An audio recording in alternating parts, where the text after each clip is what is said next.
And welcome everyone here to News and Now. We are just moments away from President Trump to be making his first statement after being found not guilty. That will be happening at the White House, and we will feature that for you in full, in its entirety, when that does happen. In the meantime, everyone, President Trump spoke for about 30 minutes today at the National Day of Prayer in Washington, D.C. So we'll play those clips while we do wait for the president's live statement just a day after being found not guilty on both charges.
Thank you.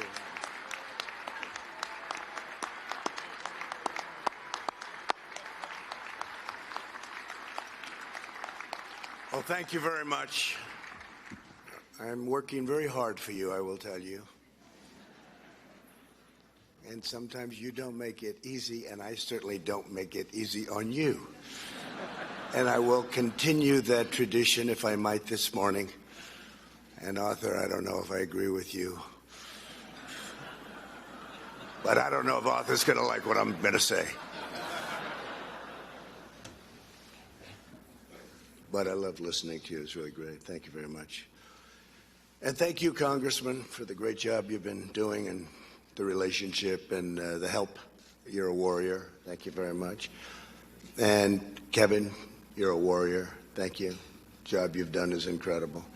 It wasn't supposed to be that way. A lot of extra work. Unnecessary work.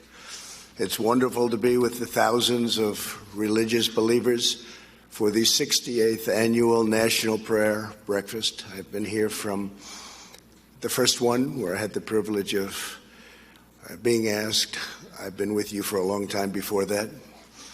And we've made tremendous progress, tremendous progress. You know what we've done. I don't think anybody's done more than all of us together during this last 3 years. And it's been my honor. But this morning we come together as one nation, blessed to live in freedom and grateful to worship in peace. As everybody knows, my family, our great country, and your president have been put through a terrible ordeal by some very dishonest and corrupt people. They have done everything possible to destroy us, and by so doing, very badly hurt our nation. They know what they are doing is wrong, but they put themselves far ahead of our great country.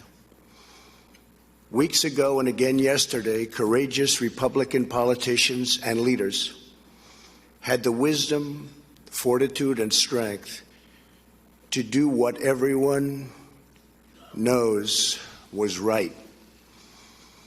I don't like people who use their faith as justification for doing what they know is wrong.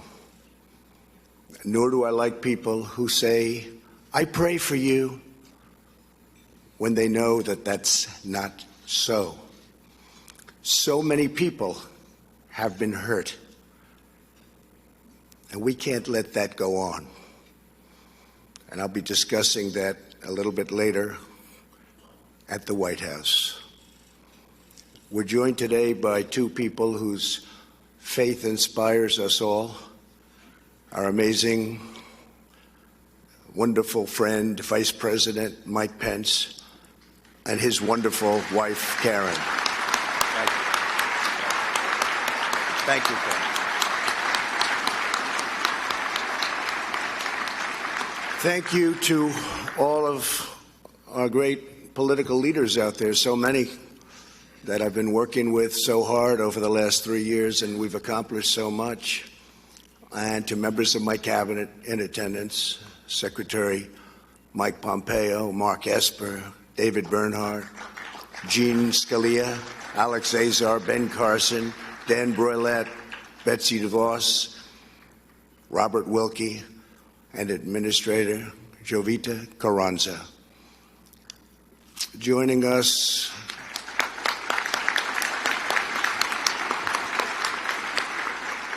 for this cherished tradition are a lot of friends in the audience. Many really have become friends. They are political leaders. They become great friends. That's all I get to meet anymore. That and the enemies and the allies, and we have them all. We have allies, we have enemies. Sometimes the allies are enemies, but we just don't know it. But we're changing all that. But thank you all, and thank you all for being here. I also want to welcome foreign dignitaries from more than 140 countries. That's something. Something.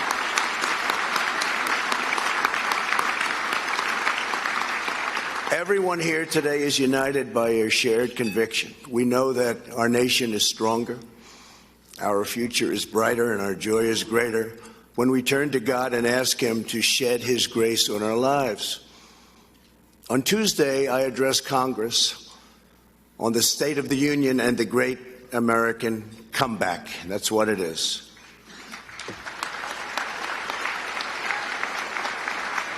Our country has never done better than it is doing right now. Our economy is the strongest it has ever been. And for those of you that are interested in stocks, it looks like the stock market will be way up again today. According to the latest Gallup poll that just came out a little while ago, a few minutes ago, American satisfaction is at the highest level ever recorded. Can you imagine? And that's from Gallup, no friend of mine. 90% of Americans say they are satisfied with their personal lives. How about that? Isn't that something? Just came out today. They must have known I was going to be here. In everything we do, we are creating a culture that protects freedom and that includes religious freedom.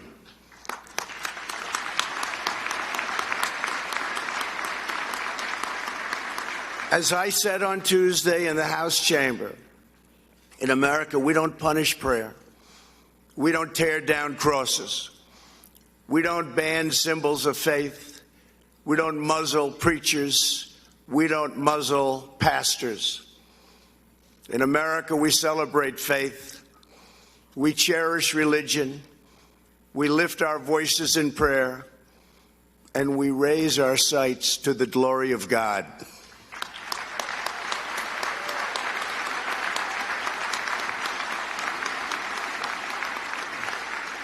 So much of the greatness we have achieved, the mysteries we've unlocked and the wonders we've built, the challenges we've met, and the incredible heights that we've reached has come from the faith of our families and the prayers of our people.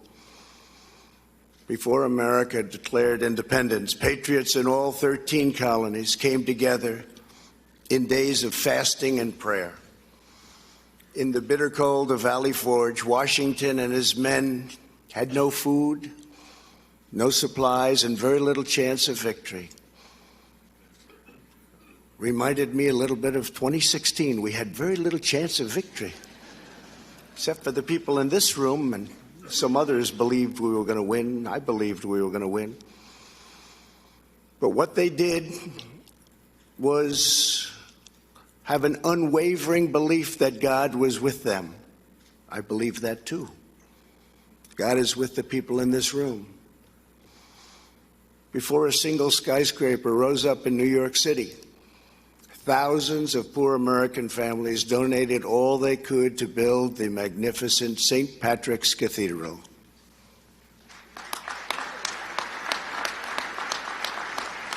When Buzz Aldrin landed on the moon, he said, "Houston, I would like to request a few moments of silence." Then he read from the Bible. At every stage, our nation's long march for civil rights was inspired, sustained, and uplifted by faith, prayer, and devotion of religious believers. To protect faith communities, I have taken historic action to defend religious liberty, including the constitutional right to pray in public schools.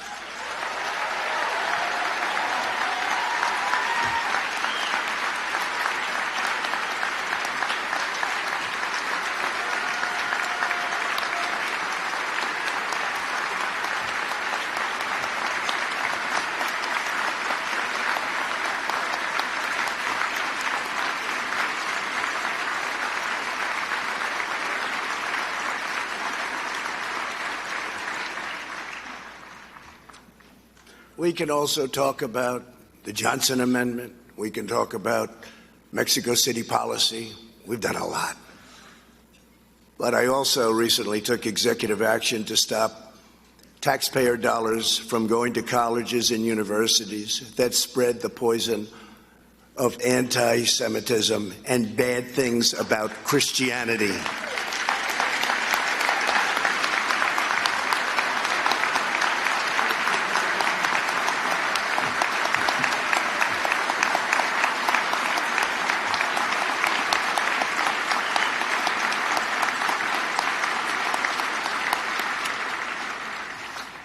We are upholding the sanctity of life. Sanctity of life.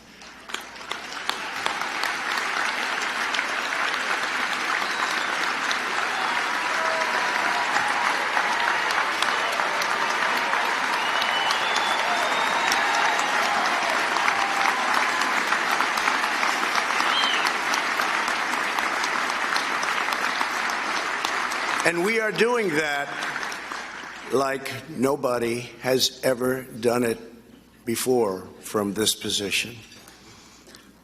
You better get out and vote on November 3rd.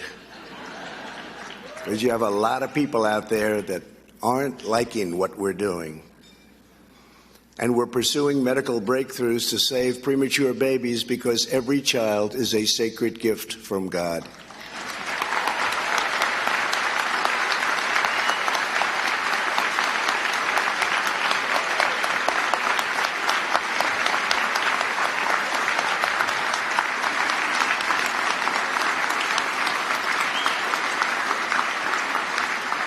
Together, we are building the world's most prosperous and inclusive society. We are lifting up citizens of every race, color, religion, and creed. We are bringing hope to forgotten communities, and more Americans are working today. 160 million, a little bit short, just a little bit. 160 million, we've never been even close than ever before. Think of it, more Americans are working today, almost 160 million than ever before. Our unemployment numbers are the best in the history of our country. A more specific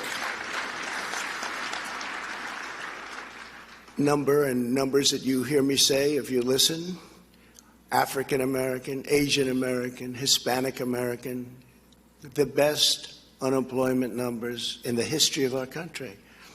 Women, best in 71 years. Sorry, we'll have you there soon. Soon it will be historic. Have to apologize to the women. It's only 71 years. But the best unemployment numbers. We're doing things that nobody thought possible. We're setting records that nobody thought achievable. And to give former prisoners a second chance at life, which so many people in this room have worked on for so long. We passed criminal justice reform into law, and I signed it 9 months ago.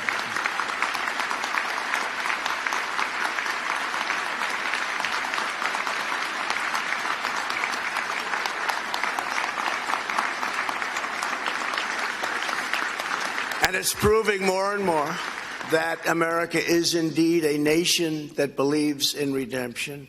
What's happened with prisoners is a miracle. Prisoners would come out, nobody would give them a job. And oftentimes, most of the time, almost all of the time, they'd go back into prison. They'd get caught doing something bad. They had no money, they had no hope, they had no job. Now they're coming out into a booming economy, and employers are hiring them, and to a certain extent, maybe because they're having a hard time getting people. First time in our country's history, actually, we're running out of people. We have plants moving in by the thousands. We have car companies coming from Japan and from Germany, from lots of other places, and we need people. And employers are hiring prisoners, and they would have never done it except for what we've done with criminal justice reform, but even before that, because the economy has become so powerful. And these prisoners have done an incredible job. The employers are saying, why didn't I do this 20 years ago? So it's an incredible thing what's happening to people that are given a second chance and sometimes a third chance, in all fairness. And it's something that everybody in this room should be very proud about, because you've always felt that way long before it was fashionable. So I want to thank you for that.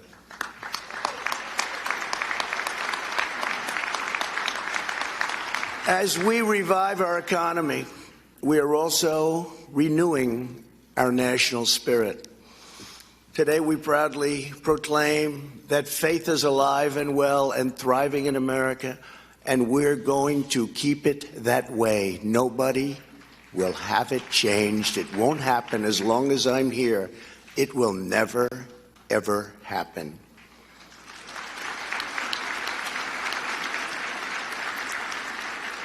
Something which wasn't done nearly enough, I could almost say wasn't done at all. We are standing up for persecuted Christians and religious minorities all around the world.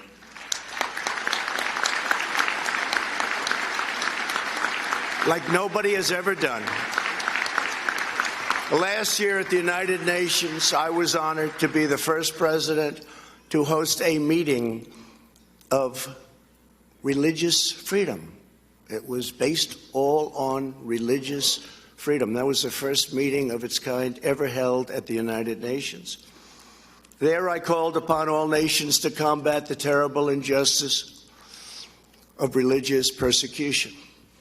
And people listened. And countries that we give billions of dollars to, they listened because they had to listen. It's amazing how that works, isn't it? But nobody ever played that game before. Weeks ago, a 21-year-old woman who goes by the name of Mary was seized and imprisoned in Iran because she converted to Christianity and shared the gospel with others. In Venezuela, the dictator Maduro has arrested church leaders. At the State of the Union, I was honored to host the true and legitimate president of Venezuela, Juan Guaido. Good man. I told him that all Americans stand with the Venezuelan people in their righteous struggle for freedom. Yesterday, our administration launched the International Religious Freedom Alliance, the first ever alliance devoted to promoting religious liberty. It was something, really something. More than 25 countries have already joined our campaign. I want to thank Secretary of State Mike Pompeo, along with Ambassador Sam Brownback, who are both here this morning, for leading this historic initiative. Thank you very much. Thank you, Mike. Thank you. All of us here today reaffirm these timeless truths. Faith keeps us free.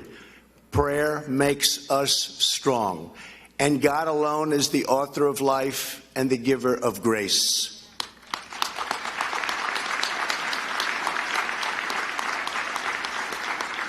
With us this morning is a pastor who embodies the miracle of faith and the power of prayer, Reverend Gerald Toussaint from Louisiana. Reverend Toussaint is an Army veteran, a truck driver, and a pastor. He leads the same church that his father led, Mount Pleasant Baptist Church, which has been a pillar of the community for more than 140 years. Last year, Mount Pleasant was one of 3 African-American churches in Louisiana that was destroyed in fires set by a wicked, hate-filled arsonist. Yet in the wake of such shocking evil, America witnessed the unshakable unity, devotion, and spirit of Reverend Toussaint and his entire highly spirited, beautiful congregation. Families quickly came together in prayer. Soon people from all across Louisiana came to help any way they could.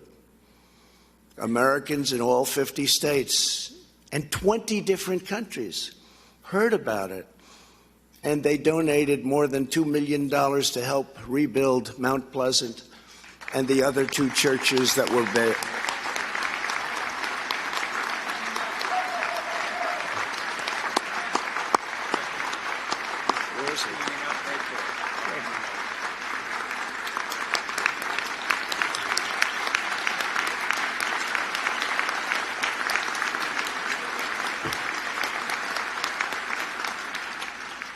On Easter Sunday, just days after he lost his church, Reverend Toussaint preached about what it all meant. What does it mean? The Easter season, he said, is a fitting metaphor for recent events. It was dark the day that Jesus was crucified. It was dark at night when they burned our church. What has happened since is like a resurrection. Old things are gone, but it's going to be a brand new start, and it's going to be better than ever, Reverend. Better than ever. Fantastic. And today, just 10 months later, the ground is cleared. Careful plans have been made, and they're beautiful plans. And construction is about to begin on the new and very, very magnificent Mount Pleasant Church. Congratulations.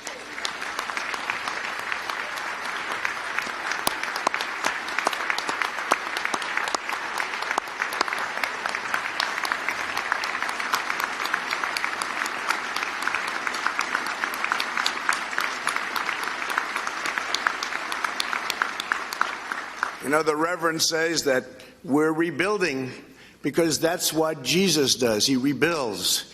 He lives. And he breathes. It's what he does. He wants it to be rebuilt. It was torn apart, but it's being rebuilt again, and I'll bet you it will indeed be bigger, better, and nicer than before. What do you think, Reverend? Yes? And it's going to have your mark on it. It did have, and now it have even great. And your father is looking down on you right now, and he's very, very proud of the job you've done. Thank you very much. Very much inspire us, Reverend. Thank you. Well, I want to just thank everybody. This has been very special. Tell your congregation that, and all of your people, that we have 350 million people in our country. They're proud Americans, and they respect what we're doing. Even those that you don't think so much like us, respect us, want to be with us. They're respecting our fight, and we are in a fight. Religion in this country and religion all over the world, certain religions in particular, are under siege. We won't let that happen. We are going to protect our religions. We are going to protect Christianity. We are going to protect our great ministers and pastors and rabbis and all of the people that we so cherish and that we so respect. America is eternally in the debt of our nation's African American churches all throughout this country. That's why it's so fitting and so, it's one of the reasons we chose this particular church in Louisiana. For generations, they've bravely fought for justice and lifted up the conscience of our nation, and we're grateful beyond any measure. But I can say that going beyond that, we're grateful to the people in this room for the love they show to religion. Not one religion, but many religions. They're brave, they're brilliant, they're fighters, they like people, and sometimes they hate people. I'm sorry. I apologize. I'm trying to learn. It's not easy. It's not easy.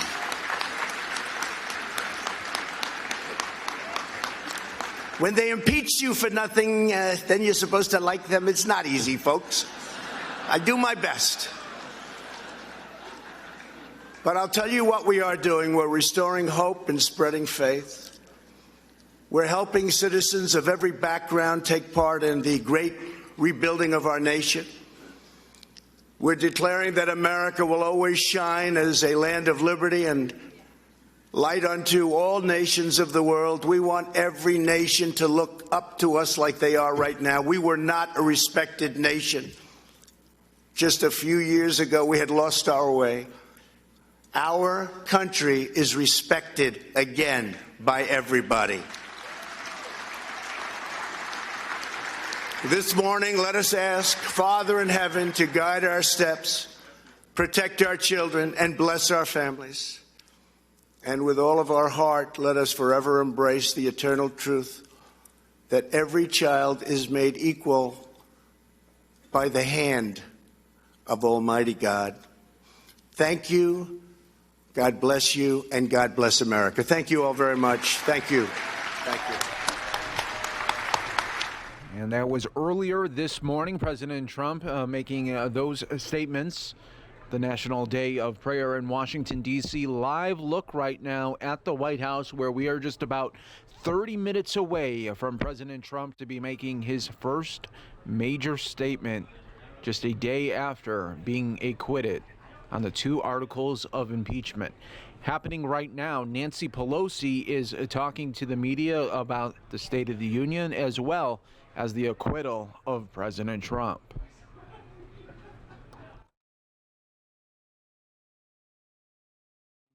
That benefit, when in fact he has done everything to dismantle it. In fact, we are fighting him in the courts right now to preserve that benefit. That misrepresentation was appalling and so clearly untrue. And next he talked about another issue of concern to America's working families, the issue of the cost of prescription drugs. As I've said to you before, I've seen grown men cry across the country when it comes to the fact that they cannot afford the prescription drugs and meet their other obligations to their families. And we had talked about negotiating for lower prices. That's the only way you're going to get lower prices. During the campaign, the president said he was going to negotiate like crazy. I think like crazy means maybe not at all. I've said that to you before, because the president's statements have sent pharma stocks soaring. And for him to represent that he was working on that. We had been working on it. We were hopeful to get something done. I guess pharma must have stepped in. And then he talked about saving Medicare and Social Security, when in fact, in his budget, the 220 budget that he submitted, $2 trillion worth decreased in Medicare and Medicaid combined, including to, in terms of Social Security, reduce the disability benefit in Social Security. So these, one after another, right to the kitchen table of America's working families to serve up these falsehoods. What appalling also was when he was trying to discredit the triumph of the Obama administration on the economy. And I've given you a paper on this put out by the Joint Economic Committee under leadership of Don Beyer, our House Vice Chair, on that.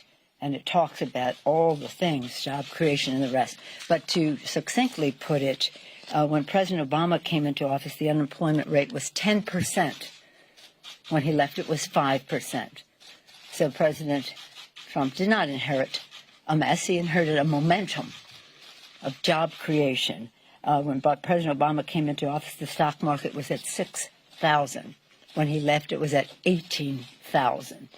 Again, momentum that the administration was able to build on, not a mess. During the 8 years of President Obama's presidency, he reduced the deficit by $1 trillion. Instead, this administration is increasing $1 trillion. And, of course, with their tax scam for 83% of the benefits going to the top 1%, they increased the national debt by $2 trillion. And therefore, they tried to it's supposed to pay for itself, but instead they went to Medicare and Medicaid to try to pay for that. But we're not doing that. And then during the 8 years of when President Bush was president, the job growth was slow. Under President Obama, we gained more than 14 million private sector jobs. And during his presidency, and that is far more prorated in terms of years than what this president has created. A momentum, a path of $14 million is not a mess, Mr. President. And then during his presidency, we rescued the auto industry and all that brought back to the economy. And during the administration, more than 20 million people were afforded quality, affordable health care, but more. In addition to that, 150 million families with pre-existing conditions got a new benefit that enabled them to have access to health care, as well as other benefits of no lifetime limit, no annual limit. Child is up until 26 years old can stay on your benefit.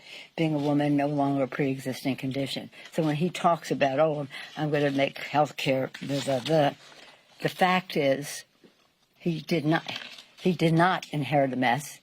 He inherited a momentum of growth in our economy. And many more statistics are in what I hope you will read, because it was appalling to hear him try to take credit for something that and call what President Obama did a mess that he inherited, when in fact it was a great advantage to the country that President Obama's policies took us to that very positive place of growth and of job creation and deficit reduction. And I talk to my members and they have ideas. I always say, what does your idea do for growth, for creation of good paying jobs, and reducing the deficit? Let's see how it meets those standards. What the president has done is not that. And so for him to make it as if he did all this stuff and all the rest, he still hasn't even matched President Obama's growth in the stock market, if you call that a real measure of success.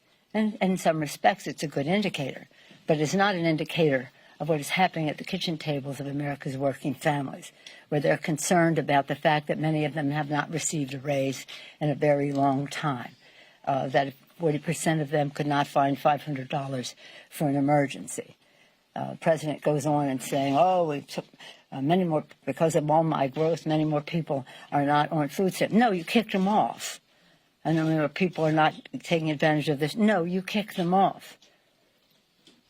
And that just isn't a fair thing to do in our economy. So it was, in my view, a manifesto of mistruths, of falsehoods, blatantly really dangerous to the well-being of the American people if they believed what he said. So, again, we do not want the chamber of the House of Representatives to be used as a backdrop for one of his reality shows with unreality in his presentation. And by the way, a serious breach to start shouting 4 more years on the floor of the House. Totally inappropriate. we're very excited about how we're going forward to honor our promises to the American people. For the people, we're going to lower the cost of health care by lowering the cost of prescription drugs. And we're on our path with H.R. 3. You saw people holding up the 3, H.R. 3. Maybe just 3 benefits from it people should know. That it will lower the cost of prescription drugs for them. It will also increase benefits in Medicare, dental, hearing, and vision in the expansion of Medicare, which is the biggest expansion since its inception. That benefit will apply to not only Medicare, the reduction in cost will not only apply to Medicare, but to all of the insurance plans for prescription drugs. We're very excited about H.R. 3. Lower health care costs by lowering the cost of prescription drugs and protecting the pre-existing medical condition benefit. Secondly, bigger paychecks, building the infrastructure of America in a green, resilient way. We thought we were in a good place on both of those scores with the president because we had negotiated with the White House on H.R. 3 until the president decided to go with pharma instead of with the American people. We thought we were in a good path in negotiating with the administration on what the infrastructure bill would contain. Last night he talked about rural broadband. He didn't even know what that was when we were first talking about it. He said just roads and stuff. No, roads, bridges, water, broadband, and the rest. And so bigger paychecks by doing, he talked about some mini plan. He sent over a $200 billion plan, which he then said is a bad plan. It is. It's too small, but too much burden on the localities. So we have really important. And then, of course, our third agenda, lower health care costs, bigger paychecks, cleaner government. We think we have a shot with them on the first two, but not on the third, cleaner government. No, that's not something that he, or the Republicans have as a value. So yesterday the Senate acted, first time in history that a senator has voted against his own president in a decision regarding impeachment. God bless him for his courage. This morning the president said when people use faith as an excuse to do, I don't know if he said bad things, but whatever he said was just so completely inappropriate, especially at a prayer breakfast. So again, we will be expanding what we talked about before about our infrastructure bill, surface transportation, water systems, broadband, rural broadband, urban desert broadband, very important to health, education, commerce, and the rest for our country. And then we'll go further with our initiatives on infrastructure for school construction and some housing initiatives and initiatives that relate to the needs of our veterans. We'll be unfolding some of that in the week ahead. So we continue to do our work. 275 or more bipartisan bills on Mitch McConnell's desk. The Grim Reaper has not taken any of them up. If he had one, I wish he would do, I have my bullet here, I wish he would do background check legislation, which would save lives. So it is an interesting time as we go forward. We'll also be taking up in the next week the ERA, the legislation related to the ERA, and there's a great deal of excitement across the country. You see what happened in Virginia, and we're hoping to move the date to include that new state in that number to promote women, and especially in this year when we observe the 100th anniversary of women having the right to vote. I know what you're going to say, Chad. What happened to the 49ers? I'll ask that at the end. Yeah, but just when you're thinking of it, think about your own team, okay? We're going to get the first round draft. There's always that. There's always that. Any question? Yes, ma'am. You just mentioned things like prescription drugs and infrastructure. Yes. What do you think is the likelihood of being able to work with President Trump on these things, given what at least appears to be a strained relationship with him?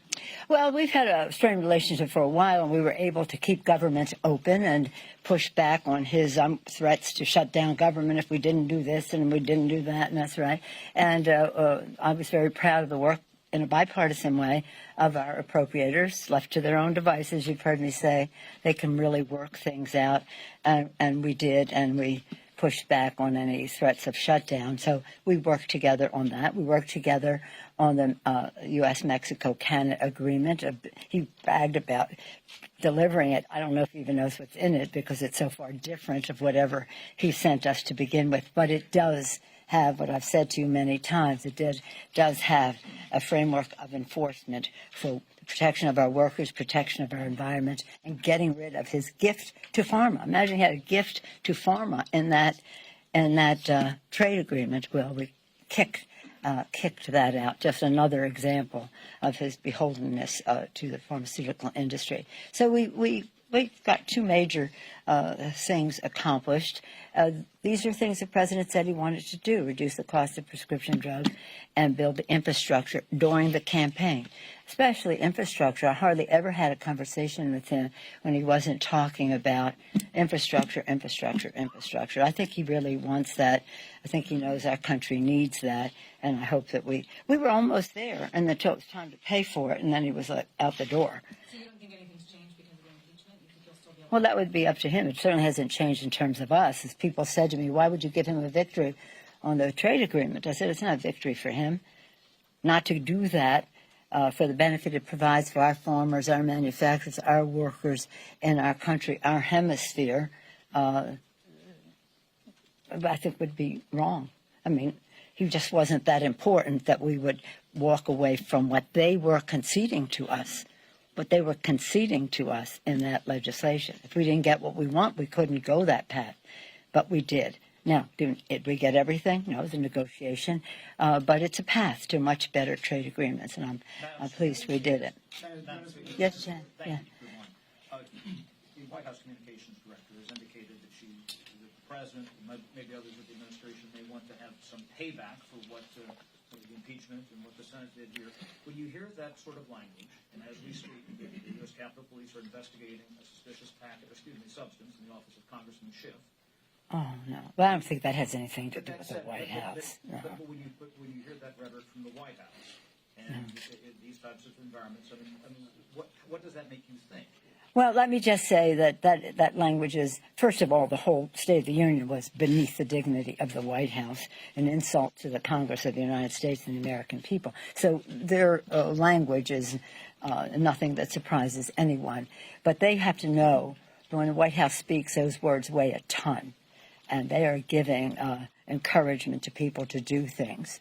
Just as, remember, Charlottesville, people were coming down that hill with tiki torches saying, the Jews will not replace us, the Jews will not replace us. And what was the president's statement? They're good people on both sides. Really? The Jews will not replace us and they're good people on both sides? So there's a mysterious view that they have about what their words, the weight their words carry. And there are people out there who, for whatever purpose, I know I'm constantly, I don't want to even go into the target that I am because of them, but I can't worry about that. But that was there even before them. Just working with President Obama stirred up some of those same people. But I would like to think that it had nothing to do with what the White House was saying. But I do think they should rein in their comments. Because what they're saying is they're going to be payback to us for upholding the Constitution of the United States, for honoring the vision of our founders for a democracy, a republic if we can keep it, for something our men and women in uniform fight to protect, our freedom, our Constitution, and the aspirations of our children that depend on living in a democracy that is unquestioned in terms of that, where we have freedom of the press to be guardians of that democracy. So, I'm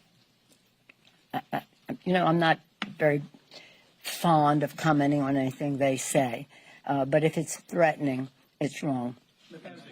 Several members of the various House investigative committees have indicated that they would like to subpoena John Bolton. What's your position on that, and when should it happen? I want to first salute our managers. I think they did a magnificent job in presenting the case for our founders, for our Constitution, for our country.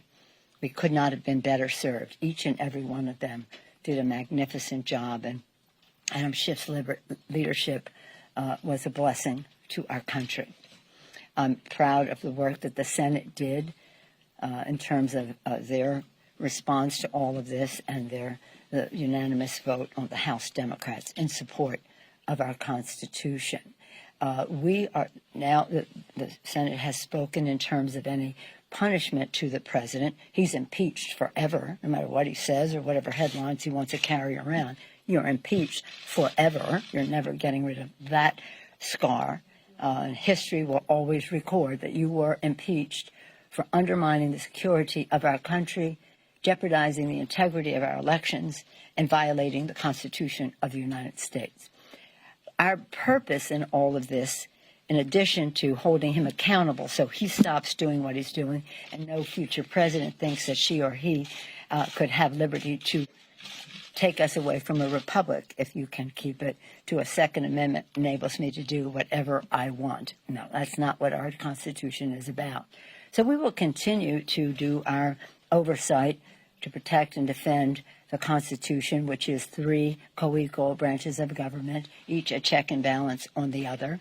And we have some cases in court now, McCann and taxes and that, and that will take time.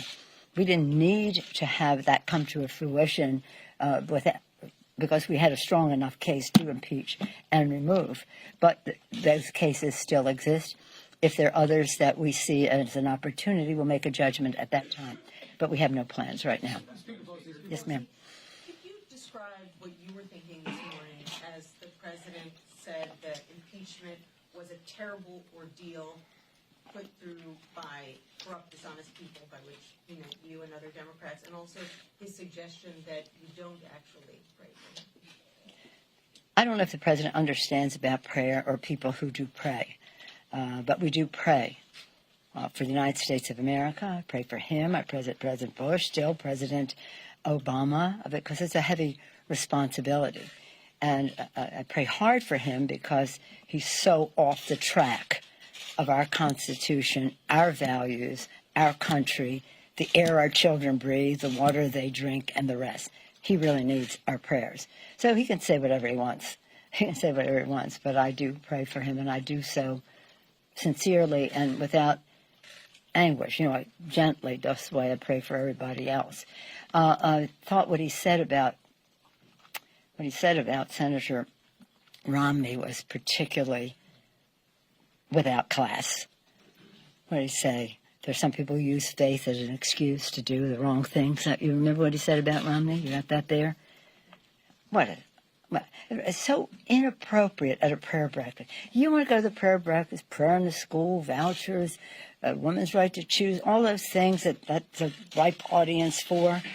God bless you. It's a prayer breakfast, and that's something about faith. It may not be something I agree with, but it's appropriate. But to go into the stock market and raising up his acquittal thing and mischaracterizing other people's motivation, he's talking about things that he knows little about, faith and prayer. Yes, ma'am. You often counsel your members to be dignified in their response Yes. to take the high ground. Did you step on that message by tearing up? No, I did not. No, I did not. I tore up a manifesto of mistruths. It's very hard for us to get you to talk about the issues that we are working on, H.R. 3, infrastructure and the rest. He misrepresented all of that.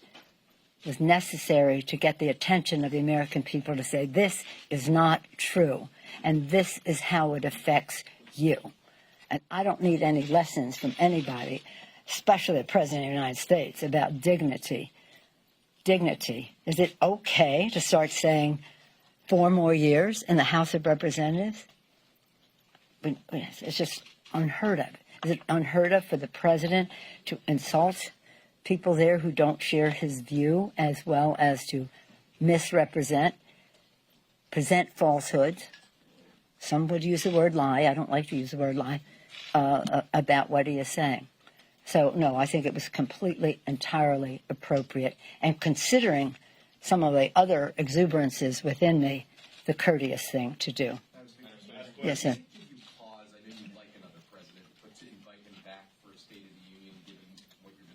Well, next year we will have a new president of the United States. That is an absolute imperative for our country, for our Constitution, for the land that we love from sea to shining sea, which he degrades almost every day, but several times a week, for who we are as a people, a nation of immigrants, unless you're blessed to be born a Native American, a nation of immigrants whom he denigrates, and for our values, which he just is disloyal to the Constitution, degrades the environment, denigrates who we are as a people, and undervalues who we are as a great country that is a good country where people care about each other and where there's a sense of community. It's appalling, the things that he says, and then you say to me, tearing up his falsehoods, isn't that the wrong message? No, it isn't. It's just I have tried to be gracious with him. I'm always dignified. I thought that was a very dignified act compared to my exuberance, as I said. But we will not allow any president to use that Capitol, that chamber of the House of Representatives, of the People's House, as a backdrop for him. Now, all presidents have guests, constant guests. That was not a State of the Union. That was his state of mind. We want a State of the Union. Where are we? Where are we going? And the rest. Let me just show you how many guests I can draw. And let me say how I can give a Medal of Honor. Do it in your own office. We don't come in your office and do congressional business. Why are you doing that here? Quite frankly, when he started talking about someone with stage 4 cancer, all of that, I thought he was, I don't know which stage John Lewis's cancer is at, but when he started talking about someone with cancer, we thought he was going to talk about John Lewis, a hero in our country. Come on. So in any event, I feel very liberated. I feel that I've extended every possible courtesy. I've shown every level of respect. I say to my members all the time, there's no such thing as an eternal animosity. There are eternal friendships, but you never know on what cause you may come together with somebody who may be perceived as your foe right now. Everybody is a possible ally in whatever comes next. E pluribus unum, from any one. They didn't know how many we'd be or how different we'd be, but they wanted us always to remember that we were one. And they, our founders, had their differences, as do we. So, again, I extended the hand of friendship to him, to welcome him as the President of the United States, to the People's House. It was also an act of kindness because he looked to me like he was a little sedated. He looked that way last year, too. But he didn't want to shake hands. That was that. That meant nothing to me. It had nothing to do with my tearing up. That came much later. And, a speed reader, I just went right through that thing. So I knew what was coming when I saw the compilation of falsehoods. But then when I heard like the first quarter or third, then I started to think there has to be something that clearly indicates to the American people that this is not the truth. And he has shredded the truth in his speech. He's shredding the Constitution in his conduct. I shredded his state of his mind address. Thank you all very much.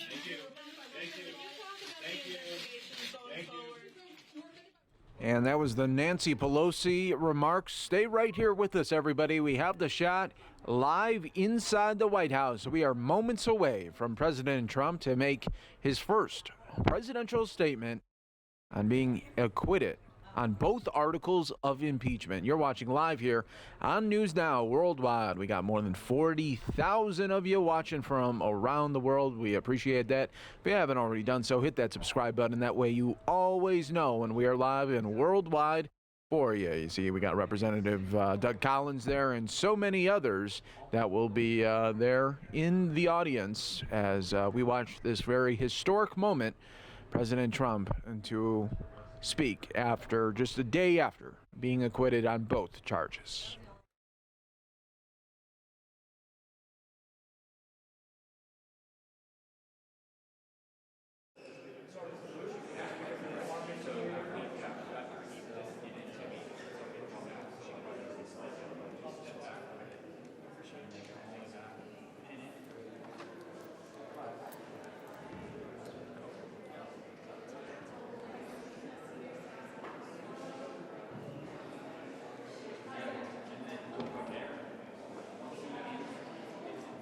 Check, check, check. 1, 2. Audio check. 1, 2.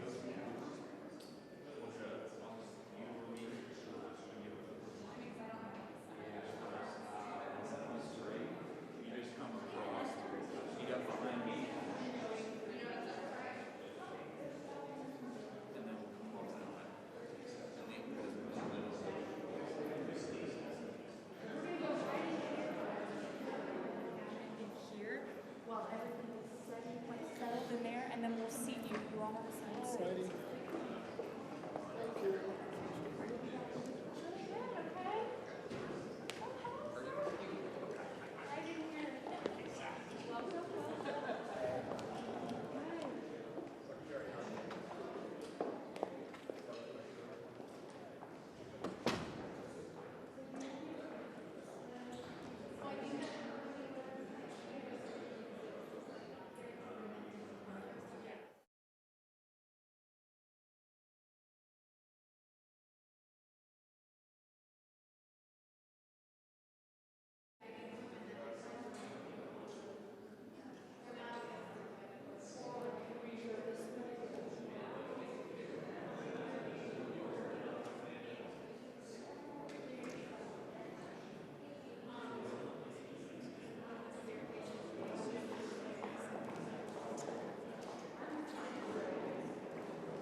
Thank you.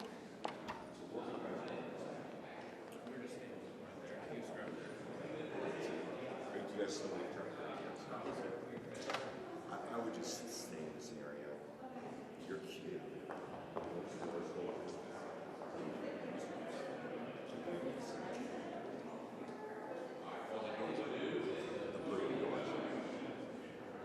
You see the room? Okay. So those doors open.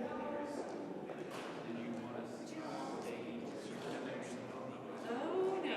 We're going to hold y'all in here, actually.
We don't open the doors, it's just outside. Okay, so. Yeah, that's what I figured,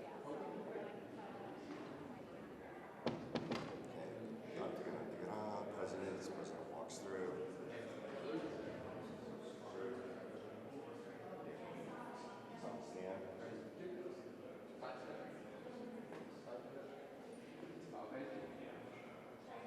Beautiful. That works.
Welcome everyone here to News Now. Moments away from President Trump to make a big-time presidential statement just a day after being acquitted on multiple charges. You're watching News Now. Welcome everyone. Mike Pace here along Ron Hoon for this busy start to the day. It'll be really interesting, Mike, to see sort of the tone that the president takes here. He referenced Mitt Romney without actually mentioning him by name at the National Prayer Breakfast earlier this morning.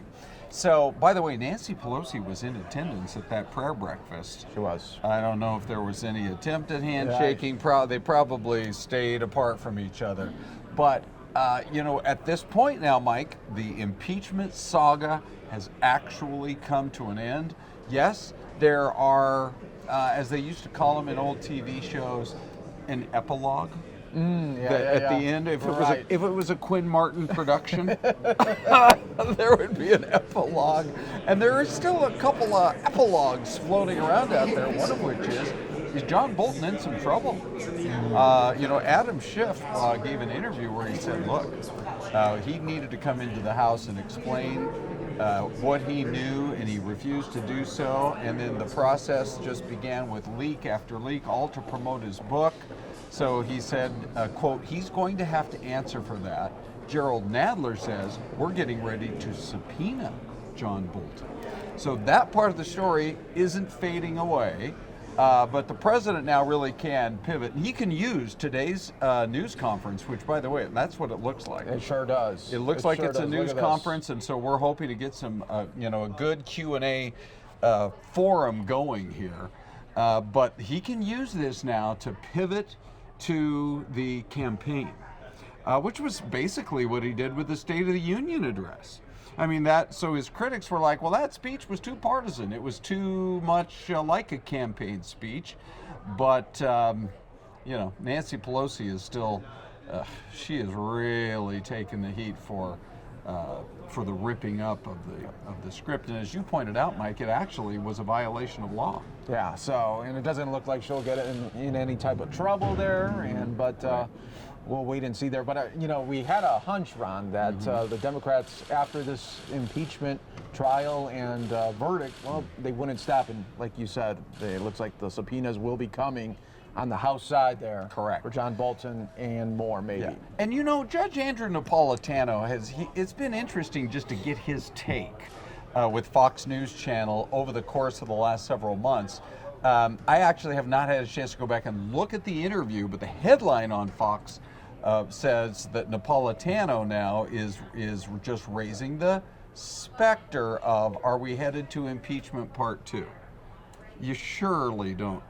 I cannot imagine, Mike, that as much as we keep getting the reports from, whether it's Iowa, New Hampshire, or anywhere else, when people stand up to ask questions, they don't spend very much time asking about what's going on inside the Beltway. They want to know what's going to happen in their lives and how politicians can, perhaps help them. So, to me, it would be incredible if there were any hints whatsoever that we want to spend the next several months kind of scratching the surface one more time on impeachment. Yes. So President Trump has two ways to go about this today for this statement and possible news conference. He could come out and say, hey, it's time for America to come together. We all got to come together for Democrats and Republicans and try to meet at a table for the better of our country. Or he could come out really on the gas on the pedal and really let loose, like like a rally version, but in the White House. Now, I just want to point out one thing. So if you guys are watching us here on TV in Arizona on Fox 10 Extra, which is basically what we call Channel 45 now, or Cable Channel 9, thanks for joining us. Meantime, on Mike's YouTube stream, you have, Mike, tens of thousands of people watching all around the world. Yeah, we really do. More than 50,000. We're getting close to 60,000. I'm sure we'll hit that as soon as the president walks out. But this was something. As soon as we started the stream this morning, we already had about 800 people just waiting, and then it just built and built. During the stream already today, we showed Speaker of the House Nancy Pelosi do her news conference, and we showed the National Prayer Breakfast as well. All highlights on our YouTube channel right now. But as we take a look at the White House here, the media is ready. We have a lot of Republicans there in attendance. Even saw Arizona Representative Debbie Lesko as well, and it will be something to see here. This is only third time that the president has been tried and acquitted. Yep. All right. So, the whole event over the course of the last several months has kind of been history in the making.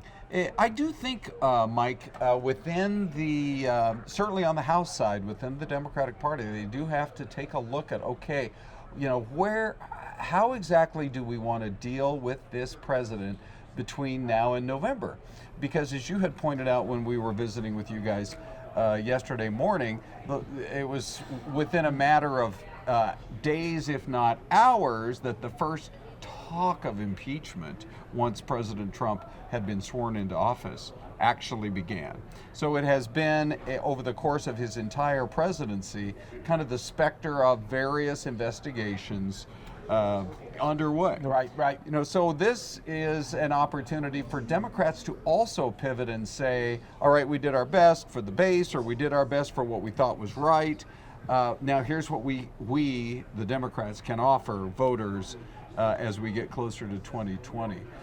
It's going to be up to each of the individual candidates to decide, kind of what argument they want to make. But nevertheless, on Capitol Hill, what approach really are they going to take? And what will the president have to say this morning as we gear up, Mike? Now, literally a matter of, weeks, and we should, in theory, know who the Democrat is going to be. I mean, Super Tuesday is not that far away. No, it's not at all. No, not at all. And you figure New Hampshire coming up on Tuesday. Now, here's something. Okay, so Biden did not do good at all in Iowa. Yeah. Getting a distant fourth place. He called it a gut punch. A gut punch is right. But now you would think, okay, if you got a gut punch, you would want to try to be out there in New Hampshire. He's taking the day off today, Ron. Oh, he is? Only his wife is doing the speeches and the town halls. That's interesting. If you're in fourth place, I think you got to double up your appearances. Yeah, you do. Although maybe you're taking a look at it, maybe you have internal polling that says you're not going to crack the top 2 there. Maybe you can be number 3. Right. That part's really not even firmly established. Some of the polls say that, once again, Elizabeth Warren, if it were to be Bernie Sanders and then Pete Buttigieg, which, by the way, the tracking polling right now shows Buttigieg surging in New Hampshire. Does he have enough days, 6 days out? Does he have enough time right now to actually catch Bernie Sanders in New Hampshire? We'll have to wait to see. But some of those same polls show, once you get past those 2, call them the big 2, then it's probably Elizabeth Warren. There's a chance that Joe Biden could do something, in that third place. But it was very interesting. He had that town hall last night. And he started talking, and I actually thought this was, he kept apologizing. He said, I'm sorry I'm taking so long, to answer this question. But I had never known him to reveal before the fact that he was, as a young man, a stutterer, who it is a problem that affects a lot of people, younger people especially. And he talked a little bit about how he tries to connect with young people today who have stuttering problems, and he can say, I've been there, and actually talks with them and even gives them his cell phone number and communicates with them from that standpoint. Now, the more, I do believe there's one thing about New Hampshire voters. I think they really appreciate a candidate who's going to be real with them. Remember after Iowa in 2008, Barack Obama had all the steam, all the momentum coming out of Iowa, and then Hillary Clinton shed those tears in New Hampshire, and she starts talking about, the cynic would say, well, that was all pre-planned, an hour ahead of time. But it seemed, like those were real tears, and it connected with people. So I actually think what the former vice president was saying last night was connecting with people, talking about how as a young man, he knew he had to figure out a way to solve his stuttering problem, so he'd get up in the middle of the night and put a flashlight on his face and talk to the mirror. Yeah, so You know- I mean, really trying to come up with a personal connection Yeah. to the guy who Yeah. really needs New Hampshire, and really, when you look a little bit forward, he's going to need South Carolina, right? I mean, Correct. if he Yeah. doesn't show up in South Carolina, Right. he's expected to do really well there, though. I know. I don't know about you, Mike, but that's the poll I keep waiting to see right now. Yeah. Now that we've had a little shift in the wind coming out of Iowa, do you see his numbers starting to soften in South Carolina? Because that would be a huge story. And as you said, that's not very far away. And then we have Nevada, which, by the way, Nevada said, we're not using that app. Come on with the app I know. situation. Whatever happened, we call and Correct. just say, hey, we got these amount of Right. numbers. Yeah. Hi, it's Sally from the gym. Yeah. I'm just calling to give you. We counted everybody and we double counted. Yeah. We double checked. Here are the actual numbers. Good night. Yeah, please. Okay, and Let's not. You know how many times an app crashes on your phone? Imagine Oh, trying to man. trying to do a caucus on it. Gee whiz. I mean, it's just. And by the way, here we are now. East Coast time. It's already Thursday afternoon. Yeah. We still don't have a winner in Iowa. No. It's actually closer. It's even closer now than it had been. 26.2 to 26.0% or 26.1%. Will it really come down to? Will they just flip a coin if it's so tied up? Well, the problem now, Just Mike, flip a is coin. let's say it takes them a couple more days to declare the winner. You know, if you are Pete Buttigieg and you won Iowa, and you really never got that massive headline that night or the next morning, it's a bummer for you. Oh, sure right? is. It Yeah. sure is. And that was really that whole mess up was the best thing to happen to Biden. It really You know, was. It really in was. a funny 'cause sort of way. It didn't show that first night of him being just trounced. Yes, right. And then he was able to say, hey, look at, can Yeah. we really trust it? Which, by the way, as they've been digging into the numbers, how fascinating that it was the system in Iowa where if you're supporting a not viable candidate, which Andrew Yang certainly had his supporters across the state of Iowa, but when it started to look like he was not viable and his supporters had to move somewhere else, for the next debate or for the next phase of voting, a lot of those voters then ended up going for Pete Buttigieg. So it's just, to me, that whole system is, I know a lot of people think it's antiquated, it's old fashioned. Some people are saying quit, don't ever even go to Iowa anymore or make them first in the nation. But to have people actually think through the process of this is who I want, but if that guy, that man, that woman can't win, then I'm going to go with this person. It's like a mulligan. It's like having a mulligan It for is, like, yes. I didn't hit well, so let me get one more shot at this. Yeah, it's really interesting. Yeah. I mean, that very difference right there, just picking up Yang voters and having them drift on over to Buttigieg, if he wins in Iowa, that little bit of the electorate actually made the difference for him. Yeah, that's true. Yeah. That is true. And President Trump just sitting back and seeing, he's probably thinking, well, I could take on anybody that they put up right here. Yeah, that has to be what he is thinking at this moment. And if you're just joining us here on News Now, everybody, we are awaiting the president just moments away from making that first big presidential statement after being acquitted. He said yesterday that he would it'd be a victory speech. Yeah. Not only a victory speech for him, but a victory speech for America. That's what he said in his tweet that he announced this, and he also said that he is ending the hoax right here. So. Oh, that's okay. it. This'll end it This will right here, yeah. bookend the hoax, he said. Yeah, it'll be interesting for sure. So that's why we're in standby mode, just like everybody in the East Room of the White House. We're getting ready to carry it for you live. Yes, right here. we are. And so what I'll do is, since we don't have the president here, Ron, I'm going to take a break right here. I'm going to move, sneak Mike. the break in now. Get it done. And then we won't have to while the president is going. Okay. This is Like your it. top stories here of the day. Obviously, waiting on the president moments away.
And welcome back, everyone, here to News Now. We are just moments away from President Trump to be making his first big presidential statement since being acquitted just yesterday on the 2 charges against him. You're taking a live look inside of the White House. Here's one more view that we have here for you. You can see all of the media that is surrounding this area, as well as several high-profile Republicans there that are in the audience as well. So we will be waiting for this big speech and to see if he will be taking questions. My thinking is he is going to be taking a lot of questions here. This could be a full-on news conference after the statement. So we'll have it all for you right here. We're not going to change anything for you right here on News Now as we continue to wait for the President of the United States, President Donald J. Trump, to make that statement. And really, this has been,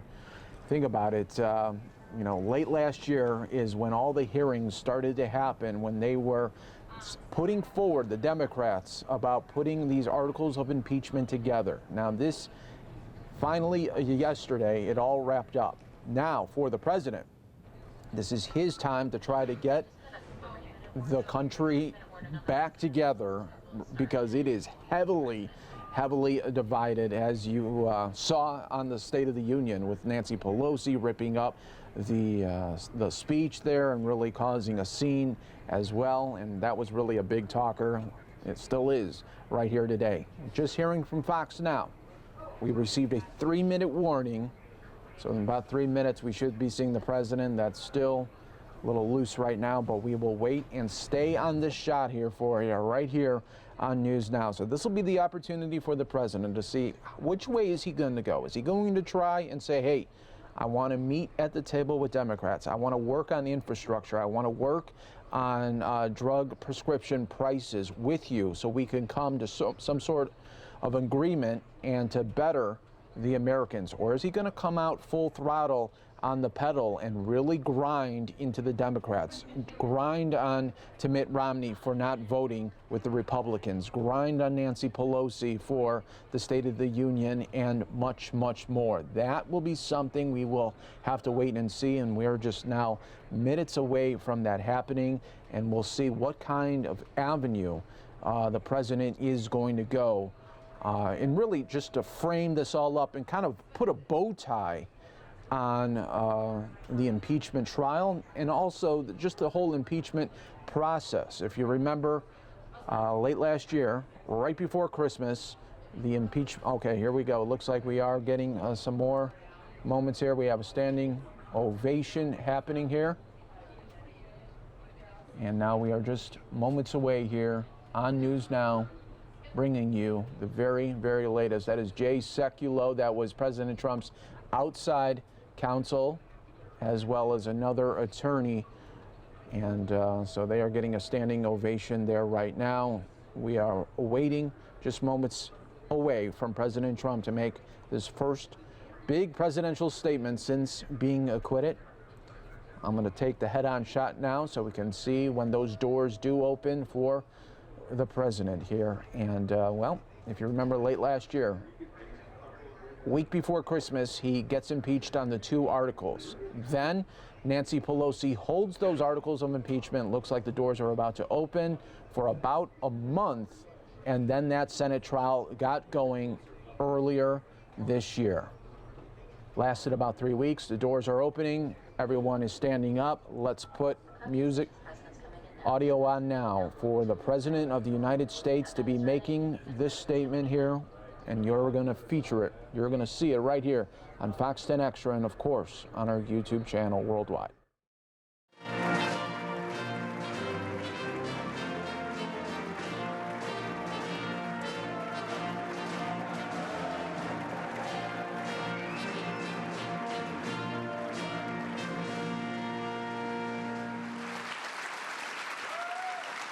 Well, thank you very much. Thank you.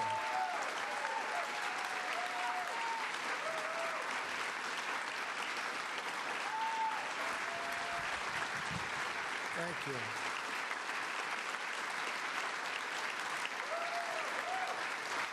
Wow.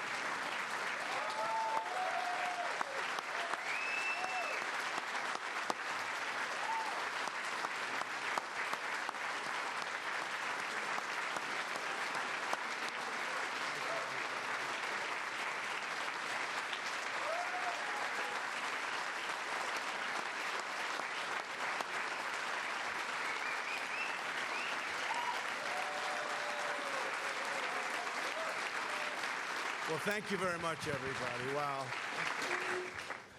We've all been through a lot together, and we probably deserve that hand for all of us because it's been a very unfair situation.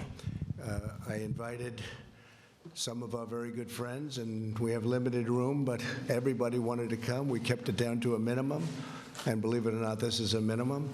But a tremendous thing was done over the last number of months, but really, if you go back to it, over the last number of years, we had the witch hunt. It started from the day we came down the elevator, myself and our future First Lady, who's with us right now. Thank you, Melania.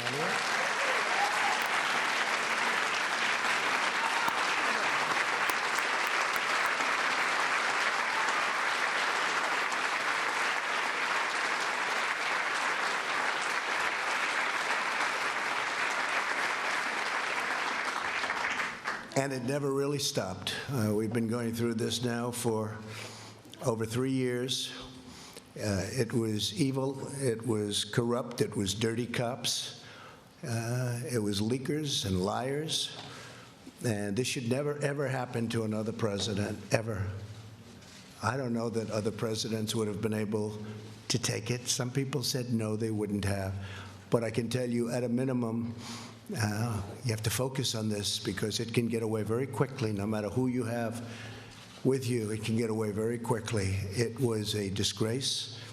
Had I not fired James Comey, who was a disaster, by the way, it's possible I wouldn't even be standing here right now. We caught him in the act. Dirty cops, bad people.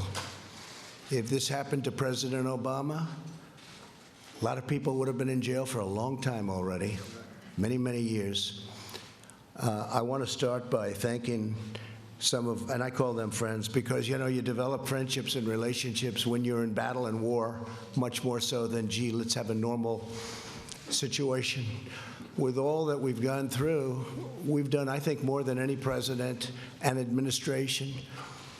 And really, I say, for the most part, Republican congressmen, congresswomen, and Republican senators. We've done more than any administration in the first few years. You look at all of the things we've done.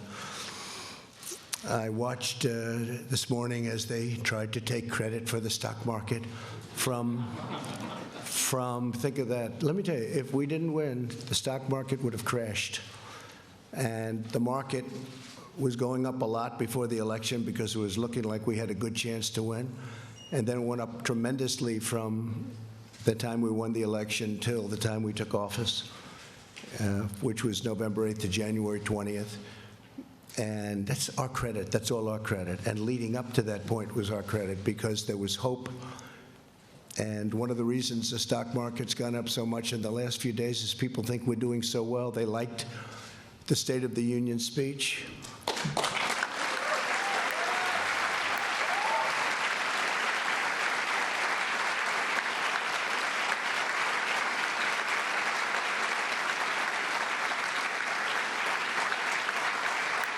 It really is. It's a true honor to give it.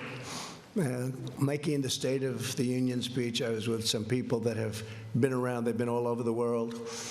And one of them said, highly sophisticated person, said, you know, no matter where you go in the world, it doesn't make any difference. There is nothing like what I witnessed tonight. The beauty, the majesty of the chamber, the power of the United States, the power of the people in this room. Really an amazing, even I don't think there is anything like that anywhere in the world. You can go to any other country, you can go to any other location, any other place. It's the beauty of everything. It's what it represents and how it represents our country.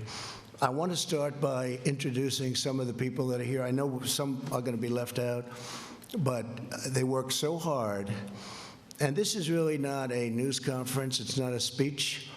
It's not anything. It's just we're sort of, it's a celebration because we have something that just worked out. I mean, it worked out. We went through hell unfairly, did nothing wrong, did nothing wrong.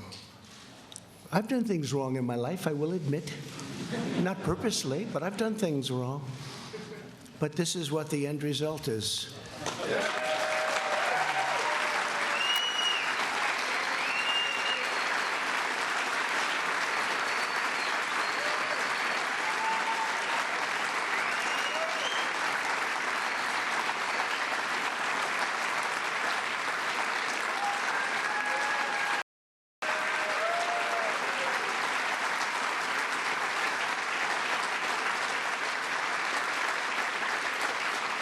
So, you can take that home, honey. Maybe we'll frame it. It's the only good headline I've ever had in the Washington Post. I'll tell you. But every paper is the same. Does anybody have those papers? Does anybody have them? Because they're really like that, so I appreciate that. But some of the people here have been incredible warriors. They're warriors. And there's nothing from a legal standpoint. This is a political thing. And every time I'd say, this is unfair, let's go to court, they say, sir, you can't go to court. This is politics. And we were treated unbelievably unfairly. And you have to understand, we first went through Russia. It was all bullshit. We then went through the Mueller report. And they should have come back one day later. They didn't. They came back 2 years later, after lives were ruined, after people went bankrupt, after people lost all their money. People came to Washington to help other people. Bright-eyed and bushy-tailed, they say. They came, 1 or 2 or 3 people in particular, but many people. We had a rough campaign. It was nasty. It was one of the nastiest, they say. They say Andrew Jackson was always the nastiest campaign. They actually said we topped it. It was a nasty both in the primaries and in the election. But you see, we thought after the election it would stop, but it didn't stop. It just started. And tremendous corruption. So we had a campaign. Little did we know we were running against some very, very bad and evil people with fake dossiers, with all of these horrible, dirty cops that took these dossiers and did bad things. They knew all about it. The FISA courts should be ashamed of themselves. It's a very tough thing. And then we ended up winning on Russia. It should have taken the one day, as I said, and it took years. Then Bob Mueller testified. That didn't work out so well for the other side. But they should have said that first week, because it came out. Is that right, Jim Jordan? They knew in the first 2 days, actually. Devin, is that right? 2 days. They knew that we were totally innocent. But they kept it going, Mark. They kept it going forever. Because they wanted to inflict political pain on somebody that had just won an election that to a lot of people was surprised. I mean, we had polls that said we were going to win. We had Los Angeles Times and a few papers actually said we were going to win, but it was going to be close. And we did win. It was one of the greatest wins of all time. And they said, okay, he won. And, you know, I wrote this down because that was where a thing called the insurance policy, to me, when I saw the insurance policy, and that was done long before the election, that was done when they thought that Hillary Clinton was going to win. And by the way, Hillary Clinton and the DNC paid for millions of dollars, the fake dossier. And now Christopher Steele admits that it's a fake because he got sued by rich people. I should have sued him too, but when you're president, people don't like suing. I want to thank my legal team, by the way, not for that advice, but for other advice. Pat, Jay, Pat, you guys stand up, please. Great job.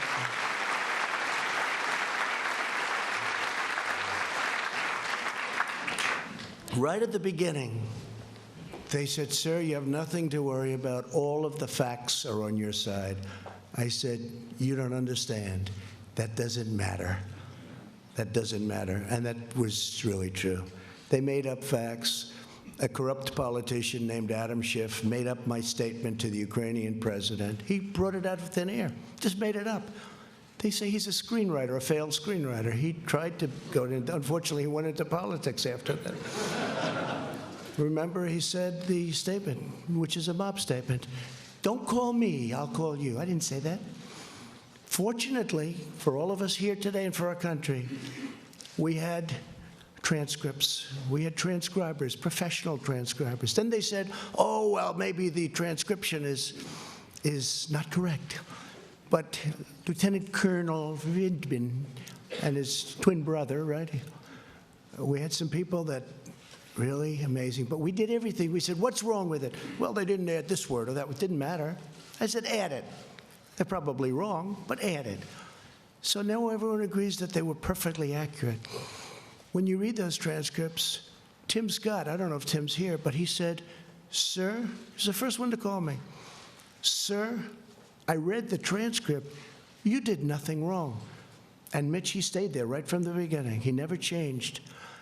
And Mitch McConnell, I want to tell you, you did a fantastic job.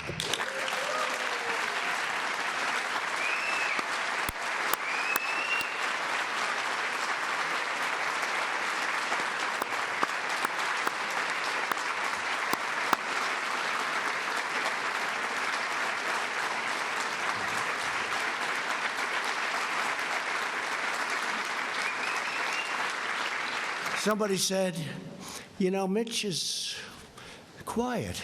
And I said, he's not quiet. He's not quiet. He doesn't want people to know him. And they said, is Mitch smart? I said, well, let's put it this way. For many, many years, a lot of very smart, bad in many cases, sometimes good, but people have been trying to take his place. And to the best of my knowledge, I've never even heard the subject come up because they've been wiped out so fast. This guy is great, and I appreciate it, Mitch. And he's also given us 191 now.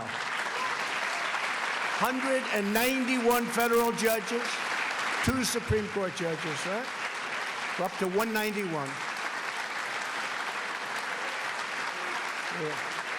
Great guy. Great guy. He's a tough guy to read. I'm good at reading people. Tough guy to read, I'd call him. My wife would say, how'd you do with Mitch? I don't know. That's what makes him good, when you can read somebody. Fantastic job. And he understood right from this was crooked politics. This was crooked politics. How about all these people? They're running for office. They're saying the worst things about me, like 8 senators on the Democrat side. Most of them got wiped out. You know, they got their 1% or less. Most of them got less. They decided to go home. Let's go back to California. Let's go back to wherever they came from. Let's go back to New York. How about that one? Our New York Senator, Gillibrand. Let's go back to New York after they get nothing. And then they take an oath that they will be fair, that they will be reasonable, you know, all of the different things, and they had to sign. They're not fair, but here's the beauty. So we have 4 left. They're saying the most horrendous things about me. It's okay, it's politics. And then they're supposed to vote on me. They're trying to replace me, and then they're supposed to be voting. So I think it's incredible. But so, Mitch, I want to thank you very much, incredible. And you have some of your folks here. And they're incredible people, and they've been right from the beginning. And again, you're out of session. Unfortunately, I only told these folks, let's do this today. We did a prayer breakfast this morning, and I thought that was really good. In fact, that was so good it might wipe this out. But by the time we finish, this will wipe that one out, those statements. I had Nancy Pelosi sitting 4 seats away, and I'm saying things that a lot of people wouldn't have said, but I meant every word of it. But we have some of the folks that are going to be leaving right after this, and they work hard, and they did work hard.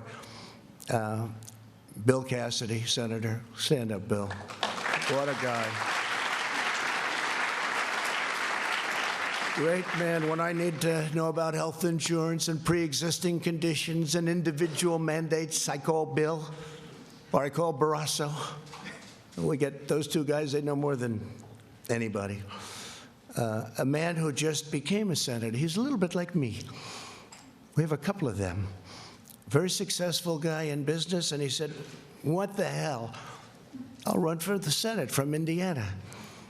And he ran, and I saw him on television destroying his opponent in a debate. I said, you know, this guy could win, and I got behind him. And Mike Braun, you have done some great job. Thank you very much. Tough. Tough. Thank you. A man who got James Comey to choke, and he was just talking in his regular voice. He's the roughest man. He's actually unbelievable, and I appreciate the letter you sent me today. I just got it. But he's got this voice that scares people. You know, people from Iowa can be very tough. We're doing very well in Iowa. But I'll tell you, Chuck Grassley, he's looking at Comey. Well, you tell me, what did you say? Now, he wasn't being rough. That was just the way he talked. And that was when Comey, I think that was when Comey announced that he was leaking, lying, and everything else, right? He choked because he never heard anybody talk like that. You know, you should have gone, I wish you got angry. You could have gotten the whole ball game. He would have said, I give up. Chuck Grassley is an incredible guy.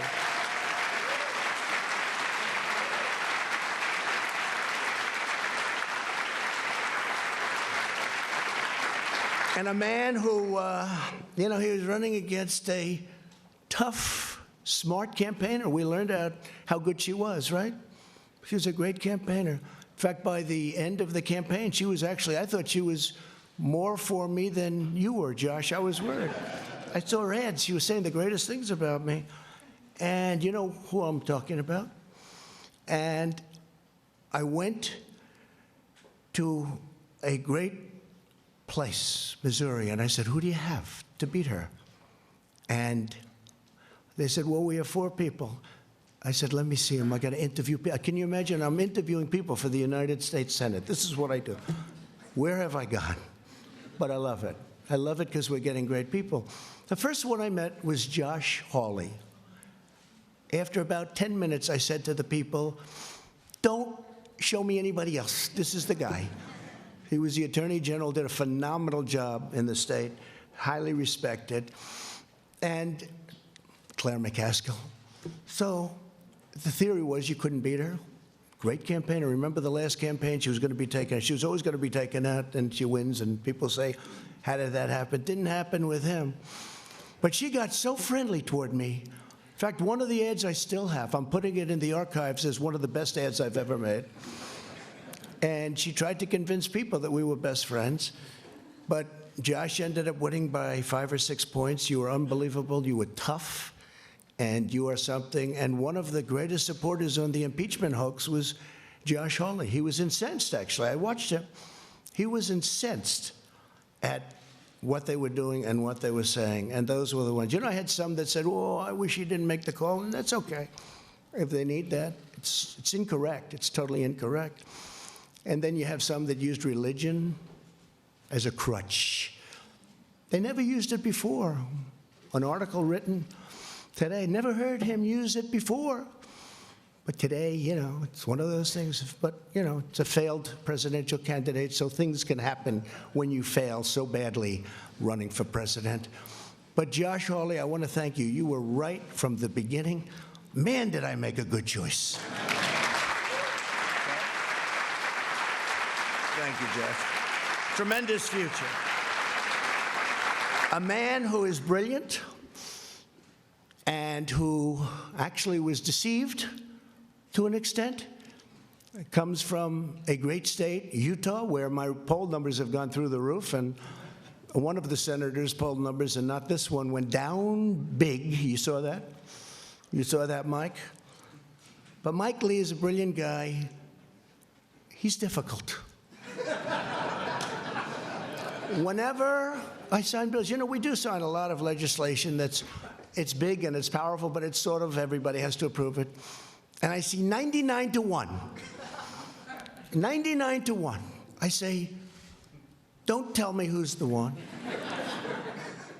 Is it Mike? Yes. And he always has a good reason for it, too, by the way. But he's incredible. And right at the beginning, he knew we were right, Mike. And I appreciate it very much. You're just fantastic. And say hello to the people of Utah and tell them, I'm sorry about Mitt Romney. I'm sorry. Okay? We can say that Mike Lee is by far the most popular senator from the state. But you've done a fantastic job, Mike, in many ways. In many ways. A young woman who I didn't know at all, but she's been so supportive, and I've had great support from other people in that state, and she's been so supportive, and she's been downright nasty and mean about the unfairness to the president. And Kelly Loeffler, I appreciate very much. Thank you. Great. She saw it very early on.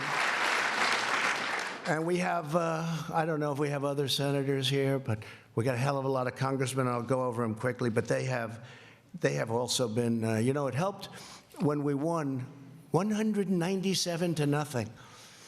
That's got to be a first, Kevin, right? Is that like a first? The Republicans have this image. See, I say Democrats are lousy politicians because they have lousy policy. Open borders, sanctuary cities, they have horrible policy. Who the hell can win? Oh, the new policy is raise taxes. They want to raise taxes. All my life I wasn't in politics, but I'd say, if you're a politician, you want to say, we're going to lower taxes. They want to raise taxes. So they have open borders, sanctuary cities, raise everybody's taxes, get rid of everybody's health care, 180 million people in the United States, and they're really happy. And we're going to give you a health care that's going to cost more money than the country could make in 30 years if it really does well. That's 1 year. So I've always said they're lousy politicians, but they do two things. They're vicious and mean. Vicious. These people are vicious. Adam Schiff is a vicious, horrible person. Nancy Pelosi is a horrible person. And she wanted to impeach a long time ago when she said, I pray for the president. I pray for the president. She doesn't pray. She may pray, but she prays for the opposite. But I doubt she prays at all. And these are vicious people. But they do two things. They stick together. Historically, I'm not talking now. They stick together like glue. That's how they impeached, because they had whatever the number is, 220 people. So if they don't lose anybody, they'll be able to impeach anybody. You could be George Washington. You could have just won the war, and they say, let's get him out of office. And they stuck together, and they're vicious as hell. And they'll probably come back for more, but maybe not, because the Republican Party's poll numbers, Mitch, have now gone up more than any time, I think, since 2004, 2005. And you know what happened then? But in normal times, decades, you would call it. That was a little unusual time. It was for a very short period. The Republicans Party's poll numbers and Donald Trump's poll numbers are the highest I've ever had there. So maybe they won't. It's no way to get your poll numbers up. It's not worth it. Because from my family standpoint, it's been very unfair for my family. It's been very unfair to the country. Think of it. A phone call. A very good phone call. I know bad phone calls. This is a phone call where many people, I think Mike Pompeo was probably on the call. Where's Mike? Mike Pompeo was on the call. Many people were on the call. I know that many people. They even have apprenti, bringing up an old favorite word of mine, the apprentice. They have apprenti. They have people on these calls. And I know there are many, when I speak to the head of a nation, and they have many people on. I mean, also, do you think they're just, in the case of Ukraine, he's a new president. He seems like a very nice person, by the way. His whole thing was corruption. He's going to stop corruption. We even have a treaty, 2001, 1999. It's a treaty, signed treaty, that we will work together to root out corruption in Ukraine. I probably have a legal obligation, Mr. Attorney, to report corruption. But they don't think it's corrupt when a son that made no money, that got thrown out of the military, that had no money at all, is working for $3 million up front, $83,000 a month, and that's only Ukraine. Then goes to China, picks up $1.5 billion. Then goes to Romania, I hear, and many other countries. They think that's okay. Because if it is Ivanka in the audience? Is Ivanka here? Boy, my kids could make a fortune. They could make a fortune. It's corrupt. But it's not even that. It's just general corruption. And the other thing is mentioned in the call, and something that I've told Mike Pence, our great vice president, I would tell him all the time. And I told him when he went on the trip, because he was over there. He never mentioned anything about this when you had your meeting.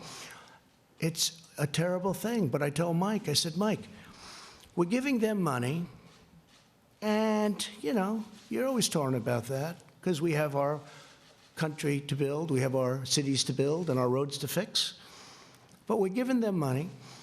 Tell me, why isn't Germany paying money? Why isn't France? Why isn't United Kingdom paying money? Why aren't they paying money? Why are we paying the money? Is that a correct statement, Mike? I say, find out what the hell's going on. And I told that to all of my people, OMB. I said, I asked that question. How much is Germany paying? Why isn't Germany paying? Why is the United States always the sucker? Because we're a bunch of suckers. But that's turning around fast. But it makes it harder when stuff like this happens, because you want to focus, and you want to focus perfectly. Think what we could have done if the same energy was put into infrastructure, prescription drug prices. Think of what we could have done. And I'm now talking both sides. Think of what we could have done if we had the same genius, because it's genius. I will say, it's genius on the other side. Maybe even more so, because they took nothing and brought me to a final vote of impeachment. That's a very ugly word to me. It's a very dark word, very ugly. They took nothing. They took a phone call that was a totally appropriate call. I call it a perfect call, because it was. And they brought me to the final stages of impeachment. But now we have that gorgeous word. I never thought a word would sound so good. It's called total acquittal. Total acquittal.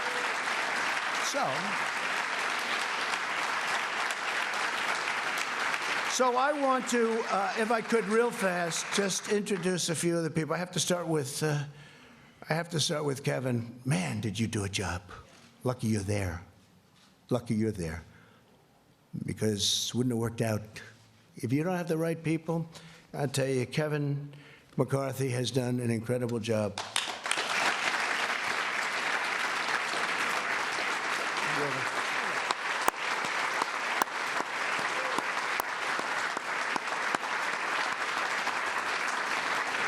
And he loves his job, and he loves his country. Tell you what, Mitch and Kevin, they love what they do. Now, Mitch wouldn't even tell you he liked it. Say, Mitch, do you like it? I don't know. He's the greatest poker player, right? Kevin will say, I love it, right? And I will say that you're going to be Speaker of the House because of this impeachment hoax. I really believe it. I really believe it. And I'm going to work hard on it. I'm going to try and get out to those Trump areas that we won by a lot. And, you know, in 2018, we didn't win. We just won 2 seats in North Carolina, 2 wonderful seats in North Carolina that were not supposed to be won. But I went and I made speeches, and we had rallies, and we did a great job, and we won. We took 2 seats. Nobody writes about that. If we lost them, it would have been the biggest story of the year. But we're going to go. We're going to do a job, and we're going to win a lot of seats. We're going to win a lot of seats. People are very angry that Nancy Pelosi and all of these guys, I mean, Nadler, I know him much of my life. He's fought me in New York for 25 years. I always beat him. And I had to beat him another time. And I'll probably have to beat him again. Because if they find that I happen to walk across the street and maybe go against the light or something, Let's impeach him. So we'll probably have to do it again because these people have gone stone cold crazy. But I've beaten them all my life, and I'll beat them again if I have to. But what they're doing is very unfair, very unfair. So Kevin McCarthy has been great. So a few names, right? And there'll be a few you forget. If you want, you can raise, and I'll say, great, love to have you, wonderful. But we're going to do the best we can. And I have my cabinet, but my cabinet's different. I appoint them, okay? I didn't see all of them helping so much. You know, they were running their various bureaucracies, right? Now, my cabinet's great, and they're all here. But today is the day to celebrate these great warriors, right? These are great warriors. They really fought hard for us. And so I'll start Kelly Armstrong, North Dakota. Kelly, thank you. Great job. Great job. Jim Banks of Indiana.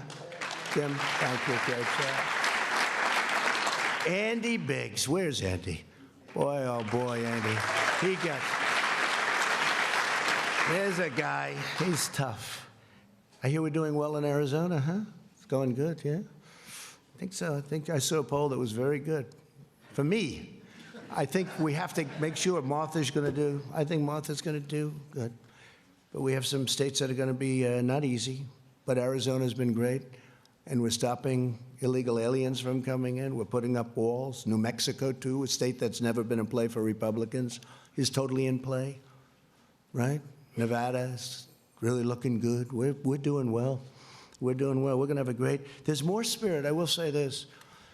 There's more spirit now for the Republican Party, by far, than the Democrats. You know, Mike Pence just got back from a beautiful place that Chuck Grassley knows well, Iowa. And he was talking about this fiasco, the Democrats. They can't count some simple votes, and yet they want to take over your health care system. Think of that. No, think of that. But we also had an election out there, and we got 98% of the vote. We have two people running, you know, and I guess they consider them non-people, but they are running. I mean, one was a governor, one was a congressman. They're running. We've got 98% of the vote. And everybody from the media was saying, who are those crowds over there? You know, they expect it to be one of these competitive where everybody's running because they want to win, they want to win.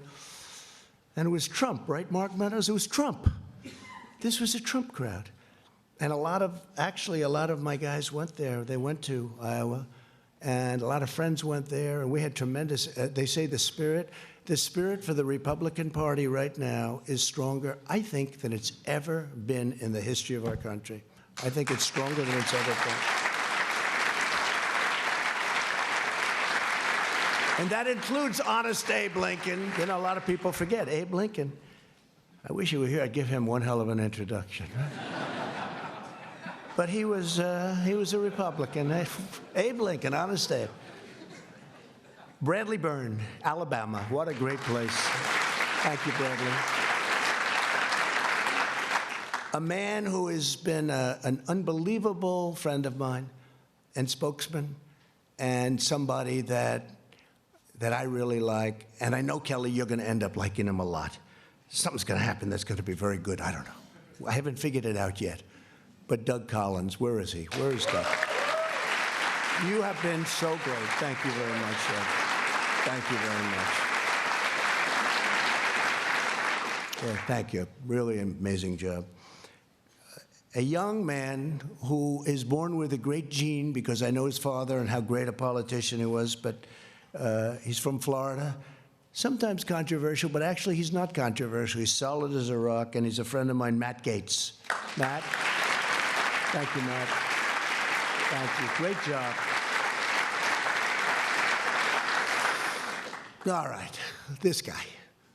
So he's the NCAA, meaning a couple of years ago when he was in college, wrestling champion. NCAA, that's the big deal. That means in all of college, you're the champ, you're the best. His record was ridiculous. Nobody could beat him. And I see it, you know, every time I see it. When I first got to know him, Jim Jordan, when I first got to know Jim, I said, he never wears a jacket. What the hell's going on? He's obviously very proud of his body.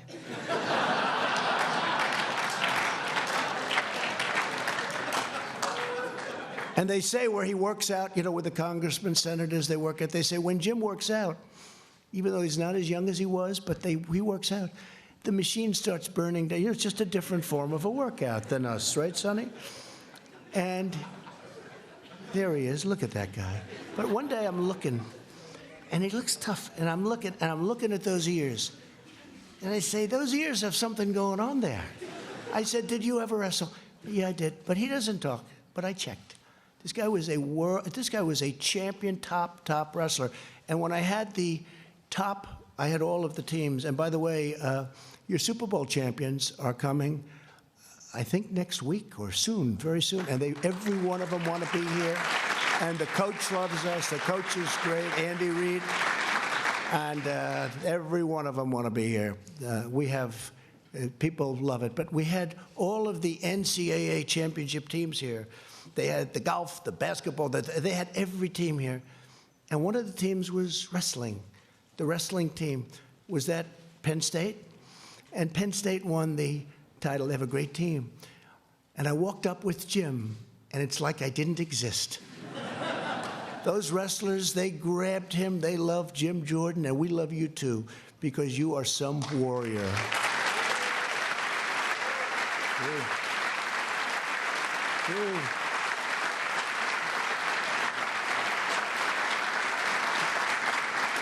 A woman who became a star. We have a couple of women that became stars, you two. And I always liked the name of her, you know, I liked the name, Lesko. I liked it. That's how I picked it. I liked the name. I saw that face. I saw that everything. They gave me cards. She had like 7 opponents, right? And you have no idea how much the public appreciates, how smart, how sharp you are. This I can't tell. I can't tell. They just said, you know, she's really good. She's really talented. I said, let's go. We worked with her. She won her race. Tough race. It's no longer tough because what she does out there is incredible. Arizona loves her. But you were so incredible representing, I don't say me, representing our country and getting it out of this impeachment hoax. What you did was incredible. So Debbie, please stand up. Debbie, let's go.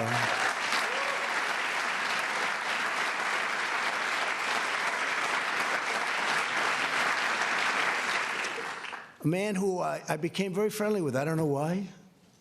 Do you ever have where, I'll ask the media, certain people call, you take their calls. Other people call, if they don't have information, they won't take anybody's call.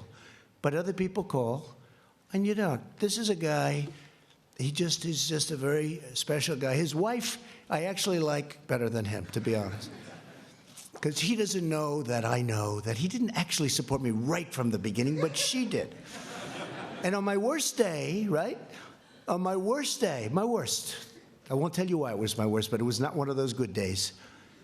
She got on a bus, got many other buses, and women all over North Carolina, and they toured North Carolina. Well, Mark was back sort of semi-supporting another candidate, which he ended up leaving very quickly. I don't think you had a choice because of your wife.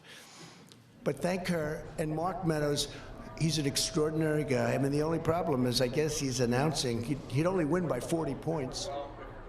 You're watching News Now on Fox 10 Extra. President Trump continuing his statement on the Senate verdict. You're going to win your district by at least 20 points, please, okay?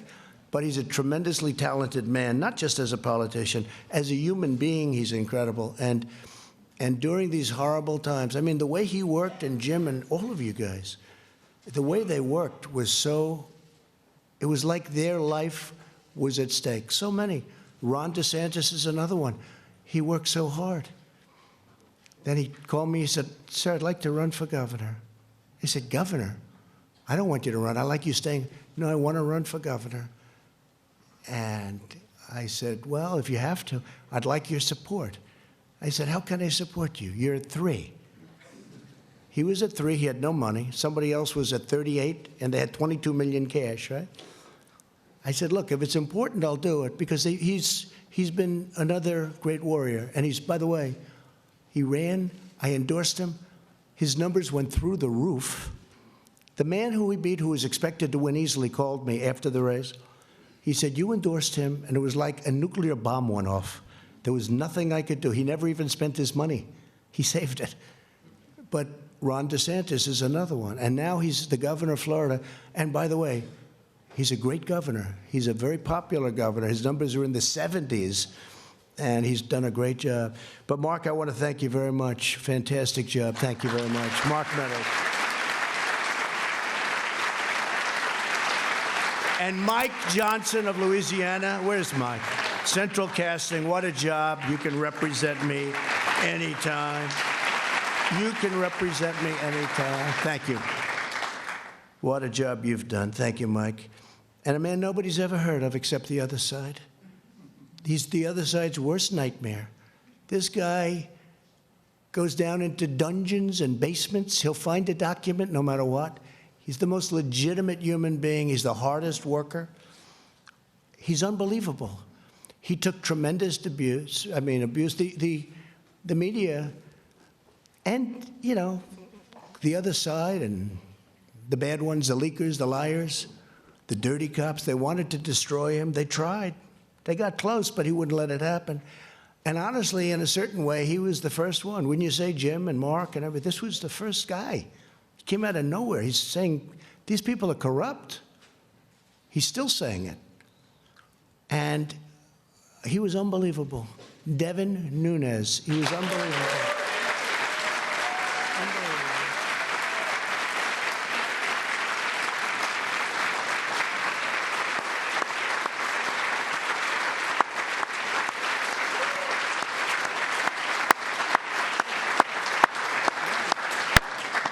That's so true, Devin.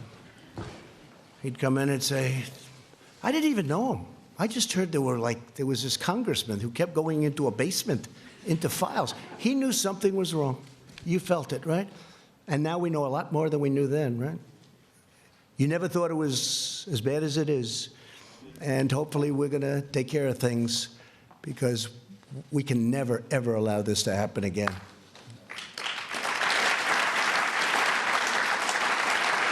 Scott Perry of Pennsylvania. Scott, thank you. Thank you, Scott. Really great. And you're doing very well over there, by the way. Just so your numbers. A man who is Central Casting. If I'm going to pick Perry Mason, I'm going to do a remake of Perry Mason. Other than Bill Barr, I picked this guy, but I have to say I picked Barr. I picked Barr first, right? John Ratliff, right? But I have to tell you, if we're doing a remake of Perry Mason, the man I get, there's nobody in Hollywood like this, John Ratliff, right? Stand up, John. Such a great lawyer. Incredible guy, incredible talent, but just a great lawyer, and we appreciate it. He gets on that screen, and everyone says, I agree. The other side folds up so fast. We'll probably be using a lot of you in the next year. But you have been fantastic, John. We appreciate it. Thank you very much.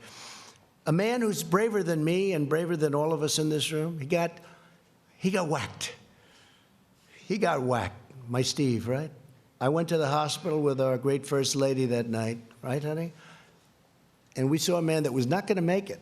He was not going to make it. He was the doctor. And I told him, his wife, I said, she loves you. Why do you say that? Because she was devastated. A lot of wives wouldn't give a damn. A lot of wives would have said, hey, yeah. I said, how's he doing? Oh, she couldn't even talk. She was inconsolable. Most wives would say, not good. Listen, I'm going home now. But the doctor came in. The wife is like, she was a total mess.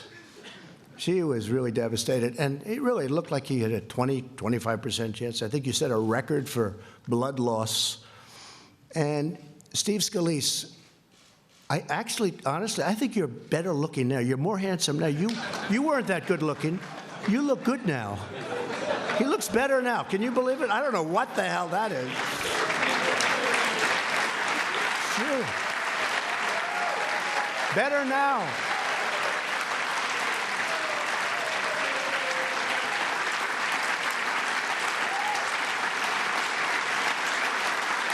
What a guy.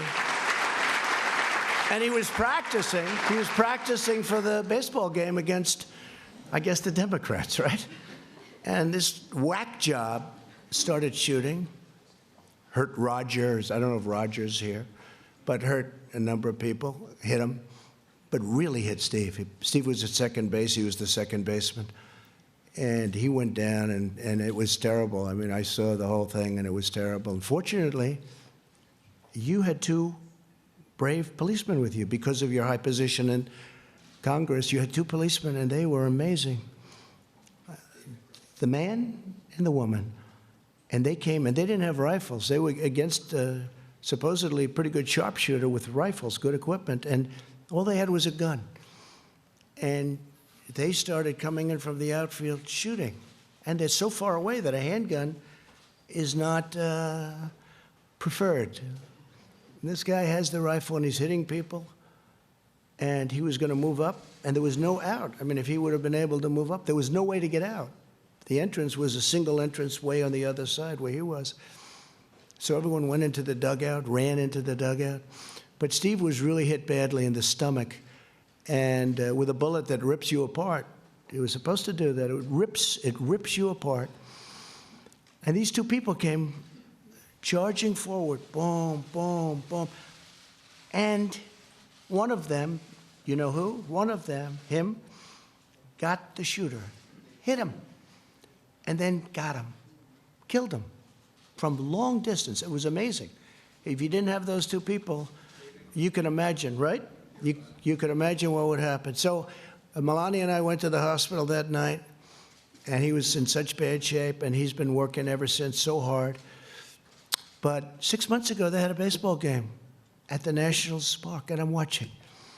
And it's on television. And it's just, you know, game, people, you want to win it, right? And Steve's at second base. The poor guy can't even walk. Do you remember Bobby Richardson for the New York Yankees? He was known for range, Louis. Range. He had the greatest range. If a ball's hit the shortstop, Bobby Richardson's the second baseman. Bobby Richardson would field the ball. If it's hit the first base, he'll throw it to the first baseman. He had unbelievable range. This was not Steve Scalise. Steve had no range. 1 foot, and he has to fall down, right? Because, you know, he was trying to get better. I don't know who the hell put you on the field. And this is a true story. So the game starts, and the first pitch, Steve's standing at second base, and the guy is really in bad shape. And I said, this is terrible. A shot, ground ball shot, is hit to second. And Steve, I say, I didn't have time to think too much, but I said, this is not good. That ball is going toward him. And this guy stopped that ball, caught the ball. He's now laying down. He throws the ball to first base. He gets him out. I said, it's the most incredible thing. I've never seen athletic. I've never seen anything like it. Right? And he gets him out, and they then took him out of the game, which was a very wise thing, because you could never do that again in a million years. But you weren't going to let that ball go through. I don't care if it was hit by the greatest of all time, right? That ball was not going through you, because you are a warrior. Steve, he is fantastic. You are fantastic. You and Liz and Kevin, what a group. I mean, what a group. I got lucky, because you need the right people. If I had the wrong people there, it'd be maybe a different story. Maybe we'd be celebrating something else. But I really want to thank you, Steve Scalise. And Elise, you, I just read the story. She's the most incredible, what's going on with you, Elise. So I even said, you know, I was up campaigning for her, helping her, but I thought, she looks good. She looks like good talent. But did I not realize when she opens that mouth, you were killing them, Elise. You were killing them.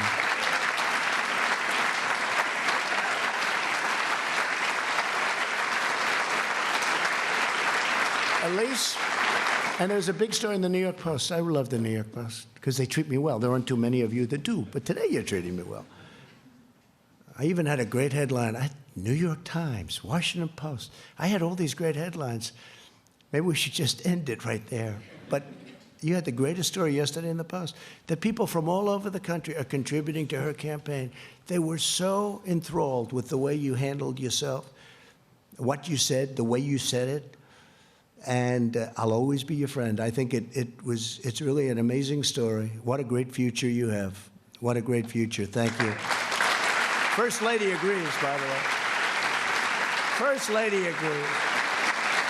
And Michael Turner, you can represent me anytime. Where's Michael? Where is he? Well, you can represent me. How good were you? There's another Perry Mason type, I think, right? What do you think, John? But Michael, you were fantastic, and we appreciate it. Brad Wenstrup. Where's Brad? Brad. Great. It's a big day for lawyers. You notice only the lawyers stayed. All the lawyers stayed behind. Lee Zeldin, how good are you? How good are you? Man.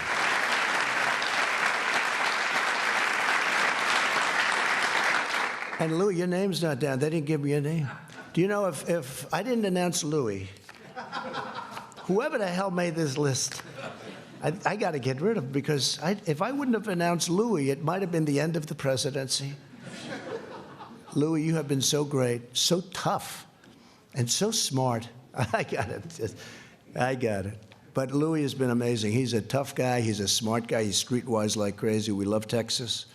And we're with you all the way, Louis. We're with you all the way. Thank you very much.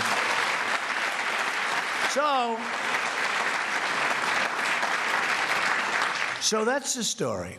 We have a great group of warriors, and there are others left, and I guess probably, I'm sure I didn't mention a few, and I apologize if that's the case.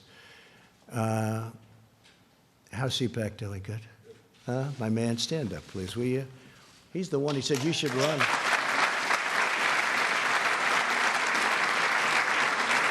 Right? Matt said, it's like 5 years ago, 6 years ago, and I made a speech, and then they do some kind of a straw poll.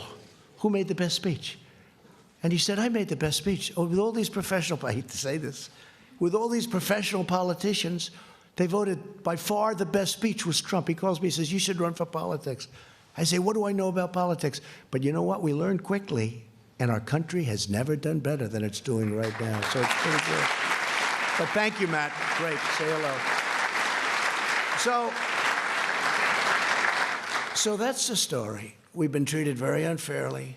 Fortunately, we have great men and women that came to our defense. If we didn't, this would have been a horrific incident for our country. When you have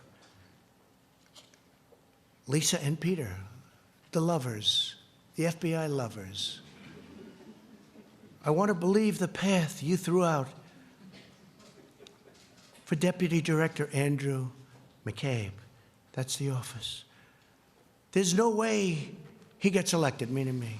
There's no way he gets elected. This is Peter to Lisa. He's probably trying to impress her for obvious reasons. There's no way he gets elected. But I'm afraid we can't take the risk. Now think of this. In other words, if I get elected, two lowlifes, they can't take the risk. They can't take the risk. Think of it.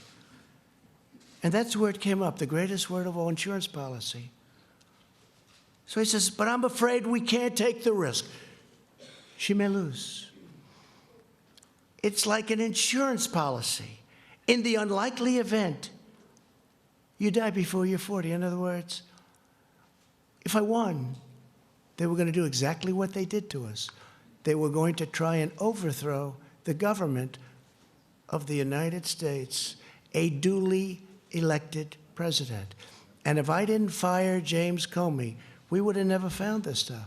Because when I fired that sleazebag, all hell broke out. They were ratting on each other. They were running for the hills.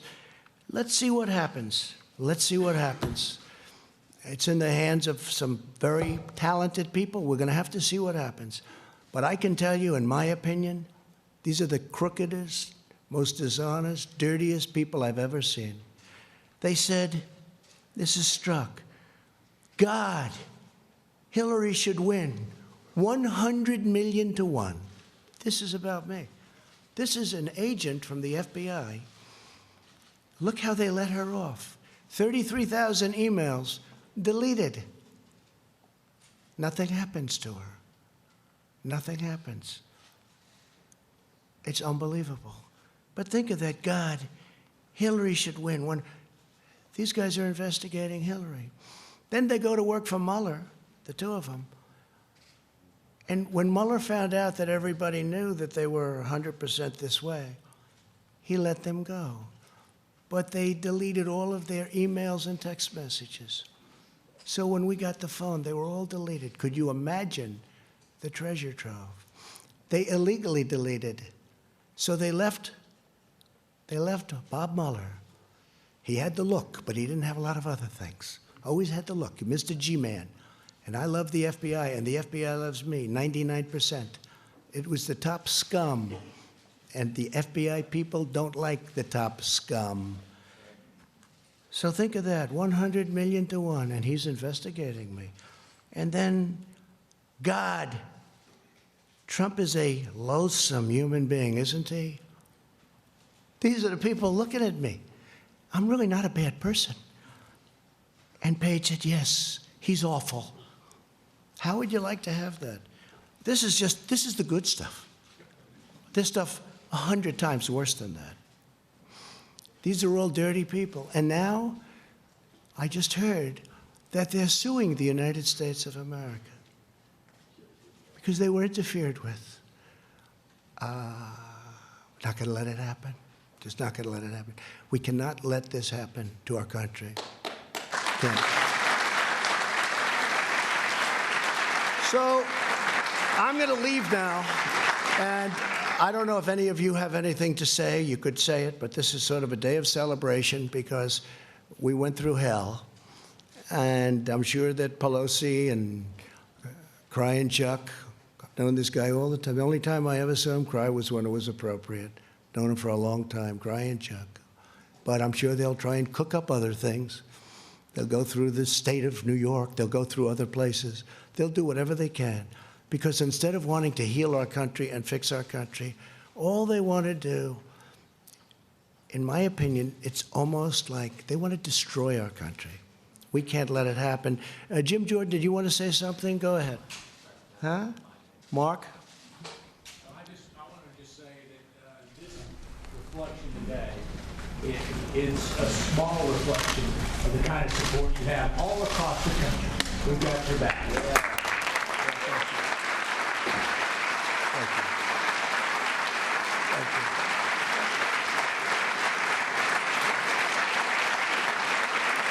This was a highly partisan situation. Pelosi said, I copied it down exactly. Before the impeachment, she wanted to impeach from day one, by the way. Don't let it fool you. You know, she said, no, the impeachment is a very serious thing. I said, she wants to impeach. Watch. Impeachment is so divisive to the country that unless there's something so compelling and so overwhelming and bipartisan, it was 197 to nothing. And other than one failed presidential candidate, and I call that half a vote because he actually voted for us on the other one. But we had one failed presidential candidate. That's the only half a vote we lost. So we had almost 53 to nothing. We had 197 to nothing.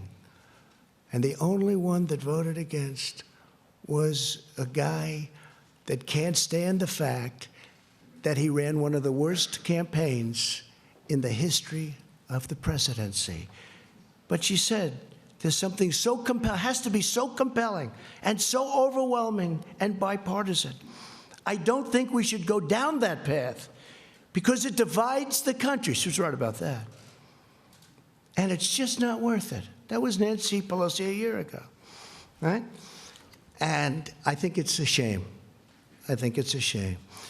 But as I said, if we can put this genius to work on roads and highways and bridges and all of the things we can do, prescription drugs. You know, we had, Secretary Azar's here, and I want to thank him for this, but we had, first time in 51 years where drug prices actually came down last year. First time in 51 years. But what we can do working with both parties in Congress would be unbelievable. It'd be unbelievable what we can do And I know Chuck Grassley is working very hard on it, and Mitch is working very hard on it. But what we can do is incredible. What we can do just generally. We've done so much without it. We've rebuilt our military. We've cut regulations at a level that nobody thought possible. We'll always protect our Second Amendment. We all know that. But I just want to tell you that it's an honor to be with you all. I want to apologize to my family for having them have to go through a phony, rotten deal by some very evil and sick people. And Ivanka's here, and my sons, and my whole family. And that includes Barron.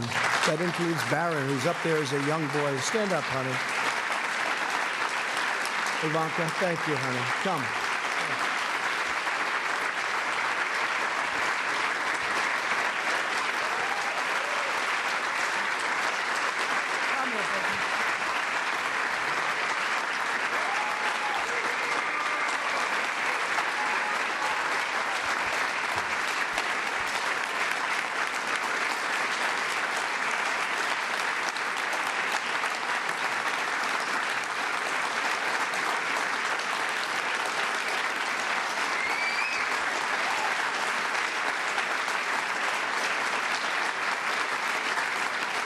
So I just want to thank my family for sticking through it. This was not part of the deal. I was going to run for president, and if I won, I was going to do a great job. I didn't know that I was going to run, and then when I got in, I was going to have to run again and again and again. Every week I had to run again. That wasn't the deal, but they stuck with me. And I'm so glad I did it, because we are making progress and doing things for our great people that everybody said couldn't be done. Our country is thriving. Our country is just respected again. And it's an honor to be with the people in this room. Thank you very much, everybody. Thank you. Thank you very much. Thank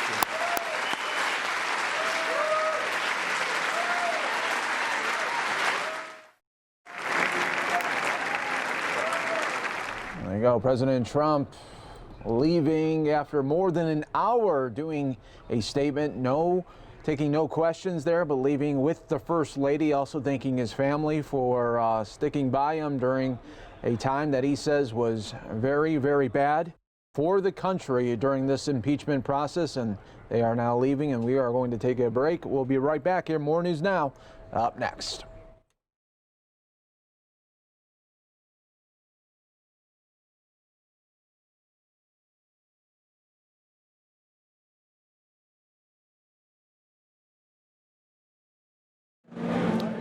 Why don't we just go outside?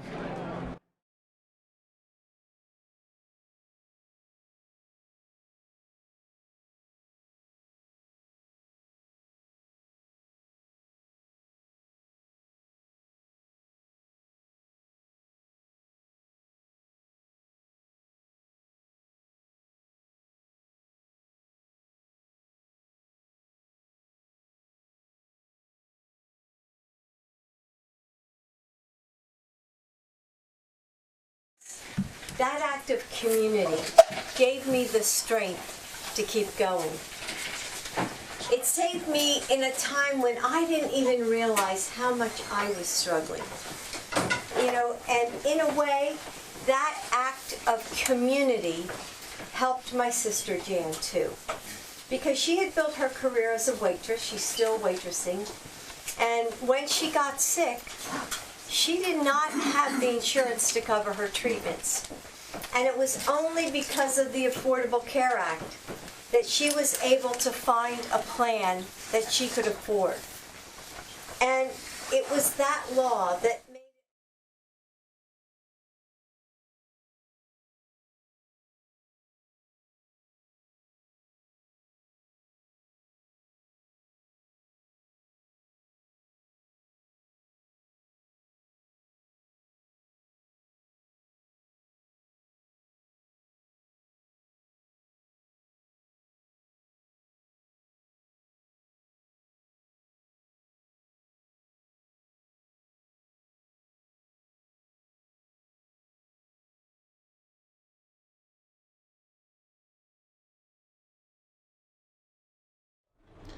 Welcome back, everyone. Here to News Now. Taking a look at your 10-day Foxcast right now. Expecting about 61 degrees today, sunny skies. And as we look forward to the weekend there, 72 and sunny for Saturday and even better on Sunday. But look at, we're going to take another dip starting in next week there with possible rain showers Monday and Tuesday. Here's what we have coming into our live feeds right now. We have Jill Biden, former Vice President Joe Biden's wife there doing a little meet and greet in New Hampshire. And then when we come back here on News Now, we'll go out to New Hampshire where we have Bernie Sanders doing a news conference. He's talking about Iowa. What happened in Iowa and what does his campaign think about that as well? More News Now up next.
Welcome back, everyone. Here to News Now. Live look at downtown Phoenix there in the distance on this Thursday. We're going to continue to roll on here for you. We just saw in the first hour of News Now and really into a little bit of the second hour here, saw President Trump make his full statement at the White House just a day after being acquitted on the multiple charges there for impeachment. We're going to go out to New Hampshire right now where Bernie Sanders is doing a news conference there as he looks forward to voting on Tuesday there for the primary. And also what happened in Iowa. We still don't know the true winner in Iowa, so he's taking some questions about that as well. Rallies and town meetings, and these are serious people who are trying to do the best they can in determining who the best candidate for president is. And I think what has happened with the Iowa Democratic Party is an outrage, that they were that unprepared, that they put forth such a complicated process, relied on untested technology. And also, to be honest with you, they have relied on thousands of volunteers, good people, who have to get up and go to work the next day, all right, to do what is enormously complicated. And I think there is very little doubt that what happened on Monday night, that type of process, that complicated process, that is never, ever, I don't think, going to happen again. Yeah. Senator Sanders, Mayor Pete's been declaring a win for days now. Why should people believe your victory speech over his? Because I got 6,000 more votes. And from where I come, when you get 6,000 more votes, that's generally regarded to be the winner. Yes. Senator, a huge part of the recount is from the satellite caucuses, which you were doing very well in. Are you worried about, why this recount was called specifically with those votes in mind? No, I don't think it's just going to be. Again, I just learned about this a few minutes ago, but I think if they're going to do this recount, it'll be for every precinct in the state. And look, in terms of the satellite caucuses, the purpose of the satellite caucus, which is a good purpose. You know, one of the problems that you have with a caucus, it takes place at 7 o'clock in the evening. Well, what happens if you're a working person? What happens if you're a mom who has 2 kids and you can't come out to a caucus? And what I think the Iowa Democratic Party tried to do correctly is to say, okay, if you can't come out, if you're a student in a night class, we will provide you an opportunity to vote. And most of the people, I think, who voted are working class people, and you're right. We did very, very well in those satellite caucuses, and I'm proud of that victory there. Okay, yeah. How are you? Joe Biden said yesterday that Donald Trump is desperate to pin the socialist label on our party. Why are you so certain that your own self-identification as a democratic socialist won't have serious blowback in November? Let me tell my good friend Joe that when we're dealing with somebody like Donald Trump who lies all of the time, he will pin any label that he wants on any candidate. It doesn't really matter. But I think the agenda that we have is the agenda that speaks to the working families of this country. And let me tell you something else. We will expose Trump not only for the liar, pathological liar that he is, but for the fraud that is, total fraud. And this is a man, as all of you know, who spends half his life demonizing the undocumented in this country. Oh, he just hates the undocumented. How terrible it is. And yet, as a private businessman, he hired, quite knowledgeably, hundreds and hundreds of undocumented workers in his resorts and in construction projects so he could save money. This is a guy who says, oh, I hate outsourcing. We got to make sure that corporations create jobs here in the United States, not go to cheap labor countries abroad. This is a businessman who manufactured his products in low-wage countries abroad, in Turkey, in China, and in other low-wage countries. He is a fraud. He is a liar. And we will expose him for what he is. This is a man who, during his campaign, he said, my tax plan, is going to not benefit the wealthy. It's going to benefit working families. 83% of the benefits of his tax plan have gone to the top 1% over a 10-year period. And we end up with the absurdity of companies like Amazon, which made $10 billion in profit last year, not paying a nickel in federal income taxes. So we will have an opportunity during this campaign to expose Trump not only as a liar, but as a fraud. Yes, ma'am. Thank you, Senator Sanders. So Michael Bloomberg is skipping the early states. There'll be a debate tomorrow night. He won't be on the stage. Do you think it's fair that the Democratic Party altered or revised the rules to put him... Wait. Let me at least put the question all the way out. Just going to give you the answer. Even though I think you know where I'm going. You know where I'm going. Okay. Do you think it's fair that the rules are now allowing Michael Bloomberg to come in? And I'm looking at you as I see your slogan there, Bernie not the billionaire. So could you comment also on the rules? Billionaires. Do we have an S at the end of that? We have an S. All right. So could you comment not only on the debate, but on the even more money that Bloomberg is putting in the contest? Thank you. Thank you for the question. And I knew what the question is. I was going to answer it the same way. You got to make sure, though. Okay. No, I think it is an outrage. Look, rules are rules. And people like Julian Castro played by the rules, campaigned really hard. Cory Booker played by the rules. Tulsi Gabbard played by the rules. Andrew Yang played by the rules. They were here in New Hampshire. They were in Iowa. They have worked really, really hard. And based on the rules determined by the DNC, they were unable to participate in one or more debates. And now suddenly, a guy comes in who does not campaign one bit in Iowa, New Hampshire. He's not on the ballot, I guess, in Nevada or South Carolina. But he's worth $55 billion. And I guess if you're worth $55 billion, you can get the rules changed for a debate. So to answer your question, I think that is an absolute outrage and really unfair. And I say this because these other guys are my friends, the people like Cory Booker or Julian Castro or Tulsi Gabbard, who work really, really hard. They were excluded, but they're not multi-billionaires. That's wrong. Senator, yeah. Well, we'll see how the first one goes. A lot of Democrats are going to hear what you're saying this morning, members who are actually, or people who actually are members of the Democratic Party, and will say, why not wait? Why not let Iowa finish counting first before declaring victory? Aren't you confusing the process by doing so? Well, I would hope, given the fact that we have waited 3 days, and now there is a talk of another recount, maybe we might want the decisions of the Iowa caucus before the November election. But I think what is very clear, 2 points. What is not going to change is that we won a very significant victory in the popular vote. We won a very significant victory in the realignment vote. And if you go out on the streets to New Hampshire, you go to Vermont, and you ask people, how do you determine who wins an election? Well, from where I come from and where everybody else comes from, the person who gets the most votes wins.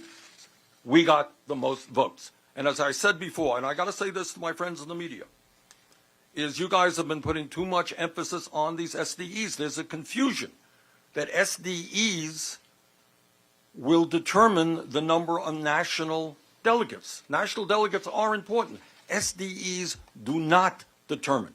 They determine who the party chair is, the rules of the Iowa Democratic Party. So as I said earlier, I think in terms of, the basic question, coming out of Iowa, how many delegates do we have? How many delegates does Elizabeth? How many does Buttigieg? That is not determined by these SDEs. So I think it is fair to say, Ed, that we won the caucus. And was there something specific, you talk about a multiracial grassroots movement in Iowa, was there something specific you did in Iowa, either targeting certain community or a certain part of the state, that you anticipate doing again down the road in the other states? Look, the whole thrust of what our campaign is about is to understand that in America we have one of the lowest voter turnouts of any major country on earth. That's what we do. And the reason for that are manyfold. One of them is that a whole lot of working class people here in New Hampshire, Vermont, all over this country, they're working 2 or 3 jobs. They can't afford child care. They spend half of their income in housing. They can't afford to send their kids to college. And they are saying, who is concerned about me? I turn on the TV and I hear all this blabber. Is anybody worrying about me and that I'm going to retire at 65 and I don't have anything in the bank for retirement? Anyone worried about me? Or is it just the billionaires and the wealthy who determine what goes on in Washington? And a lot of those people say it's all nonsense. We're not going to vote. Why do I want to waste my vote? The whole system is so corrupt. And the essence of our campaign is to talk to those people, to knock on those doors. The doors of black voters and white voters and Latino voters and Asian American and Latin and Native American voters to say, you know what, if we all stand together, yeah, we can take on the billionaire class, which now dominates what goes on in Washington, both politically and from an economic perspective. Yeah, we can create an economy and a government that works for all of us. Okay. Yes, ma'am. Hi, based on these inconsistencies that we're seeing in the results, and because this is the first time that we've had the popular vote results, does this make you question the results of the 2016 Iowa caucuses? And do you think that there should be a caucus system at all? All right, that's a good question. I don't want to revisit 2016. All I can say is you're right. We fought for, by the way, the fact that we now have clear results of the popular vote is something that we fought for. That did not exist in 2016. Now, I can't give you a definitive answer as to what happened in 2016. I don't know. I don't think anybody knows. It turned out that in 2016, I think Secretary Clinton got 1 or 2 more delegates than we got in the state process. There is some supposition that we actually won the popular vote. I can't say that definitively. I can say definitively that in 2020 we did win the popular vote. And I want to reiterate to you, so we're clear. You got 180,000 people voting. When you got 8 candidates, when you win the popular vote by 6,000 votes, that is a pretty good victory. Yeah. Yeah. Yes. You've said the process in Iowa should not repeat itself, but do you think the caucus itself should remain first? I think it depends on how you do it, but the Iowa caucus is just much, much, much too complicated. I mean, on one hand, you got to determine the popular vote. That you got to do. If you want to talk about realignment, and you can make the argument. You know, you can make the argument. Okay, what happens if somebody doesn't get 15%? Should those people have an option to go elsewhere? You can make that argument. But then when you get into calculating these SDEs, man, that is enormously complicated. I mean, the answer is, what I just told you, what I believe to be the case, maybe it's not, I do believe it to be the case, we're going to win by 6,000 votes. We will end up with the same number of delegates to the Democratic National Convention as will Mr. Buttigieg. Does that sound right? Yeah, in a certain sense, it doesn't sound right. One would think that if you win pretty good victory in the popular vote, you would get more national delegates. It's a complicated formula, kind of, and so forth. So what will not happen again, if I have anything to say about it, is a caucus this complicated. Yeah, that will not happen again. Yes, ma'am. Okay, maybe one more question. Yes, ma'am. Senator, a key part of your argument for the general election, your electability, is that you're going to boost turnout by bringing all these people into the process that haven't been voting. Iowa turnout doesn't look like it was higher than last time. Does that concern you? It does, and I would have liked to have seen a higher turnout. And I think I could probably speak for every other candidate. But this is what I do want to say. I want to say where I am very excited and what I think bodes well for the overall 2020 election. And that is that last year, in 2016, in the Iowa caucus, in terms of voters who were young people from 17 to 29, 18% of the total vote, 18% was under 29. This election, 24%. That was a very significant increase in young people participating in the Iowa caucus. And actually, as I understand it, it turns out to be even higher, percentage-wise, than the turnout of young people in 2008 when there was a massive turnout and Obama won. So that does give me a lot of optimism. I believe, as I have said many times, that the young people of this country, the younger generation, is the most progressive young generation in the modern history of this country. And to defeat Trump, we are going to have to mobilize young people who are concerned deeply about climate change. They're concerned deeply about racism and sexism and homophobia and xenophobia. They are concerned and very worried about the kind of student debt that they are carrying. They're worried about the cost of housing. If we can mobilize, and Iowa is a good start in that process, if we can mobilize and bring young people into the political process, I think it will have a very positive and profound impact on the general election. Thank you all very much. That's Bernie Sanders doing a quick news conference in New Hampshire talking about the Iowa chaos that happened earlier this week. Now also happening in New Hampshire right now. They need resources. We need a lot more teachers. We have a teacher shortage. We need to attract teachers to the profession. And that's Joe Biden in New Hampshire. Joe Biden taking the day off from campaigning, sending his wife to campaign there, and you could see the crowds there. Not too many in that home as he continues to try to fight in New Hampshire, getting about 4th place in Iowa. We're going to be right back here on News Now. More News Now up next.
Welcome back, everyone. Here to News Now. Taking a look at the Dow Jones here, up 72 points there in the green. Continues its green surge here as we continue and roll on for you right here on Fox 10 Extra. I'm your host, Mike Page. Always great to be here with you on this Thursday. Let's show you a little bit of Speaker of the House Nancy Pelosi talking to the media just days after she was on camera ripping up the speech from the State of the Union just seconds after President Trump wrapped up.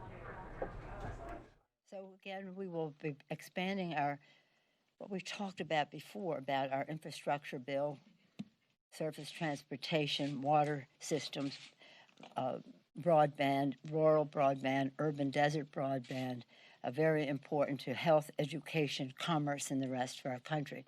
And then we'll go further with our initiatives on infrastructure for school construction and some housing initiatives and initiatives that relate to the needs of our veterans. We'll be unfolding some of that in the week ahead.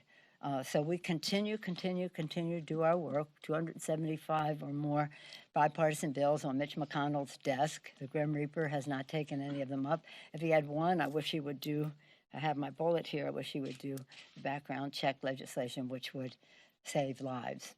So it is an interesting time as we go forward. We'll also be taking up in the next week the ERA, the legislation related to the ERA, and there's a great deal of excitement across the country. You see what happened in Virginia, and we're hoping to move the date to include that new state in that number to promote women, especially in this year when we observe the 100th anniversary of women having the right to vote. I know what you're going to say, Chad. What happened to the 49ers? I'll ask that at the end. Yeah, but just when you're thinking of it, think about your own team, okay? Well, we're going to get the first round draft.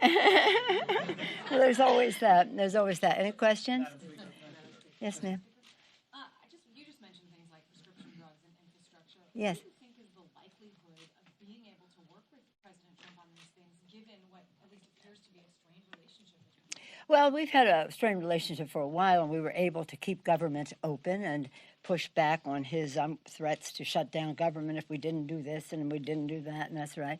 And I was very proud of the work in a bipartisan way of our appropriators, left to their own devices. You've heard me say they can really work things out, and we did, and we pushed back on any threats of shutdown. So we worked together on that. We worked together on the U.S.-Mexico-Canada agreement.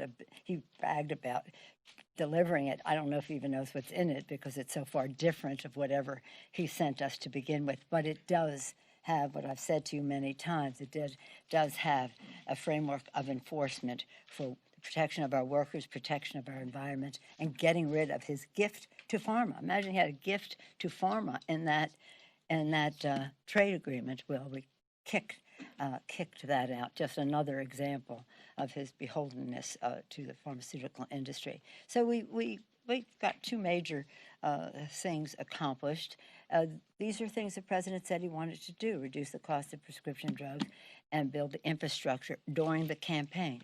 Especially infrastructure. I hardly ever had a conversation with him when he wasn't talking about infrastructure. I think he really wants that.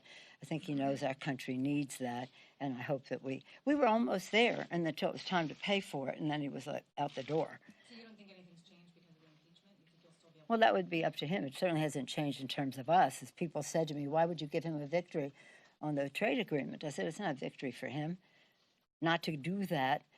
For the benefit it provides for our farmers, our manufacturers, our workers in our country, our hemisphere, I think would be wrong. I mean, he just wasn't that important that we would walk away from what they were conceding to us. What they were conceding to us in that legislation. If we didn't get what we want, we couldn't go that path, but we did. Now, did we get everything? No, it was a negotiation, but it's a path to much better trade agreements, and I'm pleased we did it. Yes, Jan. Yeah. The White House Communications Director has indicated that the president, maybe others of the administration, may want to have some payback for what the impeachment and what the Senate did here.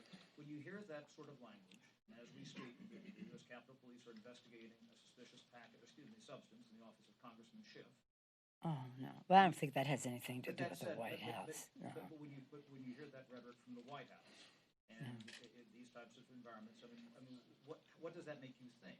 Well, let me just say that language is, first of all, the whole State of the Union was beneath the dignity of the White House, an insult to the Congress of the United States and the American people. So their language is nothing that surprises anyone. But they have to know that when the White House speaks, those words weigh a ton. And they are giving encouragement to people to do things. Just as, remember, Charlottesville, people were coming down that hill with tiki torches saying, the Jews will not replace us, the Jews will not replace us. And what was the president's statement? They're good people on both sides. Really? The Jews will not replace us and they're good people on both sides? So there's a mysterious view that they have about what their words, the weight their words carry. And there are people out there who, for whatever purpose, I know I'm constantly, I don't want to even go into the target that I am because of them, but I can't worry about that. But that was there even before them. Just working with President Obama stirred up some of those same people. But I mean, I would like to think that it had nothing to do with what the White House was saying. But I do think they should rein in their comments, because what they're saying is they're going to be payback to us for upholding the Constitution of the United States, for honoring the vision of our founders, for a democracy, a republic if we can keep it, for something our men and women in uniform fight to protect, our freedom, our Constitution, and the aspirations of our children that depend on living in a democracy that is unquestioned in terms of that, where we have freedom of the press to be guardians of that democracy.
And just a little time left here with you on Fox 10 Extra, but we have Pilar Arias here with a preview of what's coming up next on the line. Yeah, hello everyone. So 12:30, we've got two different live events happening. We have Nancy Pelosi meeting with the interim Venezuelan president. We remember when all of that was happening. It's Juan Guaido. She's going to be sitting with him. So we'll have that live. And then at the same time, Pete Buttigieg is actually meeting with veterans, having a roundtable in New Hampshire. So it's always interesting to see these presidential candidates, exactly what type of events they hold, where, and like who they're trying to reach. Yes, absolutely, because the big vote coming on Tuesday in New Hampshire. Thanks so much, Pilar, as we continue to stream for you worldwide all the way until 10 o'clock tonight. So the News Now experience does continue. So we would really enjoy it if you can come on over to youtube.com/Fox10Phoenix or fox10phoenix.com, and you'll get the same experience right there, as we'll take feeds from all over the country as they are happening. And oh yeah, we have already clipped for you the full version of President Trump making his first big statement since being acquitted yesterday. We have the full hour for you already on there on our YouTube page. But that's going to do it for us today here on Fox 10 Extra. Thank you so much for joining us, and we will all see you tomorrow starting right here, Fox 10 Extra at 10 a.m. I'm your host, Mike Page. Have a great day, everybody, and enjoy.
All right, everybody, good afternoon. Thank you so much for watching Fox News Now. Pilar Arias hopping on a mission control. That's what I like to call the Fox News Now set. I know we've got thousands of you watching worldwide. I'm going to say hello. Hope you all are having a fabulous Thursday. We are almost to Friday, which means we are almost to the weekend. What are your plans? It's going to be picture perfect weather here in the valley, so I am super excited for that. I do want to address something. I know that you all have noticed some inappropriate comments and users on our YouTube chat. I'm going to do what I can right now to try to get rid of that, especially because we've got our everyday news nowers who come on. They want to engage in discussion with each other, the regulars, the everyday news nowers. So I'm going to work on that. I wanted to let you all know. I am still nasally. I'm recovering from whatever bug has been going around the newsroom here. I hope you all are doing well, though. Feel free to let me know where you are watching from. Meanwhile, while we wait for those live events to get started, we've got Nancy Pelosi in D.C. and we've got Pete Buttigieg in New Hampshire. We're going to take a look at how the Dow Jones Industrial Stock Market's doing. I'll have the audio up there. I also have some top stories from across the country. So again, my name is Pilar Arias. I hope you all are having a fabulous day so far. Thank you so much for being here.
We are getting a live picture at UC San Diego Health, so we're going to take a listen and figure out exactly what's going on. Myself appreciate. Yesterday evening, we received patients who had been evacuated from Wuhan and were being quarantined at MCAS Miramar, and now are being evaluated for a possible infection with the novel coronavirus. They're all doing well, and we are waiting results to return from the CDC, and results could be coming back as early as Saturday morning. If the coronavirus is ruled out, then these patients will return to MCAS Miramar to complete their 14 days of quarantine. If the results test are positive, basically we will be following CDC and our local public health department for directions on the next steps. But I want to stress again, all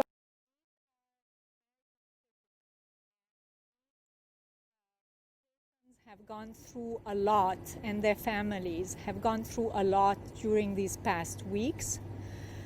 We want to welcome them here and make their life here as good as possible. The coronavirus is basically cause anything from the cold, the common cold that we have all had and we have all experienced, to more severe manifestations. But the manifestations of this particular infection are quite mild. I would want to remind you that right now we're having a very bad flu season. As you may know, we have had more than 7,000 deaths due to the flu in this season alone in the US. And so our priority is also to care for patients in the community. And I will stop there. The risks, the measures the CDC is asking us to take are basically to control the spread of this disease. So it's not because we are afraid of this virus, it's just to control and to protect other people. Operations are continuing normally here, and we want to keep it that way. Thank you. Thank you. I'm Dr. John Bradley from Rady Children's Hospital, and we have a beautiful 4-year-old girl and her father, both of whom are asymptomatic, but Dad has a cough. He's absolutely fine appearing, and he asked me to share with you that he's doing really well. But they're in isolation, and as I went into the room this morning, I put on the isolation gowns, not much more than you would do for influenza, I want you to know. And they're both just fine. And the results that Dr. Toriani was mentioning hopefully will come back soon, and we'll be able to get them out of the hospital. And I want to emphasize that we have really good isolation policies and special rooms that were all designed for Ebola, which is far worse than coronavirus. And so these patients are in isolation rooms. There's absolutely no risk to anybody else in the hospital, none of the patients, none of the healthcare workers. So we want to reassure everybody. And this is just a precaution, because following CDC policy, we just want to make sure that if there are any cases, they're isolated until they get over their flu-like illness, which is what we believe is the most common presentation, not something that's horrible. So if we can isolate them until they get over their infections and then they're no longer contagious, then they get to go back to regular daily life. So, any questions? First, can you just describe the difference between isolation and quarantine? That they're in quarantine at Miramar. What's the difference between quarantine and isolation? Do you want to? Yes. Quarantine is where you just tell someone that you need to stay in your room, and they're not allowed out of the compound, which was set up by the CDC and HHS on Miramar Air Station. Isolation is what we do for a potentially contagious patient, adult or child, when they come to the hospital, so that when they're in a room, and we've got special negative pressure rooms where the air from the room goes out into the atmosphere and not recirculated anywhere else. But the isolation rooms are designed to protect healthcare workers that walk into the rooms, so we all have our protection.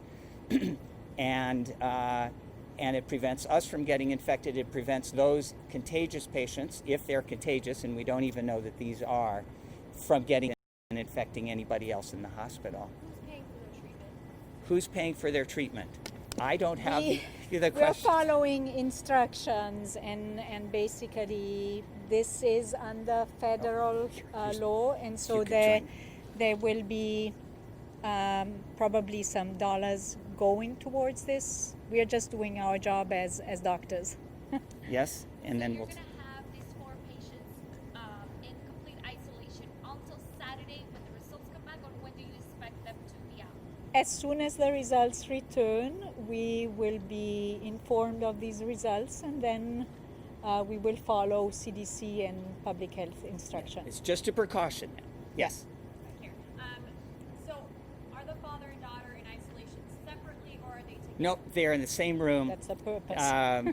The little girl is so bored. She's done with one coloring book already and is looking for more. Beautiful smile. She's perfectly well. So we don't want to separate out the dad and the child, and actually that's why they're over at our institution. And if the dad were to get sick and his test was positive, we'd be sending him over to UCSD Medical Center. Sorry, just a follow-up to that. You mentioned that if dad was to get sick, he'd be sent over here to UCSD Medical Center. Is there a possibility that in case of an emergency that he would have to get treated there, or at least stabilized there if something was to happen to him?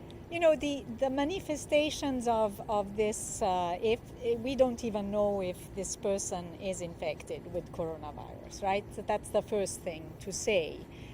So this is all in an abundance of caution. Yep. And so the patients who are here normally would not even need to be in a hospital. Right. And we don't expect things to change suddenly.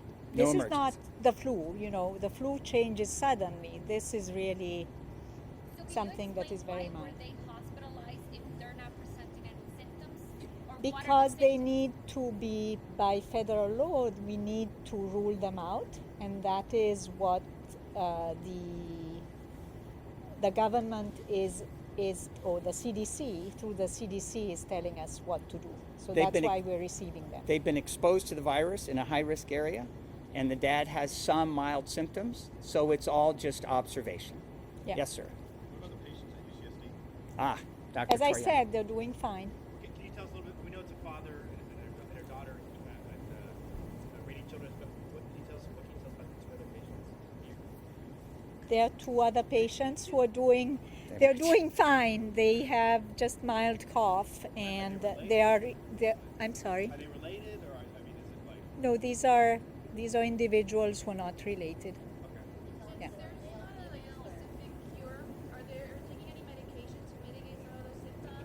No. Yeah, we're just observing them, and you know, like if they have cough that disturbs them, we will give them some cough syrup as we would give them, but really nothing. And Yeah. we Feeding know, them. We know a little bit about this virus, so there are potentially antiviral medications that we would use if they got really, really sick, and we got investigational approval through the FDA. Yep. We're not anywhere near Yeah. that. They're fine. The way you're talking about the flu sounds like it's more of a threat here in the United States than the coronavirus. Can you kind of just talk to us about, people don't seem to understand what exactly the coronavirus is. It kind of sounds like a super flu. Yes. Yes, that is actually the super cold. It may be, it could be. Yes, it is what manifested in Wuhan, and once again, in the situation of an outbreak, you always see the patients who are the sickest, right, who present to care, and that is what happened there. Is that the patients who presented into care were sick, were very sick, but subsequently, further cases had quite mild disease. And so when we look at the mortality, let's think of the worst case scenario. The mortality due to the flu, our seasonal flu, varies, but basically in the US in general is considered to be up to 2.5%. In patients who have, diseases, underlying diseases, it can go up to even 10%. This coronavirus, the estimates of death from this coronavirus are less than 2% right now. So very low, and these are the first patients who came into care, so the ones who were sickest, who presented and had really bad symptoms. So super cold is excellent, and if you're already in bad shape, then a super cold may just tip you over, and that's what they're seeing in Wuhan. So we see reports where maybe one of the first doctors in Wuhan has died from this. I don't hear people dying from the super cold. Are you surprised to hear that maybe he died? Very surprised. Yes, we are very surprised, but what we also, this is why, this is one of the reasons that WHO declared it a public health emergency, right? They declared a public health emergency because they knew that more means could go to hospitals in countries with less means, right? And so more protective equipment could go. There are fundraisers right now going on in the world to get materials to these hospitals in China that are overburdened also by other diseases. So we don't fully understand the virulence of this, and it seems like it's a super cold, but we haven't yet defined the spectrum, and there may be a lot of people who just get the sniffles and get over, in addition to those that we've identified that will die. So the CDC and the World Health Organization are looking at virulence and contagiousness, both. You mentioned that these are American citizens, all of the four? Yes. Yeah. Okay. Yes. Yes. The one point I wanted to make to you is that what we know is that no healthcare workers who have followed the precautions set by the WHO and the CDC have fallen ill. So we know that in that hospital there may not have been the proper PPE available to all of the providers. And so if you're taking care of a very, very sick patient who's intubated, your chances of getting exposed to secretions, if you don't have the proper equipment, are much higher. Yeah, PPE are all those gowns and masks and gloves that we wear. Yes. Just a little bit more detail on the two patients that are here. Are you able to tell us their ages and male, female? I don't think I can divulge that. If there's no cure for this coronavirus, how do you treat them if tested positive? So first of all, as Dr. Bradley said, there are now some antiviral agents that are being studied and that appear to have some efficacy, but these are investigational agents, and so we will pursue, if we need to use them, we will pursue the proper channels to get to these agents that are experimental. But the normal, what we would do for the flu,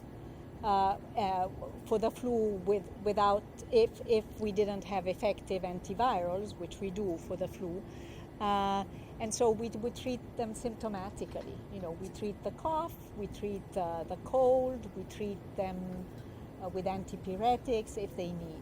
So we want to reassure you, this isn't the first coronavirus that's hopped from animals into people. So SARS was much worse, and there was a lot of work looking at antivirals for SARS. So there's some basic research that we can apply to this virus. So we're not starting from scratch. And believe me, if in the United States we begin to see this, and even if it continues in China, we'll be working with researchers in the FDA to find experimental medicines. So the fact that we have no medicines is actually not quite true. Yes, and also companies, drug companies who have these investigational medicines are already have already dispatched to Wuhan and are currently doing clinical trials. Yes, sir. I know there was a lot of people who were kind of uneasy about these people not arriving at CAS Miramar, and then since they've been taken to local hospitals, people reaching out to me, commenting on social media saying, why are we moving them? They pose a threat. I mean, is there anything you can say to reassure people that there's no threat here, or is there? There's no threat. There's no threat. So, yeah, yes, there's I want to really no reassure. threat. What we've got in our hospitals are these specialized isolation units that we all put together for Ebola that are sort of airtight, as it were. Miramar Air Station is a nice place to hold them, but they don't have all of the isolation and the physicians, all the specialists to take care of patients if they should get sick.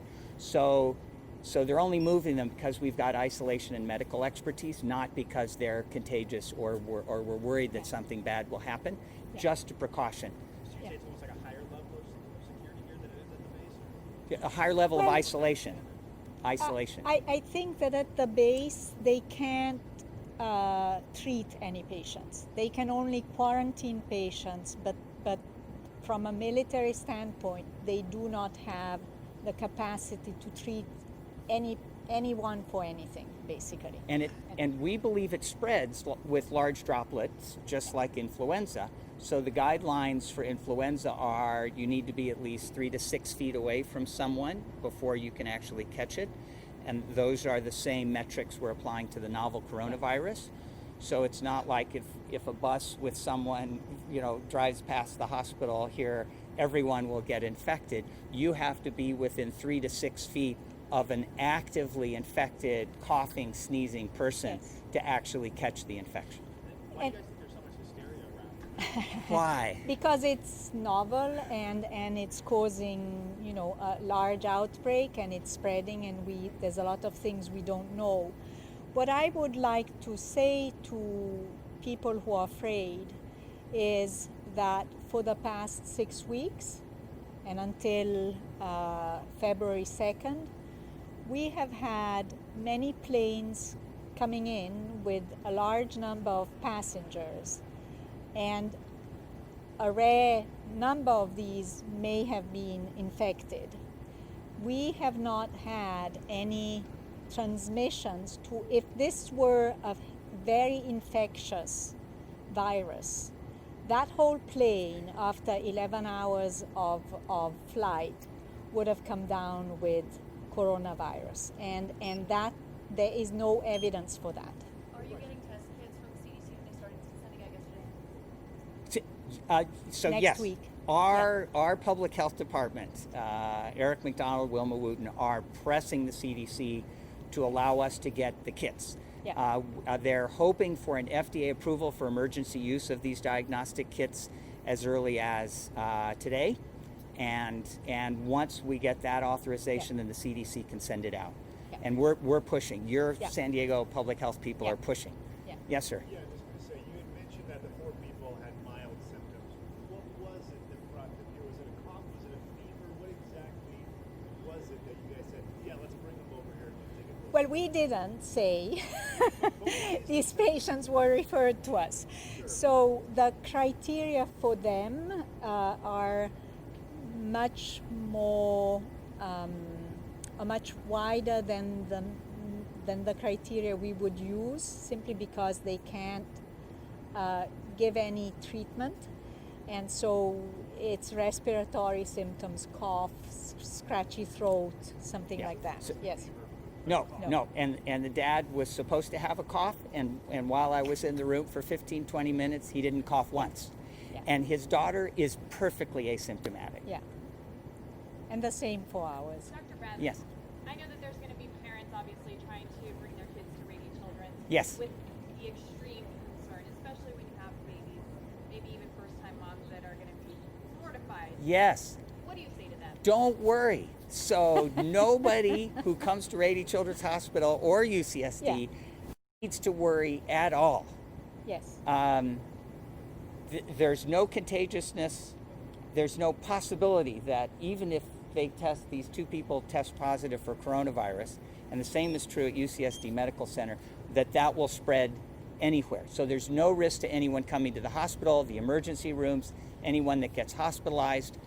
One of the other families was asking me that last night, and I reassured them there's no risk for them getting coronavirus, even if the patients test positive, which is unlikely. And sorry, my one follow-up question is, you were talking about these diagnostic kits. Yeah. Can you just get a little bit in detail as to how they're different and what, what exactly they are? So the testing for this particular coronavirus, and we'll have to stop soon, I'm told, but the testing for this particular is specific, and so the CDC so far has had the specific testing methodology, and they have held it. Now they're going to distribute it at specific labs that have the expertise in running these tests. Yes. So it's a novel coronavirus, so none of our standard tests for viruses, including human coronaviruses, are positive for this. And so the World Health Organization and CDC got the sequences of this virus from Wuhan, and they've put together a test that will specifically pick up the novel coronavirus, and those are the kits that we're hoping to get very soon. Which would help with diagnosis. Yes. Yes, which will permit. One night, do you guys have any idea how long they're going to be at both hospitals for? As we said, the key is ruling them out. If they're ruled out and they remain stable as they are, they will go back to Miramar to complete the quarantine. If they're ruled in, then we will basically follow instructions. Yeah. So we have time for one more question, and then we're going to wrap it up. Thank you. If they do turn out to test positive for the coronavirus, how will this impact the quarantine of the people who've already started their 14-day quarantine? It won't. It's 14 days since travel. So, and these people were like taken off the plane and brought over. So even if the people that are in the hospital were beginning to be contagious in the plane, that 14 days starts from when they land. So they wouldn't extend something beyond the 14 days. Thank you so much. Thank for you. coming. Thank you. Thank you very much for getting this Yes. story out and reassuring people. Yes. We really appreciate it. All right, everybody, that was a live update there on the coronavirus in San Diego. They did receive some patients yesterday that they are continuing to monitor and just make sure that the virus is contained and not spreading to anybody else. Quickly lost that live picture there, but that's A-OK. Showing you the Dow Jones Industrial Stock Market Big Board, currently up about 95 points. I do want to show you just moments ago some tape playback of President Trump welcoming the president of Kenya at the White House, and then we are waiting for that photo opportunity with Nancy Pelosi and Juan Guaido, the president of Venezuela.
can't figure out the difference between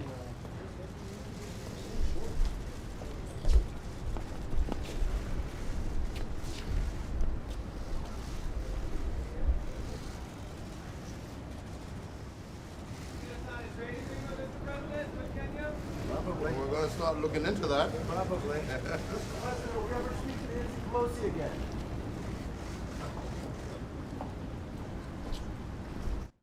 A lot going on this morning on Fox News Now. Here's a live look at the Pete Buttigieg event in New Hampshire. He's going to be meeting with veterans. We will have that for you a little bit later. Meanwhile, we've got the live picture here. Nancy Pelosi will be meeting with the interim president of Venezuela, Juan Guaido. You heard me talking about it with Mike Page earlier. You remember the power struggle there in Venezuela. But again, Nancy Pelosi holding a photo opportunity with Juan Guaido.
leadership. Good afternoon, everyone. It was a great honor to welcome to the Capitol what we consider to be the president of Venezuela. We were all thrilled that he was at the State of the Union address the other day and received such an overwhelming bipartisan welcome to the Capitol. We believe that the plight of the people of Venezuela is a challenge to the conscience of the world, and we will all stay with you, Mr. President, in that fight. We want free and fair elections. We want strong bonds between our two countries. We want the oil executives who were rounded up by the corrupt Maduro regime to be released. And again, this is something that we care about deeply. That's why I'm so proud that we were able to pass the temporary protected status as one way to be helpful to the Venezuelan people who have come out. Now, I've been to Venezuela when the previous regime. That was terrible. This is worse. I really thank the president for his courage. I've been in Europe a number of times this year, and to see the support that he has across all of Europe is quite remarkable. Mr. President, thank you for your courage. Thank you for your leadership. Thank you for honoring us with your presence today. Thank you.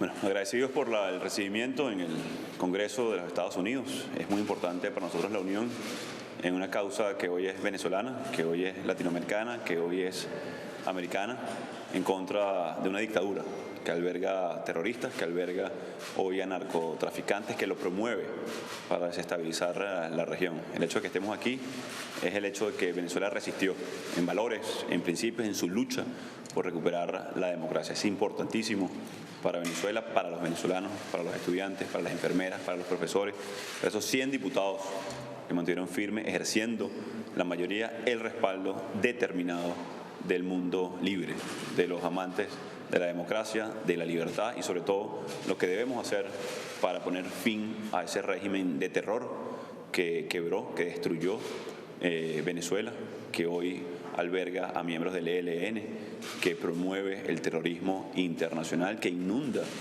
de narcotráfico las calles de Estados Unidos y del Caribe, y que en trabajo conjunto y determinado podemos hacer la diferencia. Gracias al respaldo fuerte, poderoso, en el discurso del Estado de la Unión, de todos los factores, por supuesto, las palabras del presidente, y poder avanzar en una solución a Venezuela y a nuestro conflicto, y anunciar, bueno, como lo dije en horas de la mañana, que pronto estaremos regresando a Venezuela para juntos hacer lo que nos corresponde para solucionar la crisis, la tragedia y recuperar la democracia en Venezuela. Muchas gracias.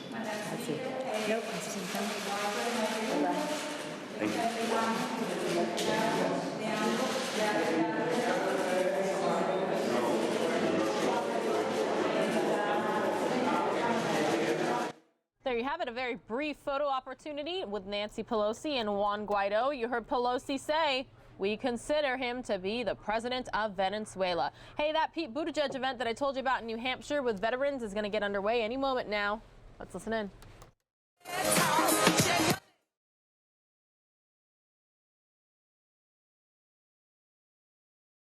I'll pull up the audio, everybody, once this gets started. They're currently playing some music there.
All right, everyone. While we wait for this Pete Buttigieg event to get underway in New Hampshire, I'm going to take you out to Riverside, California, where there is a brush fire. Again, this is live in Riverside, California.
Yeah.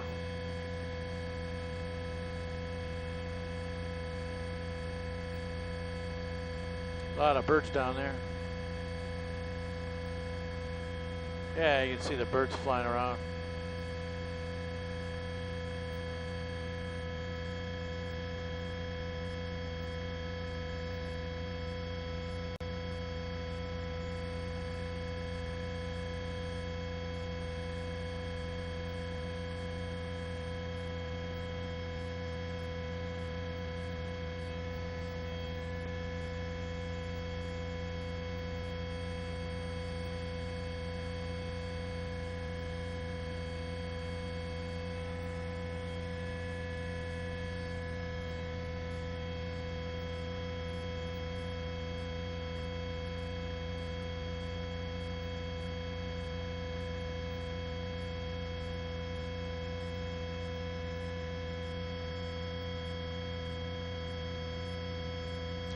Yeah, I have IFB.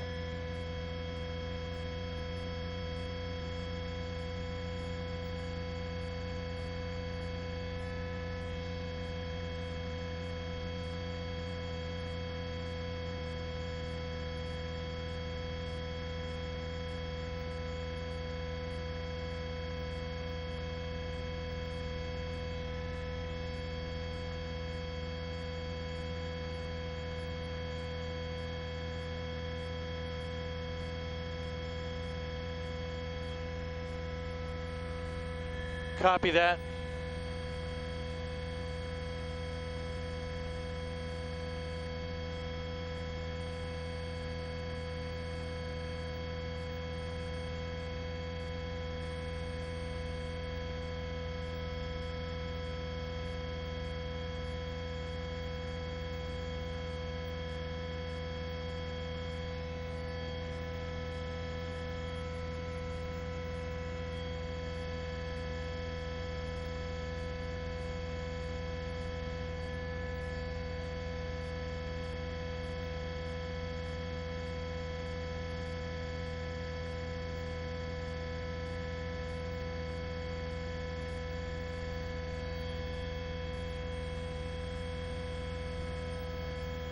Getting a little windy up here.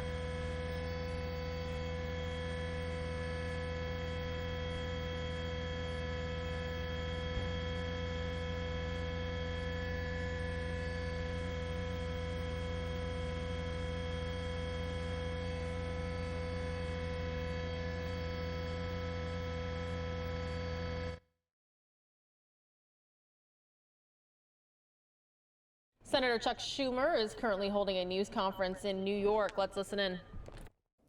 He didn't do that because for Donald Trump, it's all about Donald Trump and no one else. He was impeached for putting himself before the national interest. His speech showed that that's what he always does. I'll close by reading something Adam Schiff said in his closing arguments because it fits so perfectly. Here's what Schiff said. And if you know you can't trust this you can't trust this president to do right for this country, you can trust he will do what's right for Donald Trump. He will do it now. He's done it before. He'll do it in the next several months, and he'll do it in the election if he's allowed to. That is why, if you find him guilty, you must find that he should be removed, because right matters, truth matters, otherwise we are lost. Donald Trump just proved Adam Schiff right. It's only about Donald Trump, not about the American people, and he'll try to repeat what he's done before once again. Questions on this subject? What's your reaction to the words that he used? The profanity is so inappropriate for a man who talks about faith and values. You don't do that before a national audience. Okay? Senator, the question of witnesses and documents aside, the trial is over, but what's next for the Democratic Party if they seek to remove Roberts? What do you do? Well, what we want to do is start talking about the things that matter to the American people, protecting American health care from sabotage, making sure that protections for pre-existing conditions remain so the insurance company can't cut you off if your kid has cancer. We want to make sure there's a big infrastructure bill to rebuild our infrastructure and create thousands, millions of good-paying jobs. We want to make sure our foreign policy is straightened out, that ISIS, which the experts are now saying is resurgent, is held into line. We want to focus on the substance. Donald Trump only likes to focus on Donald Trump. What do you foresee for the presidential election in November? I'm not going to get into that. Okay? Thank you, everybody. Appreciate your being here.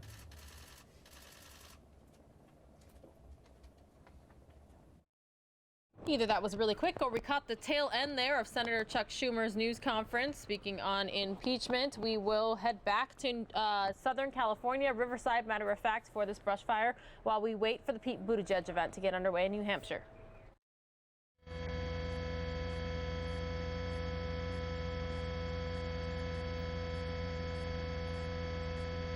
All right.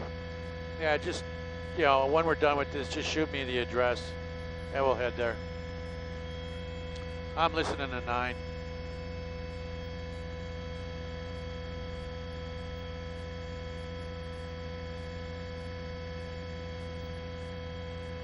Yeah, apparently 2 officers shot Bell.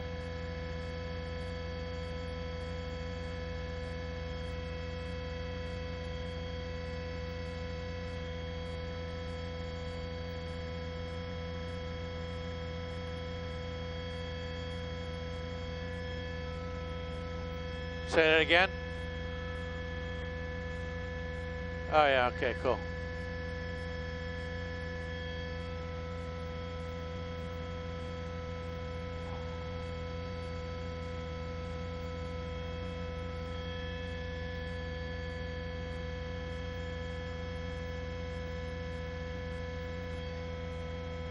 Oh, it's spread pretty much now.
I got it.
Yeah, go ahead.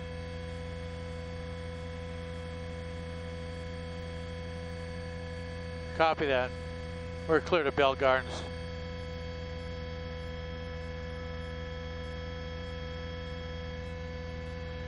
Eastern and Florence? Okay.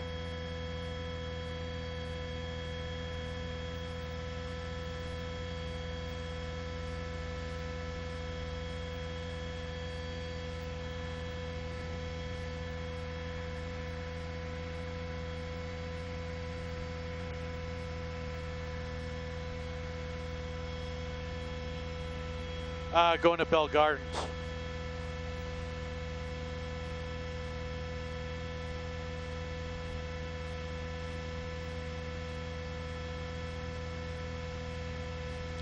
All right, we should be good. I'll switch saddle now.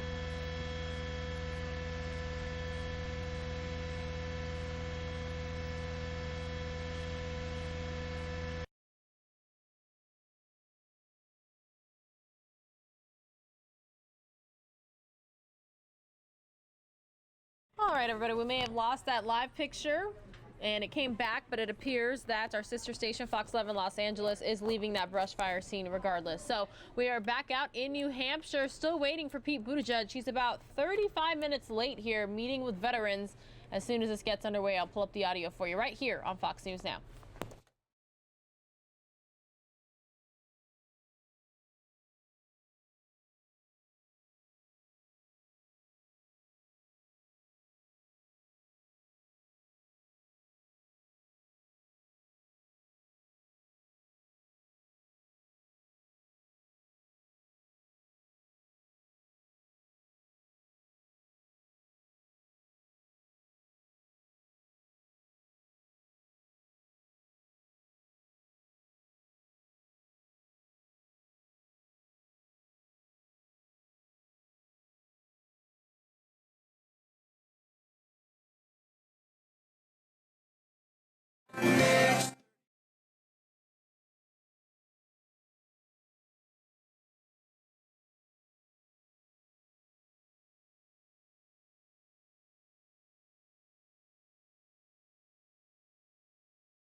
Supposed to stand on an X somewhere. Good afternoon, everybody. How we doing? It is great to be here with you. My name is Will Goodwin. I'm an Army veteran and the Director of Government Relations for Vote Vets, which is the nation's first and largest progressive veterans and military families organization with more than 700,000 members across all 50 states. Since 2006, we've been working together to elect veterans to office at every level who share our values, from the school board to the U.S. Senate and everything in between. But this is the first time that we've ever endorsed in a presidential primary, and we did it to support the historic candidacy of our friend and fellow veteran, Pete Buttigieg.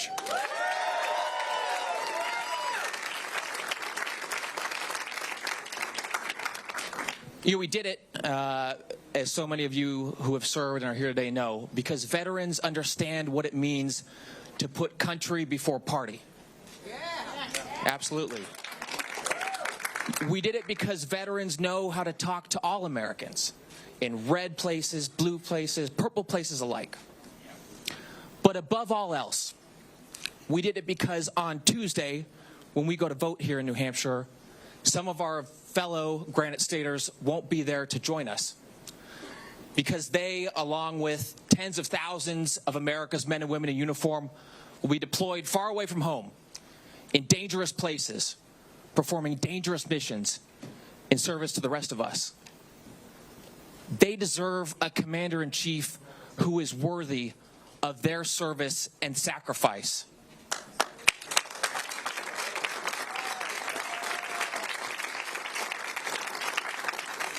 And they deserve a president who wakes up every morning thinking about them and their families and goes to bed thinking about the same.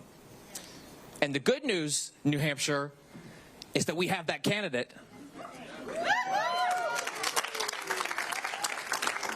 He served as an officer in the Navy. He's a veteran of the war in Afghanistan. His name is Pete Buttigieg, and together we're going to elect him the next president of the United States and put a veteran in the Oval Office. How does that sound?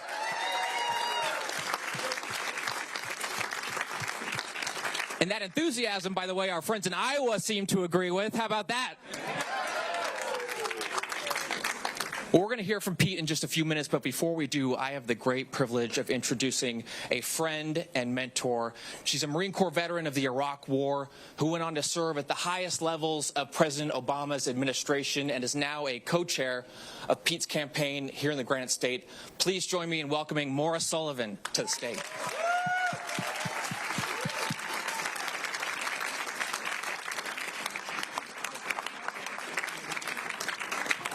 Hello, New Hampshire. How are we doing today? It is so exciting to be here with so many fellow veterans and friends and members of our community. And wow, how exciting is this? We've got veterans here from all around our state, from Lebanon, from Keene, from Merrimack, from Portsmouth, where I live, from Hampton. We've got veterans here from Berlin and from Conway. Thank you all for coming to be here today for this very, very important conversation. Thank you.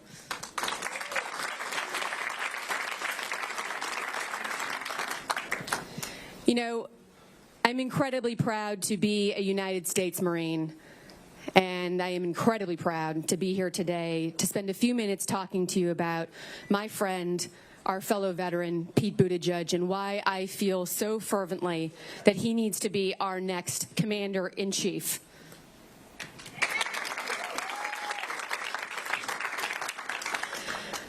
We all got our start in different places in the military. I joined the Marines when I was about 19. Never could have expected that about 6 years later I'd be 40 miles west of Baghdad in a war that we never should have been in, that we were sent to without a plan to win and without the resources to succeed. And all of us here today who've served our country, we did so, and we lived by words like honor, courage, commitment.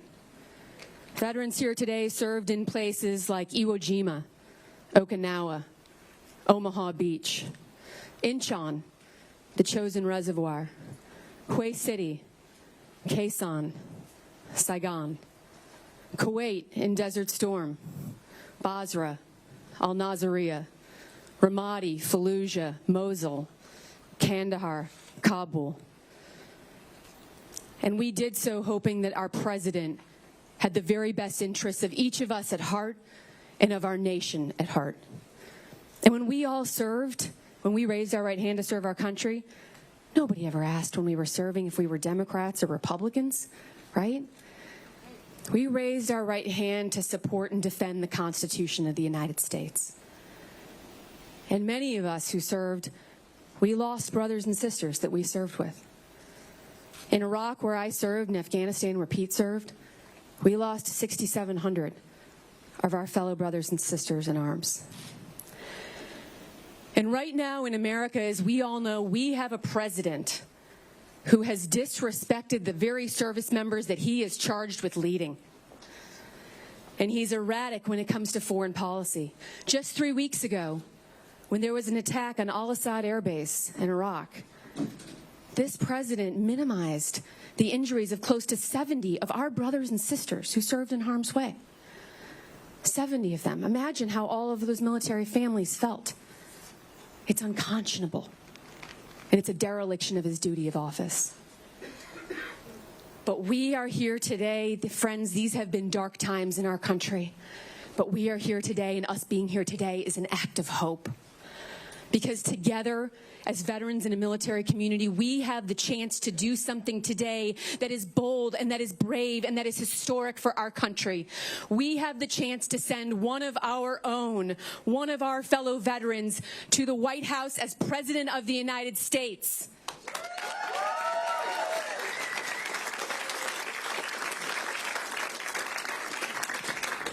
And here's the thing that we all know. Pete, he's one of us. He's one of us. He's walked in our combat boots. He understands what it is to serve and to sacrifice. He's one of us. You know, when President Obama empowered me to be a senior leader in his Pentagon, I had the chance to see up close how life and death decisions were made in Washington. I'm also a member of a military family. My little brother's on active duty in the Marines right now and was recently deployed. And my fiance, Mark, who serves in the Navy, was here with me today. And he's planning to deploy after our wedding this spring in Rye. So the question that's been on my mind over these past few months while I lie awake at night is, who is the commander-in-chief that I trust with the lives of not only my loved ones, but all of our loved ones here in New Hampshire? Who do I trust to go toe-to-toe with our adversaries, to rebuild bridges with our allies, and to make the most critical decisions that a commander-in-chief makes on behalf of all of our families? And I got to tell you, when I looked around at the candidates, it was pretty clear. It's a pretty clear choice. Pete has the experience, he's got the temperament, and he's got the judgment to be commander-in-chief of our country.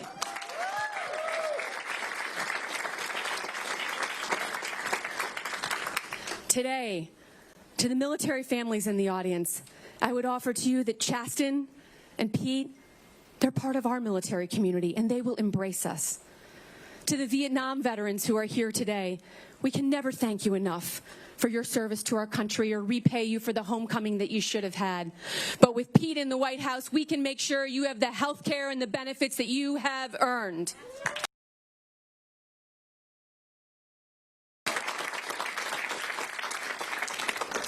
To my fellow Iraq veterans and to the fellow Afghanistan veterans of Pete, he's one of us.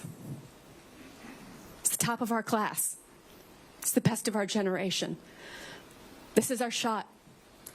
This is our shot not only for the country, but for the world, to turn the page and begin anew. And we have the chance to do that here today in sending Pete to the White House.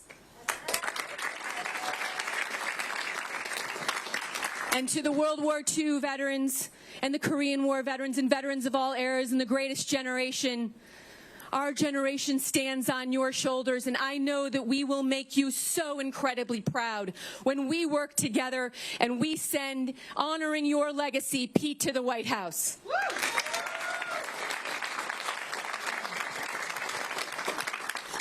We know as veterans that we've got to work really hard, and we know how to work hard when we need to, right? We know how to do that. We've got 6 days, and this is our shot. And this is the time. So we all need to come together, and we've got to knock doors. We've got to make phone calls. We've got to talk to all of our fellow veterans on the phone or via text message, and we've got to get out the vote for Pete, because he has proven, look at the results in Iowa, he has proven that he can unite progressives, moderates, independents, and even Republicans, and he is the candidate who can unite our country, and he can win. So New Hampshire, will you join me? Will you join me in sending Pete Buttigieg to the White House? Woo! We are going to get to hear from our future president in a minute, but before that, I have the distinct honor and privilege of introducing Adam Munguia, who is my fellow veteran of the United States Army, and a leader right here in Epping, and he's going to tell you a little bit more about why we need to work so hard to elect Pete. Thank you.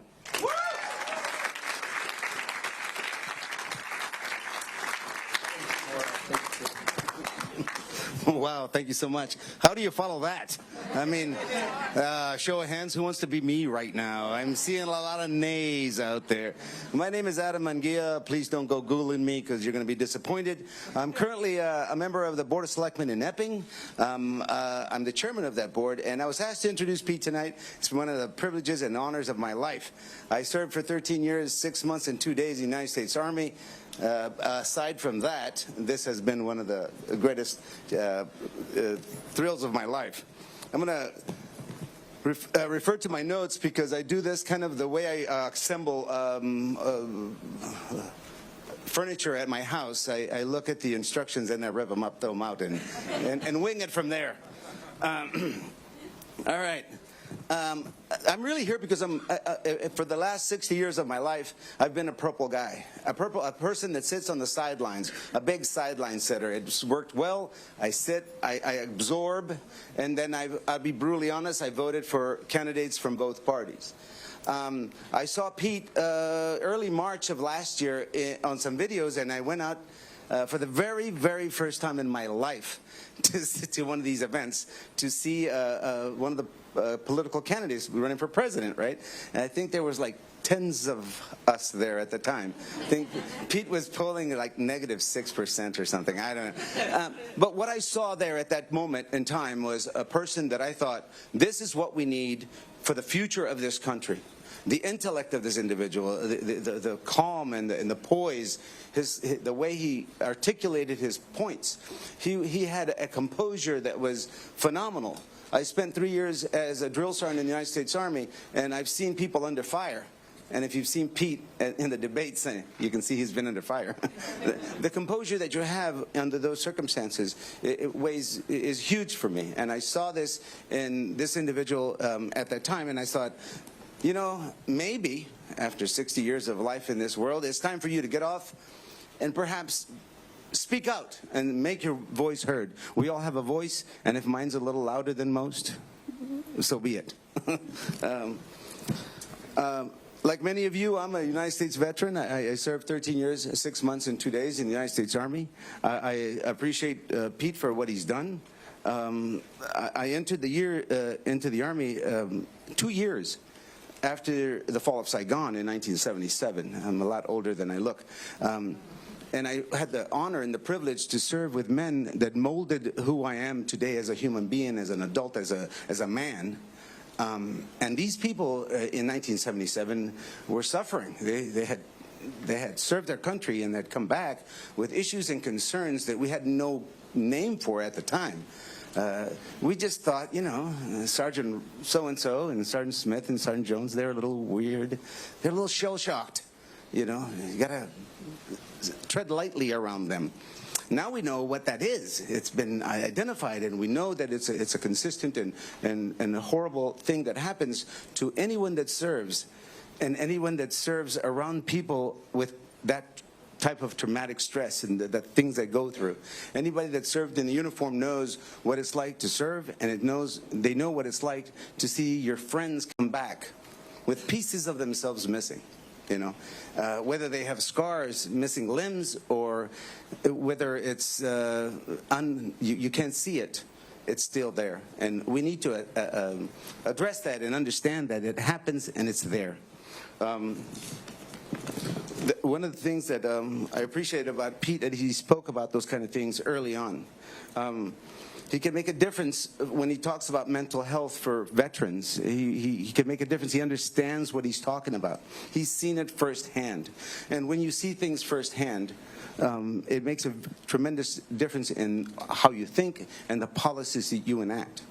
As far as foreign policy, I can trust Pete that his decisions to commit anyone to harm's way will be taken very, very strategically and calmly, and with a great deal of thought before he does anything of that nature. I've been very, very, very fortunate in my life to have served my country. I've been very fortunate to serve my community. But of all the things that I've done in my life, I feel a tremendous honor and pleasure introducing the person that you actually came here to see. I'm the only thing standing between you and him, right? Moving along! Ladies and gentlemen, thank you so much for coming out, and thank you so much, Post 98. I want you to put your hands together and welcome my fellow veteran and the next president of the United States, Mr. Pete Buttigieg!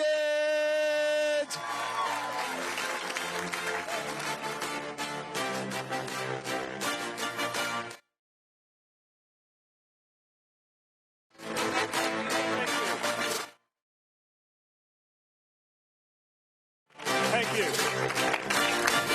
Wow, thank you so much.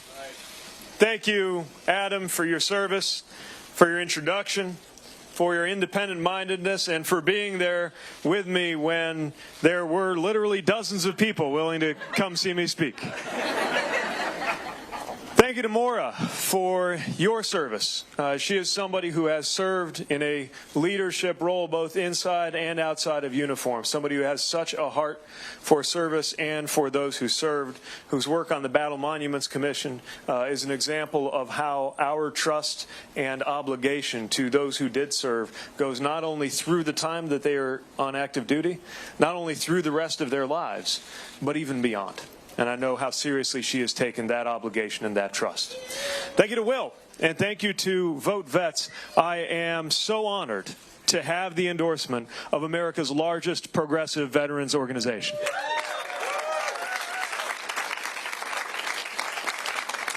And so thankful for the work that they do to remind us of something that I think everyone who has served knows, which is that the flag of the United States and the love of our country do not belong to any political party. And I want to thank Post 98 for hosting us. And I bring greetings from South Bend, home of Post 357 and several others in our region. And I know the work that you are doing tirelessly to create that sense of community and identity and purpose, as well as advocate for everybody who served. And, of course, thanks to all of you for joining us. It has been an extraordinary week. And we are absolutely electrified by the energy that we are coming here with and by the extraordinary validation of this campaign's vision that we had in Iowa on Monday. I'm also mindful and humbled by the fact that New Hampshire is New Hampshire. And New Hampshire is not the kind of place to let Iowa or anybody else tell you what to do.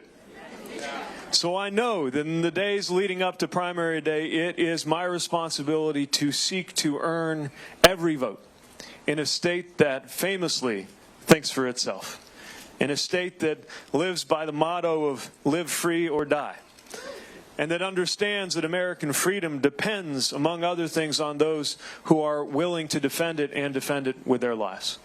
New Hampshire has contributed more than its share of veterans and service members.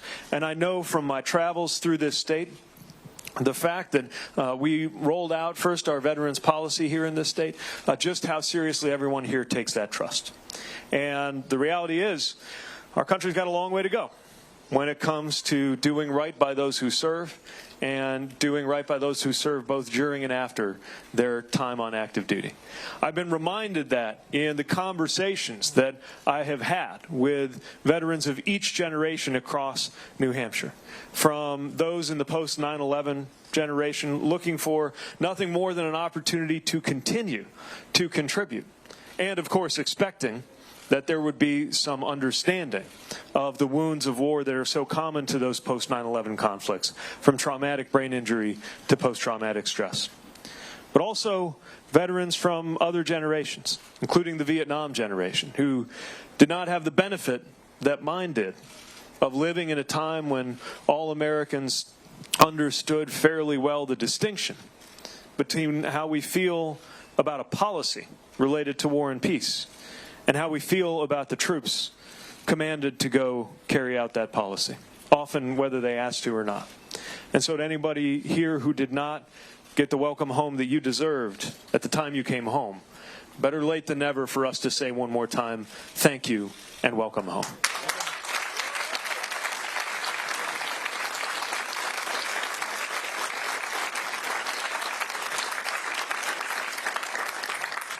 And from all of the conflicts from World War II through Korea, the first Gulf War, the post 9/11 wars, and for those who serve peacetime and wartime, stateside and overseas, active duty and reserve, everyone has given so much and raised their right hand and made a promise that amounts to a blank check to the people of the United States of America.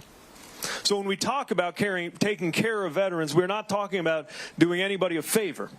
We are talking about America's way of keeping its promise that is made in return, and that is to look after you for the rest of your life.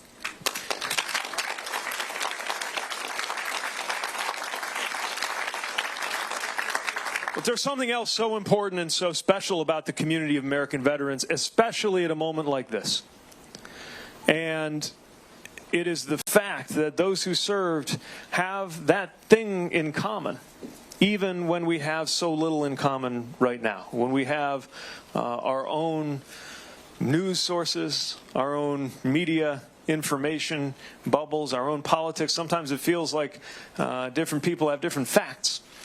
And yet everybody who's served has that fact of having done so alongside those who maybe were so different from each other that we had nothing in common besides the flags on our shoulders. And yet, because of that, learned how to support and work with and trust one another with our lives.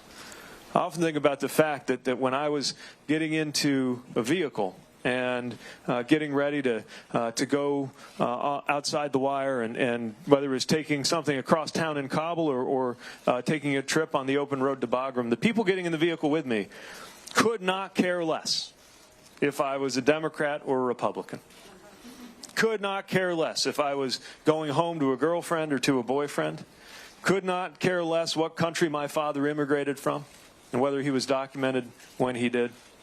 They wanted to know that I was prepared to do my job, to keep them safe, and vice versa.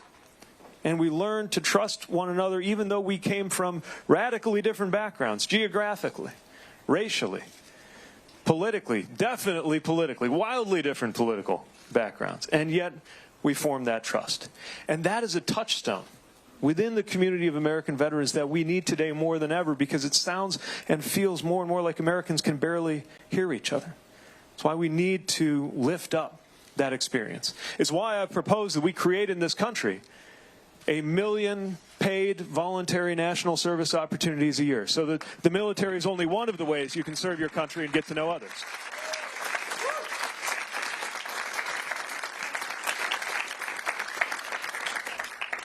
And it's why we need to make sure that we demonstrate our respect for that community. What does that actually look like in practice? Well, first of all, we have got to do a better job healing the wounds of war and supporting those who return.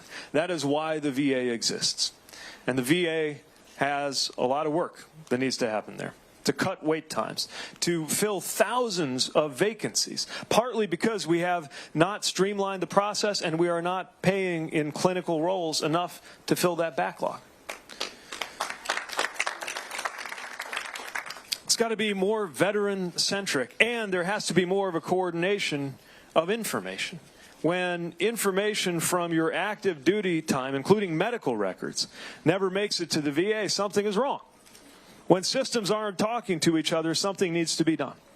And if there's one thing I learned as a mayor and as an officer, it's that part of how being at the top of the org chart, you earn your paycheck, is making sure that you use the fact that you can get your calls returned to make sure other parts of the org chart are talking to each other. That is why, when I am president, that function of making sure that information, especially medical information, flows between the DOD and the VA is seated directly in the White House, because then they'll get their calls returned and be able to clear up those miscommunications.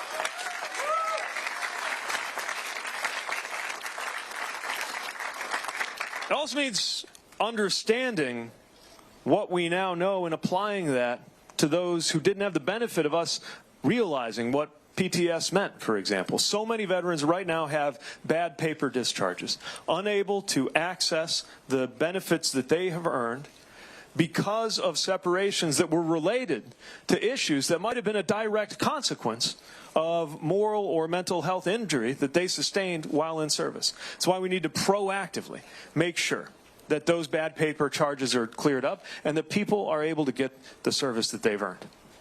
It's also why we need to change the way this entire country thinks about issues of mental health. It touches the veterans community in particular, but it's impacting so many of us in so many ways. Understanding why addiction is often the result of self-medication for a crisis of belonging that can arise for somebody who loses that sense of community identity and purpose, not to mention all of the things that they might be dealing with when they return home. But if we're changing the way we think about mental health, we also got to change the way we think about veterans.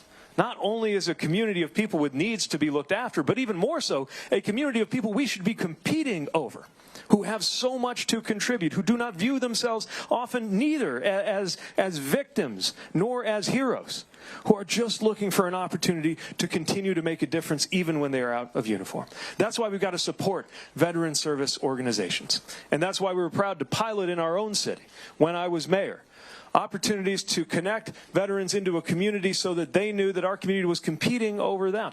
Volunteer networks, linking people up not only to the ability to get benefits and their formal responsibilities as organizations to make sure that the agencies are connected up. I'm talking about the fact that every one of us, without having to be an expert in anything related to veteran service, is an expert in our own community. And if you're looking for a way to do more than just say thank you for your service, part of how you can do that is to extend a hand to a veteran or military family or somebody retiring and let them know how to navigate your community that everybody is an expert in. Speaking of military families, we have to do a better job of honoring those who serve just by loving those who serve in uniform.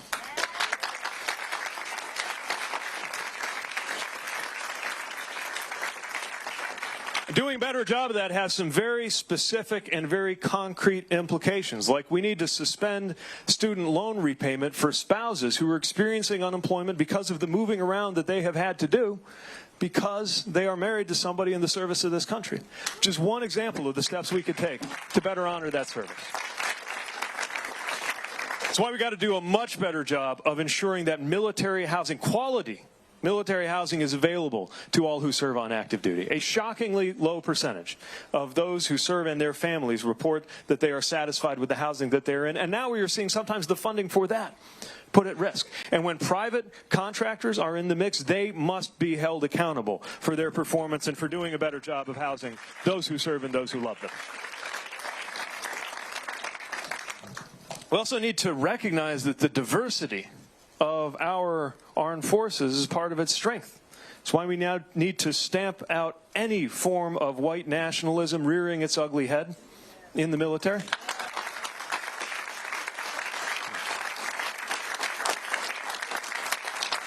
That's why we need to ensure that somebody who put their lives on the line in the service of this nation but is undocumented will not be deported because they have given so much to this country. And it means immediately ending the transgender military ban imposed by somebody who avoided serving when it was his turn. If you can do a good job in uniform, we will support you.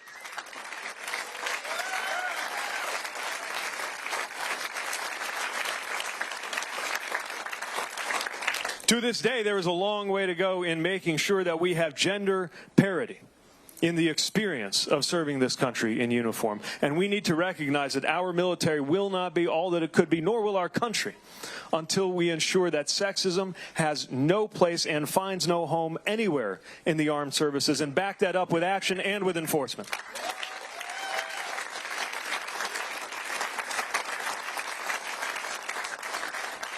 And when it comes to sexual assault, this is not something that should be handled by short-circuiting the process. There must be an official, a legal process for dealing with that takes it out of the chain of command and puts it in the hands of prosecutors who can do the right job of ensuring that there is accountability. So the bottom line here is that we know what we need to do, and the fact that we don't is an example of issue after issue where there is an American consensus on what we ought to do. Washington just can't quite make it happen. We have a politics that is not responding to what people really expect and want and need. And this is our chance to change all of that. And we have to change it in the name of those for whom this is very, very personal. All politics is not just local. It is personal. I'm reminded of that in the stories of the voters that I meet. I'm reminded of that every time I run into someone that I served with. You know, not long ago at the airport, by total coincidence, I ran into someone I had not seen since we were both deployed. Hadn't seen since she was injured in an insider attack while we were both in Kabul. And as I saw her walking down the concourse with her teenage son at her side, I couldn't believe it. And I stopped her to ask how she was doing, and saw that she was wearing a T-shirt from the Wounded Warrior Project. And it read, "Some assembly required." And asked how she was doing. And she lifted up her knee and she tapped on the prosthetic of the part of her leg they couldn't save. And she said, "The Navy fixed me up just fine." And then she let me know she's looking forward to her next deployment. Because the people who put on the uniform of this country will do whatever is required and expected of them by the United States of America. That is why they deserve, both during and after their time of service, the support, the respect, and the care of a commander-in-chief who knows what it means to hold a set of orders in your hand and will never let our veterans down.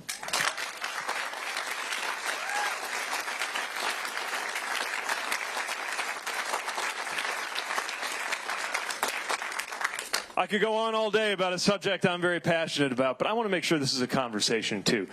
We are just a little more crowded than we had anticipated, so I don't know if we have mic runners available. All right, we will try to get a microphone to you from one of our campaign team members, and I will do my best to be concise so that we can take as many questions as possible. You're up first, sir.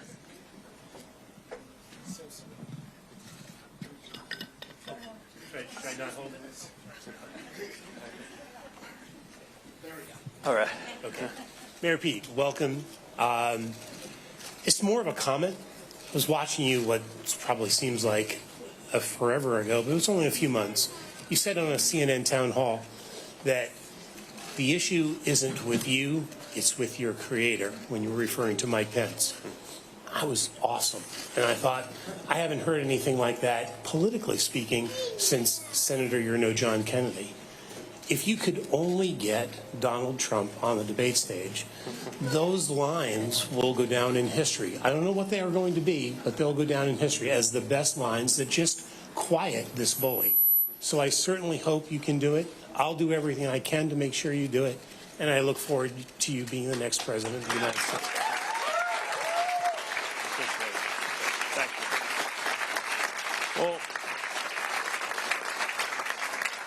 I appreciate the kind word, and I'm asking for everybody's help here to make sure that that I get to stand on that debate stage, because I believe this president ought to have to stand next to somebody who actually lives in a middle-class neighborhood in an industrial city in the Midwest. It's the exact kind of place that he talks about, but turns his back on.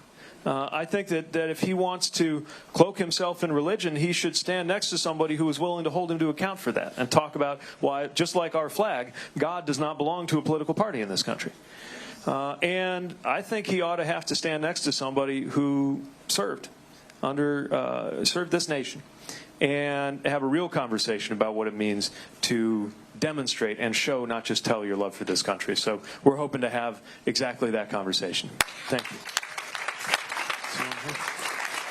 Yes, sir.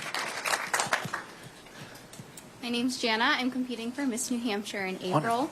We have social impacts that we care about, and mine is specifically about child abuse and child sexual abuse. So I work a lot with child advocacy centers. I'm not sure how aware you are of them, but I don't think child abuse or focusing on our children is something that I've heard a lot of you guys talk about. So I'd love to hear your plans and what you really think matters about helping this country with child abuse. Absolutely. You know, part of the responsibility of anyone in a position of trust or authority is to look after those who are most vulnerable. And who is more vulnerable than children who are faced with things they don't even understand and experience abuse? And it is why we need to make sure that we have the right resources and the right partnerships to do something about it. And that's something that cuts across every kind of community and requires that we're ensuring, first of all, that we're gathering the kind of information, the kind of data in law enforcement that, again, an area where systems aren't talking to each other. And these aren't just data points. They're children. They're families. And they're falling through the cracks.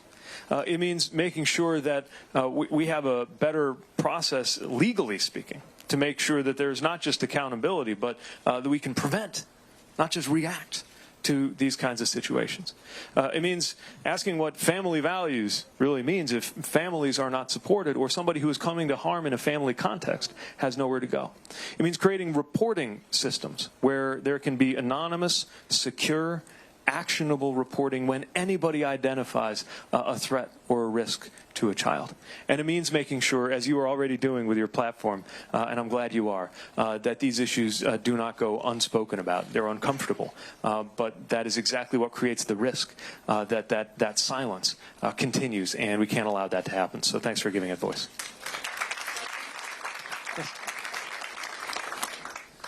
Hi, my name is Dr. Ann Vermette, and I'm passionate about health care. My husband battled cancer. In the state of New Hampshire, he was misdiagnosed for over 5 months, was told he had a slip disc, he had bone cancer. I got him across state lines to Mass General Hospital, where they had to amputate his hip and his leg when my son was 13 days old and my other son was 2.5. The problem as a resident in New Hampshire, if you do not have health insurance with your company and you go on Obamacare, we need to stay in the state of New Hampshire. I know you have a public option. Could you be specific about that and how you're going to fund it? Because our concern is we want the freedom of choice to seek out the best doctor for our specific problem. Yes. And choice is at the heart of my approach on health care. That's why we call it Medicare for all who want it. That we create this quality plan that is available to everybody who wants it, but allow people to decide whether they want it. And this, by the way, is relevant to veterans because as important as it is that we shore up accessibility and availability in the VA system, actually a majority of veterans aren't using the VA system for care.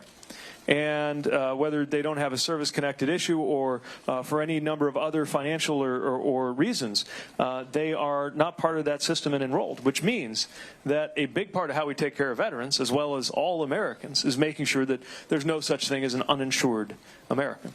Now, the ACA was a tremendous leap forward, clearly. It made it possible for so many more Americans to get insurance than had already. But as your story, if I understand it right, illustrates, that still creates, it leaves a lot of gaps, and having insurance does not always mean getting excellent care, especially if your access to insurance or access to the kind of provider you need stops at the state line. And it is why I think it is so important that as we move beyond what ACA has been able to do, again, a tremendous advance that should be ferociously protected against those who are trying to dismantle it, but to take it to the next level, that's why we need to have a quality public plan that is available across state lines, that makes care available across state lines. Because you should never have to wonder, as an American, whether being in this spot or that spot is going to determine your health outcomes. And this is especially acute for those who are living in rural areas, who, regardless of the state line, may just not be anywhere near a provider that they need to see in order to get the care. And this is happening when it comes to physical and especially mental health care needs. And that's why we also need to be building up our provider base, creating more incentives for people to go serve areas that are underserved, making sure there is the highest standard. And the way I envision this plan I'm creating working is it sets a very high standard and then challenges all of the other plans to compete. And if they find a way to do it, great. And if they don't, that's okay too, because that just means everybody will come to this quality plan that we're creating and making available to every American so that no family experiences what your family has gone through. Thank you. Oh, and the funding, sorry, yeah. So I believe, and not all of my competitors do, but I believe you deserve an explanation on how the proposals I'm offering are going to be paid for. And that is true on the Medicare for All Who Want It proposal, too. We've scored it and estimate that over 10 years, it'll cost $1.5 trillion. That is obviously not a small amount of money, although it's a tiny fraction of what some of the others are. 20, 30, 40, they can't even agree on the estimates. And all we've got to do to pay for it is take 2 steps. Part of that 1.5 comes from rolling back a Trump corporate tax cut that went to the wealthiest and the biggest corporations, didn't do us any good, and has created a huge deficit. We roll that back. That does most of the work. But there's still a bit of a gap. Doesn't quite get us to the 1.5. And so the way we get the rest of it is to take part of the savings, which we think will be about $400 billion over a decade, that we will get from doing something that most Americans believe we should have been doing all along. And that, I mean, it's a no-brainer.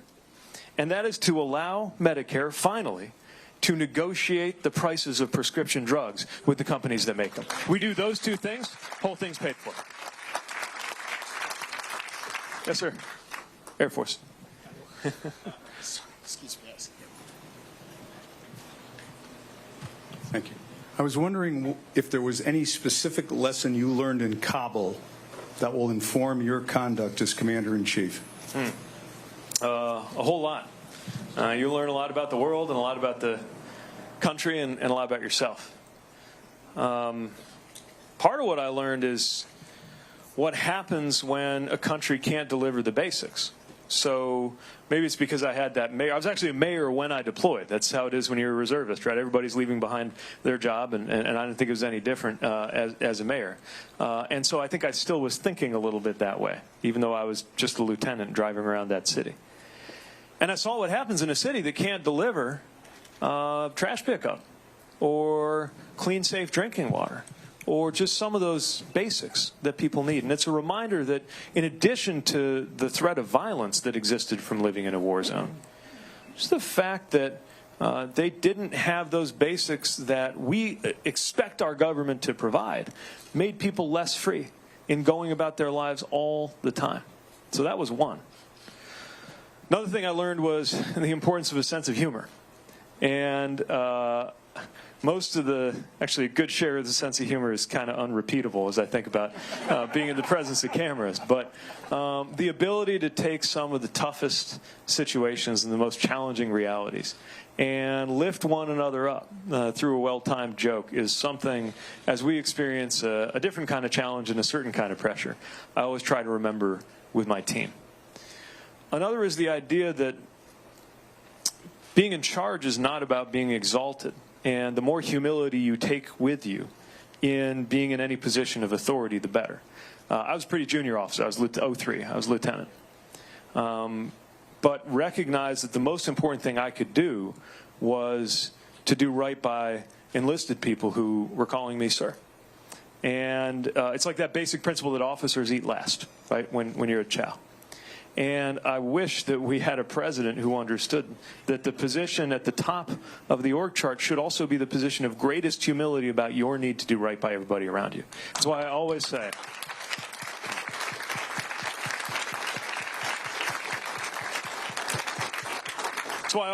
that the purpose of the presidency is not the glorification of the president. It's the empowerment of the American people. So that's some of what I took away.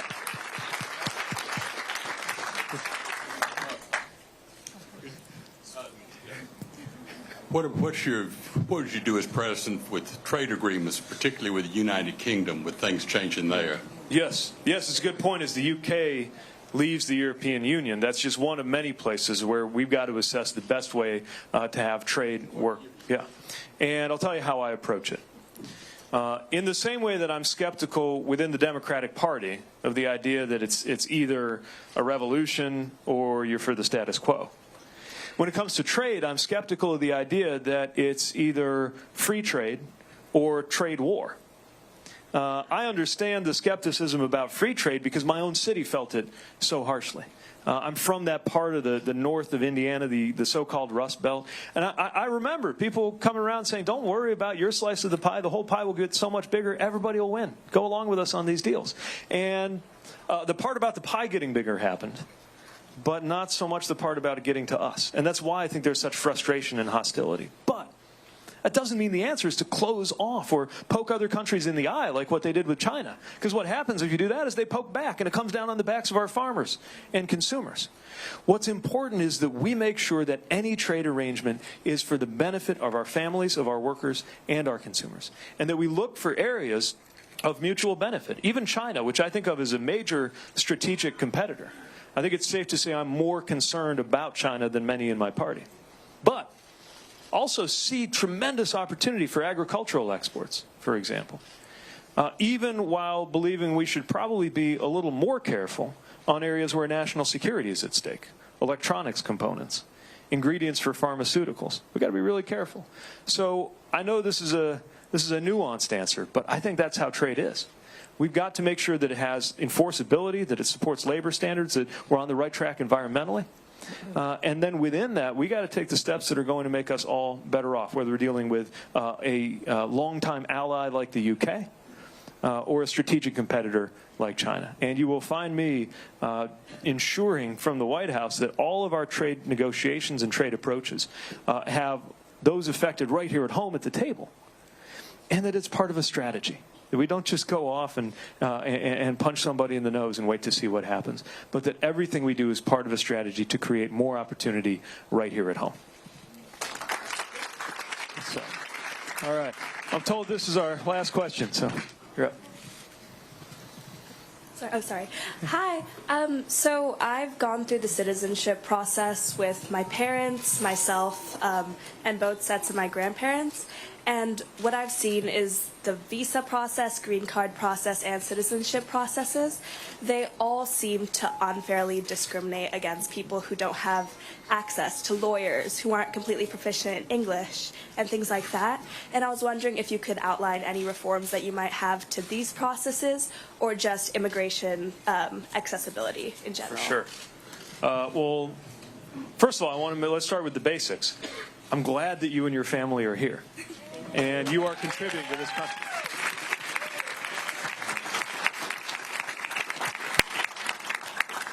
When you're an American by choice, as my father was, he came to this country for educational opportunity and then went through that process to become an American citizen. You have a certain relationship to this country that is very special, and you become a citizen contributing everything that you have to offer, bearing the responsibilities and the burdens as well as the blessings of citizenship. And this has always been a huge part of the lifeblood of our country. So what we've got to do is make the process more straightforward. And one thing that folks, Democrats, Independents, and quite a few Republicans agree on is the desire to have less bureaucracy in our lawful immigration process. So in addition to the day one kind of stuff we got to do to a situation like the border, where you've got people seeking asylum, by the way, within their rights to do that, and all the other situations going on, there's just some basic immediate things we got to do. An immediate end to family separation, an immediate change to the way we respect the right to asylum, and beginning on day one, working under the very simple, I think, idea that there ought to be no such thing as a private prison for children. So we know that the border stuff we got to do. But there's a whole other part of the story that's not being told. This is, I think, what you and your family experienced, the bureaucracy, the expense of going through this process. And again, this is a process that is to our benefit, to America's benefit. And so a couple of steps that I think would help make it better. One is these country caps that exist that create a longer and longer clock on family reunification and other ways to make sure that folks get through that process. It's based on numbers that were set into law in the 1980s. Makes no sense, and it has no relationship to our economic reality. So when we have work-based visas and those pathways to come to the country, it should be something that can be revisited and revised every 2 years in an administrative process instead of literally taking an act of Congress to go clear up. It's also important that we make sure that we recognize how immigration can be a part of the solution to some of our challenges in, for example, health. We were talking earlier about the need to make sure that veterans and civilians, especially in rural areas, get access to the health care they need. There's a visa waiver program to encourage more physicians who have those skills to come into our community. We should expand that. I'm proposing what we call community renewal visas, that when a community that is very much in need of growing its population recognizes that and makes a choice to welcome more than its share of new Americans, that we create a fast track, if they apply it, for an allotment of visas that goes to those who are willing to be in those areas that maybe are hurting for population but have great potential. These are examples of how we make good on what we all, I think, ought to know, which is that immigration is to the benefit of the United States and can solve a lot of the other problems that we're talking about. And that'll be the philosophy.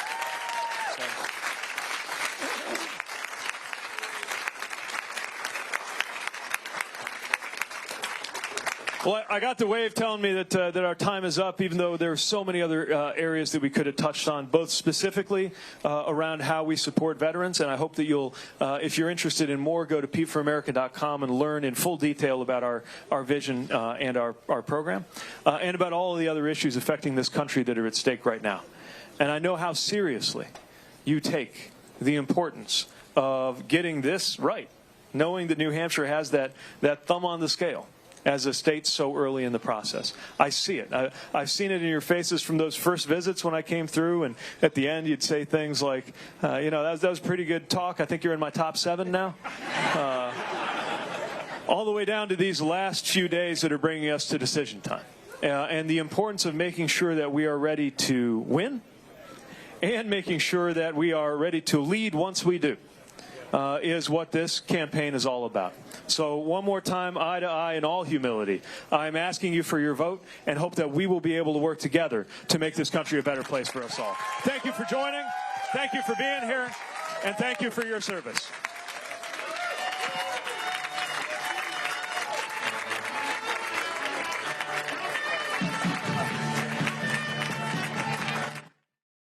All right, that's Pete Buttigieg. They're wrapping up in New Hampshire as the primary there will be on Tuesday. That is coming up. Show you how the market ended up today. Well, it's still going. They got a couple more seconds left. Up 88 points, though, in the green. We will be right back here for you on News Now. Show you a House hearing in just a moment.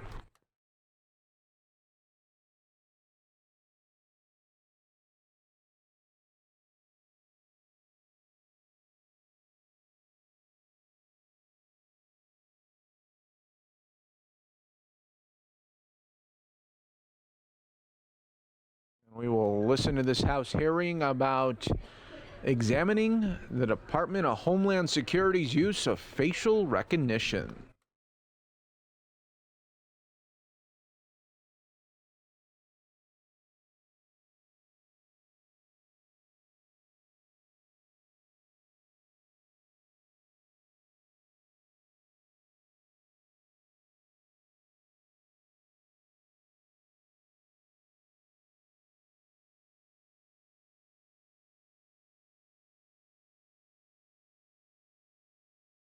We saw in the interpretation of that guidance and the management and oversight as that weekend was unfolding and people were being referred in for additional inspections and questioning. And there's some concerning points about the management engagement or lack thereof of what transpired. So there is an internal investigation that CBP is conducting. Civil Rights and Civil Liberties is conducting an investigation, and when we get the results of that, we'll then proceed, accordingly with depending on what those results say. Mr. Mena, are you aware of that? Yes, and we do, and as Mr. Wagner said, we do have an open investigation in this matter. Okay, thank you. Ranking member, you ready? I'm ready, thank you. Yield to ranking member for an opening statement. Yeah, sorry for being late. We just got back from the National Prayer Breakfast. Thank you, Mr. Chairman.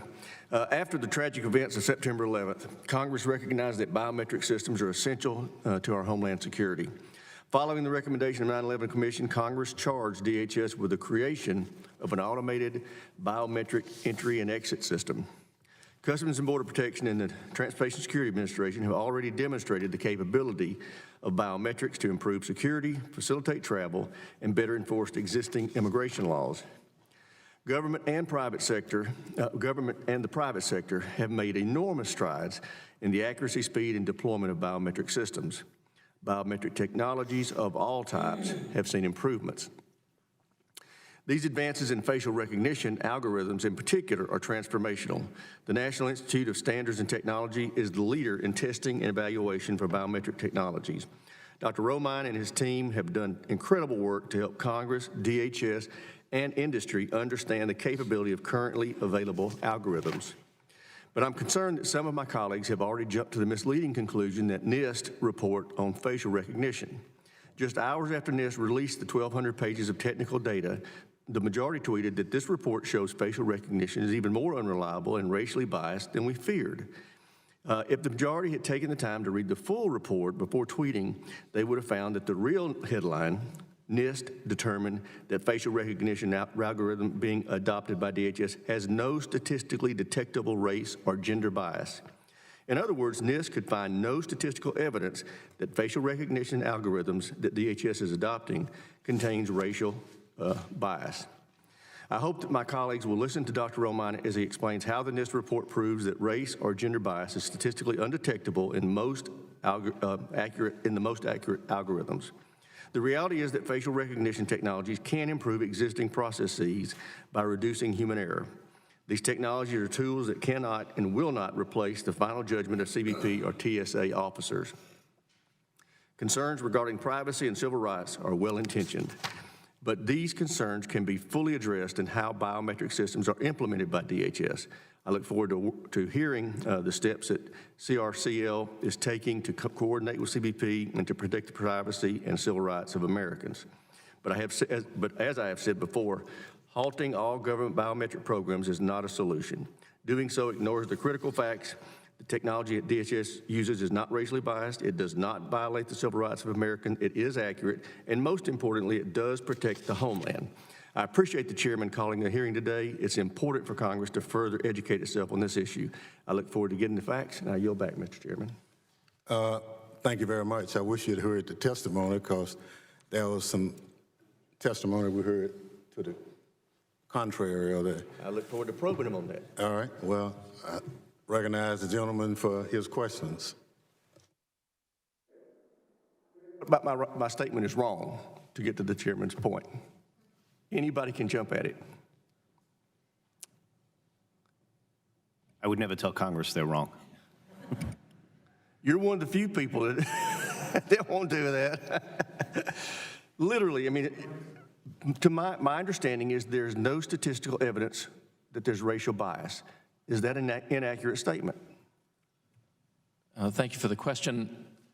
In the highest performing algorithms for one-to-many matches, the highest performing algorithms, we saw undetectable. The bias, the demographic differentials that we were measuring, we say are undetectable in the report. So what do you mean by undetectable? What I mean by that is that in the testing that we undertook, there was no way to determine. Let me back up and say, the idea of having absolutely zero false positives is a big challenge. And did you test the NEC3 algorithm being used by DHS? We tested algorithms from NEC. We have no independent way to verify that that is the specific algorithm that's being used by CBP. That would be something that CBP and NEC would have to attest to. From our perspective, the vendor provides us algorithms. They're black boxes from that we test, just the performance of the algorithm that's submitted to us by the vendor. Mr. Wagner, is CBP currently working to implement NEC3 algorithms? Any what, I'm sorry? NEC3 algorithms? Yes, we are using an earlier version of NEC right now, and I believe we're testing NEC3, which is the version that was tested, and the plan is to use it next month in March to switch over, to upgrade basically to that one. Okay, Dr. Romine, who can participate in the facial recognition vendor test? Is it accurate to say that some algorithms are far less accurate and sophisticated than others? Yes, sir, that's correct. Anyone around the globe can participate. We have participants from industries, biometrics industries around the country, but also from universities and some experimental systems as well. Great. That's all I have, Mr. Chairman. Thank you. Thank you very much. Mr. Wagner, let's get clear. The C3, you don't have it operational anywhere in the country, right? You're testing it. That technology goes into being, you said next month? The NEC3 algorithm we plan to implement next month. The earlier version of it is operational now. But the one we're talking about is not? Correct. Yeah. Dr. Romine, let's be clear. You mentioned that African Americans and Asians get misidentified. In the highest performing algorithms, we don't see that to a statistical level of significance. For one-to-many algorithms, the identification algorithms. For the verification algorithms, we do see, the one-to-one algorithms, we do see evidence of demographic effects for African Americans, for Asians, and others. Thank you. Chair recognizes Ms. Slotkins for 5 minutes. Thank you. I think thank you for clarifying that, because it was hard to understand from your testimony. So just to be clear, Dr. I'm sorry, can you pronounce your name? I want to pronounce it right. Romine. Romine, yes. Romine. Sorry, apologies. That's quite all right. So in a certain segment of these algorithms, there is some evidence that they have higher rates of mistakes for African Americans and Asians. Is that Asian Americans? Is that? It is correct that most of the algorithms in the one-to-many that are submitted do exhibit those differentials The highest performing ones in the one to many do not. Okay, so some do and some do not. I'm just trying to clarify. Thank you all for being here. I'm from Michigan, so we have a long history of needing our CBP officers to protect us at the Detroit airport and all of our bridges and crossings. So can you help me understand, is this technology, Mr. Wagner, being used in any way at our bridge crossings in the northern border? No, not at the bridge crossings. Okay, but at the airport. At the airport, I know yes. at the airport. So while I recognize it seems to be a small number of times or of these programs where there's they've detected more problems with particularly African American women, I think were mentioned, and Asian Americans. Walk me through the process where it would be sort of, you're an average citizen, you're from my district, you're an African-American woman. Let's say we employ this technology, and it shows a positive, right, a link. Just walk me through that process and how you would deal with that at the actual border for that actual citizen. You would then just show your passport, which is what you do today, and a person would manually review it if you did not match. Mm-hmm. And if they showed the passport, but the technology still showed a match, what does that officer do in that situation? If the machine is saying one thing and the passport is saying another?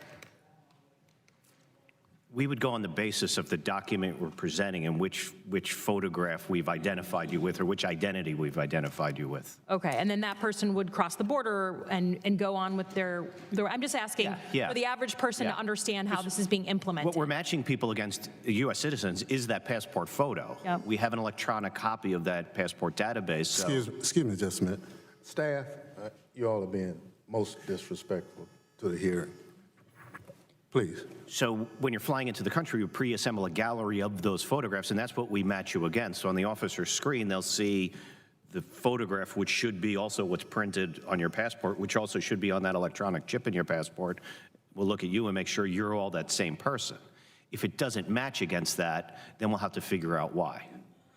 And when you figure out why, is that individual allowed to progress? You know, we go to Windsor to like see a concert, and we go to Canada quite often in Michigan. So it could be as simple as just looking at your passport document and saying, okay, that's you. Okay. And then we'll figure it out later what happened. And then what happens with that data, right? So let's say a woman has gone to her concert in Canada. What happens to her data where it's flagged that she's matched against, falsely flagged that she's matched against someone who's done something wrong? What happens in the department to that information? If you're a U.S. citizen, the new photograph we take is discarded after 12 hours. There's no need for us to keep the new photograph. There's a record of the transaction that you crossed the border. If there's some type of error in that, then our analysts would look at it and correct it, basically. Mm-hmm. If you've matched, which happens very often in a biographical sense, your name, date of birth to the wrong person, even though your biographic match is identical to someone else, that's where we can also use the facial recognition to help us distinguish between the people with the common names. Mm-hmm. And we can put notes in the system then to advise the officer to suppress that information from even appearing when we query your passport the next time. And tell me how this technology, where you've been implementing it at different airports and different land borders, I understand in the South, tell me what are the results?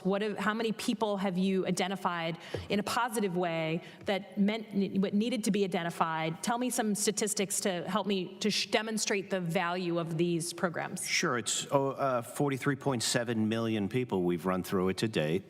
At all the different locations, inbound, outbound, cruise ships, land border pedestrians.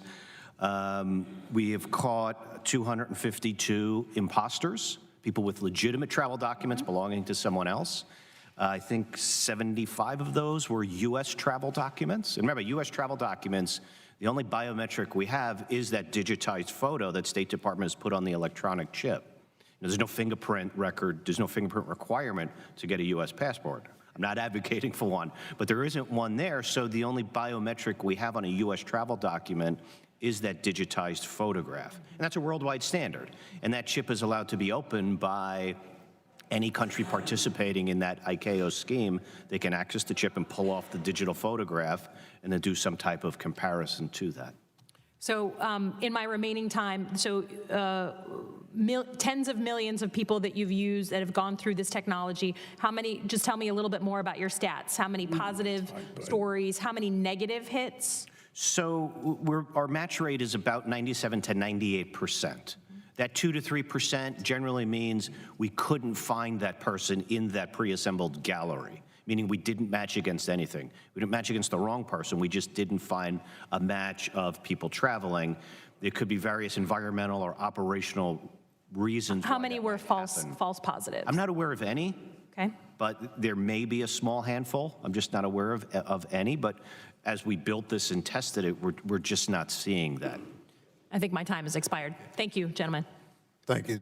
Chair recognizes the gentleman from Texas, Mr. McCall. Thank you, Mr. Chairman.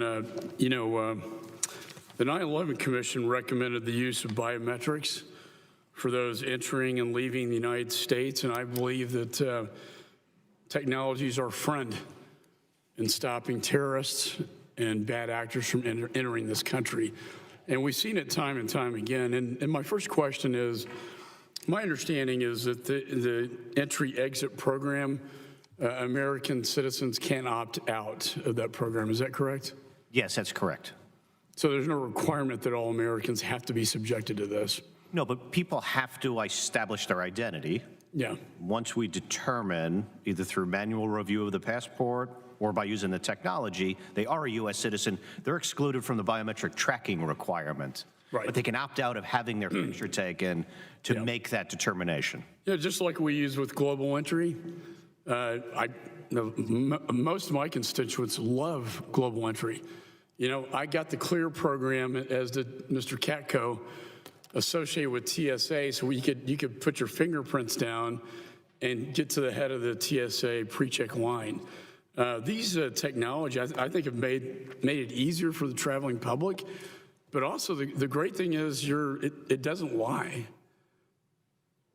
Biometrics, it's you. And it's hard to fake that. And last Congress, we passed out of the committee my bill, the Biometric Identification Transnational Migration Alert Program, otherwise known as BITMAP. Now, I know this is a nice program, not CBP, but it passed overwhelmingly in a bipartisan way on the floor, 272 to 119. And it reauthorized a successful program started under the Obama administration that Secretary Jay Johnson and I talked a great deal about.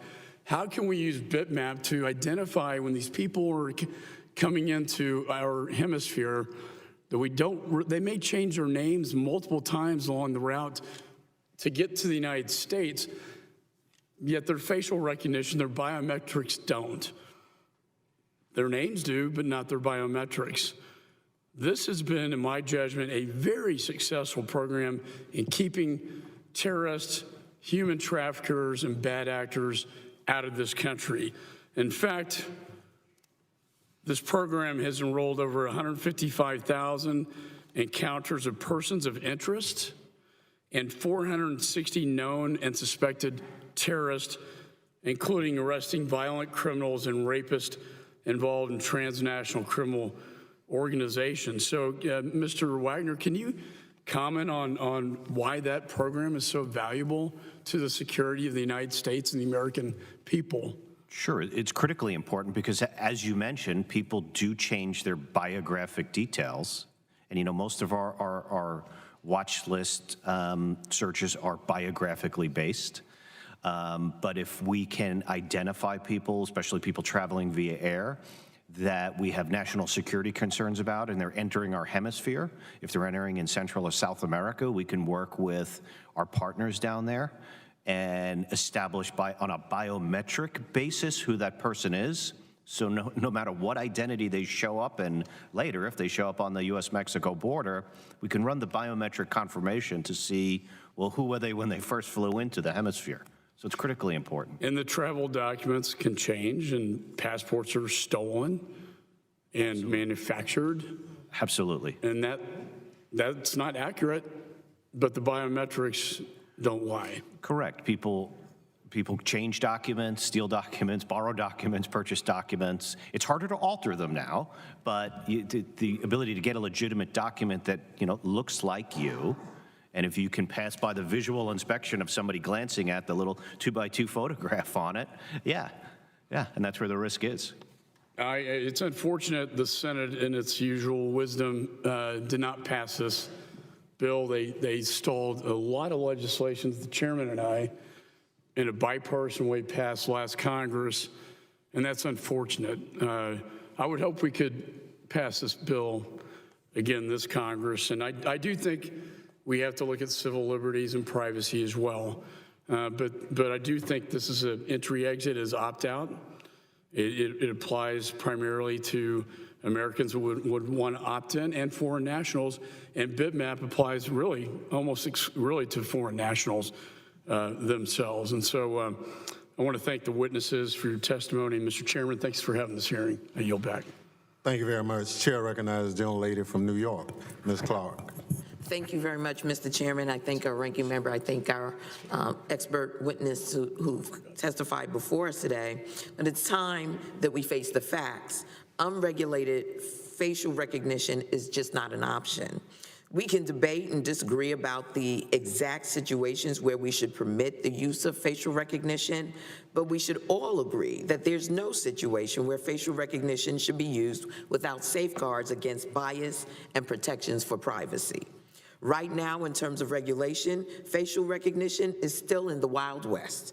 Meanwhile, facial recognition technologies are routinely misidentifying women and people of color. Although there are some promising applications for facial recognition, these benefits don't outweigh the risks of automating discrimination. We've seen what happens when technology is widely deployed before Congress can impose meaningful safeguards. So let us all look before we leap. Mr. Wagner, some of our staff have observed issues with facial recognition technology screening at airports. For example, we've seen passengers, and particularly darker-skinned passengers, it seems, not able to be matched due to poor lighting or other factors. Does CBP track how often its systems fail to capture photos of sufficient quality for matching? We track the number of, well, we don't own all the cameras, so it's difficult for us to track what an airline, how many pictures they might be taking before they submit one to us for matching. Because in the departure environment, the airports or the airlines are the ones that own them. So we are tracking how many pictures we receive and what our match rates against them are. Yeah, I was just wondering about the quality, because if the photo quality isn't good enough, the accuracy of the matching algorithm is irrelevant. Absolutely. So we set a minimum standard. The picture has to be of this quality before. But do you track the numbers of photos that don't meet your standard? You said you have all these other partners that are taking photos. If you're using their material, then now you're dealing with something that has become irrelevant. If you don't know what subset of those don't meet your quality control.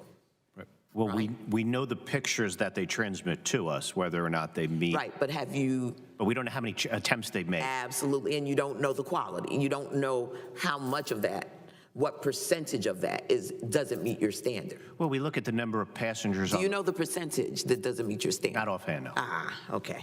How does CBP plan to address these issues to ensure it can capture high-quality images of travelers for successful facial recognition screening?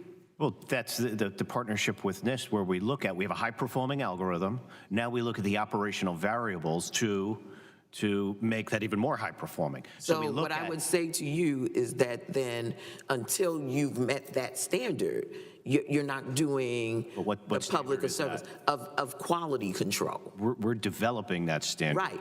It's not developed. Well, right? You're developing. Not necessarily, no. I mean, what we're seeing, if we're matching at a 97 to 98% rate, Let me go on to another question. I understand when you're in that 3%, it doesn't matter about the other. We're not seeing demographic-based. Okay.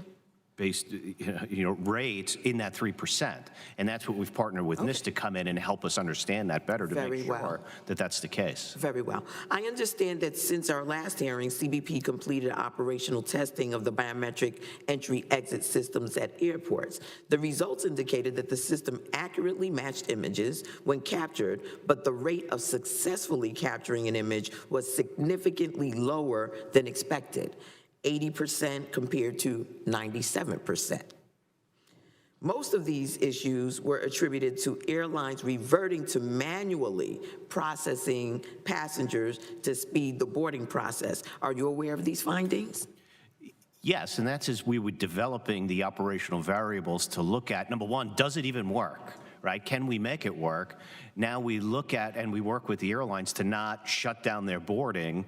What is the ease of the application of the traveler engaging with that? Quickly, what steps is CBP taking to work with airlines to increase image capture rates? So one is publishing the regulation, which would then put the requirement onto the foreign national who has to comply with the biometric exit congressional mandate.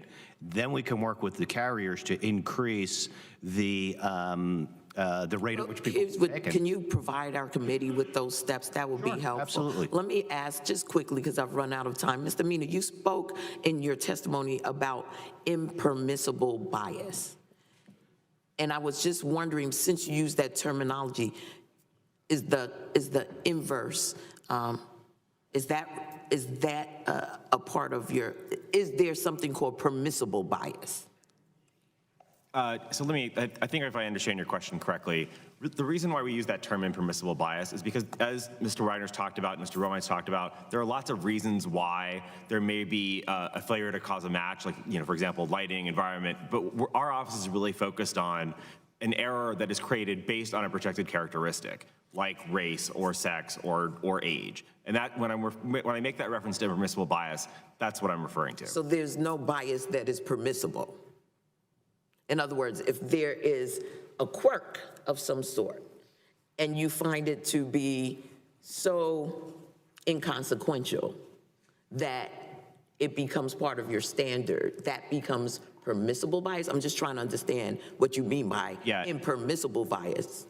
Again, I think what I'm focusing on is, what is actually, prohibited by law that our office would look at, which is really based on those protected characteristics. Now, of course, obviously, CBP and folks across the department are trying to eliminate any bias based on any reason. However, in terms of what we do as a policy office, we are really focused on the potential for bias in those protected areas. Very well. I yield back. Thank you, Mr. Chairman. Thank you. Chair recognizes the gentleman from New York, Mr. Katko. Thank you, Mr. Chairman, and I appreciate you having this hearing. This is very important, and I think I commend all my colleagues for the probing questions because it's important. But I will make this general observation based on my time as a prosecutor. When I was first a prosecutor, DNA evidence was this weird science thing that no one really knew about. And as we went on and as it got refined and as it got better, it became a very potent tool, not just for law enforcement, but to exonerate people who were wrongly accused of crimes. And I see the biometric technology filling a similar role. It's going to help law enforcement, but it's also going to do a dramatically good thing to prevent misidentification of criminal conduct. And I'm heartened for that. So one of the things I'm heartened most about that I heard today was from Dr. Romine, that the highest performing algorithms have no statistical anomalies, if I understand that correctly. So that means that at some point those algorithms will get to the front lines, and I encourage you to get them to the front lines quickly. And I encourage Mr. Mina never to let your guard down and always follow any problems with these systems and make it better, because in the end, we're all going to benefit. And I trust my colleagues will ask other probing questions, so I have to ask something of Mr. Wagner that occurred yesterday that's very important to my constituents in general, but into New York State in particular. A letter was sent February 5th, 2020, which was yesterday, to New York State, saying why Homeland Security can no longer have New York driver's licenses as part of the formula for the Trusted Traveler program. And that is because New York State, under the green light law, which they passed, forbids access by CBP and ICE to the New York driver databases. So could you briefly summarize for us, and I'll ask that this letter be incorporated into the record, Mr. Chairman, first of all? Ask this letter be incorporated into the record. Without objection. Thank you. Could you just briefly summarize the contents of this letter? Then I have a follow-up question for you. Yeah, so my understanding is New York State, because of the law that they passed, without consultation, shut off the access to motor vehicle data, which included driver's license information, license plate registration, vehicle registration information. So in our operations, any of the work that we do where we would use that information to help validate an identity, an address, and a vehicle, the ownership of a vehicle, is impacted by not being able to do that directly. And the breadth of our mission goes way beyond, I think, what the law says about immigration enforcement, and you're impacting the customs mission, the national security mission, and all the other areas in which we operate. And is there any other state in the country that is having this problem with customs? We've worked some other agreements with other states to continue to access the data for the work that we do. So am I to understand that New York State's the only one who forbids Customs and Border Protection as well as ICE to have access to their driver databases? Yes, it's the only one I'm familiar with right now. Even California? California, we have a separate agreement with where we continue to access their information. Now, I just want to note further, as long as we have a couple of minutes here, some of the things that are in the letter. Tell me if this is correct. On a daily basis, ICE uses New York DMV data in an effort to combat transnational gangs, narcotic smuggling, human smuggling and trafficking, trafficking of weapons and other contraband, child exploitation, exploitation of sensitive technology, fraud, and identity theft. And is it fair to say that by not having access to this database, it hampers those investigations at times? Sure. Any law enforcement practice where you would normally use that information, yeah, would be impacted. Okay. I yield back to panelists my time. Thank you. Chair recognizes the young lady from New York, Ms. Rice, for 5 minutes. Thank you, Mr. Chairman. So let's continue, Mr. Wagner, if we can, on talking about what happened with New York. Was CBP made aware of the policy before the acting secretary's announcement on Fox News? Yes. So you were aware of it, but no notification was made to Congress about blocking access to these federal programs for New Yorkers? I don't know. Okay, well, there was none. So personally, my office has already received an influx of new questions about this policy, literally overnight. 50 to 80,000 New York State residents are affected who have pending global entry enrollment applications or renewals. This is going to have an enormous impact on people, many of whom entered into this program because their jobs require them to travel internationally. So what do you plan to do about all those people who are going to be impacted? Well, without the ability to help validate their identity through the... You have their fingerprints. Yeah, but if they haven't been arrested, the fingerprints don't tell us anything. Well, what would the fingerprints tell you if you haven't been arrested? But what are you trying to find out is my point. Trying to validate their address, where they live, their residency. These are things important to us as we establish that low-risk, trusted traveler status that we afford people in that program. Without the ability to do that, how would we do that? So New York State shut off without consultation our access to that information in December. How would we continue to operate and validate who people are? Well, going forward, what about the people who already have it? I have global entry. So when I go to renew it, I'm not going to be able to do that. Correct. And yet here I am, a sitting congresswoman with global entry. So to me, okay, I understand the distinction that you're making. There are at least 15 other states. You're saying that you have individual agreements with all of them where they do not block access to this database. 15 other states who have a global... I'm not aware of any other state blocking our access to that information. Okay, so I would like you, we're going to follow up. I'm going to follow up directly with you because there are at least 15 other states that allow undocumented people to get driver's licenses. Okay? And I would not like, aware of them blocking our information. okay, so you not being aware is not a sufficient answer, because there could be other states that do. And it seems to me that this is, once again, an attempt by this administration, specifically Donald Trump, who formerly was a New Yorker, to punish New York. Okay? So you and I are going to follow up on this, and I appreciate you trying to answer these questions, but we need more information. And I appreciate your attempt to answer these questions, and I yield back. Thank you, Mr. Chairman. Thank you very much. Mr. Wagner, just for the record, can a person have global entry without driver's license? Yes, I believe so. So I'm trying to figure out how you're going to cancel all these people, and some of them don't even drive, and deny them. Well, it's a New York State identification. Yeah. But they have passport. Validation of that information. But they have a passport. They have a passport. But how do we validate the address of where they live? My driver's license has a post office box. Okay. So, I mean, I'm just trying to figure out, are you being punitive? Again, why is the information blocked for this purpose then? Well, I don't know. I'm saying, I'm using, why would you cancel it? Okay, well, why would New York State block the information for this purpose? But is it for identification or security? Both. But you can prove it with other documents. I mean, that's what I'm trying to figure. Well, Chair recognizes the gentleman from Louisiana, Mr. Higgins. Thank you, Mr. Chairman. Yield 1 minute to my colleague, Mr. Katko.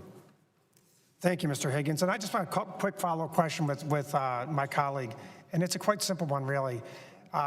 First of all, it's clear that it hampers investigations with ICE. It's clear that it hampers the ability to get certain identification information from that are available in drivers' DMV databases in New York State.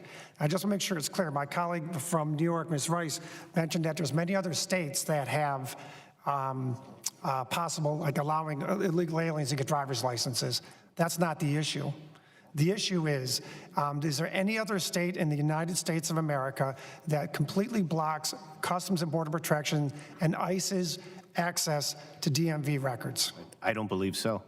Okay, so in my opinion, and I have an immense amount of respect for my colleague from New York, I do not believe this is a political exercise. All New York would have to do is enter into a similar agreement that those other 15 states have entered into with Customs and Border Protection and ICE, where they simply verify that they won't use it for immigration enforcement purposes. They'll use it for law enforcement purposes and for global entry and those types of things. Is that correct? You can do that? I think that's a discussion we would have with the state. Okay, and you've done it with other states? Yes. Okay, thank you. I yield back. I thank my colleague. Just to follow up on the New York question, because it's a fascinating topic. Are you aware of negotiations or communications prior to the New York legislative body passing this law with Customs and Border Protection? Were we out front with this communication at all? Our access. It seemed to me like they should have known before they passed the law this was going to happen. Right, our access was just turned off one day in December, and our officers and agents in the fields called in and said, you know, what happened to our access? It's so you're gone. saying that as far as you know, and you can certainly advise if you do not know or have no way of knowing, but as far as you know, sir, was there in ongoing communications during the course of the development of this legislation in the state of New York with the law enforcement agencies like Customs and Border Protection and ICE? I don't know. Not aware of any. Well, one would hope that there was. Dr. Romaine, you mentioned blind box testing.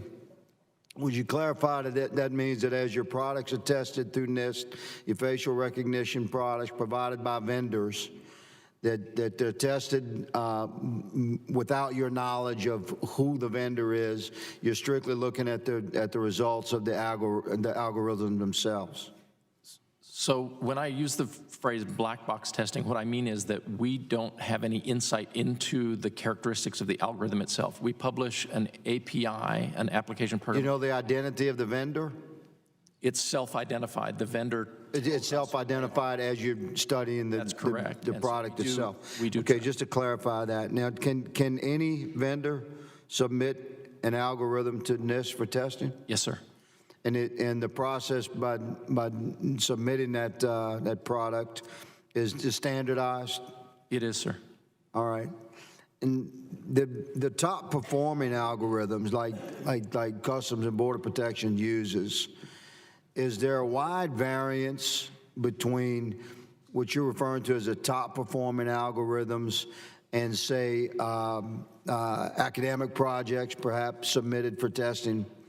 Yes, sir. There's a wide variance in the performance of algorithms at the top of. So in your scientific assessment Yes, sir. of NIST testing and evaluation of facial recognition technologies, would you say that what we're referring to as the top performing algorithms that are being used by Customs and Border Protection are far and beyond some of the common products that are presented to you? The top performing algorithms are significantly better in their And can you confirm for this committee, sir, that it is indeed the top performing algorithms at this point that's being used by our federal law enforcement agencies? Sir, I have no way to independently verify that.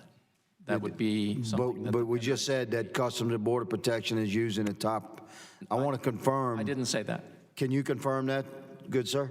We're using, not the algorithm they tested, but we're using the previous version of it, and we're upgrading to the version that they tested next month. So yes, we're using a high-performing vendor. Going to the next iPhone. All right. I think that vaguely answered the question, and my time has expired. Mr. Chairman, thank you. Thank you very much. Chair recognizes the gentleman from New Jersey, Mr. Payne. Thank you, Mr. Chairman. Let's see.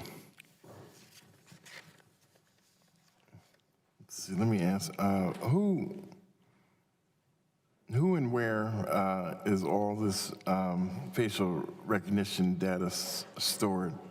And please describe under what specific circumstances this data is allowed to be shared or used and or transferred, if that is the case.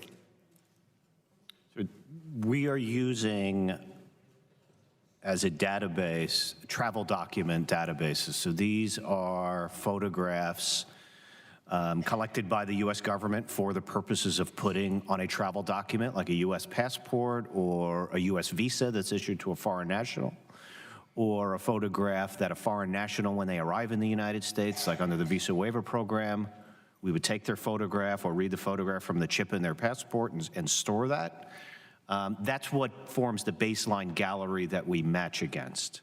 Now, new photographs we take of a person, U.S. citizen, if we match it to a U.S. travel, a U.S. passport or a U.S. identity, those photos are discarded, okay, after 12 hours, just for some system work. If you're a foreign national, that goes over to a system called IDENT that DHS runs, where they're stored under the protocols or the systems of record notice of the data retention period of that, which I believe is 75 years. Okay, all right. And to follow up with that, you know, we're living in an age where everything is being hacked. What type of security measures or protections have been put in place regarding the security of this data? So the databases are housed within the U.S. government. CBP doesn't necessarily keep or own any of those permanent databases. You know, they're owned by Department of State, they're owned by other branches of DHS. We access a lot of that information, we use it, we match against it, and then we put information back into them. Okay. You know, I continue to have hits come across my desk about the mishaps and disadvantages of facial recognition technology and the racial bias. It's my understanding that the technology continues to misrepresent and irregularly identify people of color and women and women. So am I hearing from majority of the panel that that is not the case? Because it keeps coming to us. So there has to be some validity. Sir, in our testing for the one-to-one identification algorithms, we do see evidence of demographic effects, differences with regard to race and sex and age. Okay. In the one-to-many identification testing that we did, for the algorithms that we tested, there was a small set of high-performing algorithms that had undetectable differentials. Okay. But the majority of the algorithms still exhibit those characteristics of. Let me add, and can you give a definite a description of the difference between the two sets? Yes, sir.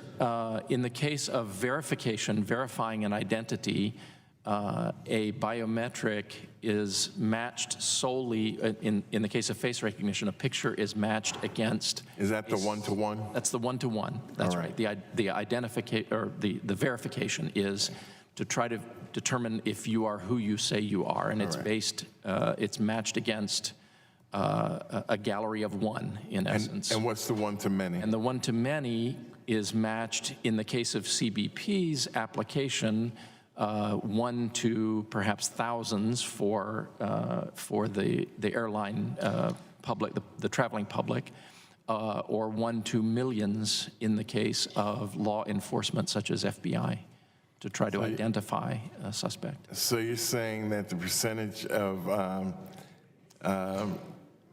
identifications in the one-to-one, you have more incidents of this this bias that we see? I should clarify, in the algorithms that we tested, that is correct. However, many of the vendors who chose to participate in the one-to-many testing did not choose to participate in the one-to-one. Okay. And those are some of the highest performing in the one-to-many. Okay. Thank you, and I'll yield back, Chairman. Thank you. Chair recognizes the gentleman from North Carolina, Mr. Walker. Thank you, Mr. Chairman. I'd like to yield 1 minute to the gentleman from Louisiana. Thank you, my colleague. Dr. Romine, I have a question regarding the effectiveness of the technology that you've tested regarding children. Is it a potential, if we assembled a gallery of photographs of children crossing the border, some of whom are being exploited, and false identifications presented, how does the technology work with children as compared to mistakes and errors and other demographics? And can this technology be used to protect children that are perhaps being exploited and crossing our borders, coming into our country? And if so, what can we do to protect the privacy of those children, given the fact that they're minors? And I'll leave you my remaining 30 seconds here. Thank you, sir. The application specifically is something that we don't test. What we have tested is the effectiveness of the algorithms in terms of error rates. And we do find that for children in the one-to-one setting, the one that you just described, there are demographic effects there. There are differentials. The error rates are higher in the one-to-one case with respect to age. So it's more difficult based on our testing. It appears more difficult to measure. But there's no gallery there's no one-to-many. There's no gallery of photographs of children. We have no such gallery. If we did develop that, then this could test the effectiveness, and perhaps this could be a tool to protect children. We could undertake many different kinds of testing to determine the effectiveness of those. Thank you, sir, and I thank my colleague for yielding. Absolutely. Thank you, Representative Higgins. Mr. Wagner, is it true that a biometric entry-exit system uses less personally identifiable information than the current system that we have in place? Yes, because currently you open your passport booklet and show it to an individual to either say, check your bags, go through TSA screening, board the plane, a CBP officer. You're exposing your name, your date of birth, your passport number, your place of birth, all the information on your passport page. Somebody could be looking over your shoulder, somebody could take a picture over your shoulder looking at that.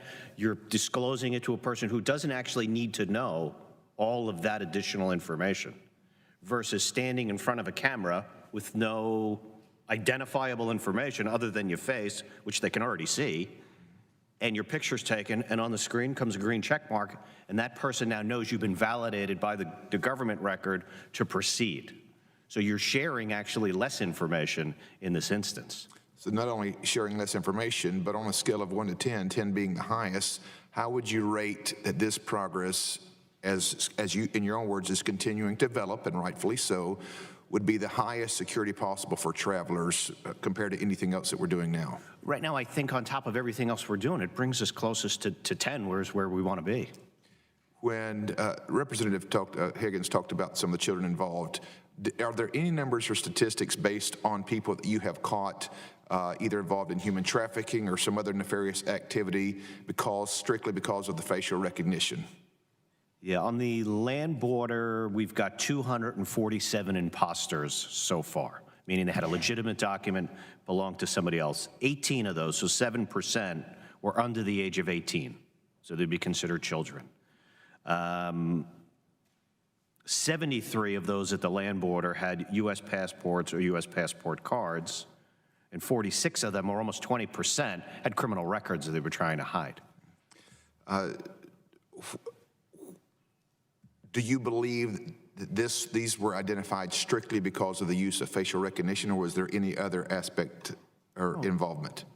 Our officers are also very good at identifying the behaviors in the person when they present a travel document. A lot of times that can also be a cue that the person's hiding something.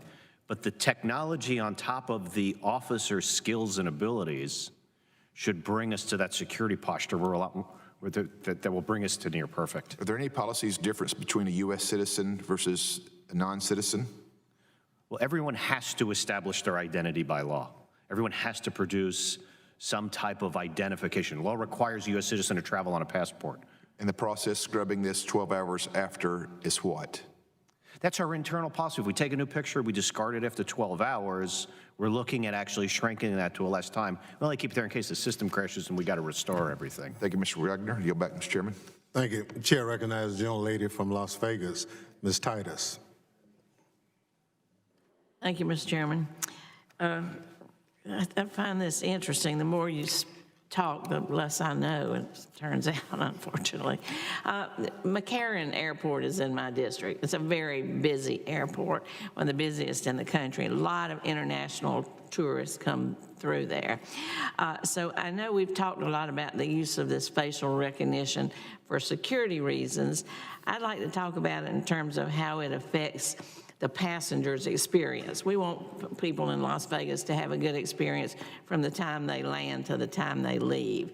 So how do you work to coordinate using this for security and also reducing wait times or serving the passenger as opposed to making it more difficult for the passenger? Mr. Wagner? So it absolutely supports our travel and tourism goals as well. It makes a much better passenger experience, a more convenient passenger experience, a more consistent passenger experience. You think as you go through the airport, the number of stops you have to make to produce a piece of paper or open your passport again or provide some other form of validation to go forward, you can use the facial recognition and the camera to have that same process. And it's quick enough that you walk up, your picture's taken, in 2 to 3 seconds, you're moving forward. So what we're seeing is reduced wait times. The airlines, as they incorporate it into the boarding process, are reducing their boarding times of the aircraft, sometimes as much as, say, 45%. It's a different atmosphere for the traveler because you're not fumbling for your documents or forgetting where you put your boarding pass or getting stuck in line behind the person whose phone went dead when they went to read their boarding pass or forgot where they put their passport. So it's creating a better atmosphere for the traveler. It's moving the lines quicker because it's creating, you can't leave your face on the plane. You can't, leave your face in the bathroom. You can't forget that like people do with their travel documents. So it's making an easier process because everybody knows how to take a picture. And what we see is people are enjoying this this process a lot better for them. And what we're seeing is the lines reduced. Are you working with TSA or local law enforcement to make this all run smoothly, or is that not necessary? So we're working very closely with TSA. We've run a few pilots with them. We have an ongoing pilot in Atlanta where, because we build the gallery before, as the person prints out their boarding pass. So any place now where they have to show their passport at the airport, say when they're departing the US, you could take a picture and validate it against our gallery. So you're outside of the airport or you just walked into the airport, you got your boarding pass, your picture goes into that gallery. So steps like checking your bags where you have to show your ID to the airline person. You can have a camera there that does that. You go up to the TSA checkpoint. TSA can take the photograph, it transmits to our gallery, again, because we built it for the biometric exit requirement, but we want to make that environment available to all the other places in the airport where you would show your passport to do that. So, yeah, so for TSA, you could take a picture, then you go through screening. You go to board the plane, the airline takes your picture, it comes back to our gallery, we confirm it, you can board the plane without even showing your passport to the airline or showing your boarding pass to the airline. Well, suppose you find somebody doesn't match. My understanding is this goes through an app, and law enforcement, if they're busy or if the person responsible for checking out the non-match is doing something else, do you have some kind of staffing model for who's responsible for that? Because I had heard it comes through an app, and since there's no action that you're supposed to take that's very clear, sometimes they just ignore it. Depending on where you are in the airport, generally it would be the airline or CBP, we would just look at the physical passport, which is what you're presenting now. And we'd make a determination. Now, if we have doubts about do you match the picture on your passport, right, which happens, or if the airline has doubts, you match the picture on your passport, they may call us over. We may ask a person for another form of ID. We may ask them additional questions.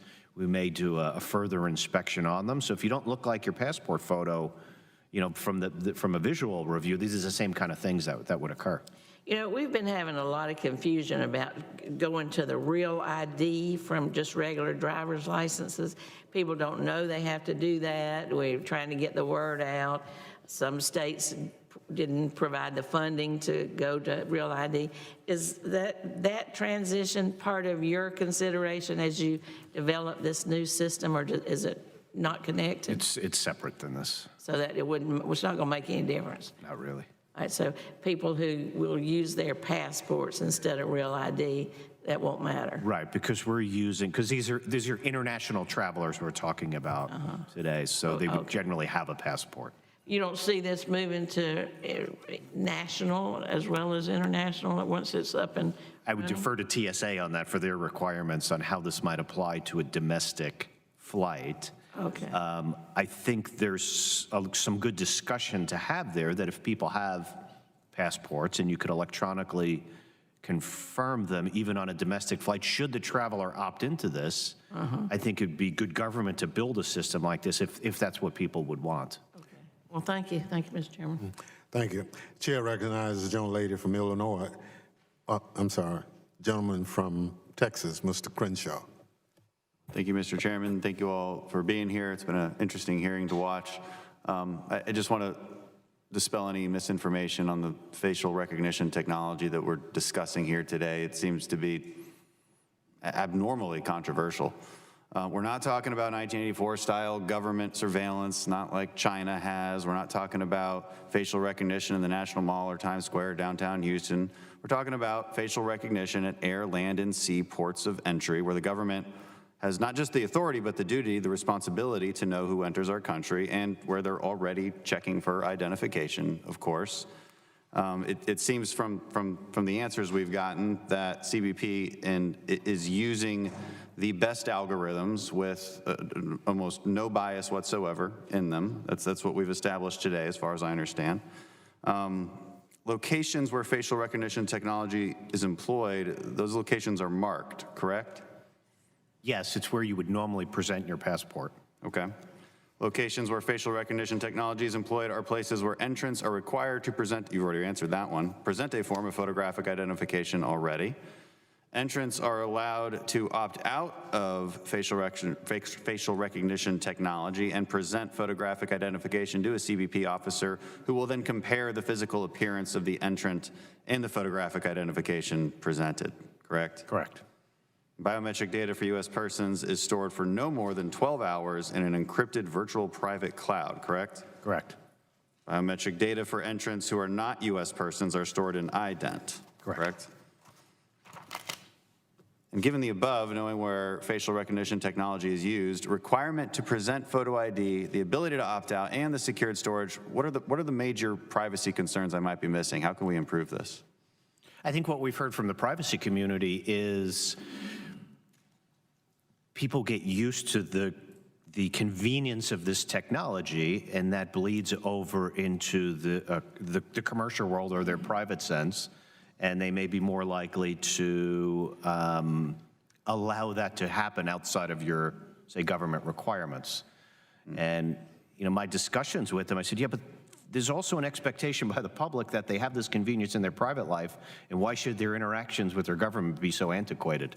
Yeah. Why should their travel through the airport be so antiquated and manual and frustrating? And, you know, don't they expect that that same convenience should apply when they're traveling internationally? One way this could be used in a very positive sense is to combat human trafficking. Is there a way that tools like this can be integrated with other tools like Spotlight and Safer to battle child sex trafficking, human trafficking? Sure, because what this helps us do is our core vetting processes are biographically based, right? A name and date of birth is submitted, say, to a watch list, you know, through an airline application, through TSA, and we vet and do those background checks on the basis of say, who the airlines tell us who's flying, so who checked in, who purchased a ticket. Mm-hmm. But when you can then use a biometric to validate that you vetted the right person, you have the assurances that that is the person who's actually traveling and not just their passport is traveling under a different person that's being trafficked. Mm-hmm. So it helps us close those vulnerabilities of imposters for, you know, nefarious or being trafficked or being victimized to be able to do that using imposter documents. Okay. In my limited time left, can this be used to combat visa overstays as well? Yes, we've actually, we track visa overstays primarily through the biographic information the airline provides, but by implementing this system, we have actually biometrically confirmed almost 44,000 by overstays. With the biometric validation that these people overstayed, they ended up leaving the U.S., albeit later than they were authorized to do so. So, you know, just about 44,000. Okay. Thank you. I yield back. Thank you. Chair recognizes gentleman from New York, Mr. Rose. Thank you, Mr. Chairman. Mr. Mina, the NYPD has in the past used facial recognition to compare photos from crime scenes against its own internal arrest databases. Some state lawmakers want to take that ability away from the NYPD and other New York State law enforcement agencies. Do you support police agencies using facial recognition in the course of their criminal investigations? Congressman, that's not necessarily an issue that we've looked at CRCL. We're primarily looking at the DHS uses of facial recognition technology, and in particular, we have focused primarily, as Dr. Romine mentioned, less so on the identification piece where you have sort of this, you're trying to match a photo to a gallery of, tons, and we're looking at a much narrower, so we're looking at I think more of the verification, if I understand the technology correctly. And again, our role there is really to make sure that we're addressing these concerns regarding impermissible bias, whether that is, again, based on race, national origin, age, gender, as we've talked about. So one thing that I think has been absent in this conversation is the ways in which civil liberties can potentially be infringed upon in the absence of the use of technology. Can you speak to this for a minute or two? I'm thinking of false positives. I'm thinking of people who are being arrested or at least questioned further based off of just a verbal description. Absolutely, Congressman. So I think that it's obviously critically important to blend both the use of technology as well as the end user in this process. I don't think it's an either-or proposition, and as we've advised CBP and other DHS components, that is from a policymaking perspective, that's really where we see the greatest benefit is really that interaction between the technology and the user, because as Mr. Wagner talked about earlier, for example, if there was a false negative, for example, then you would have the line officer looking, or agent looking at their actual, passport or their travel documentation and making that independent verification. Sure. And then if it matches, the person goes along and they board the flight. Right. I think that it's important to note, and so we're all on the same page, that the use of technology has consistently been implemented to preserve our public safety, but also to further protect civil liberties. And this is being lost in this conversation, as yet again, I think we are unnecessarily politicizing an effort to keep us safe. It's not perfect, and you all have some work to do to make it even better, and I'm encouraged to hear that you are making it better. Mr. Wagner, you're gonna have to hear from another New Yorker. So, look, I am not a supporter of this New York legislation that was passed. I think it is unfortunate and wrong that you all were not notified. But two wrongs do not make a right. So I'm gonna ask you some very simple questions. If you all were setting out to be the professional force that you are and do this professionally, do you think that in advance of announcing this, you should have told Congress what was wrong and what would happen if it was not fixed or addressed? So I'd have to defer to DHS on that, No, come on, man. This is ridiculous. That's a simple question. That's a simple question. We heard about this from Fox News. This is politics at its worst. We are talking about acting like professionals right now.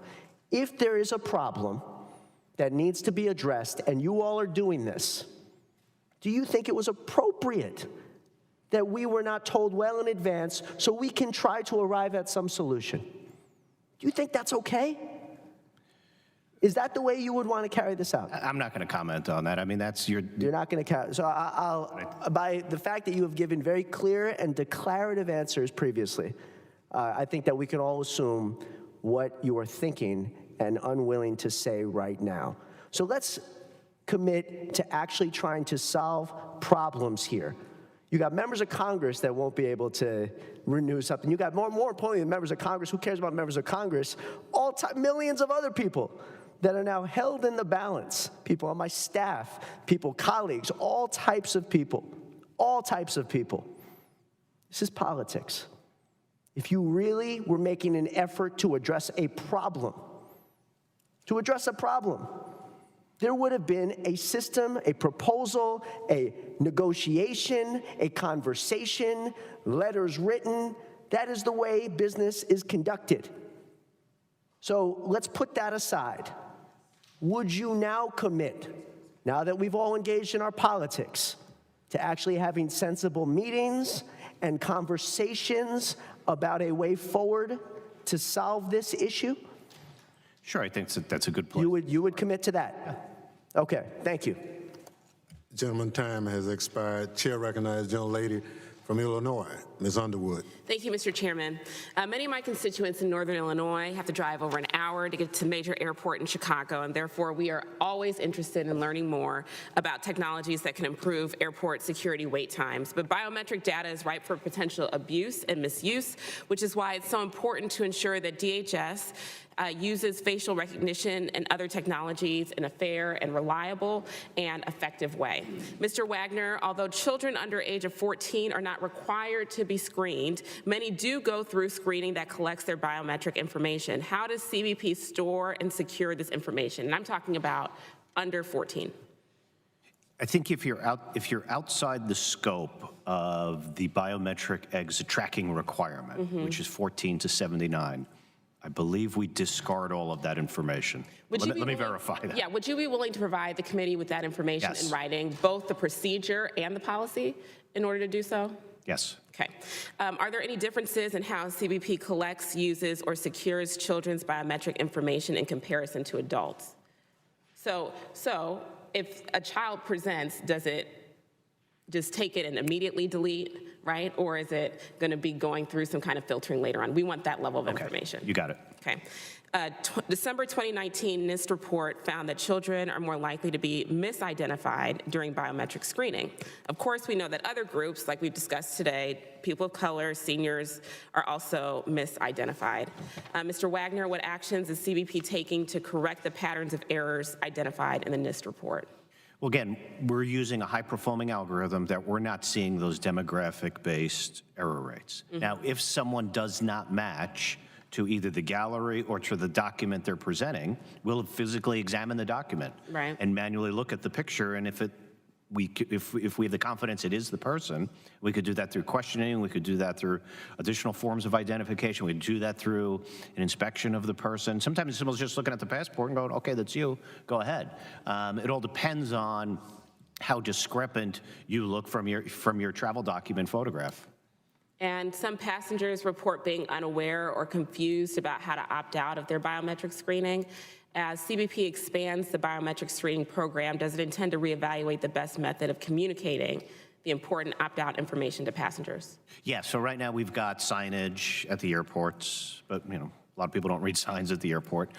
We've got gate announcements that the airlines try to make as before boarding. But again, there's always competing announcements going on, and sometimes it's tough to understand what's being said. So we're actually looking with the airlines is could we print things on the boarding pass? Could we give notifications when they're, say, booking their ticket or when they're getting their check-in information for boarding? Are there electronic messages we could provide? So we're looking at additional ways to do that. We also started taking out some privacy advertisements, advising people of the requirements and what their options are as well, too. Okay, well, it is certainly my interest in making sure that every passenger understands that, one, this is happening, and two, that they have a choice to opt out. And I would certainly urge CBP to strongly consider and issue this committee a timeline for perhaps outlining how we can improve that communication to all passengers. Does CBP capture and report the rate of false positives or mistaken identifications among different demographics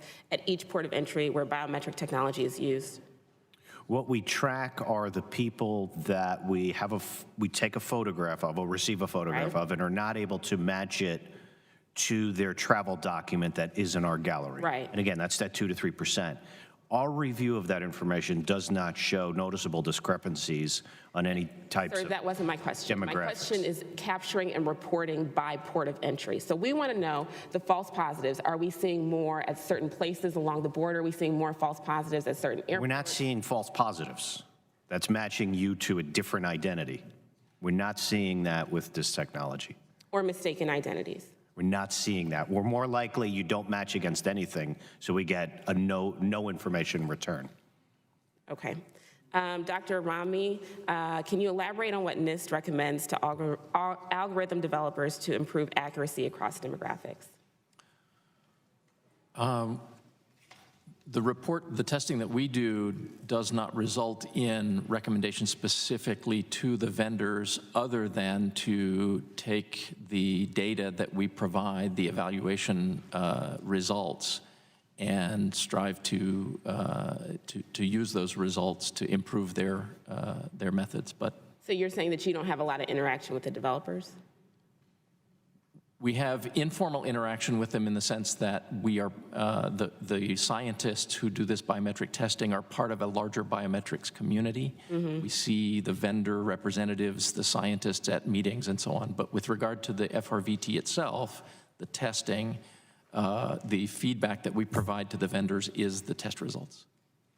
Okay, so you all aren't doing like convenings with industry and helping them improve the quality of their product? We do host events, but more as a convener to get the community together to discuss different techniques. But we don't provide, other than sort of in the general scientific community sense, we don't provide specific recommendations for their improvement. Okay, I recognize my time's expired. We would just like to get more information about that in writing, and we'll submit a question. Thank you, sir. Thank you very much. Chair recognizes the gentlelady from New Jersey, Ms. Watson Coleman. Thank you, Mr. Chairman, and thank you for your testimony. A couple of questions. I think I just want to talk more about the role of CRCL in this. It seems to me that there's not been much coordination across the DHS spectrum on directions from DHS to each component regarding their deployment of biometric technologies. You can correct me if I'm wrong. Is there any sort of department-wide strategy in place for the use of biometric technologies, or are components like yours given wide latitude to stand up biometric programs as you please? I'm sorry, what? Are you a lone ranger? Are we what? I'm sorry, I didn't hear that. Okay. Doesn't seem that there's coordination, doesn't seem like there's this sort of department-wide oversight. I want to know whether or not you're getting directions from others, because then I'm going to ask Mr. Minna, what is your role and to what degree have you been involved in the oversight and in signing off on how these things are being done? Yeah, so as we build out new programs, we're bound by certain statutes that require us to publish, say, your systems of record notice, your privacy impact assessment, where things are reviewed by our internal counsel or our privacy officer, and to make sure we make and meet all the requirements of the statute. Do you have the authority to collect what you're doing? Is your timeline for storing it and sharing it, is that all permissible in law? Is it consistent with your mission? Are you authorized to do those things? So are you operating within your sort of silo? This is what the law says with regard to what you can do. Is this how you execute based upon what your interpretation is of that? Or is there a DHS component that plays into this as well and says, okay, but this is how we want to see this? Well, depending on the acquisition process, there's a multitude of people at DHS that look at the acquisition, the resources spent.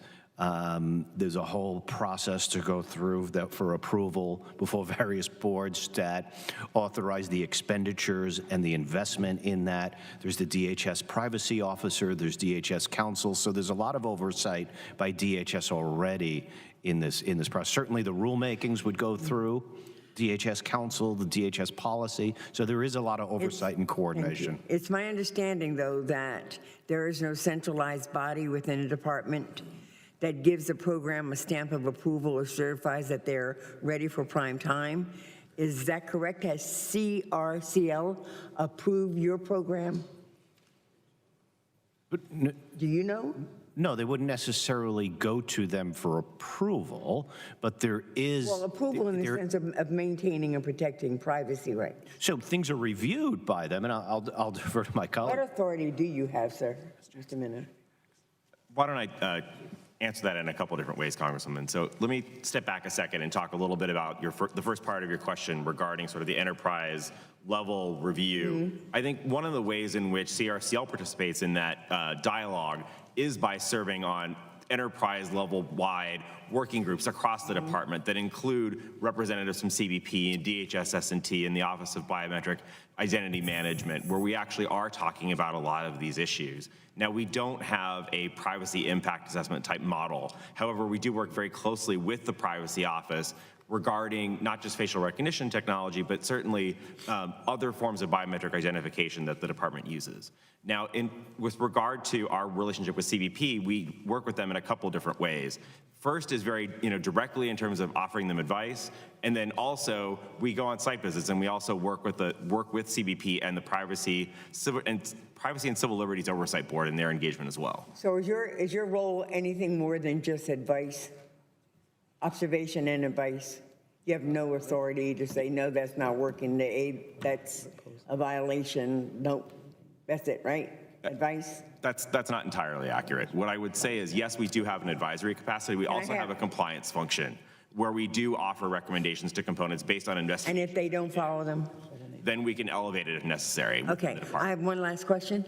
Yes. The question has to do with just the whole system that is used when we're taking pictures and, who's in charge of determining whether or not the lighting is good, the background is adequate, the cameras are good, they're placed right, so that we can get the best pictures that we need to get? Is there anyone in charge of that? CBP would be, and that's going to be based on, our results of, say, the match rates. And, you can have an airport with a bank of booths, and the windows is such that the sunlight comes in and affects these booths during the morning and these booths in the afternoon. And those are the things we've got to look at as we deploy this. What are the environmental factors that are going to influence all the different locations that we're going to do this? And then we try to adjust. And that might mean we have the airport tint the windows. How do you do that? We do that internally by reviewing the data and the results of what happens. On what kind of a basis?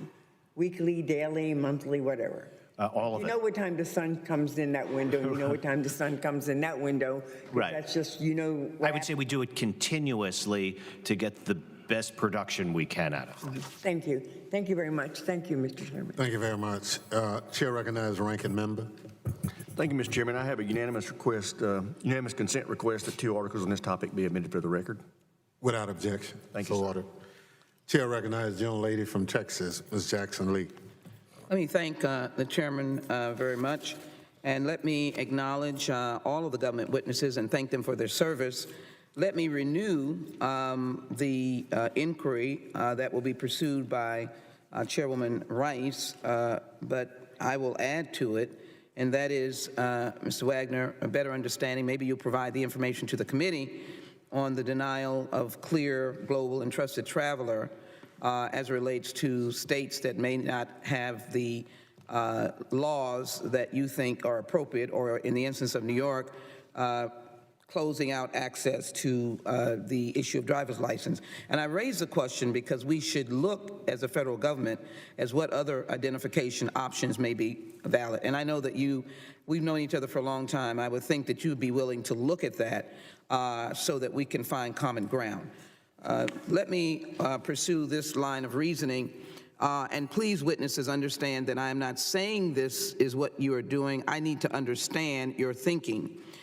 So to the Deputy Executive Assistant Commissioner Wagner, would you accept the fact that bias could be introduced by technology if the application developer of the programs have a bias into how an application reacts to different types of people because it's technology? Yes. And I would also make the point, though it's a little bit humorous, is I'm sure the people in Iowa were trusting of the app and thought they had something going on there, and we all can see where we are at this point. Would you accept that, Mr. Amina? Yes, Congressman. And would NIST accept that, Mr. Ramin? Yes. Yes. And an algorithm could be, again, know that this is not pointed toward you, be written to flag all black males wearing dreadlocks. Mr. Wagner? This is in terms of how technology can be. I guess you could. Yeah, I understand. You can say on the record, to your knowledge, you're not using that kind of algorithm. You're not using that. That would be very good. I'm sure dreadlock wearers would be glad of that. Mr. Mina? Yes, that is possible. And again, as Mr. Wagner said, we have not seen that in our review as well. All right, Mr. Ramin. It's certainly possible. Okay, so here we are. Let me, to my colleagues over here that are DNA advocates, as a member of the Judiciary Committee, which I had to step away from, we are DNA lovers. I wrote the Violence Against Women Act and put in $291 million for DNA enhancement. So we understand that the new added technology, but as the Department of Homeland Security, we made a commitment post 9/11 with George Bush going to the trade and saying he heard the firefighters, but at the same time, he also heard Muslims who were indicating it's not the blanket world of people who happen to be Muslim. So in particular, Mr. Mina, I want to try to find out what aggressive role do you play in helping to not have platitudes, forgive me, I'm not suggesting you do, but to aggressively ensure that the biases against black women with dreadlocks, men with dreadlocks, Muslims, sheiks wearing attire, we went through that. I've been on this committee since its beginning.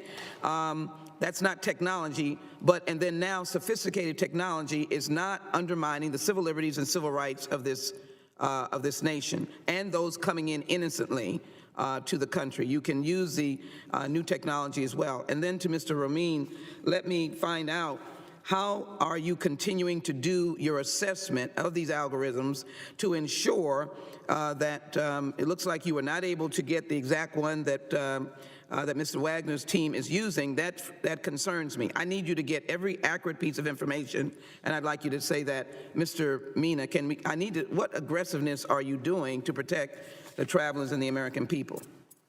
Thank you for the question, Congresswoman. So I think we're doing a lot of different things across the spectrum and the life cycle of this program and policy. And again, I want to focus, our attention is really on the application, not so much on the algorithm itself, but on how it's applied by a particular DHS program, in this case, CBP. We do that through, on the policymaking side, working directly with the component, advising on proposed regulations, implementing policies, as well as offering suggestions as it relates to application. For example, folks wearing religious headwear, or folks that have objections to photography based on religious reasons, or the people who are disabled or otherwise injured and aren't able to take pictures. We also do it through our robust community engagement. We talk to members of the community across the country. And Mr. Chairman, I actually have the information in front of me regarding some of the areas. The issue's been raised in Portland, in Atlanta, in Chicago, and Seattle, and then also to a lesser extent in Southern California, primarily LA and Orange County, and then by New York City area stakeholders, where we've heard concerns regarding facial recognition technology. And one of our primary roles is to be the eyes and ears of the department, and we inform our colleagues at CBP, at DHS S&T, at OBIM. Here are the concerns that we're seeing. How do we work together to try and address some of these problems or potential problems before they have even greater effect?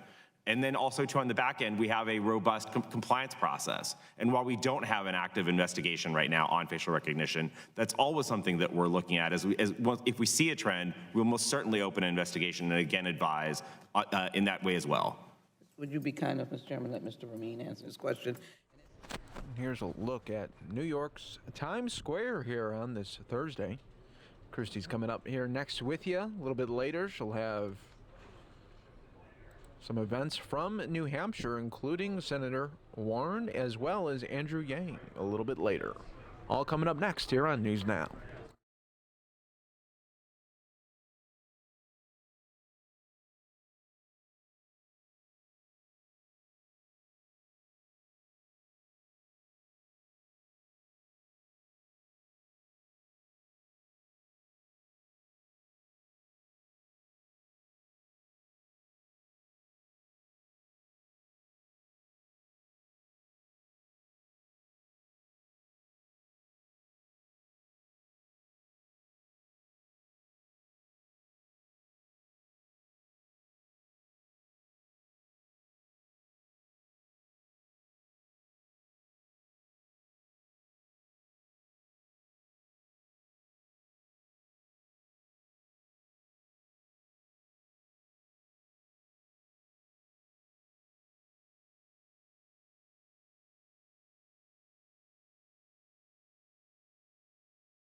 All right, guys, wanted to say thank you for being here with us on News Now.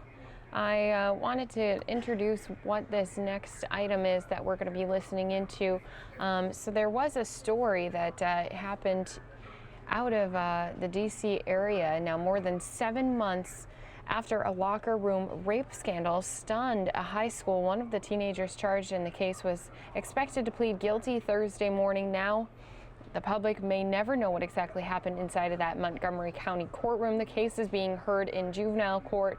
And while juvenile records are sealed in Maryland, typically juvenile hearings themselves are open to the public.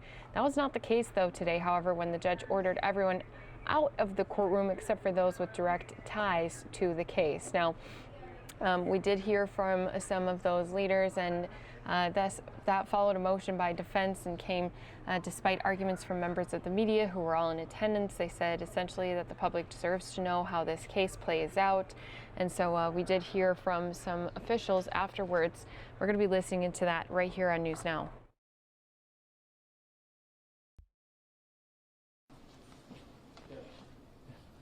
Well, ready? Well, thank you all for coming here today. We really appreciate it. Our clients and their families also appreciate it.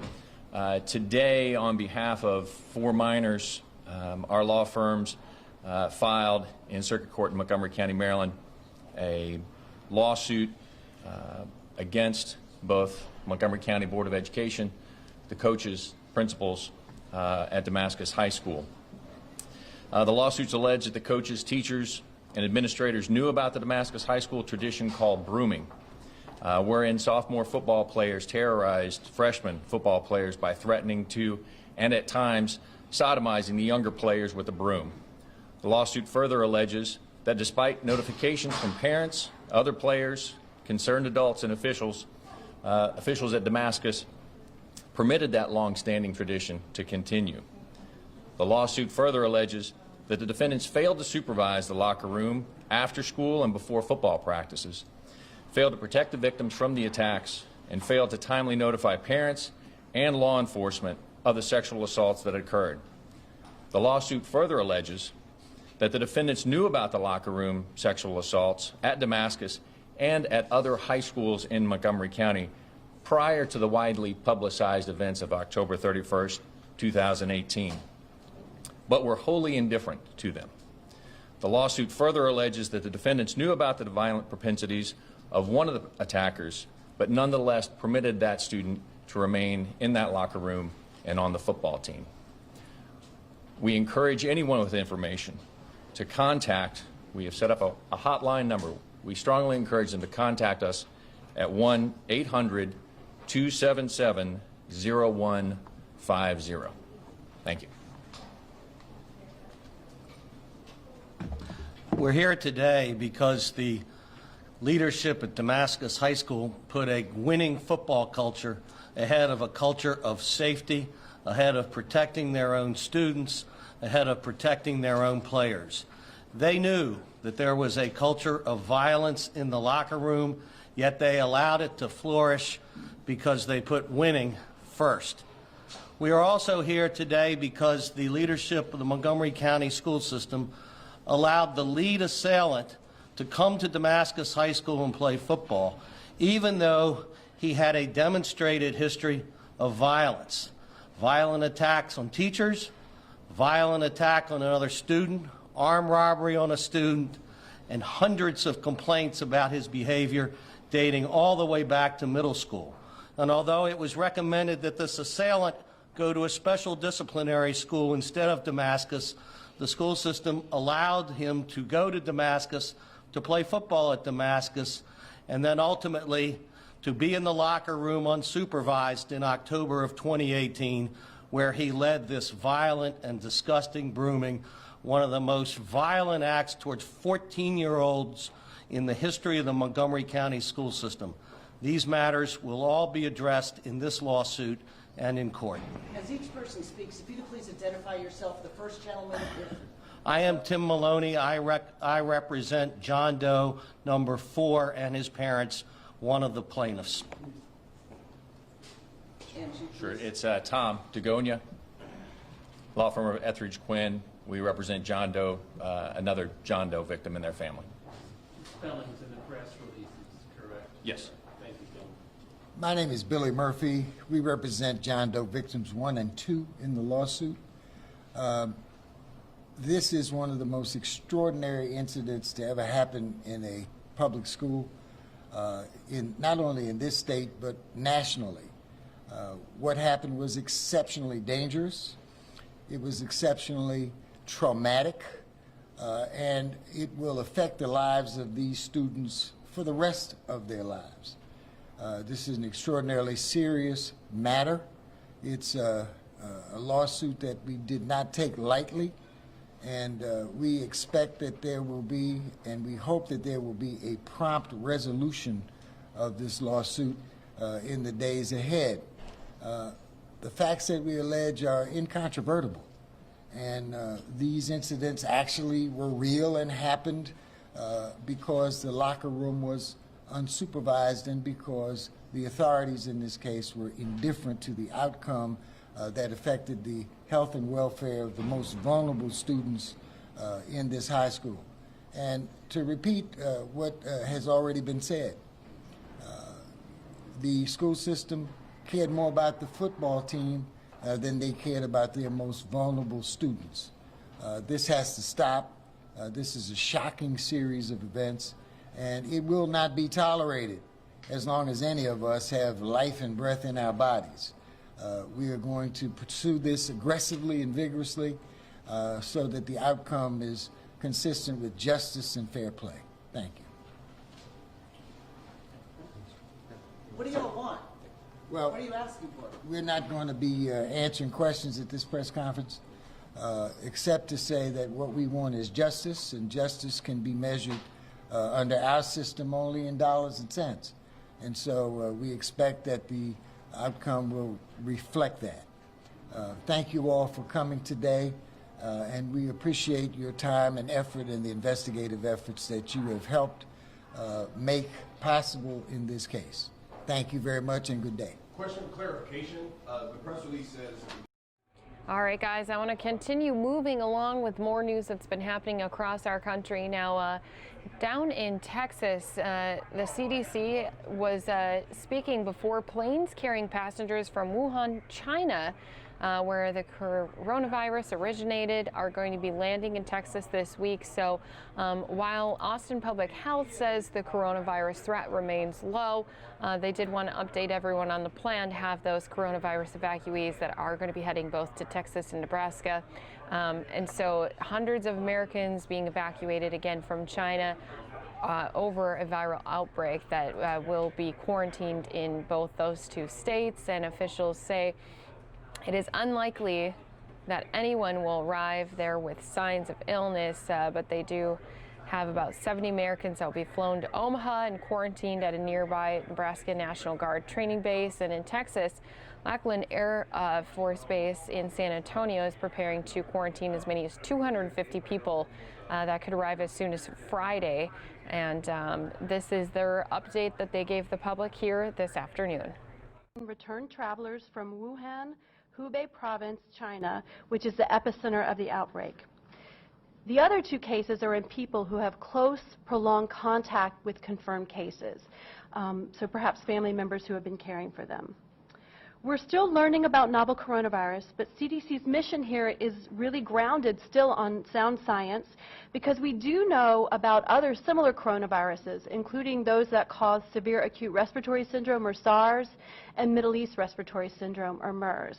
And in addition, there are coronaviruses that cause disease in animals and even some colds in people. So we do understand what coronaviruses are and how those viruses behave in the environment.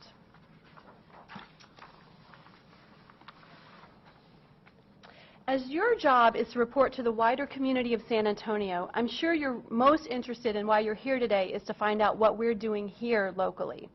So I want to talk to you about CDC's job here, the federal quarantine order that we are helping to enact, and what these operations are going to mean for the returning passengers coming from China, the JBSA Lackland community, and the wider city of San Antonio.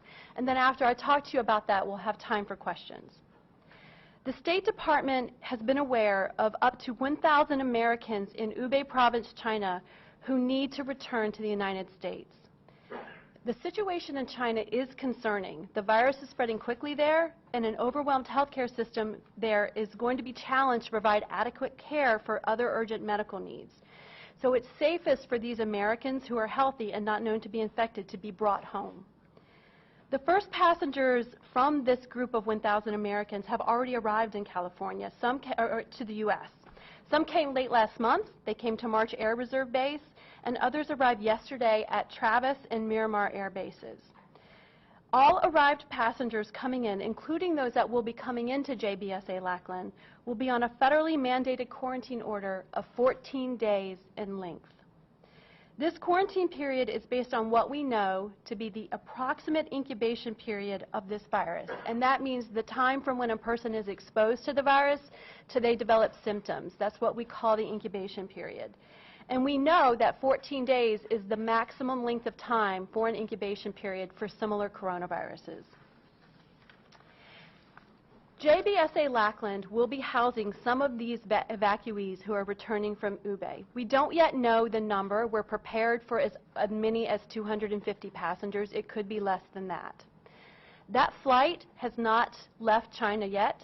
It is currently projected to land on Friday, although I do want to caution you that those dates and times could still change. CDC is truly proud to be part of this operation to get our fellow Americans home. We're very appreciative of all the support from JBSA Lackland as we prepare to welcome home and monitor these citizens.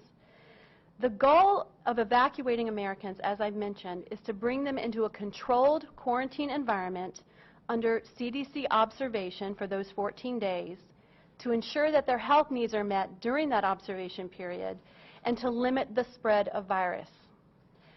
Outbreaks like this, when a new virus is emerging and we know it's infecting people, are always concerning. And I know that you have questions for your friends, family, and your community. I'm not going to have the answers to all those questions because it's a brand new emerging virus and we're still learning things about it. But the immediate risk of this new virus to the American public is believed to be low at this time. For Americans, the biggest risk continues to be travel to China, the epicenter where that outbreak is expanding, or caring for people who are sick with coronavirus. While these evacuees are here, every precaution is going to be taken to quarantine them and isolate them from the base community and from the San Antonio community, and we're doing this to prevent transmission.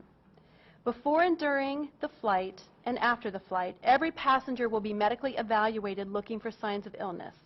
While under quarantine, each passenger will have symptom checks multiple times a day. And if anyone is found ill, they're going to be immediately transported to a local hospital for isolation with conditions that will help prevent spread. Our first priority is the health and well-being of the returning passengers while simultaneously protecting the health of the base community, San Antonio, and America. So lastly, before I take the questions, I want to thank you again for your interest in this and your reporting. You're really a vital link to the people who need this information, and I know that you're here because you care about the health and well-being of San Antonio. Wanting information for our family members and loved ones is very understandable, and it really is also at the heart of CDC's mission, which is to protect the health of Americans. So we have a shared goal in that. So now I'm going to be happy to take any questions that you have that will hopefully be helpful to your viewers. Yes, sir, right here. Pretty fast, Fox 7 Austin.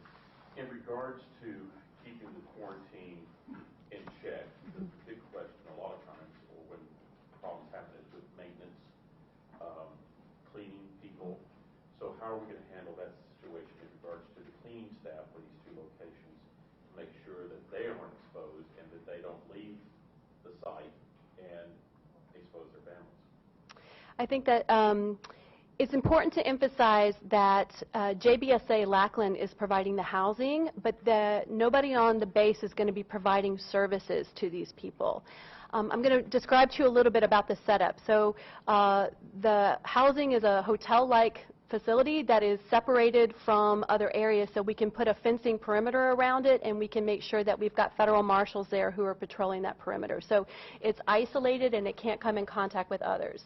We have contracted with a company who is experienced and has trained their personnel in how to handle the housekeeping needs of these evacuees while they're in quarantine, and that includes bringing them food, taking care of their rooms, linens, laundry. All of that is being handled by personnel who are trained how to go in there, and so it's not going to be people who are going to be risking taking the virus outside. They're going to be in personal protective gear. And a follow-up on that, how do you screen those people? What kind of protocols are in place for screening those people for the contractors who are doing the housekeeping? Screening meaning making sure they know how to do their job properly. Screening when they leave.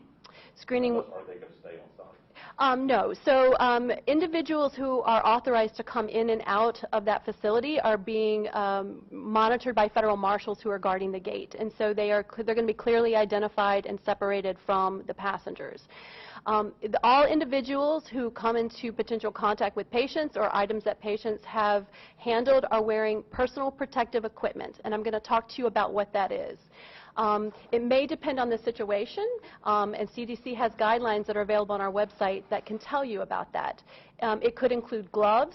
It could include a face mask to protect against droplets that might be coming from a person who is sick. It could include an N95 respirator if a person's going to come in direct contact with the patient. Could include a hospital gown. As long as a person is wearing personal protective equipment, they're not considered exposed to a passenger or an evacuee who is staying there. And that's really important to note. The people who are providing care, when they're taking the right precautions, are not being exposed to the quarantined passengers. I also think it might be helpful to take a moment to talk about how this virus spreads. What we know about similar coronaviruses is that they're typically spread through small droplets. So when a person is sick and they cough or they sneeze, small droplets could contain virus and might be able to travel a few feet to somebody who's standing next to them, and it could get on their mouth or in their eyes. We call that droplet spread. Other coronaviruses like this are not known to be spread by aerosol transmission. That being said, the people who are taking care of these individuals when they're in very close contact, they will be wearing respirators to protect against that, even though we don't think that is how coronavirus is spread. I want to repeat, when a person is taking care of the facilities, the rooms, or the patients, as long as they're in personal protective equipment, they're not considered exposed to these individuals. And the moment anyone develops symptoms, those individuals are being transported to a hospital where they will be isolated and cared for by medical staff who are trained how to deal with them. Yes?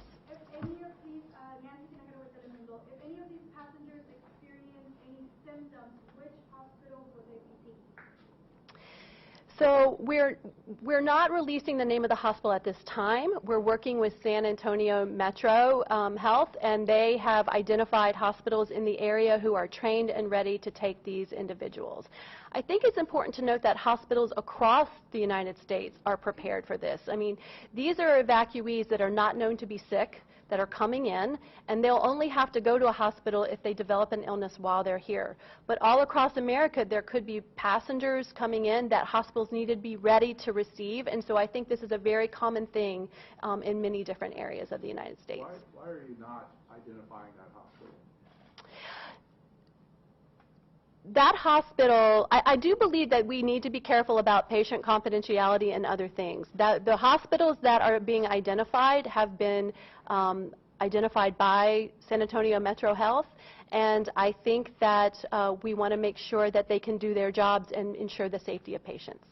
Thank you. Would it be multiple hospitals in the area rather than just one? It is multiple hospitals in the area. Do we know what time these travelers will be arriving on Friday? We do not yet have a Wheels Up designation out of China for the flight. We were told to anticipate potentially in the morning, but that time has been subject to change. And when we've heard of the previous flights, they've not necessarily been the time that was discussed. And to follow up with the hospitals, are there people currently being quarantined at all at any of the area hospitals at this time? I don't have information on that, but I'm focused on the evacuation mission. They came directly from China, or they're going to be in Dallas and from Dallas here? This flight that is coming from Wuhan, Hubei province, is coming and going to transit through Travis Air Force Base. So it's coming from China. It's going to transit through Travis. At Travis, the passengers are going to come off and they're going to get screened again. And anyone who's showing any symptoms or of illness at that time will be kept at Travis Air Force Base. So it's actually very unlikely that on the flight that lands here, there will be somebody with active signs of illness. What is the update of medication? I'm going to let you take next. I just have a follow-up on that same point. Manny Fernandez with the New York Times. Do you know roughly on Friday how many people you're expecting to land on Friday? I do not. I don't know how many people are going to be kept at Travis. They still have beds available for the individuals that they said that they could manage there, and they could take more off that flight. What we do know, working with JBSA Lackland, is that they've indicated they could care for up to 250 passengers. But you don't expect all 250 on Friday? Or? We don't know. It's an uncertain.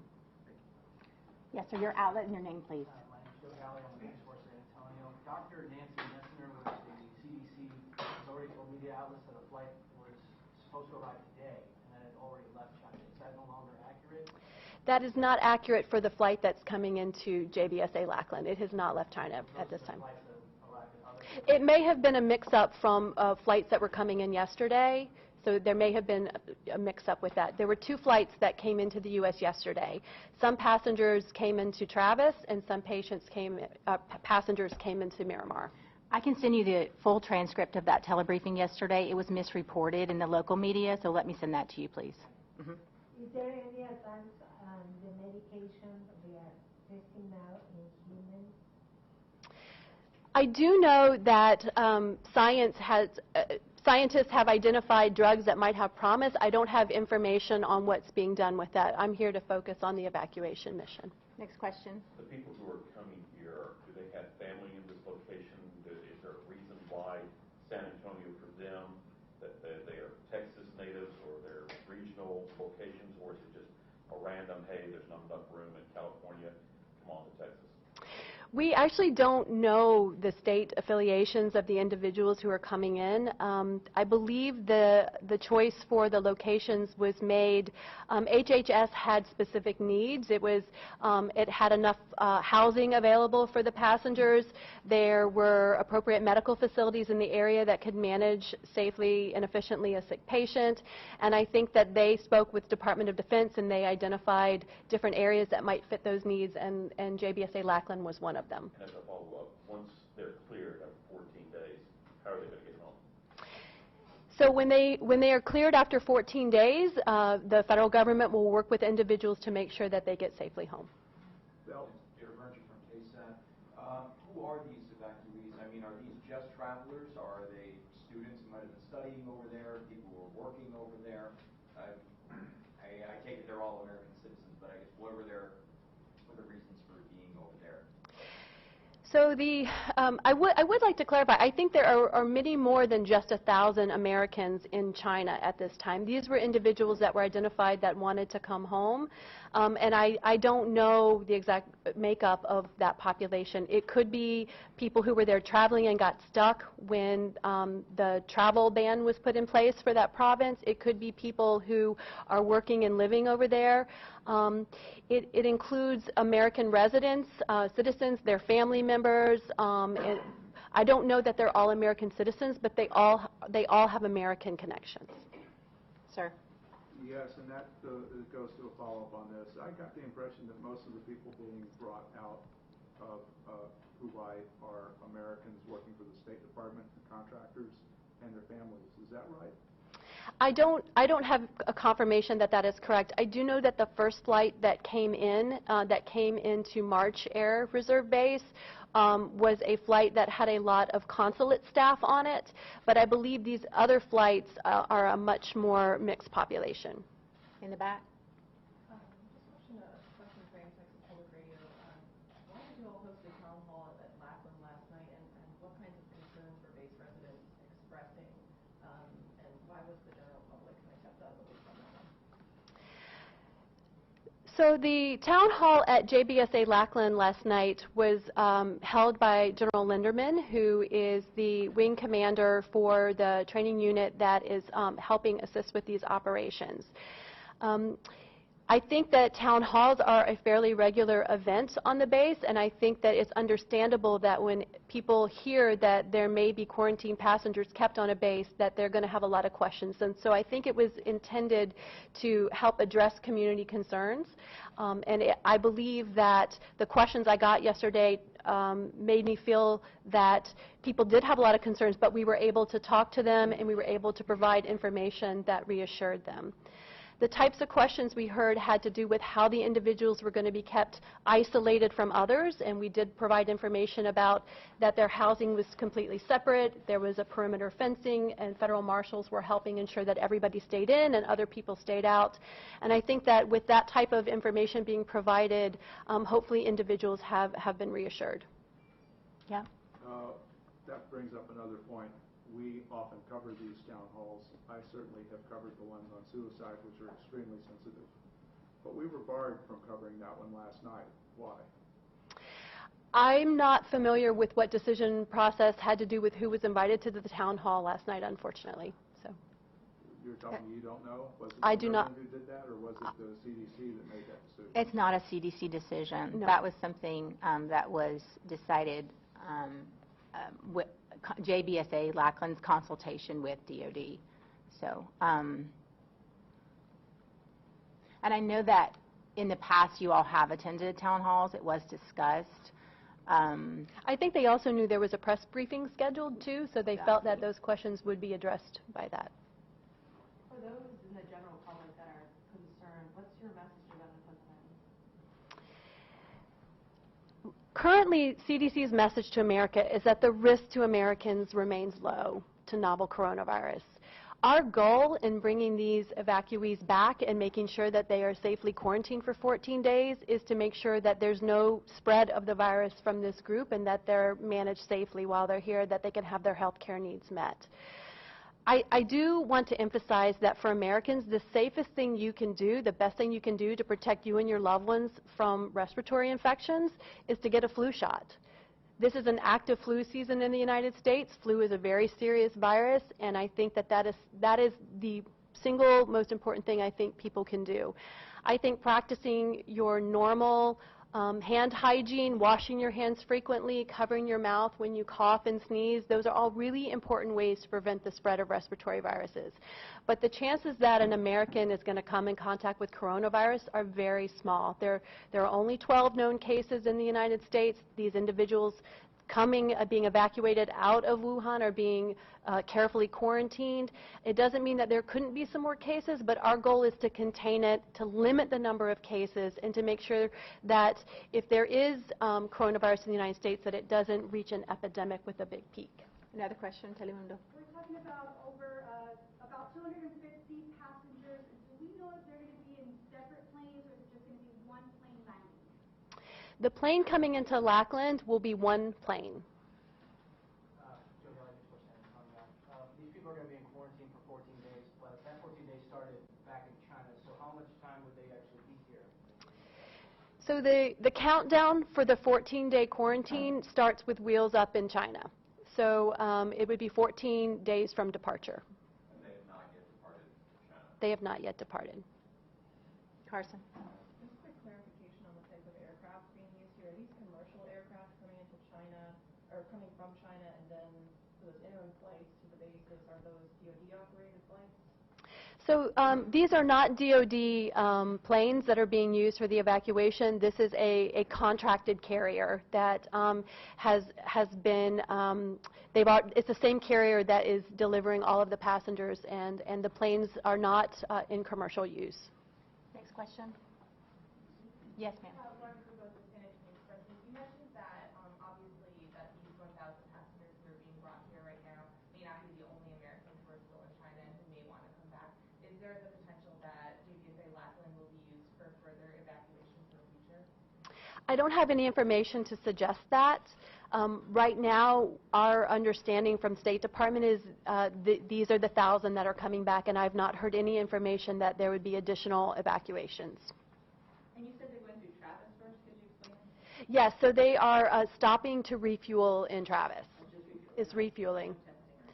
No, they're not. They will be deplaned for refueling, and during that time they will be medically evaluated to see if anybody has a fever or other symptoms. And anybody who does have fever or other symptoms will be pulled off and kept at Travis. What do those medical evaluations look like? So a medical evaluation involves taking a temperature. It involves talking to individuals about how they feel and any symptoms that they may have had. Particularly what we're looking for coronavirus would be respiratory symptoms, such as coughing, sneezing, shortness of breath, any symptoms that might suggest pneumonia. But fever seems to be the most important one. Any fever would be flagged and taken to a hospital for evaluation and testing. Could one of y'all address how this is not first rodeo for Joint Base Lackland? I was here for the hurricane evacuees. I was also here for the unaccompanied minors who were brought here.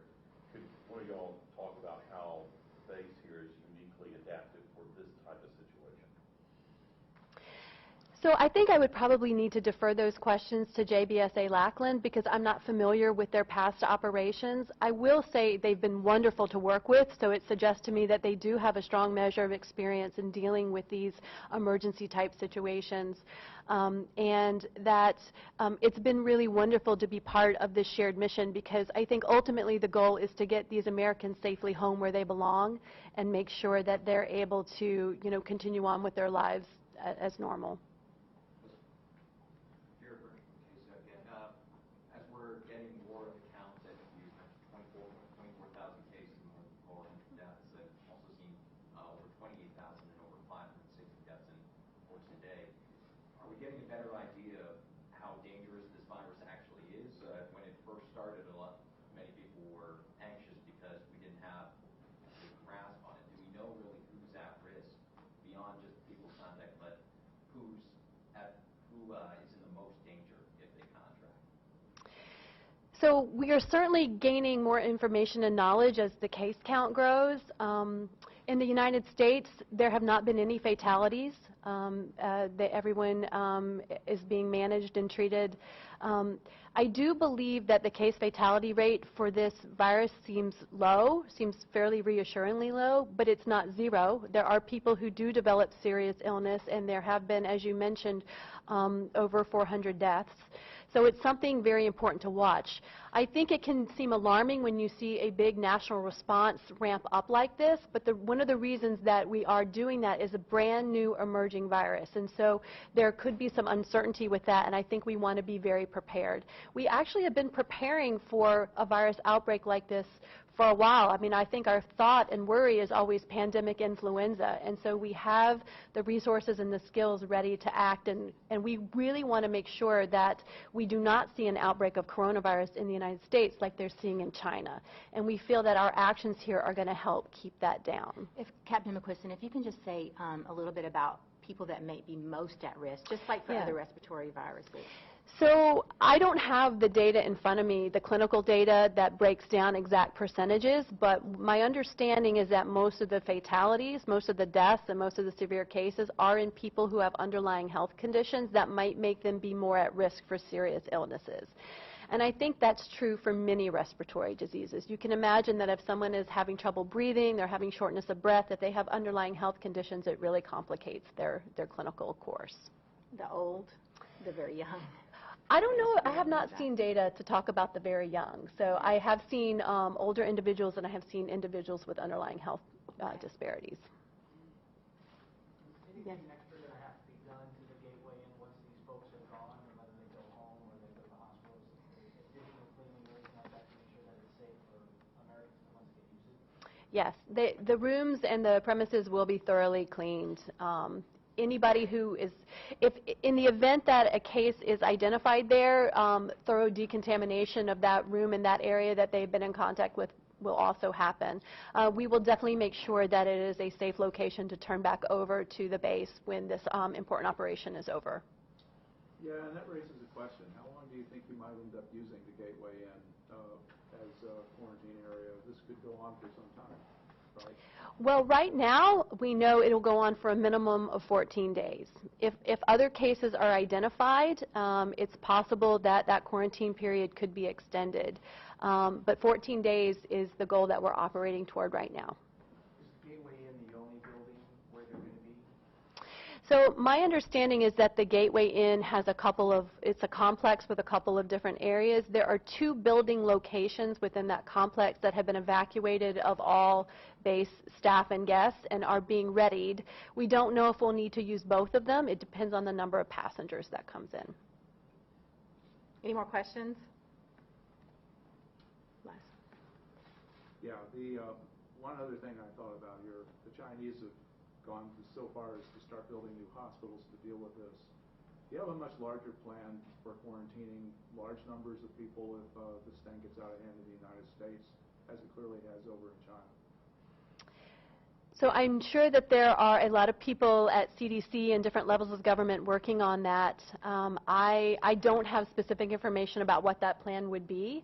I feel very reassured that CDC and the U.S. government's aggressive response to help prevent cases from coming in and keep the cases we have clearly isolated is going to help us keep this outbreak, this global outbreak, manageable within the United States. One of the big tenets of preventing big outbreaks is figure out who's sick, get them isolated so that they can't spread that disease to other people, figure out everybody they've had contact with and put them under symptom monitoring so that the minute they get sick, they're isolated. We do this for Ebola, we do it for Marburg, we do it for a lot of different infectious diseases. And so the same principles are being applied here, and that's how you keep an outbreak from mushrooming into an epidemic.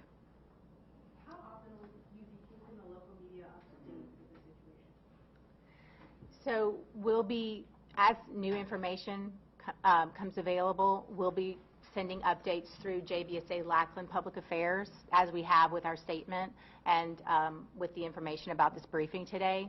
I know that you all are interested in when we do have a confirmation of the plane arriving, and that might be an update that we would give. You do have my email address, and if you don't and you have specific follow-up questions, please see me so you can email me. I know that some of you might like to get some Spanish soundbite for your viewers and listeners, so please contact me about that. But yes, we will be updating the media through the JBSA Lackland team. I want to thank the Port Authority for hosting us today. There has been a lot of interest in. Again, thank you for your patience in being able to come and brief you today. I do want to emphasize that the Gateway Apartments here at the Port Authority are not affiliated in any way with the Gateway Villas that are on JBSA Lackland. So just wanted to make sure that we were all clear there.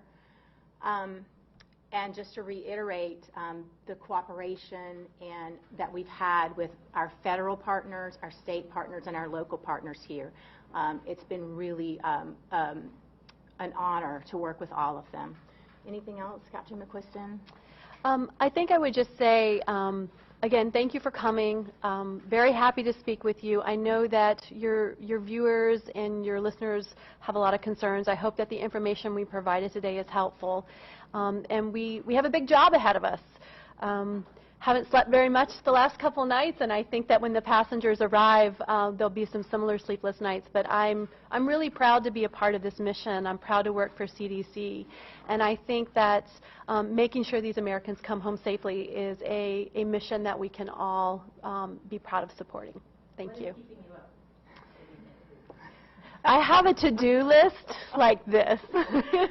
It's not worry. It's making sure that everything's ready for when they come. So in addition to speaking with you, I'm running a team of people who are working around the clock to make sure that everything is ready and prepared for these passengers to arrive, and so that they are comfortable, that they're safe, and that the community is safe. Captain, can you give us your full name again and spelling for that very slowly? Sure. It's Captain Jennifer McQuiston, Jennifer, and it's capital M, C, capital Q, UISTON. And your proper title? I'm Dr. McQuiston, yeah. At CDC? Yes, I'm the Deputy Director of the Division of High Consequence Pathogens and Pathology. What is your specialty, doctor? I'm actually a veterinarian. That may surprise some people. This is, after all, a virus that originated in animals and now is spreading person to person. So my specialty is understanding and helping CDC prevent the spread of zoonotic diseases like this. Thank you very much. I will send out Captain McQuiston's bio. I also believe that JBSA Lackland is providing some photos on divots.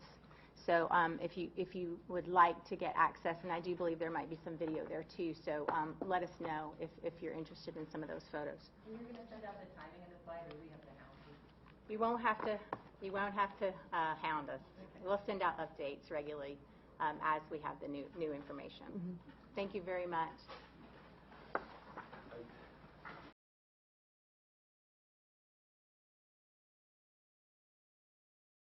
Wow, it looks like Fox changed our shot here. Andrew Yang campaigning in New Hampshire, so we'll listen in live to that right here on News Now. Why he won.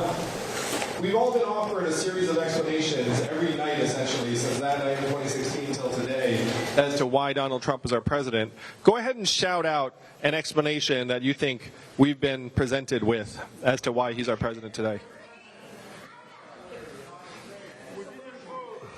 Russia, Hillary Clinton's always on the list.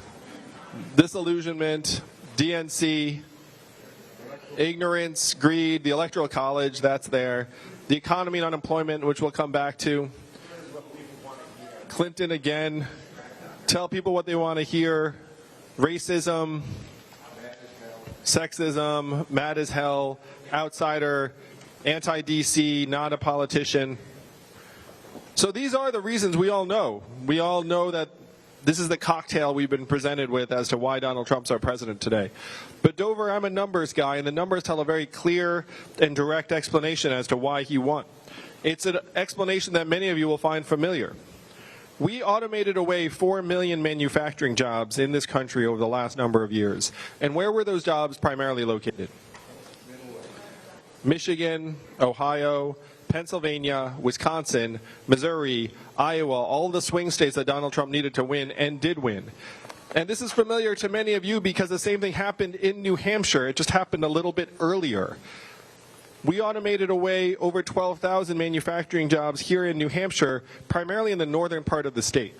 And if you've been to those mill towns, after the mill closed, the shopping district closed, people left, the school shrank, and that community has never recovered. I saw the exact same thing play out in Missouri, Ohio, Michigan, Pennsylvania, during my 7 years traveling the Midwest and the South. And unfortunately, what happened to those manufacturing jobs is now shifting to other parts of our economy. How many of you have noticed stores closing around where you live here in Dover? And why are those stores closing? Amazon, that's right. Amazon's like a spaceship sucking up $20 billion in business a year, closing 30% of our stores and malls. Most common job in the U.S. economy is retail clerk. The average retail clerk is a 39-year-old woman making between $8 and $12 an hour. What is her next job after the store closes? Going to the Amazon Fulfillment Center and asking for a job. You know, I'm going to talk a little bit about the Amazon Fulfillment Center. If you go in there, first, you can't help but see this sea of robots moving things around. And then to the extent there are humans there, they have these bracelets on that are monitoring their activity and their work pace. So that if they're working too slow, the bracelet starts chirping at them. Like, this is reality in 2020 in America today. You go there and they've got like these Running Man style bracelets on. That's an old movie. How much did Amazon pay in federal taxes last year? Zero. That is the math, Dover. 20 billion out, 30% of stores and malls closed for good, most common job disappears, and you get zero in return. These are changes that we can see around us in our economy, but they're more widespread than most of us realize. When you all call the customer service line of a big company and you get the bot or software on the other end, you probably do the same thing I do. which is you dial 000, say human, human, representative, human, human, representative, until you get someone on the line. Raise your hand if that's what you do. Oh yeah, we all do that, because that software is miserable. We're all like, a person still works at this company somewhere, and I'm going to find them right now. But in 2 or 3 short years, Dover, the software on the other end is going to sound like this.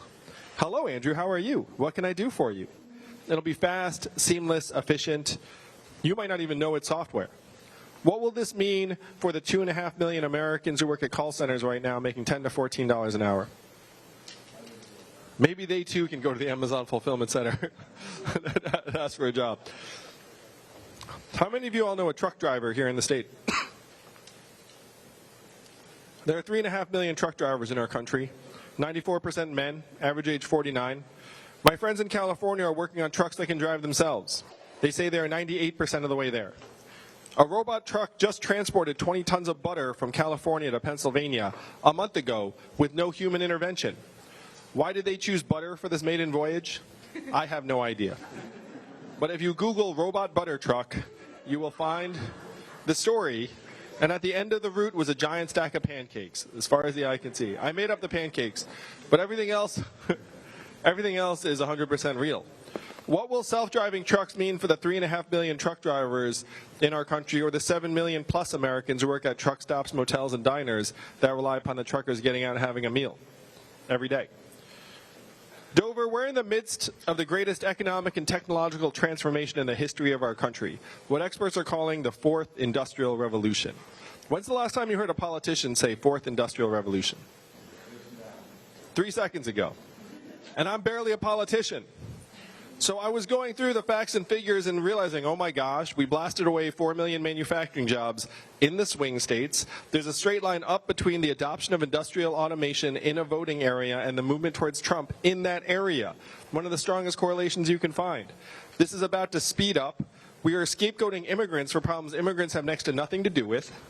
When you go to a factory in Michigan, you do not find wall-to-wall immigrants doing work. What do you find? Wall-to-wall robot arms and machines doing work that people used to do. And this technological transformation is only going to speed up in the next number of months because artificial intelligence is about to leave the lab and reach commercial application in many, many more environments. I spoke to 70 CEOs of big companies in New York City a number of months ago, and I asked them, how many of you are looking at replacing your back office clerical workers with AI and software? Guess how many hands went up? All 70. The fact is you could fire any person who did not have their hand up because their incentives are all around maximizing the bottom line of their companies, and their bottom line is much better served by the AI and the software than it is by having tens or hundreds or thousands of back office clerical workers. The simplest way to think about it, Dover, is this. Technology is getting smarter, more powerful, more capable over time, and we are not. We are lucky to stay just about the same. If you're a young person here, you're getting smarter. But the rest of us, the adults, we feel grateful if we just didn't get dumber on any given day. If we can still find our keys, we're like, yes, things are still working. But that's not the technology. The technology is ramping up in unprecedented ways. So I went to our leaders in D.C. and I asked them, how are we going to help our people manage this historic transformation that we're in the midst of, already tearing our communities apart? And what do you think the folks in D.C. said to me when I asked them, what are we going to do? Number one, we cannot talk about that, / nothing. Number two, we should study that. And number three, we must educate and retrain all Americans for the jobs of the future, a.k.a. learn to code. How many of you have heard a politician say something like that third one? Educate and retrain. All Americans, jobs of the future, no? Oh yeah, we've all heard that. But Dover, I'm the numbers guy. I looked at the studies. Do you want to guess how effective the government-funded retraining programs were for the manufacturing workers who lost their jobs in the Midwest? That's right. You know it's really low because I'm anchoring you low. But you also know it's low because you have common sense and you know people. You understand human nature. You know if hundreds of manufacturing workers lose their jobs, they do not all march outside and say, I'm here for my coding retraining program now. I've been waiting for this. Get me the laptop. That's not the way a lot of people actually operate in real life. The success rates were 0 to 15%. They were very low. The reality is that almost half of the manufacturing workers in the Midwest who lost their jobs left the workforce and did not work again. Of that group, half filed for disability. We then saw surges in suicides and drug overdoses in these communities to the point where America's life expectancy declined for 3 years in a row. You know the last time America's life expectancy declined for 3 years in a row? World War II is a fine guess. It's a little bit earlier than that. Great Depression's another great guess. It's the Spanish flu of 1918, a global pandemic that killed millions 100 years ago. You have to go back a century because it's highly unusual for life expectancy to go down in a developed country like the U.S. It ordinarily goes up and up and up because we're getting richer, stronger, healthier. But here in the U.S., it's gone down and then down and then down again. When I said this to the folks in D.C., one of them said something that sent me here to you all tonight in Dover. He said, Andrew, you're in the wrong town. No one here in Washington, D.C. will do anything about this because fundamentally this is a town of followers, not leaders. And the only way we would do something about it is if you were to create a wave in other parts of the country and bring that wave crashing down on our heads. And I said, challenge accepted. I'll be back with a wave in 2 years.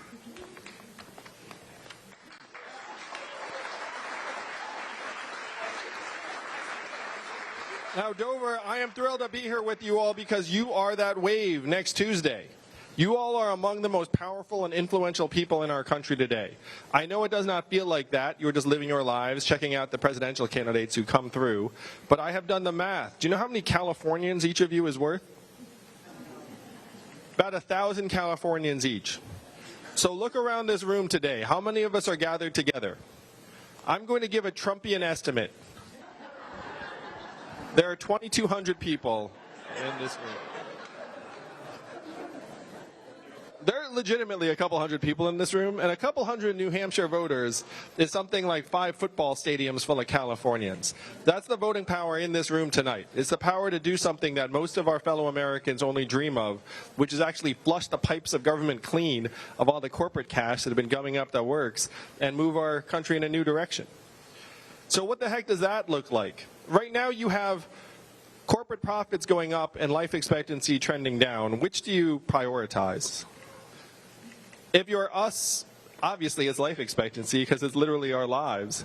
But if you're Washington, D.C., they can't even see us in life expectancy. They're just following the money. Washington, D.C. today is the richest city in our country. Think about that for a second. What do they produce?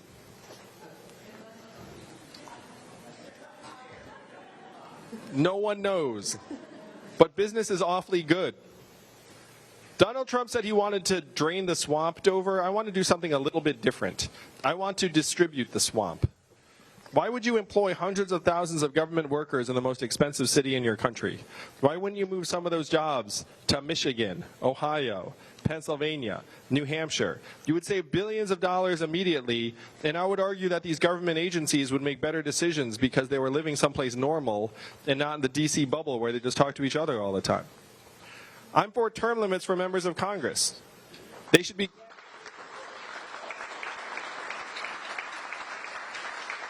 And here's the best thing, Dover. I know how we're going to pass it.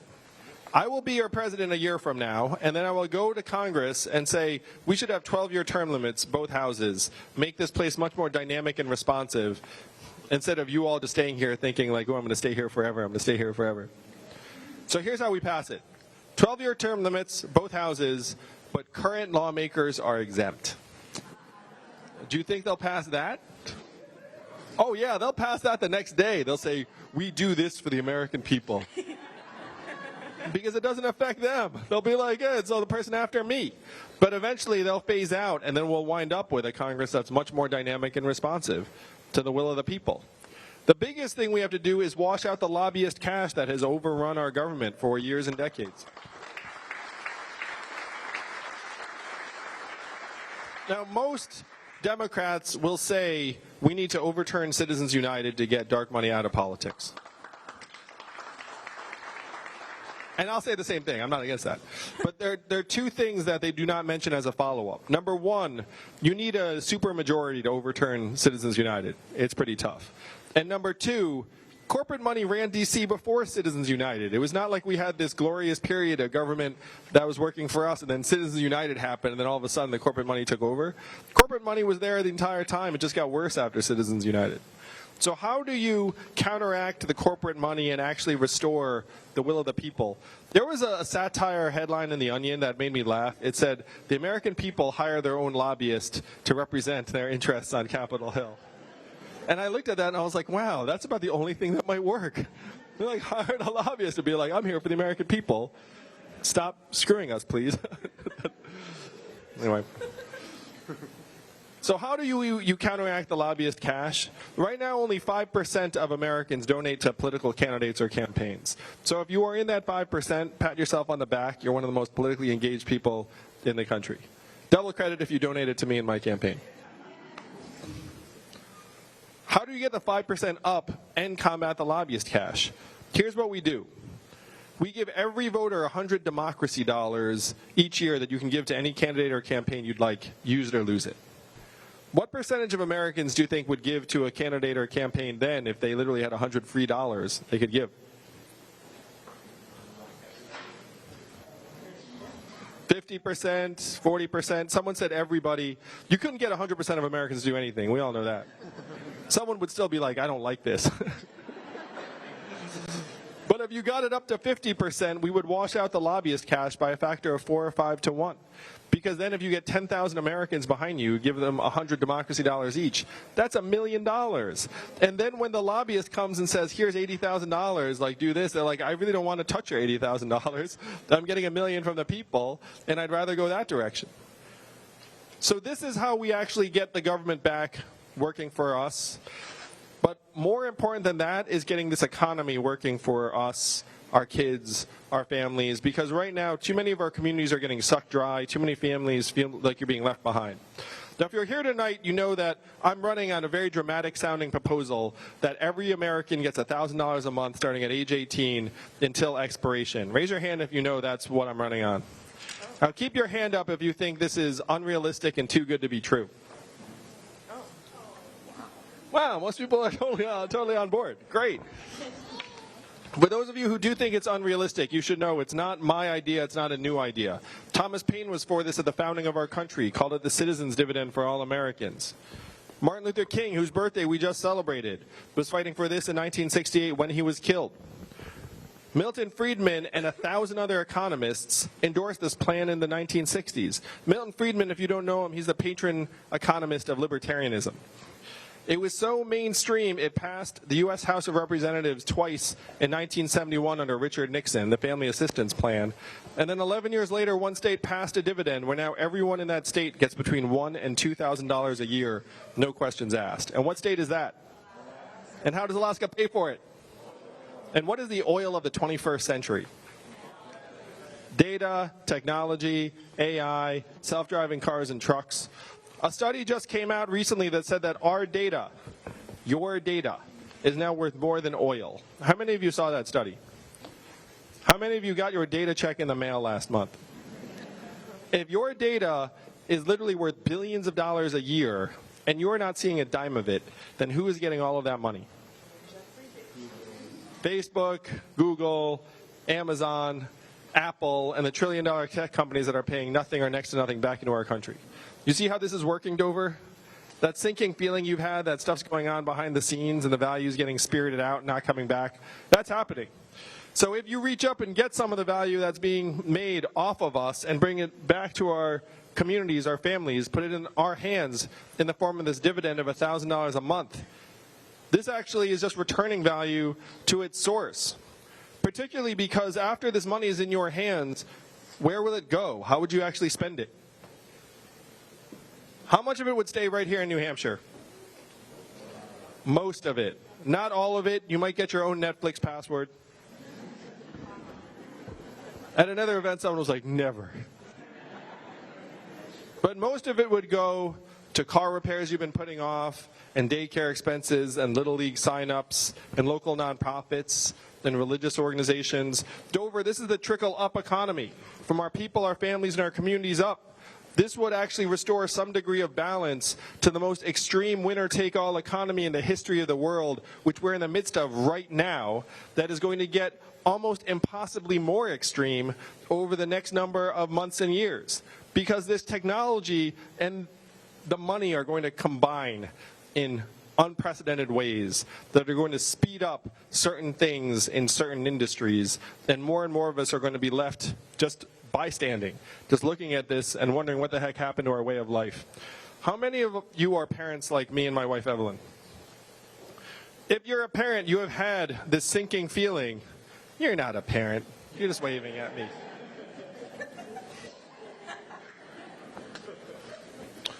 If you're a parent, you have had this sinking feeling that we are leaving our kids a future that is less stable, less bright, less prosperous than the lives that we have led.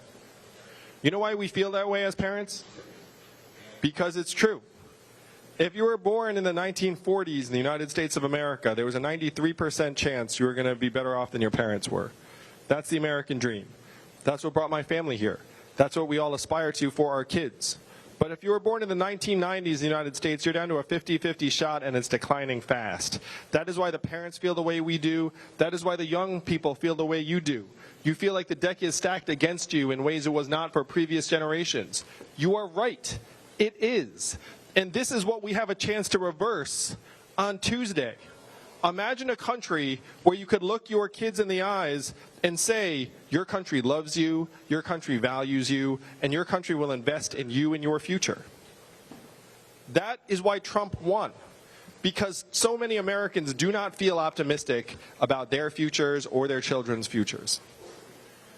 Democrats are making a huge mistake by pretending or acting like Donald Trump is the source of all of our problems. He is not. He is the symptom of a disease that has been building up for years. And we have to get to the hard work of actually curing the disease. We have record high corporate profits right now in the United States of America. What else are at record highs? Bankruptcy, suicides, depression, income inequality, substance abuse, drug overdoses, gun deaths, mental illness, depression, anxiety, student loan debt, medical bankruptcy. We all know this list.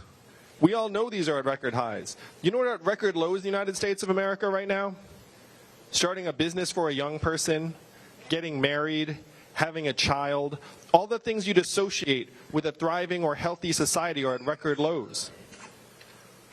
I know how off-base the economic measurements are that they're telling us are always so great, even as we can sense that things are actually not great in our family, in our town, in our community. I know that the measurements are wrong because of my own family.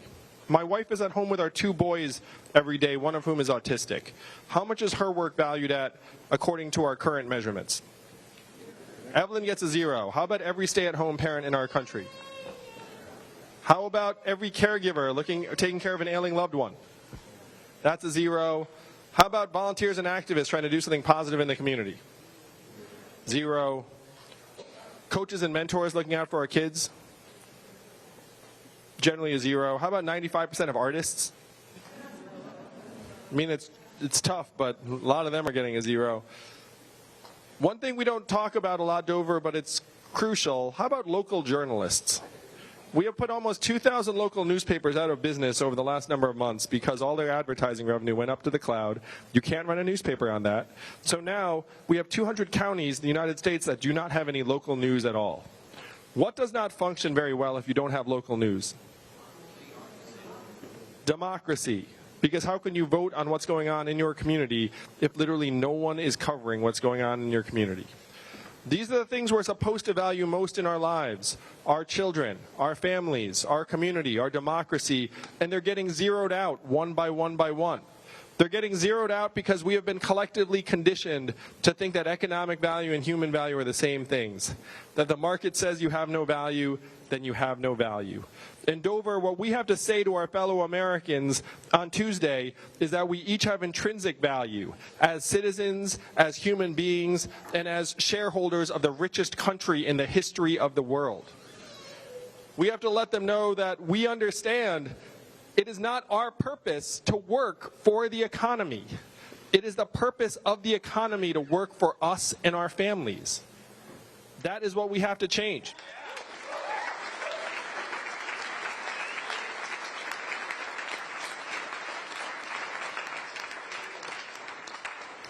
I am not running for President of the United States because I dreamt about being President of the United States. Those were not the conversations in the Yang household. My parents were not like, you're going to be president someday. They were more like, you're terrible, clean your room.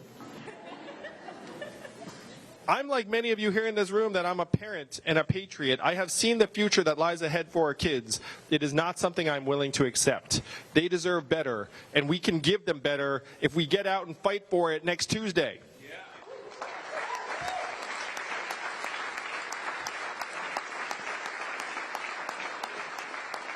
It is impossible to solve a problem if you don't acknowledge the problem, if you don't know what it is. And that's where we are as a country right now. We have these media organizations that are just getting into their food fights. The political parties are playing you lose, I lose, you lose, I lose. And who's losing? We are. We are. The pendulum swinging back and forth while our way of life sinks into the ground. And we're accepting it. We all look up and say, of course we're supposed to have record high depression, gun violence, medical bankruptcy, drug overdoses, suicides, declining life expectancy. We're acting like this is all appropriate. It is not. And it is anomalous in the entire world. Like the entire developing world, you see everything going in the normal, healthy direction except for the United States of America. This is what we have to change. This is why I'm running. The political parties, unfortunately, have gotten locked into their own roles, and we have to take it upon ourselves, the people of this country, to get this government working for us again. It's not going to happen without us. Donald Trump's our president today because he had a very simple, powerful, compelling story for our country. He said he was going to make America great again. What did Hillary Clinton say in response? America's already great. Remember that, Dover? It's been a long 3 years, I know. But it's now coming to an end. That response did not go over well for many Americans because the problems in our communities are all too real. We have to acknowledge their depth and severity and reality, but then we need real solutions that will actually move our communities forward. What were Donald Trump's solutions? Build a wall, turn the clock back, bring the old jobs back. Dover, you know we have to do the opposite of these things. We have to turn the clock forward. We have to accelerate our economy and society to rise to the real challenges of the 21st century, like climate change. We have to evolve in the way we see ourselves and our work and our value. I'm the ideal candidate for this job because the opposite of Donald Trump is an Asian man who likes math. Thank you all very much. Thank you, Dover. You may not know this, but math is an acronym. What does it stand for? Make America think harder. That's right. That's your job next Tuesday. It's your job to move this country we love so much. Not left, not right, but forward. And I know that's just where you will take us, New Hampshire. Thank you very much. Thank you all. Let's actually fight for a future we can be proud of for our kids and the next generation. All right, everybody, talk about perfect timing. Senator Elizabeth Warren just came out in Derry, New Hampshire as well. I have been recording since the beginning, so you haven't missed a thing. Let's listen in. Unless, let me see really quickly here if Yang's going to take any questions. Sorry. One is, how will you keep that dividend from just creating massive amounts of inflation when you just distribute that money? And also, what role do you see health insurance playing in that equation of how we move forward? Great questions. Okay. I'll tackle healthcare first, and then I'll go to inflation. We should have healthcare as a right of citizenship in the United States of America. And it should not be tied to employment.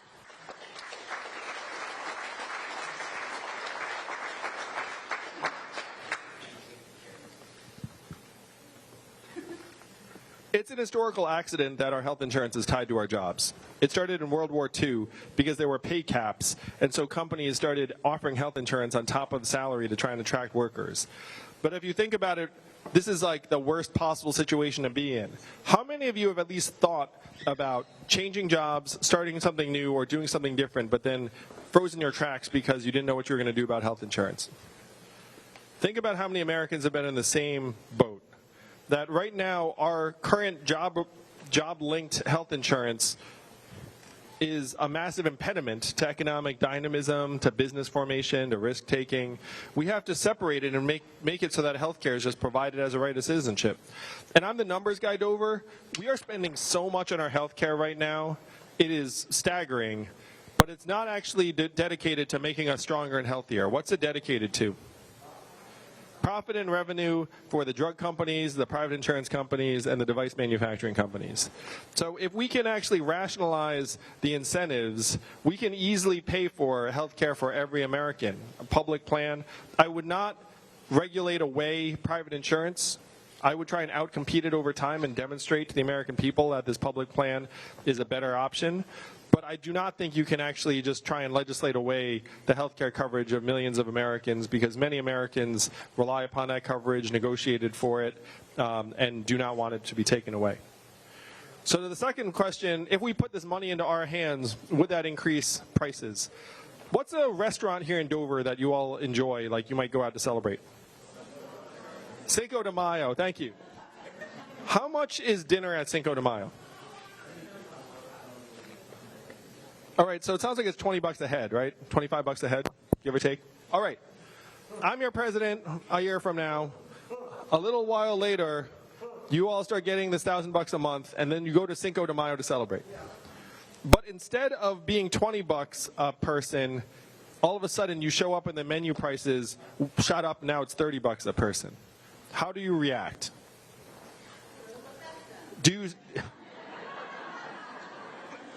That's right. You don't say, well, I'm rich now, so I guess I'll pay whatever you're charging here at Cinco de Mayo.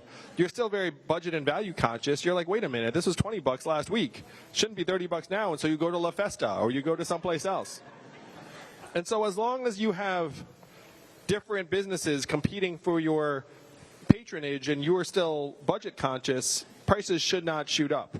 There are three sources of inflation that are making us miserable in American life. It's housing, education, and healthcare. And if you think about those three markets, they're actually all somewhat tied up and not functioning properly. Education, they just keep raising the prices of various things, and you feel like you have no choice but to pay, and then the government provides loans. Healthcare, also just keep raising the prices of everything, and you feel like you have no choice but to pay. Housing is the trickiest one. We need to invest in more affordable housing options around the country. But having $1,000 in your bank account every month that moves with you no matter where you go makes it much harder for a landlord to stick it to you, because you can actually shift around, and if every landlord tried to stick it to you, then you could get together with 3 other people and say, it's $4,000 among the 4 of us. Maybe we should just buy that fixer-upper instead of letting these landlords have their way.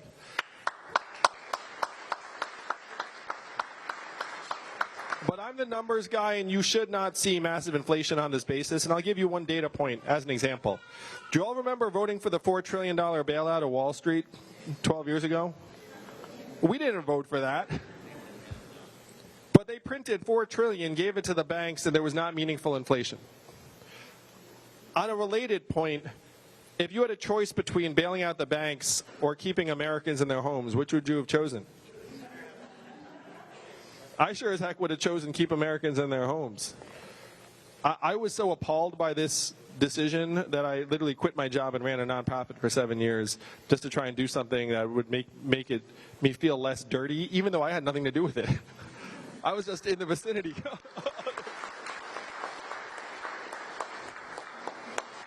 So you should not see massive inflation on the basis of increased purchasing power for citizens, because this is the rough truth. The prices in education, healthcare, and housing have not gone up because we've gotten richer. They've just gone up because those are the business models of those industries.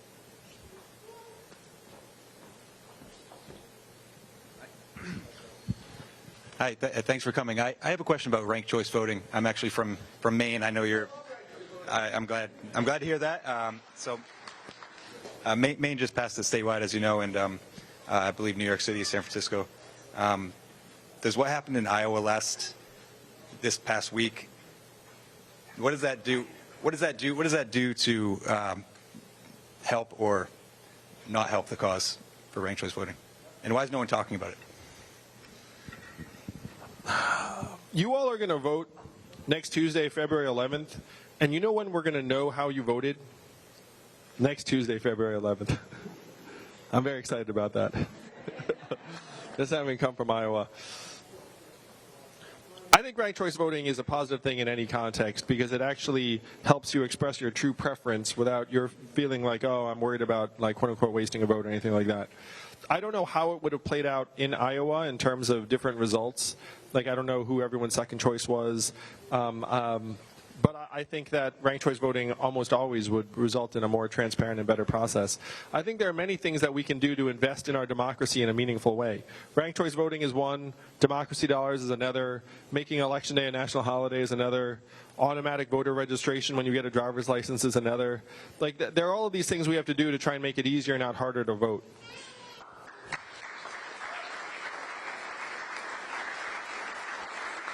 But one thing I love about ranked choice voting is it would actually make our two-party duopoly much more dynamic. Because right now, self-described independents outnumber either Republicans or Democrats in this country. I don't know if you knew that. You might have. Last I checked, it was something like 29% Democrat, 23% Republican, 40% independent. So there are many, many Americans who do not feel like either party is getting everything entirely right. But you feel like you have no choice but to vote for one of those parties because otherwise you're, quote unquote, wasting your vote if you go for, Gary Johnson or whatever it is. So, I'm nothing against Gary. So this is why, to me, ranked choice voting is vital, because it's going to be very, very hard to actually influence this duopoly that we're stuck in. And in other countries where you have different voting structures, you have a much more vibrant democracy with different parties that kind of rise and fall. And that's much, much better and healthier than, again, these two parties that are just having the pendulum swing back and forth, not getting anything done.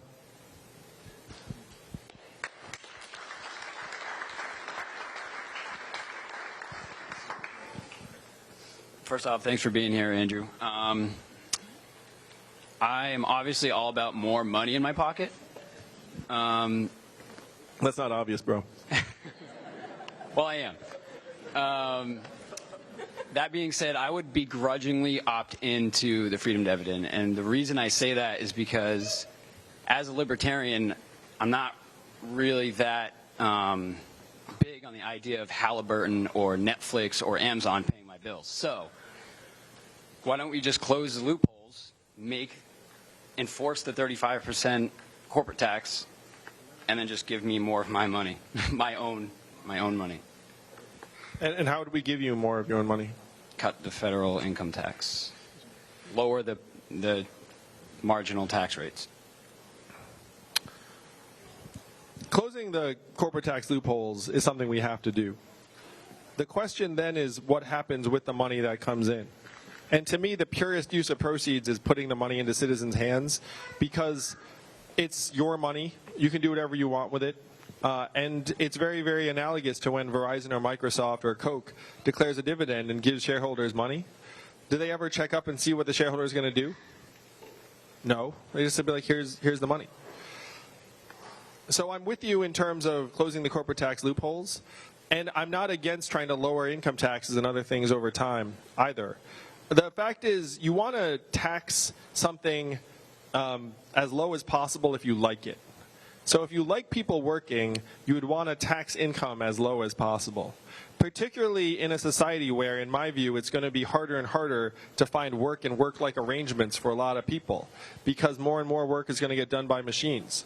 So in my ideal world, we would be taxing transactions and machines at a higher level and taxing income at a very low level, or ideally not at all.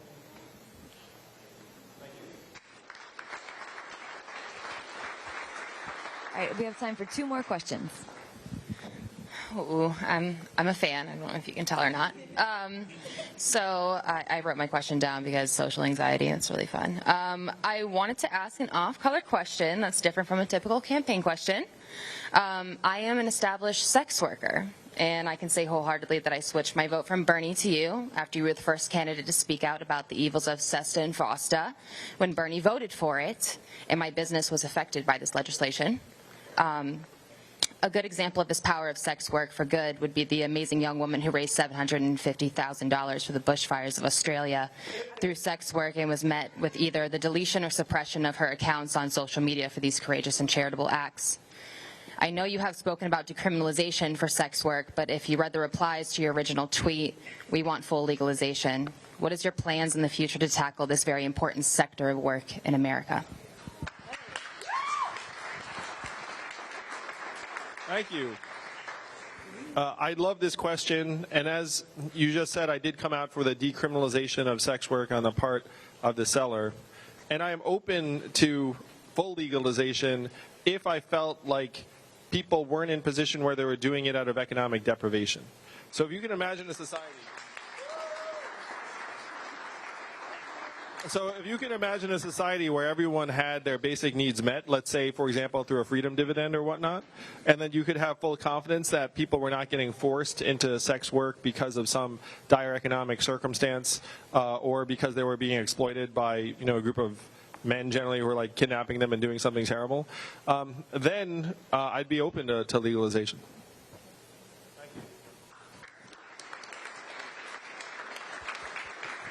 And we have a question over here. How are you going to prevent what you already did from being undone? Like Obama did Obamacare, and then Trump just undid that. This is a very profound question. Nice work. All right, so Dover, I want to walk you through a few steps. What's the #1 criteria Democrats have for the nominee? Beat Donald Trump. That's right. And people who are betting money on these things have me as the heaviest favorite head-to-head against Donald Trump. I'm 3-2 against him. Every other candidate is at best even money. So why is that? It's because 18% of college Republicans say they'd support me in the general over Donald Trump. 10% of Trump voters here in New Hampshire in one poll said they would support me over Donald Trump. And the Republicans actually have picked up on this. They're hoping that I don't become the nominee. Donald Trump has not tweeted a word about me. I'm the only candidate in the field. It's because he knows I'm better at the internet than he is. So after I become the nominee, I beat Donald Trump, I get to D.C., everyone knows I ran on this freedom dividend. The Democrats will say, all right, money in people's hands, I can be for this. It'll make children, families healthier, stronger. And then Republicans and conservatives will look up and say, wait a minute, do I hate the dividend? Alaska, that passed it, is a deep red conservative state. It was passed by a Republican governor. Many conservatives do not mind economic freedom in Americans' hands. They don't like giant bureaucracies making people's decisions. So here's the answer to your question. After I'm your president, we pass the dividend. The dividend is in people's hands. It's going to be the most popular thing our government does, just like it is in Alaska. In Alaska, it has withstood multiple administrations and multiple decades. It's almost 40 years old. And Alaskans, who actually have a lot in common with you all in that they really don't like taxes, they love the dividend so much so that it's the most popular thing anyone and like anything that the government does. And a majority of Alaskans said they would even support higher taxes if it meant keeping the dividend. They love it so much. Can you imagine? Let's say after I'm your president for 8 years, so I'll be president 2020 to 2028, and then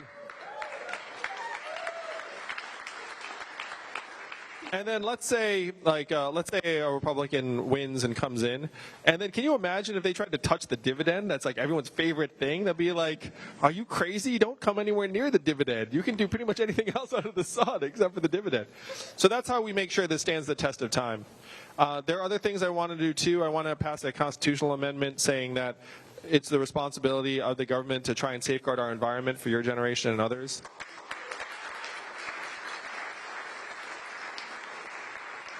But the dividend will be the most popular thing our government ever does and will thus be bulletproof for when you turn 18 and are a senior in high school. Yeah.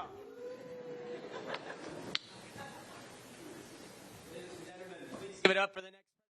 Good afternoon or evening, everyone, depending on where you're watching us from. It's 4:56 here in Phoenix, Arizona, Pilar area, so you can still hear my cracky voice as a result of getting over being sick earlier this week. I just want to let you know the Department of Justice is going to be holding a news conference here any moment talking about hate crimes charges for the El Paso Walmart shooter, the alleged shooter. So again, we're going to be listening in on that. It's going to be breaking news here when it starts. Just wanted to give you a heads up. Andrew Yang might be done. If he is, we'll head on over to Elizabeth Warren meanwhile.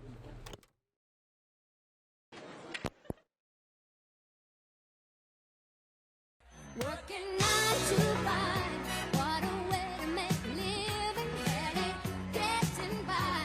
It's all taking and no giving, they just use your mind and they never give you credit. It's enough to drive you crazy if you...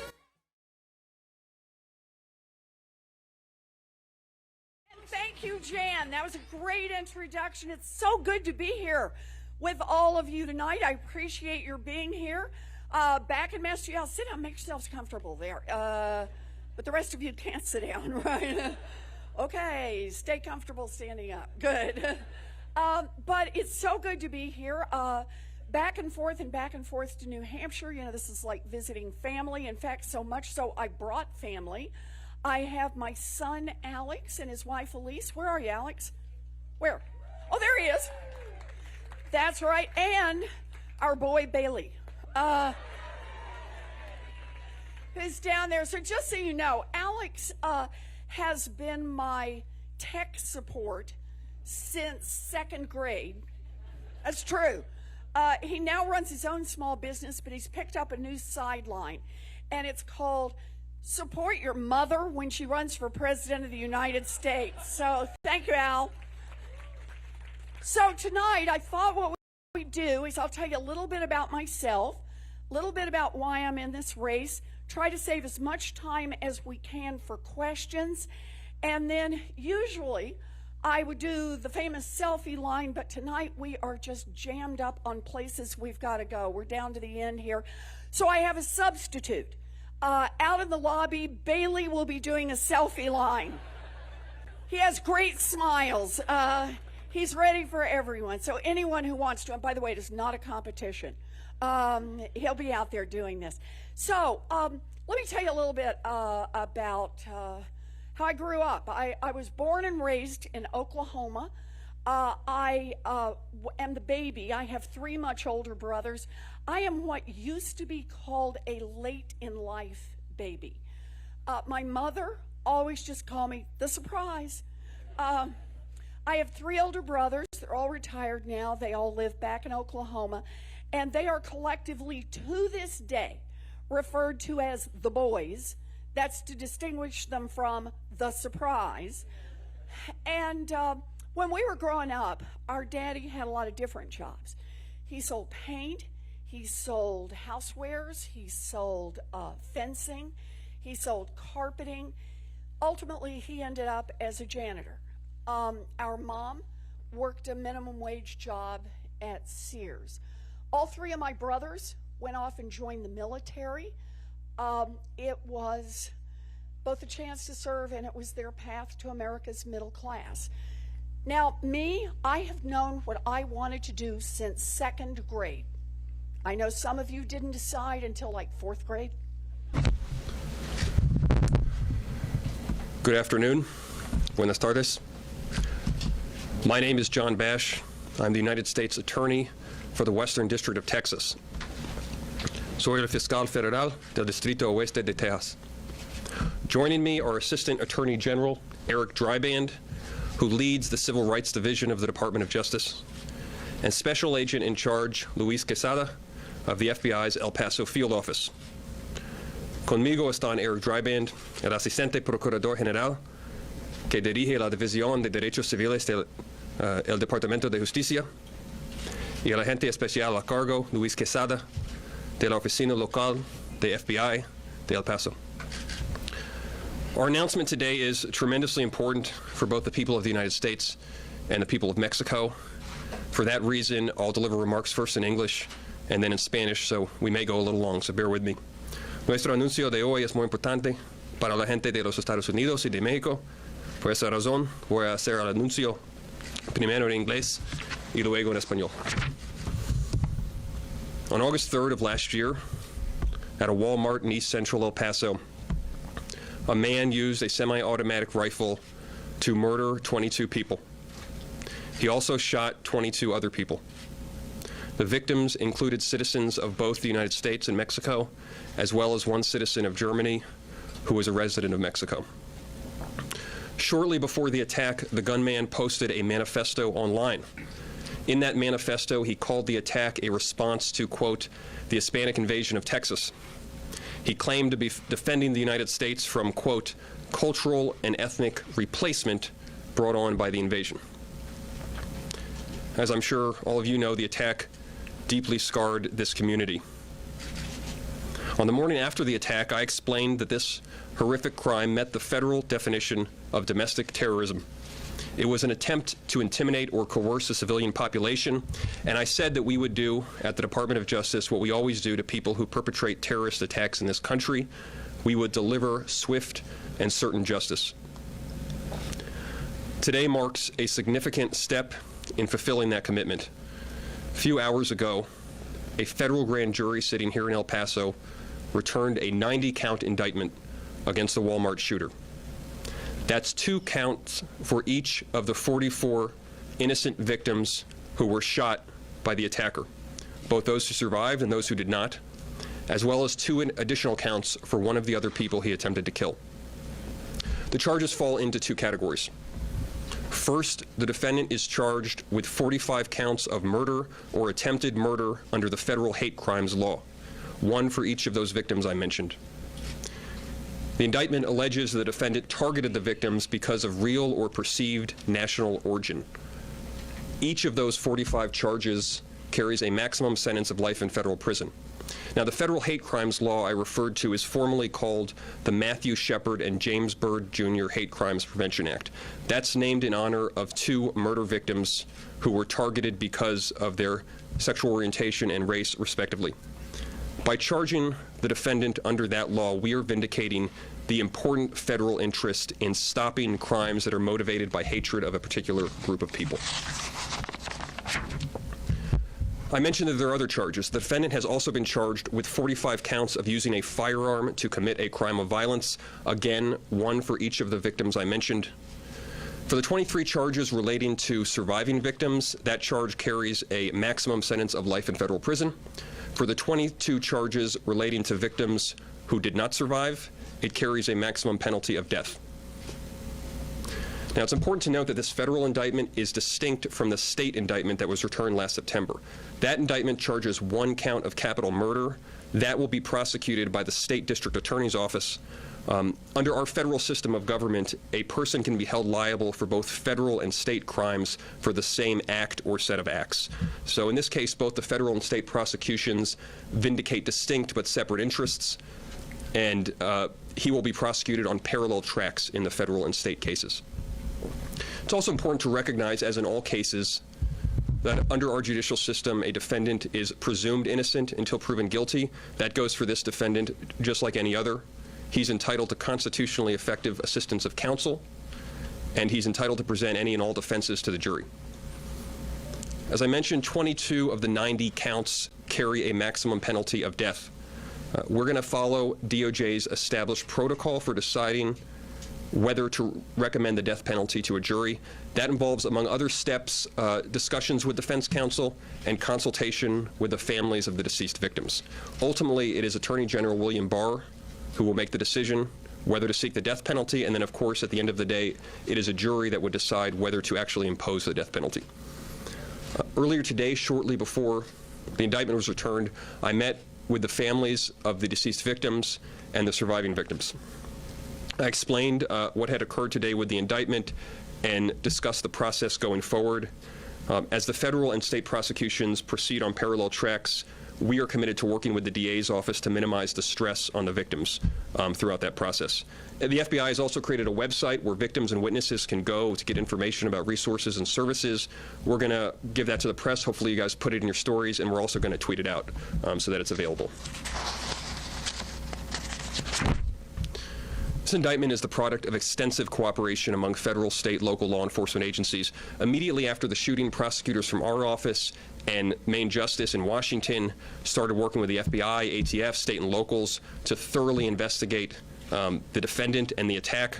I'm deeply grateful to all those officials for their amazing work and dedication. I want to especially recognize District Attorney Jaime Esparza of El Paso and Police Chief Greg Allen of the El Paso Police Department. We all share the same goal here. That's to achieve justice for the victims and their families. I just want to make one further note. This year marks the 150th anniversary of the Department of Justice. The Department of Justice in 1870 was literally born into a country beset by racist violence. DOJ's first mission was fighting the newly formed Ku Klux Klan under Attorney General Ackerman. In the early 1870s, we brought numerous successful prosecutions against scores of Klan members. Now, in the 2020s, we face a resurgent threat of violence motivated by race, national origin, and other categories. But we're ready for this fight. DOJ was quite literally born for this fight. It's in our DNA. Everyone who serves in this department, from the Attorney General on down to the newest prosecutor, is committed to keeping all of our citizens and all visitors to this country safe from racist violence. All across the country, DOJ is going on offense against those who are plotting hate crimes, as we've seen in a lot of instances over the last year. Our top goal, of course, is always to stop threats before they materialize. But it's very difficult work, and it's made harder by the amount of racist propaganda online, which can inspire lone actors who don't have criminal records and don't have contacts with hate groups to commit atrocities. But we're not going to let up. Our resolve is firm. We're going to take the fight to the violent extremists, and we're going to win. I'll now offer remarks in Spanish and then turn over the podium to Assistant Attorney General Dryband.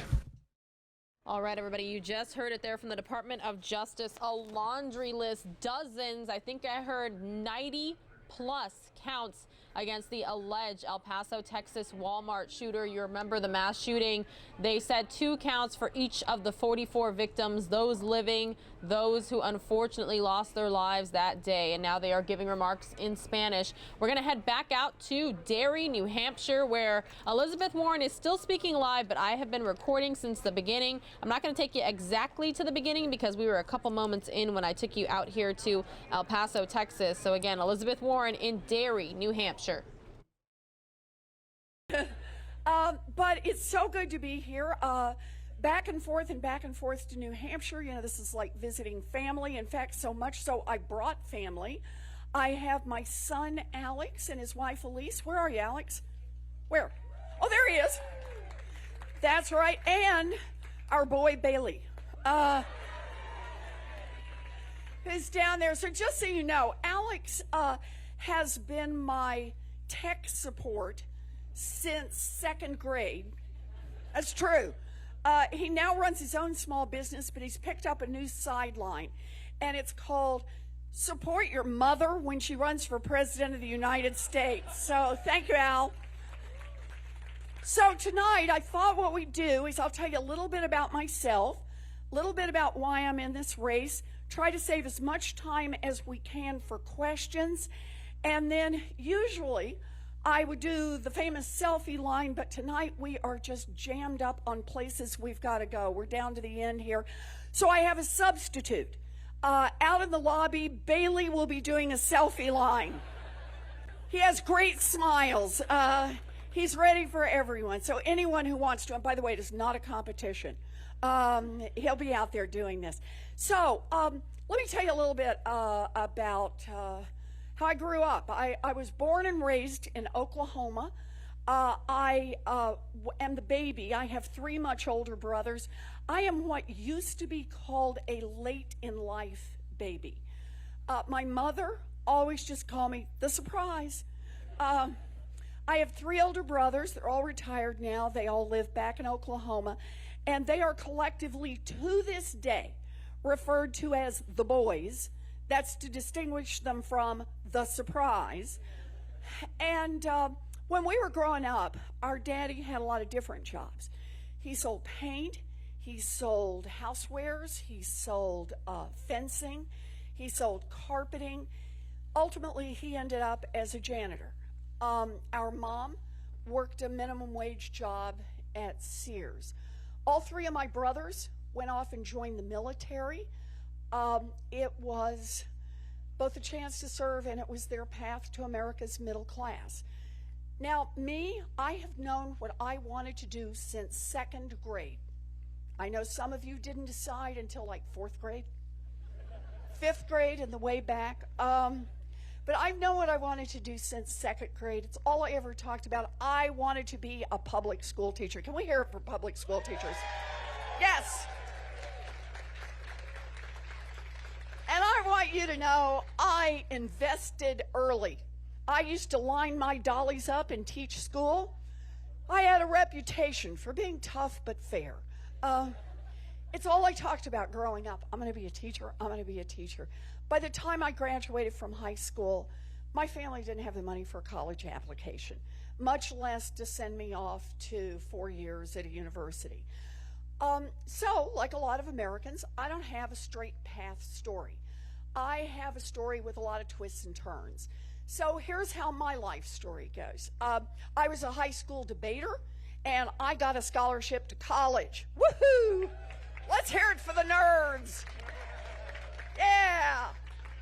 And then at 19, I fell in love, got married, and dropped out.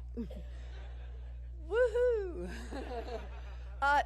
Not to the guy I'm married to now. That's another. Bruce will be coming up in season 2. So, got married, dropped out of school. Now look, it's what I chose. Nobody pushed me into this. And it's going to be a good life. But I thought I'd given up on the dream, that I was never going to be able to teach school. And we're living outside Houston, and then I found it. A commuter college 45 minutes away that cost $50 a semester. And for a price I could pay for on a part-time waitressing job, I finished my 4-year diploma. I became a special education teacher. I've lived my dream job. Yep. Loved it. So now we have any public school teachers in here? Oh, good. Good. We got them down close. We got them back here, way in the back. So I'm going to need you to back me up on this. It is not a job, it is calling. I love this work. I love this. I loved my babies. I had 4 to 6-year-olds in special education, and I loved every one of them. And I probably would still be doing this work today, but like I said, it's not a straight line story. By the end of the first year, I was visibly pregnant. And the principal did what principals did in those days. Wished me luck and hired someone else for the job. So we're living in New Jersey by this point. I'm at home with a baby, can't get a job. I got to do something. So I will go to law school. Found a state law school, $450 a semester, baby on hip, went off, did 3 years of law school, graduated visibly pregnant. You will discover a pattern to these stories. Took the bar, passed the bar, and practiced law for 45 minutes. And then I went back to my first love. I went back to teaching. I traded little ones for big ones, and I spent pretty much my whole grown-up life teaching in law school. Other big change in my life at this point, husband number 1. Hint, never good when you have to number your husbands. Yeah, well, husband number 1 and I parted ways, but I found Bruce and I've held on to him ever since. So find a good one, hold on. So here I am, I'm teaching in law school, and I don't know, maybe it's how I grew up, worried about money. But I taught all the courses about money. Contract law, commercial law, secure transactions, payment systems, corporate finance, partnership finance, law of debtors and creditors, bankruptcy law, law and economics. If it was about money, count me in. But there was one central issue that I always worked on, and that is what's happening to working families in America. Why is America's middle class being hollowed out? Why is it that people who worked every bit as hard as my parents worked 2 generations ago today find the path so much rockier and so much steeper? And for people of color, even rockier and even steeper. And the answer has to do with our government in Washington. It has to do with whose side our government is on. Think of it this way. We have a government that works great for giant drug companies, just not for people trying to get a prescription filled. Yeah, amen. It works great for people who want to make a little money investing in private detention centers down at our border or private prisons, just not for the human beings whose lives are torn apart by those places. Yep, it works great for giant oil companies that want to drill everywhere, just not for the rest of us who see climate change bearing down upon us. And when you see a government that works great for those with money, and it's not working so great for everyone else, that is corruption, pure and simple, and we need to call it out for what it is. Corruption.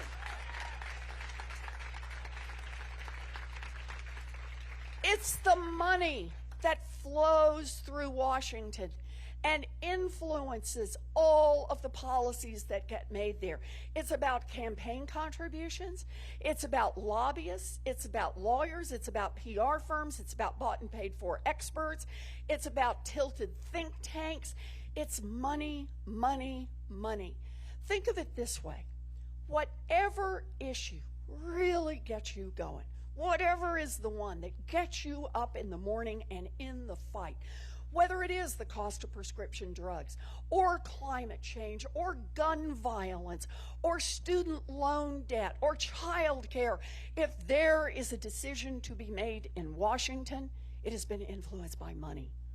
It has been shaped by money. It has had exceptions created by money. Money, money, money is calling the shots year after year after year in Washington. And here's the thing. That means we have a government that just keeps working every year, a little bit better and a little bit better for those with money, and a little bit worse and a little bit worse for everyone else.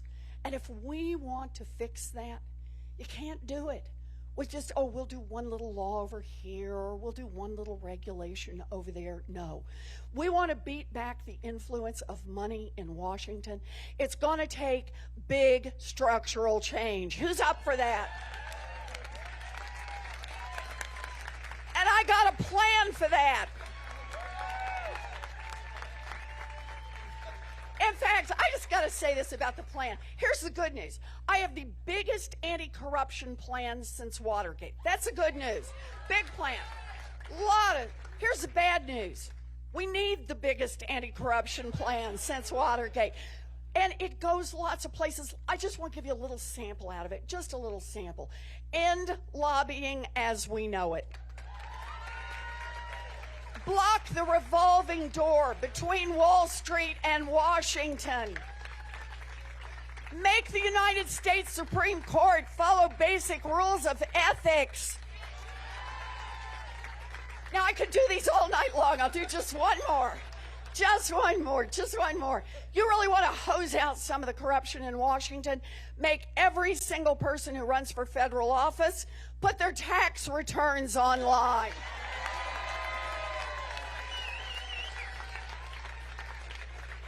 Because here's the thing. Here's the thing. I'm for it. Here's the thing. I'm for public financing of elections, of course. We got to beat back the influence of money. And there's 100 ways we could do this. I was just picking samples here. But here's the thing. It's good to know lots of people want to pick out of this vineyard. This is good. But here's the thing. We beat back the influence of money. I get it. We're not going to be able to completely end it totally. That's not the point. But we got to get off our back foot and we got to get on our front foot. We got to have positive ideas to disrupt the influence of money in Washington. Because when we do that, we now have the chance to make this government work, not just for the rich and the powerful, but to make it work for everyone. We have the opportunity then to make this economy work not just for those at the top, but to make it work for everyone. We have the opportunity to invest in our children so that all of them, not just some of them, not just the ones born into privilege, but all of them get a real first-rate education and a real good start in life. Those are the kind of things we can do. We fight back against the corruption, and we can build the America of our best values. That's why I'm in this fight, and it is an honor to be in it alongside you. Thank you. Thank you. All right, let's do some questions. Let's do some questions. Where are our questions? All righty, hi. Hello, my name is Norma Bostar. I'm 27 years old. Hello, and I'm here to talk to you about Alzheimer's because for me, it is personal, it was professional, and it is also a calling of mine.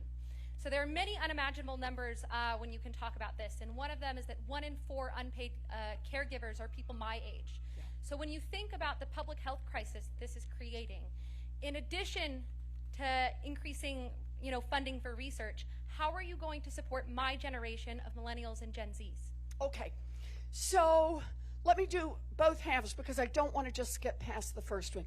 The importance of investing and doubling our investments and doubling again our investments in medical research, and particularly research about the brain, and trying to meet this crisis that is coming our way, that is already upon us, about Alzheimer's, cannot be overstated. When we talk about the investments in medical research, we're talking about whether or not we can afford our future. The future costs of Alzheimer's will bring down this country if we don't find a way to cure it. So we've got to put the money in on research. But the second part of this is one of the reasons we need Medicare for all, and that includes long-term care for everyone. We cannot ask families to bear this alone. We cannot ask 27-year-olds to bear this alone. Health care is a basic human right.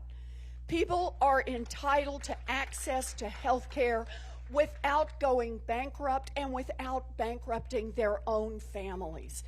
So for me, that's the heart of what this is about. I'm going to do everything I can as a president, all by myself, to bring down the cost of health care on the first day.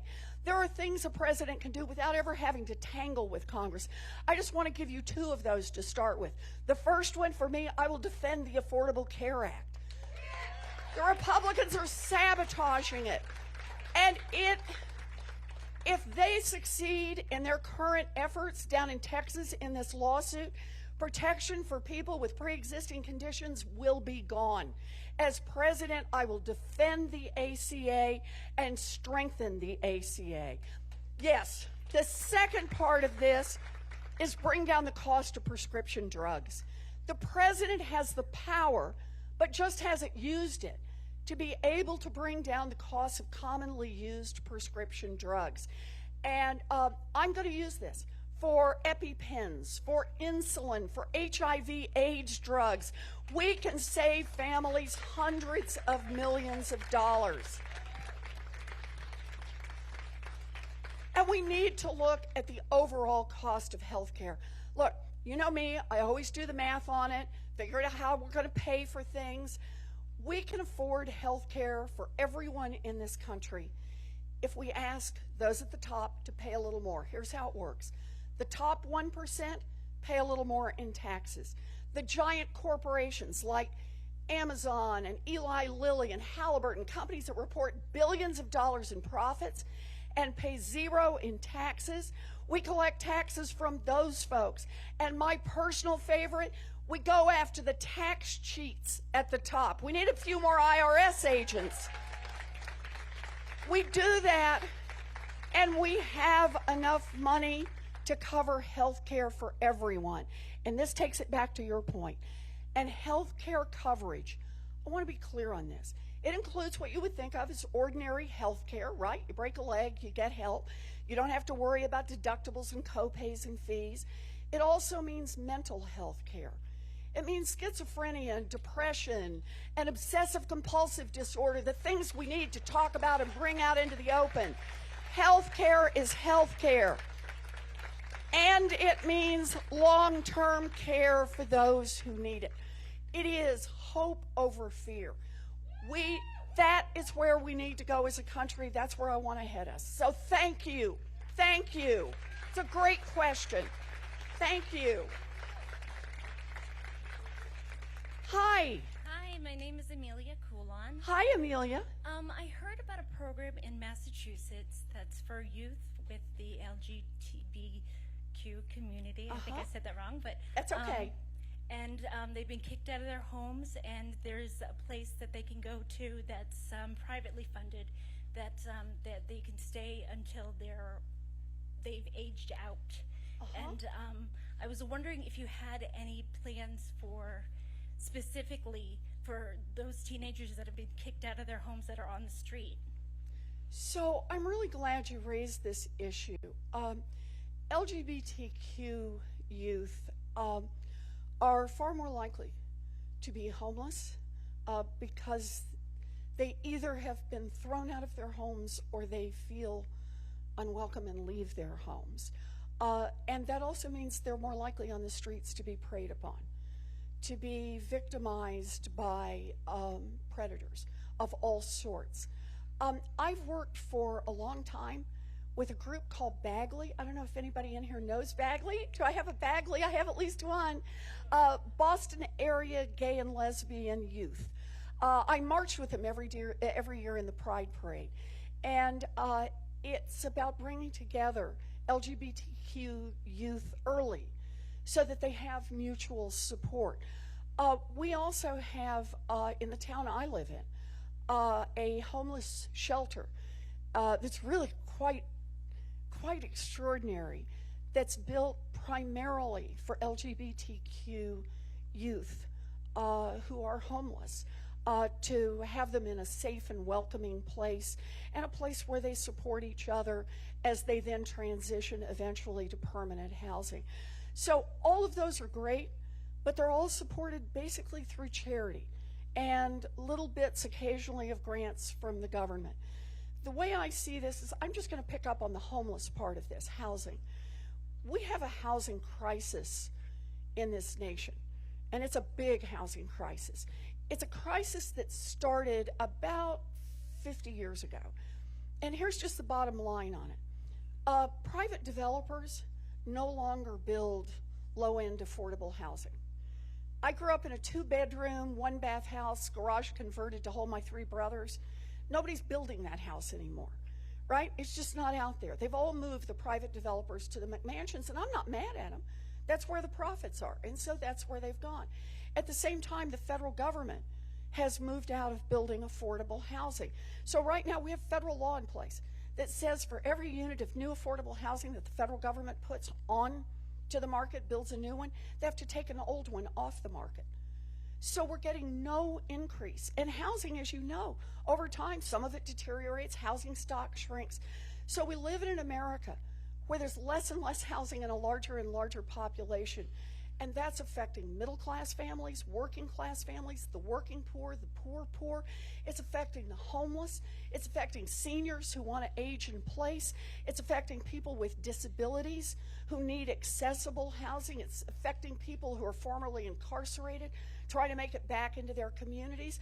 And you wouldn't be surprised, I have a plan for that. To build about 3.2 million new housing units in America. To build them in cities, to build them in rural areas, to put up the money, to work with local communities, not to demand from Washington what it has to look like, but to say, come up with a plan to get the maximum amount of housing for the best dollar, and the federal government will be there to be a partner for you. I've got the money laid out to do this, but a big part of it is to say we can't just do it generically.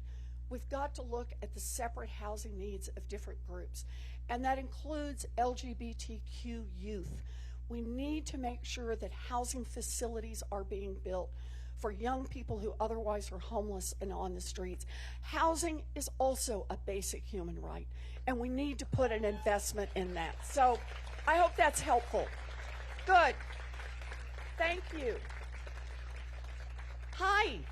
Hi, Senator Warren. Hi. My name is Sarah. Hi, Sarah. Hi. I'm from Boston, and I knocked doors for your campaign when you first got elected. I'm really glad you're my senator and really excited to be here tonight. Thank you. We go way back, Sarah. That's right. Okay.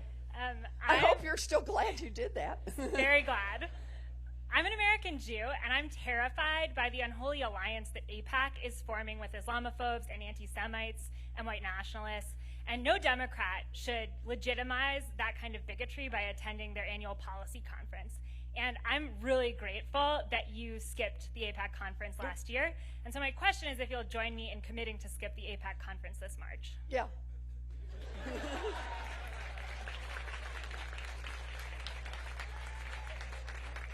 What would you say to other candidates who are considering going? You know, look, the way I see this, can we just talk, let's talk just a little bit more about policy in Israel, because I think this is really important. The way I see this is that for America to be a good ally of Israel and of the Palestinians, we need to encourage both parties to get to the negotiating table. And we're not doing that if we keep standing with one party and saying, we're on your side. We're going to give you all the things you ask for all kinds of political reasons, domestically here and domestically in Israel. The two-state solution is not something people have just thought up. It has been the official policy of the United States of America for nearly 70 years and the official policy of Israel. We need a solution in Israel that is a long-term peace solution.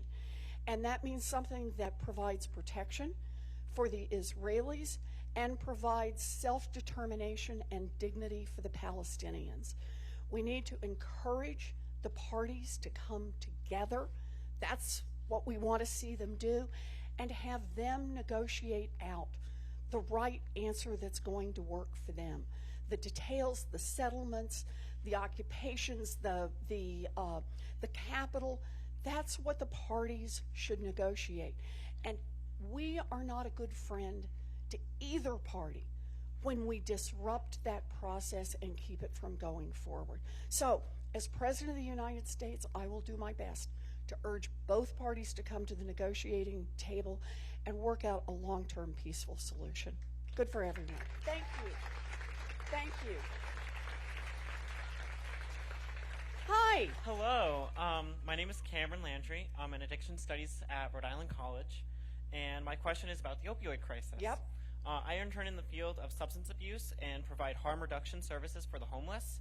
What is your plan to prevent drug overdoses, especially in our higher risk areas?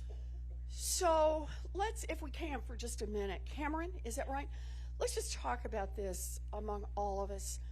How many people in here have lost a friend, a loved one to the opioid crisis?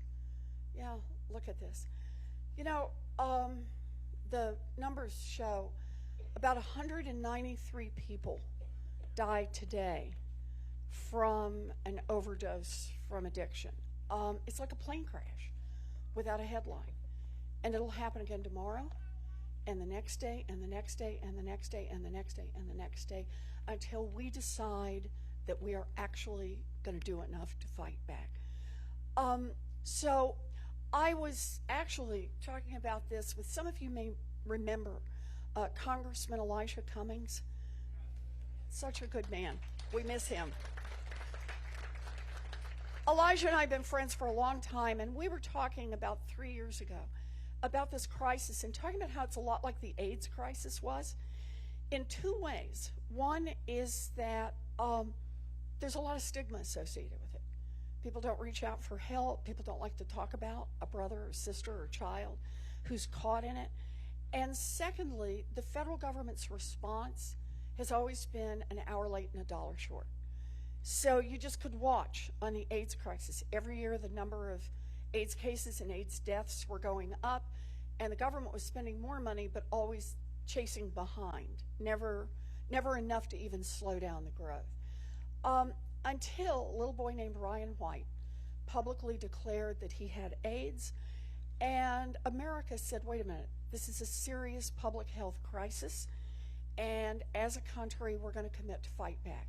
We put the resources in that were needed. We turned that AIDS crisis around. Still out there, but boy, the deaths dropped off, the number of new cases dropped off. There are a lot of people alive today because of the changes from just putting the resources in and doing the work to meet the AIDS crisis head on. So Elijah and I said, let's do the same thing for the opioid crisis. We talked to a lot of doctors and public health officials and figured out what kind of money would it take to actually turn this around. And the answer is a lot, about $10 billion a year over 10 years. And we figured out where to get the money. I take a look at elizabethwarren.com. You can see all the financing on it. But here's the thing about it, two things about it. The first one is we spend $10 billion a year, which sounds like a lot. The best estimate is we're losing $50 billion a year in the people we lose, in what this crisis is costing us. But the second is it's the right thing to do. These are our brothers and sisters. These are our children. These are our parents. And we are not treating this health crisis with the seriousness that it deserves. So, first, it's about money, but second, it's about how we spend that money. For me, and the way we decided to build this plan, is the money doesn't go to the states and then it keeps fiddling around in all of the politics of it. It's the money goes straight from the federal government right down to the communities that are on the front line, right down to the communities that are doing the work. And it acknowledges not all communities are alike. I was up in northern New Hampshire, gosh, I guess it's been a year ago, visiting an inpatient treatment facility, and really good facility. You know what they said they needed money for? Transportation, because they're located in a very remote area. They had people who were ready to work during the day but needed to come back at night to be in a safe place, a place where they would still get a lot of support. But they didn't have the money for a van and to get people the transportation. That may be very different from what's needed, for example, in one of the tribal nations, where they have very different kind of problems. Cities, rural areas, they're not all the same. But if you're doing treatment down on the front lines, you collect your data, you show that what you're doing actually makes a difference. We need to make that investment. We need to stop this crisis. We have had enough talking. We have had enough posturing around it. It is time for action. It is time to save lives. I'm in this. Thank you. Thank you. You're back. Okay. And we're going to ask two more people to couple more questions. Yes. Good. And so we've got 7935. 7935. 7935. Persist. It's like calling bingo. To anybody? 7935. I was out in Iowa City and we called a number. This long pause, and this woman said, "Oh, I think I have it, but I put my used gum in it." It's okay if you have the number, right? Okay. No? Well, going once, going twice. 7935. Okay. Okay. Hit them again. 7972. 7972. Great. Oh, wait. How could that be?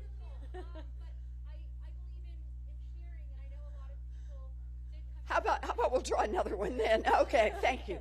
Okay, let's try that again. 7932. Oh, Yeah, great. persist. Okay. Come on over. Come on over. And we've got 7942. 7942. Do we have one? 7942? Back there. Okay, come on down. Okay, great. Thank you. Yeah, Monty Hall, right? Come on down. Okay, good, good. Okay, we've got somebody lined up with a question, right? Thank you, Jan. Thank you. Hi, Elizabeth. Where are you? I'm right here. Oh, there you are. Gotcha. Okay, hi. I think you should consider motivational speaking, maybe. I think Oh, you think so, huh? Knock it out of the park. What do you think it means when you're trying to get people to go to the polls and recapture our democracy? Yes.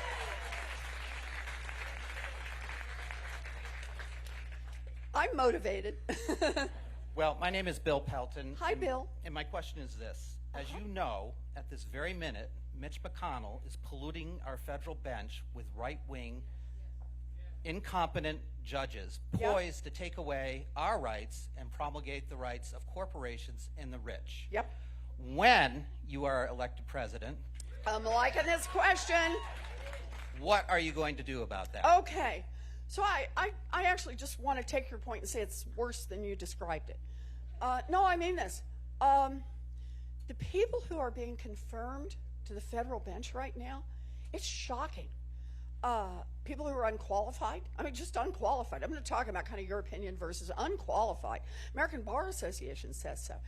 People who have written or video records of racist remarks, anti-women, anti-Muslim, anti-voting, that's a big one, anti-LGBTQ.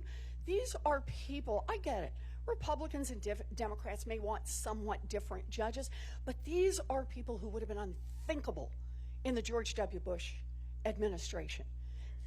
Unthinkable. And all they have to do is prove their loyalty to Donald Trump and to an agenda that is a genuinely right-wing agenda. And going into the United States Senate, I mean, I've gone in, I've given speech after speech against these people, tried to embarrass the Republicans. I have learned you can't embarrass the Republicans in the Senate. Yeah, we all saw that, right? Fake trial, right? You cannot embarrass the Republicans in the Senate. Yeah, you just can't. And the Republicans just keep lining up 100% and voting for them.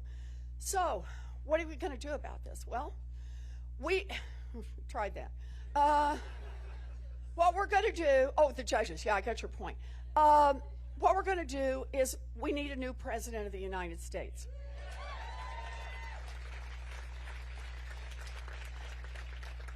But what I'll tell you a little bit about is the seriousness with which I take this.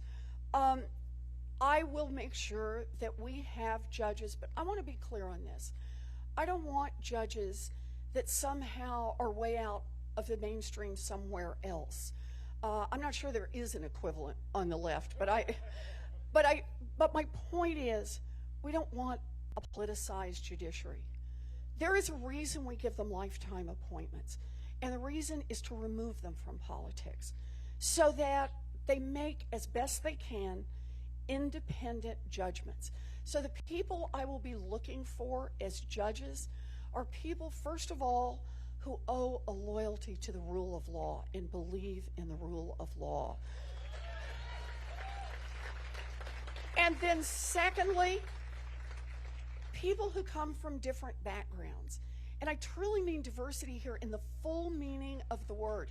People who've represented poor people, people who've represented cities and towns, people who've represented labor unions, people who have done the work to see the world from other perspectives, people who've grown up in lots of different parts of the country, people who've grown up without money, people who have grown up experiencing the legal system, not simply from being a corporate lawyer or being a federal prosecutor, but have experienced that legal system through all of the elements. So for me, I think this business about trying to rebuild a bench in which the American people can have real confidence and know that if they come in front of one of these judges, that they're going to get fair treatment is one of the most important things that I can do as President of the United States. So I'm in. I'm in. Thank you. Thank you. Last question. Make it a good one. All right. My name is Megan Seymour. Hi, Megan. Hi. I'm very concerned about climate change and specifically the impacts that has had on wildlife. Here in New Hampshire, we've seen the iconic moose population decline by over 60% since 2001. and we know that warming climate has a huge impact on that decline. Right. So I'm wondering what steps you're going to take when you become president to help this issue. So let me start with climate change threatens every living thing on this planet. And what scares me the most is every time the scientists go back and collect more data and pump it back into their models, two things come out. The problem is worse than we thought, and we have less time than we thought. So I see this as we're no longer in a place where we can say your plan versus my plan. We got to move on multiple fronts, and we got to move fast. We have got to move with real urgency. Day one. I've already been looking at this. What can a president do? I love saying this, all by herself. I will stop all new drilling and mining on all federal lands and no offshore drilling. It helps, gets us in the right direction. Oh, how about this one? I will get rid of an EPA director who is a coal lobbyist.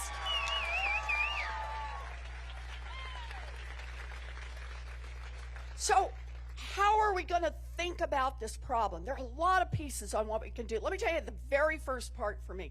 I'm going to say something that is quite controversial down in Washington, but I feel safe here with you to say it. I believe in science.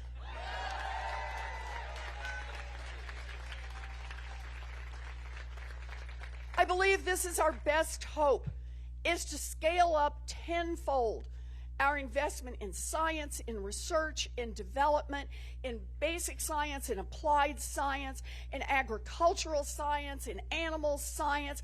I believe in every part of it because we're going to have to innovate our way out of this if we're going to have a chance to save this planet. But here's the best part on this. We need to invest in the science, but there is an upcoming estimated to be $27 trillion worldwide market for green energy, for cleanup, get the carbon out of the air, get the carbon out of the water, desalinization, and much of what we need to do hasn't been invented yet. So here's my view. Let's do what we do best as Americans. Let's invent it. That's who we are. And then, if you're going to use taxpayer dollars to come up with the science, anyone can use it. But you've got to build it right here in the United States of America.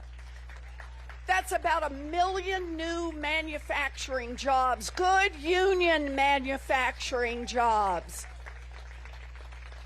And then, it's not enough just to do it here in the United States. We've got to be willing to sell it, or if we have to, give it away around the world. We can't just clean up our country. We have to lead the world in cleaning up the entire planet because we've got to save the whole thing. So that's a big part of it. 2 or 3 more points. Climate justice has to be a key part of what we do. For decades in America, we have located the polluting industries, the toxic waste dumps next to communities of color.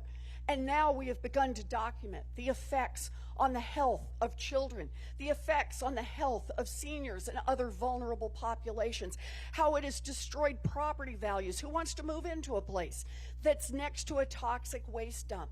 Part of our environmental response needs to be cleaning up the problems that this country has permitted to happen, has caused to happen for decades, and that's what environmental justice is all about. I make that commitment. 2 more I want to mention real quick. I'm big on the Green New Deal, but it's not enough. I also have a Blue New Deal. We need to invest in our oceans. We got to clean them up. Okay, one more. This one is a Jay Inslee talked me into this, and he's right. We've got to be willing to use our regulatory tools. I know people say, "Oh, regulation, don't want to do that." No, regulatory tools are very important. Think about it this way. 2028, we put regulations in place that by 2028, all new homes, all new buildings have to have 0 carbon footprint. 2030, all new cars and light-duty trucks, zero carbon footprint.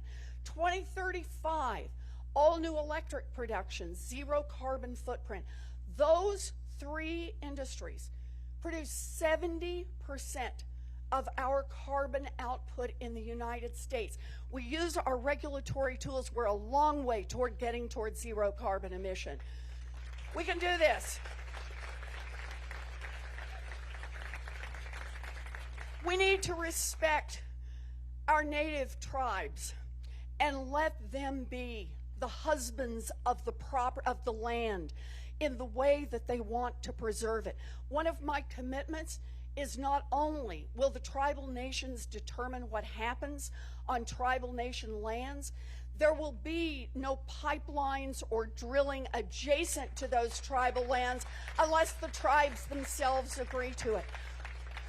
Lots of places to go with this. I hope everybody, go to ElizabethWarren.com, look these up because there's lots of pieces. And frankly, we're always looking for more. I want to get better at this because this one we got to do, and we got to do it fast. So, are you in this fight with me? Good. Let's do it. Thank you. Oh, one more question. Someone had held up the last question sign. Okay, one more. Hi there. Hi, I'm Kate. Hi, Kate. I live in Londonderry, and I have a question.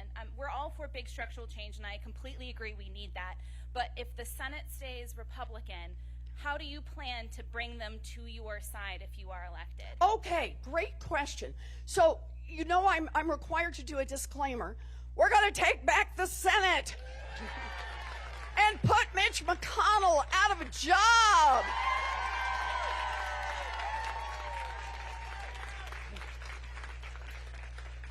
But it is always good to talk about the alternatives, right?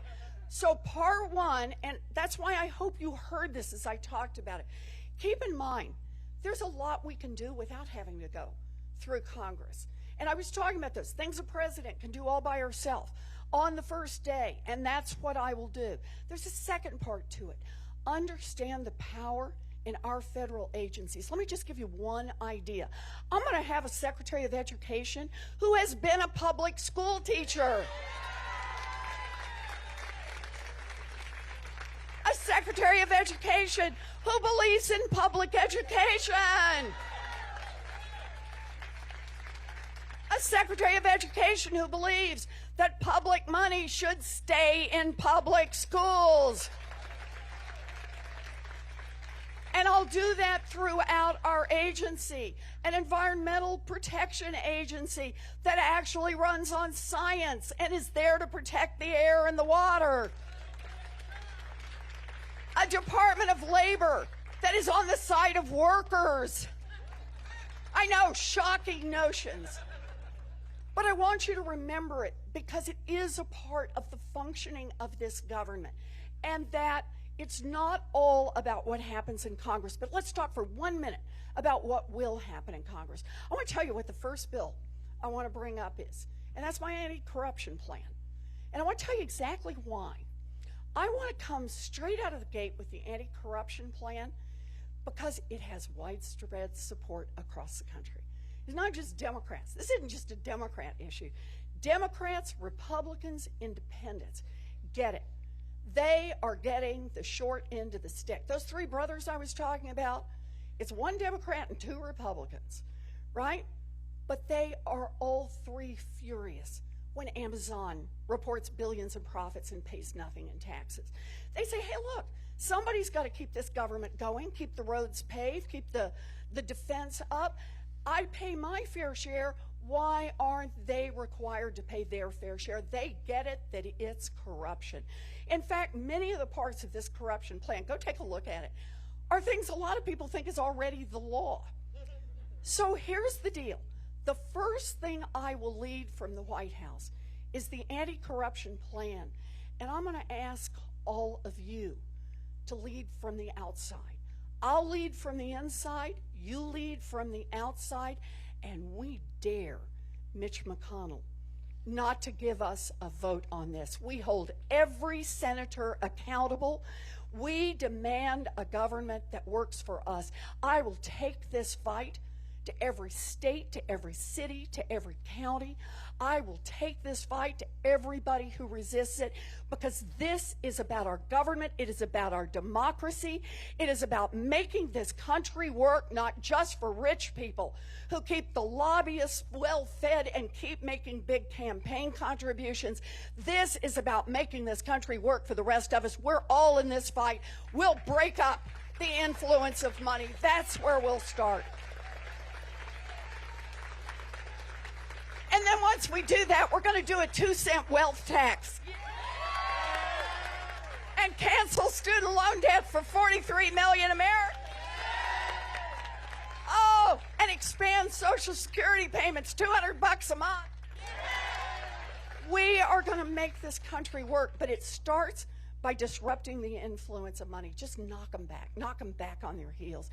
We can do this together.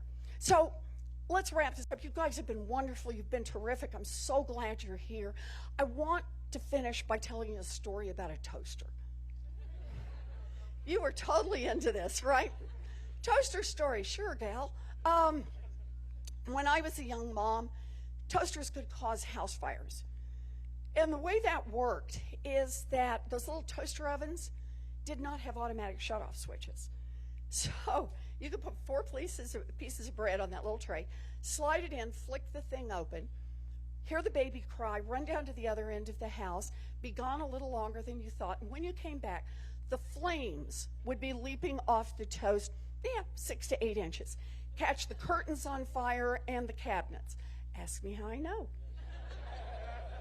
I will confess to nothing.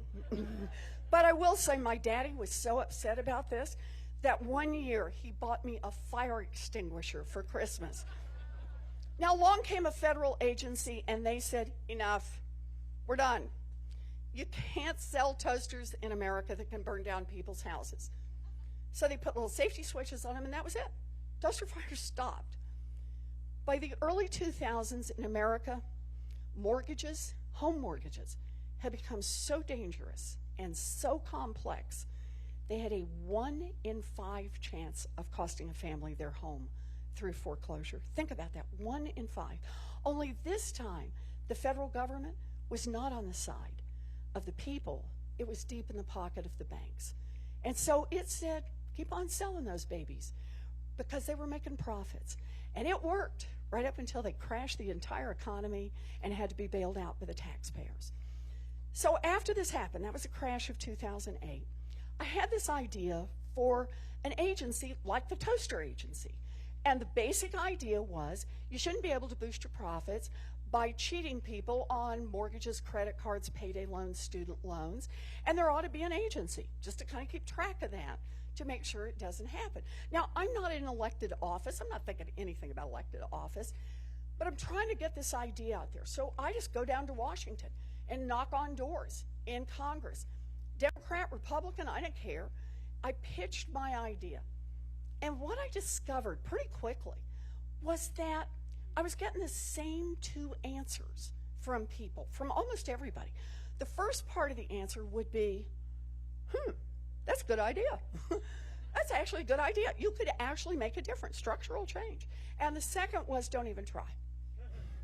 Don't try, because you'll be up against Wall Street, you'll be up against big money, big donors, you'll be up against every Republican, and shoot, you'll be up against half the Democrats. You will never get it done. I get it. Big structural change is hard, but it was the right thing to do. So we got in the fight, we got the groups together, we got organized, we took on the big banks, we took on the big money, and in 2010, President Obama signed that little agency into law. We won! Woo! And here's the thing. That little agency has already forced the banks to return more than $12 billion directly to people they cheated. We can make government work for the people. We can do this. But now, we've had 3 years of Donald Trump. And people are afraid. There are a lot of people out there who are afraid. They are afraid for their families and for their neighbors. They're afraid for children locked in cages down at our border. They're afraid for children in lockdowns in our public schools. They're afraid for women. They're afraid for people of color. They're afraid for LGBTQ people, for trans people, all of whose rights are up for grabs in this United States Supreme Court. They are afraid for our nation, and they are afraid for our planet. And the danger is real. Our democracy hangs in the balance. And you, in New Hampshire, have a decision to make next Tuesday. What we do at a time when people are afraid. Do we cower? Do we get timid? Or do we fight back? Me, I'm in this because I am fighting back. I am fighting back. Fighting back. Fighting back is an act of patriotism. We fought back against a king to build this country. We fought back against the scourge of slavery to preserve this union. We fought back against a Great Depression to rebuild our economy. We fought back against fascism rolling across Europe to protect our democracy. We are at our best when we do big things. We are at our best when we see big problems and we meet them with big solutions. That's who Americans are. This is no time for small ideas. This is no time to see big problems and just nibble around the edges of them. This is the time for courage over fear. This is the time that we prove who we are as Americans. You know, look at it this way. I'm not in this fight because I'm running a campaign shaped by a bunch of consultants. I'm not here because I have proposals that have been designed on big donors. I passed that some time ago. I am here a life of for families here that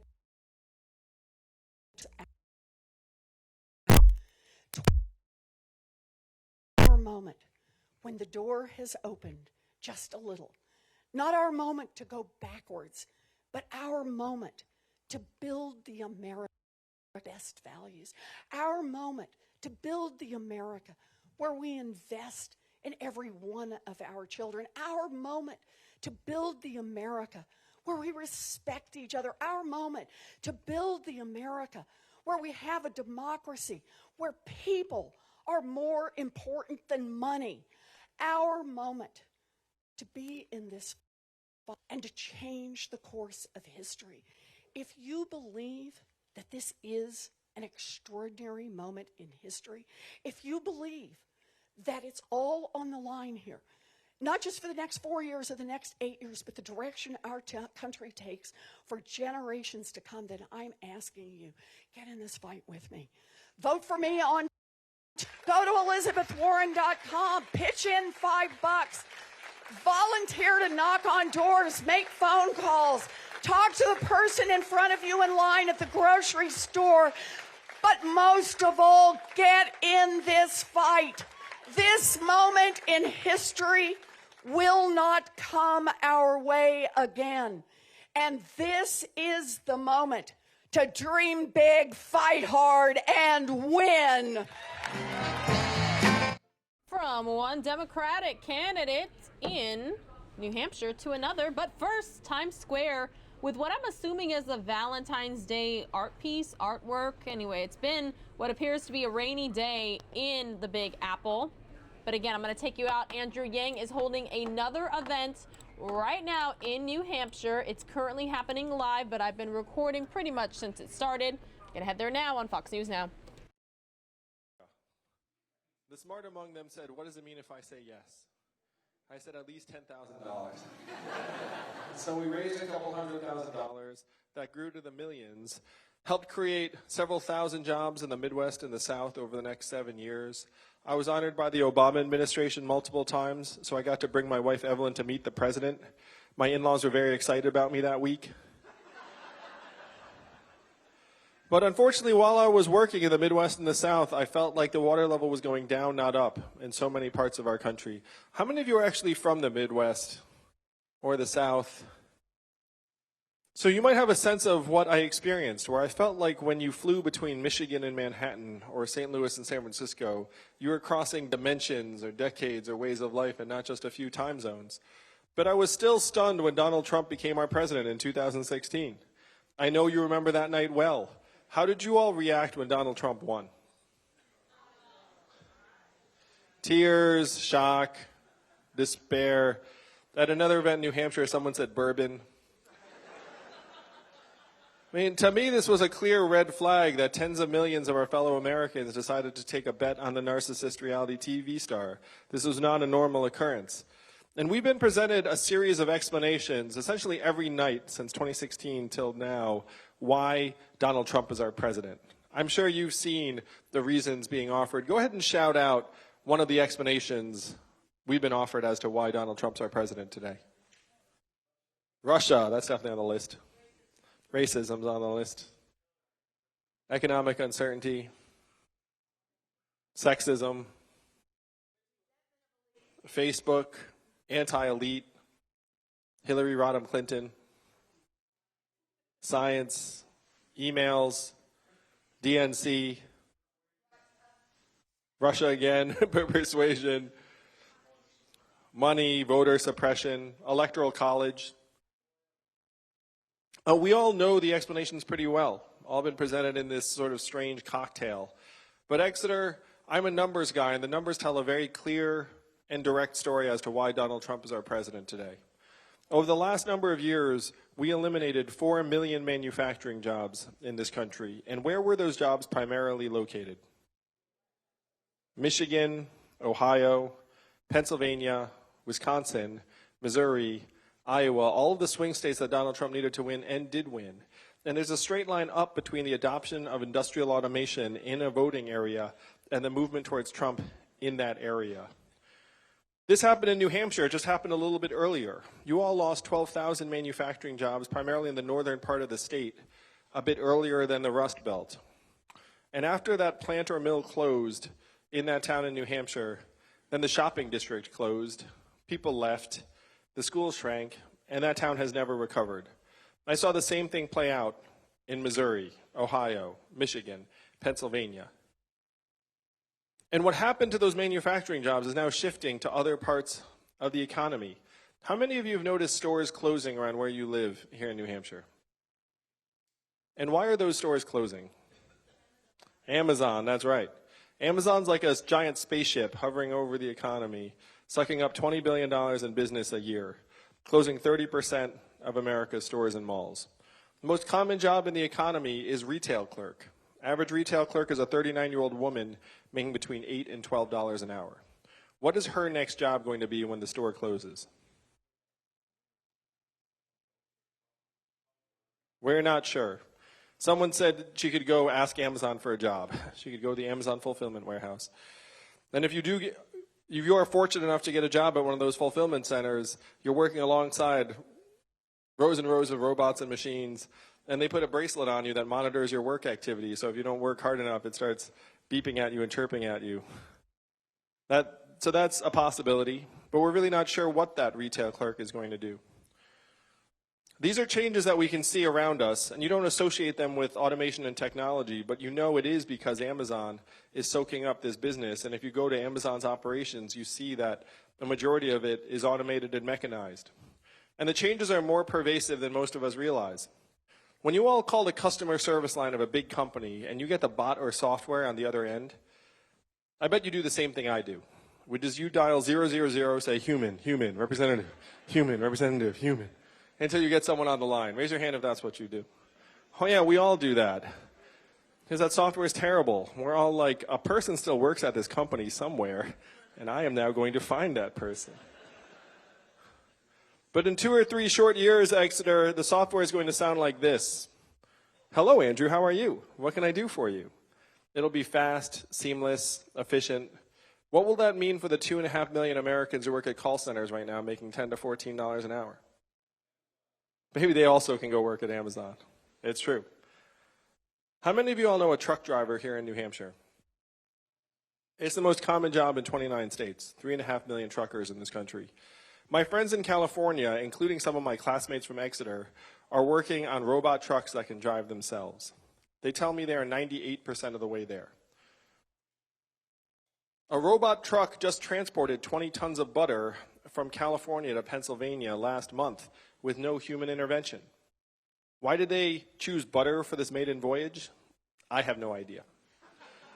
But if you Google robot butter truck, you will see the story. And then at the end of the route was a giant stack of pancakes, as far as the eye can see. I made up the pancakes, but everything else is real. What will self-driving trucks mean for the 3.5 million truck drivers in our country, or the 7 million plus Americans who work at truck stops, motels, and diners that rely upon the truckers getting out and having a meal every day? Exeter, we're in the midst of the greatest economic and technological transformation in the history of our country, what experts are calling the fourth industrial revolution. Chances are you've never even heard a politician say the words fourth industrial revolution until just now. And I am barely a politician. So this is what I was unpacking in 2017. Imagine being the guy who's getting accolades and awards for creating thousands of jobs in the Midwest and the South, and you realize that your work is like pouring water into a bathtub that has a giant hole ripped in the bottom. The water's just rushing out faster and stronger. It helps put Donald Trump in the White House. We don't understand it. We are scapegoating immigrants for problems immigrants have next to nothing to do with. If you go to a factory in Michigan, you do not find wall-to-wall immigrants doing work. What do you find? Wall-to-wall robot arms and machines doing the work that people used to do. So I went to our leaders in Washington, D.C., and I asked them, what are we going to do to help our people manage this historic economic transformation that is leaving more and more people behind? And what do you think the folks in D.C. said to me when I asked them, what are we going to do?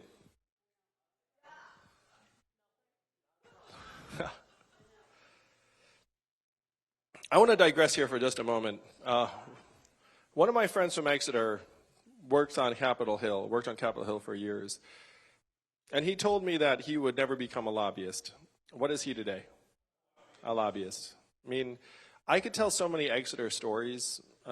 It's like we invested all these energy and resource and hopes and dreams and like these generation of kids that we hope want to do something great. And I know what we're doing because they're my friends. You know, it's like I can look around and being like, you know, he works for Twitter, he works in Facebook special ops, like he's a lobbyist in DC, like da-da-da-da, it just goes on and on and on. We've all sort of become barnacles on the system, honestly. Like, all right, I digress. Now back to where I was. So, the folks in DC, I said, hey, what are we going to do? Here are the responses I got. Number 1, Andrew, we cannot talk about this. Number 2, Andrew, we should study this further. And number 3, this will be familiar, Exeter. Andrew, we must educate and retrain all Americans for the jobs of the future. How many of you have heard that from a politician? Yeah, we've all heard that. It sounds halfway decent. But I looked at the studies. Do you all want to guess how effective the government-funded retraining programs were for the manufacturing workers who lost their jobs in the Midwest? They're pretty, you know it's low because I'm anchoring you low. But you also know it's low because you have common sense and you know human beings. You know if you lay off hundreds of manufacturing workers, they don't all march outside and say, I'm here for my coding retraining program. That's not reality. The success rates of these programs were between 0 and 15%. They were total dud.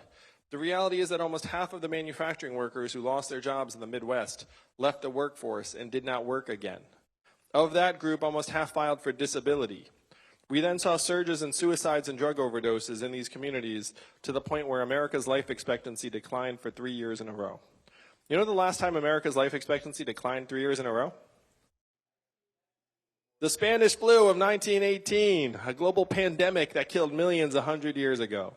You have to go back 100 years because it's highly unusual for life expectancy to go down in a developed country like the U.S. It ordinarily just goes up because we're getting richer, stronger, healthier. But here in the U.S., it's gone down and then down and then down again. So when I said this to the folks in D.C., one person said something that sent me here to you all tonight. He said, Andrew, you're in the wrong town. No one here in D.C. will do anything about this because fundamentally this is a town of followers, not leaders. And the only way we would do something about it is if you were to create a wave in other parts of the country and bring that wave crashing down on our heads. And I said, challenge accepted. I'll be back in 2 years.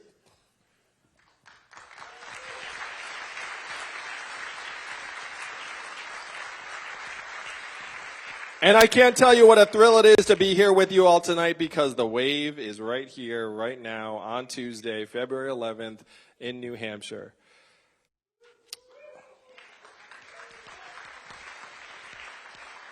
You may not feel this or realize this, but you're among the most powerful, influential people in our country today. I've done the math. Do you know how many Californians each New Hampshire voter is worth? 1,000 Californians each. So look around this hall tonight. How many of us are together? I'm going to give a Trumpian estimate. There are 4,000 people here tonight. It's the biggest gathering anyone's ever seen. There are legitimately about 250 people here tonight, which would be 6 football stadiums full of Californians in voting power. That's the power that you all have to do something the rest of our country only dreams about, which is actually push us in a new direction and flush the pipes of government clean of the lobbyist cash that have taken over the place for years and decades. Right now, corporate profits are heading up and life expectancy is trending down. Which do you value? Which do you listen to? If you're us, you listen to life expectancy. It's pretty obvious because it's literally our lives. But if you're Washington, D.C., you just see the money. Just follow the money. Washington, D.C. today is the richest city in our country. Think about that for a sec. What do they produce? We don't know. But business is awfully good. Donald Trump said he wanted to drain the swamp. Extra, I want to do something a bit different. I want to distribute the swamp.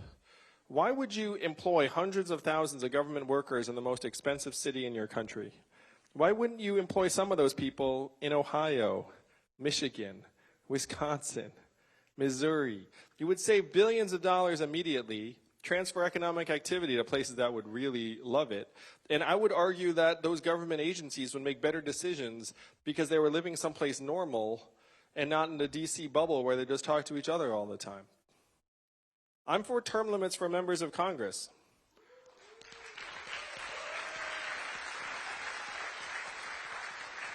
Their goal should be to head to D.C., do work on your behalf, and then come home. It should not be to go and say, ooh, I like it here. Let me stay for as long as possible. And here's how we're going to get term limits passed. I'll be your president a year from now. Thank you for that. And then I will go to Congress and say, we need 12-year term limits to make this place much more dynamic and responsive. Both houses, 12-year term limits. But current lawmakers are exempt. Do you think they'll pass that? Oh yeah, they'll pass that the next day. They'll say, we do this for the American people. Because it doesn't affect them. It affects whoever's coming after them. They'll just walk around being like, no skin off my back. But then eventually they'll get phased out and we'll wind up with a legislature that actually turns over in a reasonable time frame. The biggest problem in D.C. is that lobbyists and corporate interests run that place. And so the question is, how do you actually counteract the lobbyist cash? Now, most every other Democratic candidate will come up and say, we need to overturn Citizens United to get dark money out of politics, which I agree with. You're like, is he going to disagree with that? It's like, of course, I agree with that. But two things that we don't talk about as much. Number one, you need a supermajority to overturn Citizens United. It's actually very, very tough to do. And number two, corporate money ran D.C. even before Citizens United. It was not like we had these halcyon days where everything was going great and then Citizens United came and all of a sudden the companies took over. The companies have run that place for a very long time. There was an Onion satirical headline that I thought was hysterical. It said the American people hire their own lobbyist to represent their interests in Washington. And it made me laugh because I was like, yeah, we totally should do that. That might work. You know, the lobbyist shows up. Lobbyist shows up and is like, I represent the American people. And people would be like, I don't know what to do with this guy. So here's how we counteract the fact that corporate interests run our government.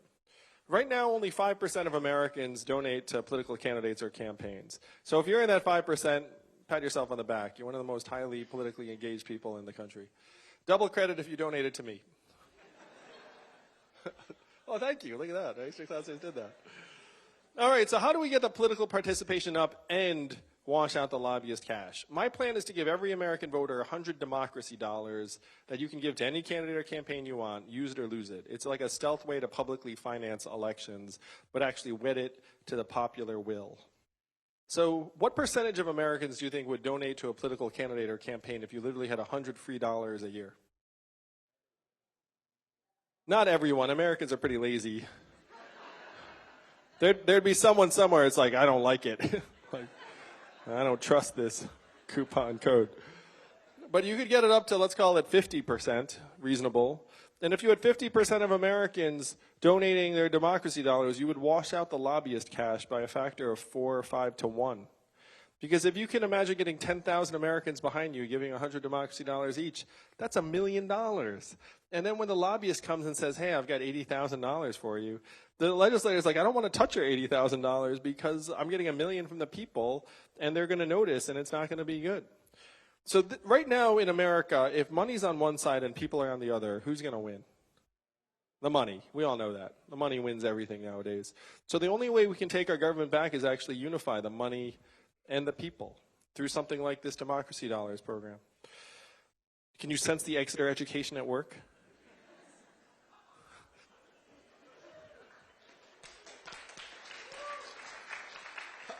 I actually don't know how PEA heavy this room is. I just sense that there are a lot of people that work at the school. I'm just going to pretend it is. Anyway. So even more important than getting our government working for us again, which is obviously mission critical, we have to get our economy working for us and our families again. If you're here tonight, you know I'm championing this very dramatic seeming proposal of a freedom dividend of $1,000 a month for every American starting at age 18 until you expire. Raise your hand if you know that that's what I'm fighting for. And keep your hand up if you think it's too good to be true and unrealistic. That's great. So first let me say it's not my idea and it's not a new idea. Thomas Paine was for this at the founding of our country. He called it the citizen's dividend for all Americans. Martin Luther King, whose birthday we just celebrated, was fighting for this in 1968 when he was killed. 1,000 economists, including Milton Friedman, endorsed this plan in the 1960s. So mainstream, it passed the U.S. House of Representatives twice in 1971 under Richard Nixon. And then 11 years later, one state passed a dividend where now everyone in that state gets between $1,000 and $2,000 a year, no questions asked. And what state is that? And how does Alaska pay for it? And what is the oil of the 21st century? Data, technology, AI, self-driving cars and trucks. A study just came out that said that our data, your data, is now worth more than oil. How many of you saw that? How many of you got your data check in the mail last month? If your data is now worth billions of dollars a year, and you are not seeing a dime of it, then where's all of that money going? Amazon, Facebook, Google, Apple, the trillion-dollar tech companies that are paying nothing or next to nothing back into our country. So if you can imagine getting all this value that's getting sucked out of our communities and bring it back to us in the form of this dividend, we're actually restoring what's being drained in many cases. And this $1,000 a month in your hands would actually, well, let me ask, where would that money go after it is in your hands? How much of it would stay right here in New Hampshire? Most of it. Not all of it. You might get your own Netflix password.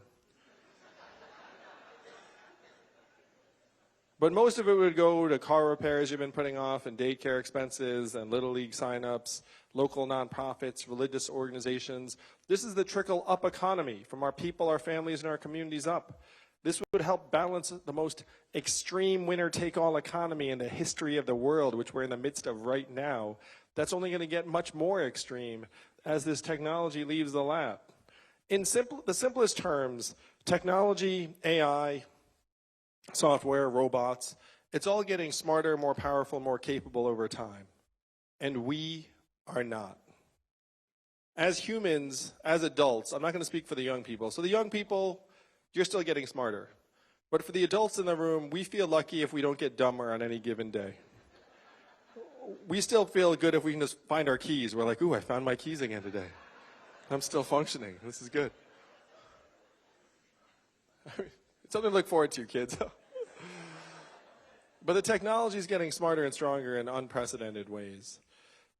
And so the question is, how are you going to balance out the most extreme economy in the history of the world and then prepare us for all of these changes that are occurring before our eyes?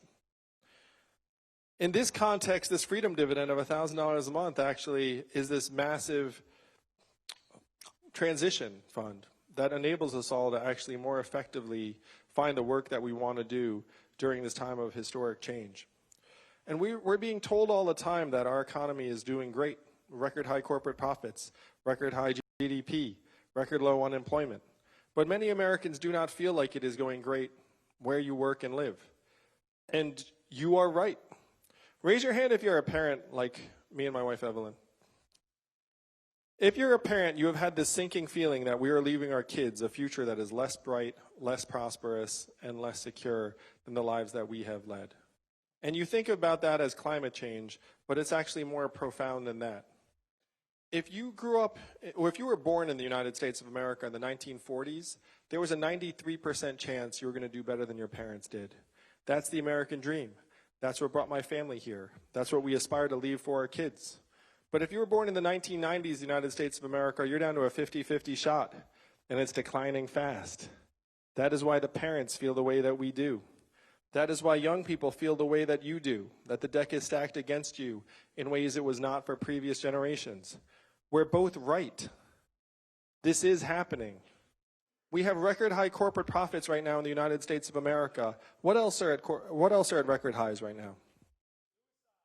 Suicide, depression, deficits, drug overdoses, substance abuse, the temperature, personal debt, financial insecurity, medical bankruptcy, student loan debt, anxiety, depression. We all know this. It's like if I say, what's at record highs? You're like, oh yeah, gun violence. You like name it, record high. You know what record lows right now in the United States of America? Starting a business for a young person, getting married, having a child. Anything you'd associate with a healthy, thriving society is now at record lows in the United States of America. The truth is our political parties have been playing you lose, I lose, you lose, I lose for years now. And who's really been losing? Us. We have. Like our way of life is eroding before our eyes. And we're being made to accept it. We're like, oh, of course it's normal for our kids to do active shooter drills. Of course it's normal for you to have record high levels of anxiety and depression among teenagers. Like, of course these things are all just the new normal in the United States of America. And I'm telling you, it's not normal. And it's not normal in large part because we're pretending as a country that what's good for the company's bottom line is good for us. And these two things have not lined up in decades. They're actually going in very, very different directions now. I was asking my wife when we were talking about when this campaign got started, she was like, how are these ideas so mainstream in the 60s and 70s, this close to being law, passed in Alaska, et cetera, that it now requires the futuristic Asian man to like drag them back onto the light? Like, what the heck happened in the United States of America over the last 50 years? And we concluded that somehow we've all been collectively conditioned to think that economic value and human value are the same things. And that if you don't have economic value, you don't have any value. That's how we wind up with reasonable people suggesting we should turn thousands of coal miners into coders, even though that makes no sense. If there's one thing you remember from tonight, no one is coding. I mean, people are coding, you know what I mean? But like, if you go to the coal mining communities and you say like, we turn them into coders, we didn't. Like, the alums of the coding training programs are working at the Dollar General in West Virginia. Like, no one actually ever follows up on the facts on the ground. Like, just a politician says we're going to do this, they leave, it doesn't happen. You know, they talked about retraining the manufacturing workers in the Midwest, it didn't happen. Like, they just put up a press release, they walked away, and then people started to kill themselves, like drinking, suicide, the whole thing. So over this time, we have been conditioned to think that we all exist to work for the economy, that we're all somehow inputs into this giant machine. And Exeter, what we have to tell our fellow Americans is that we do not exist to serve the economy. The economy exists to serve us and our families.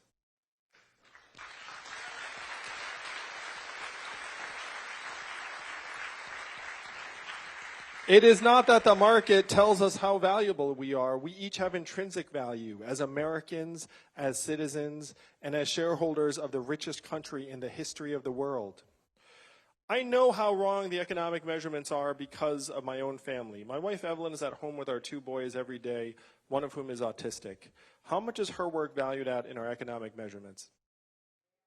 Evelyn gets a 0. How about every stay-at-home parent in our country? Also 0. How about caregivers taking care of ailing loved ones? How about volunteers and activists trying to do something positive in the community? How about coaches and mentors looking out for our kids?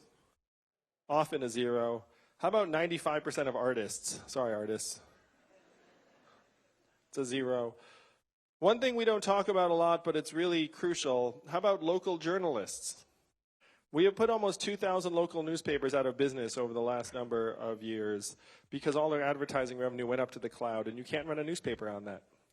So now there are 200 counties in the United States that don't have any local news source at all. What does not work very well if you do not have local news? Democracy, because how can you vote on what's going on in your community if literally no one is covering what's going on in your community? Exeter, these are the things we're supposed to value most in our lives. Our kids, our families, our community, our democracy, and they're getting zeroed out one by one by one. This is what we have to turn around. That's what this campaign is about. Donald Trump and Democrats are making a big mistake by acting like Donald Trump is the source of all of our problems. He's not. He is the symptom of a disease that has been building up for years and years in our communities. And it is up to us on Tuesday to start getting to the real work of curing the disease.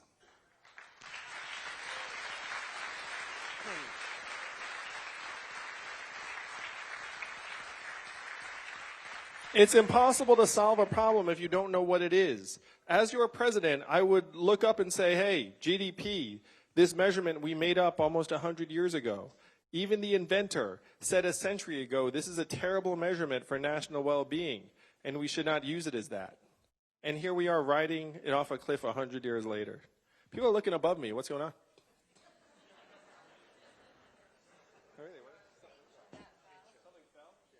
Is it the Russians? They know I'm coming for their guy.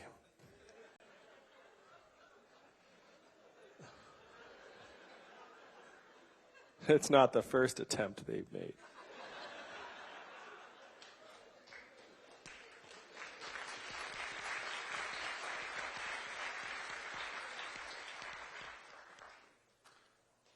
So it's very hard to solve a problem if you don't actually acknowledge it and see it.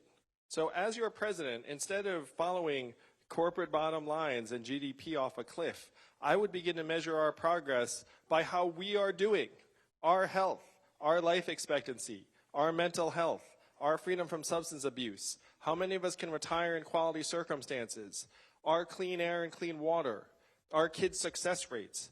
As your president, I would make these the new measurements of the 21st century economy, and then I would report them to you each year at the State of the Union. I would be the first president to use a PowerPoint deck at the State of the Union.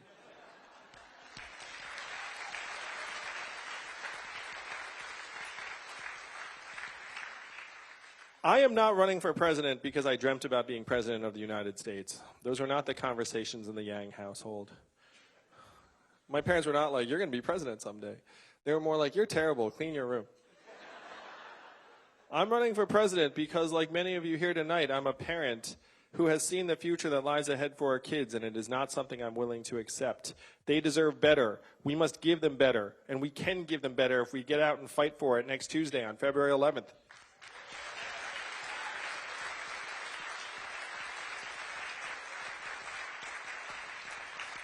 And the top criteria that Democrats have for the nominee is beating Donald Trump, which is very practical. I agree with that. Exeter, I'm going to submit to you all that I am the heaviest betting favorite to beat Donald Trump in a head-to-head matchup of any of the candidates. I'm 3-2. Everyone else is even money. So why is that? Number one, 18% of college Republicans say they would support me over the president in a general election. Number two, 10% of New Hampshire Trump voters said they would support me over the president in a general election. You know who's figured out that he does not want to see me in the general? Donald Trump. I am the only candidate he has not tweeted a word about because he knows I'm better at the internet than he is. And his most potent attack lines of being a corrupt DC politician don't work on me at all. One of his top advisors was quoted in a private event saying, if there's anyone we're worried about, it's Andrew Yang. So as more Democrats wake up to the fact that I'm the opponent he does not want to see, we're going to rise and rise, and I'm going to be poised to become your nominee.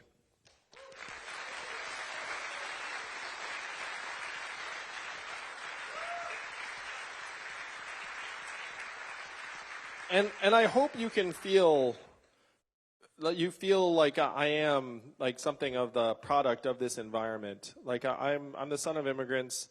My father and mother met at graduate school at UC Berkeley. My father generated 69 patents over his career. So I used to think that everyone's dad had a PhD.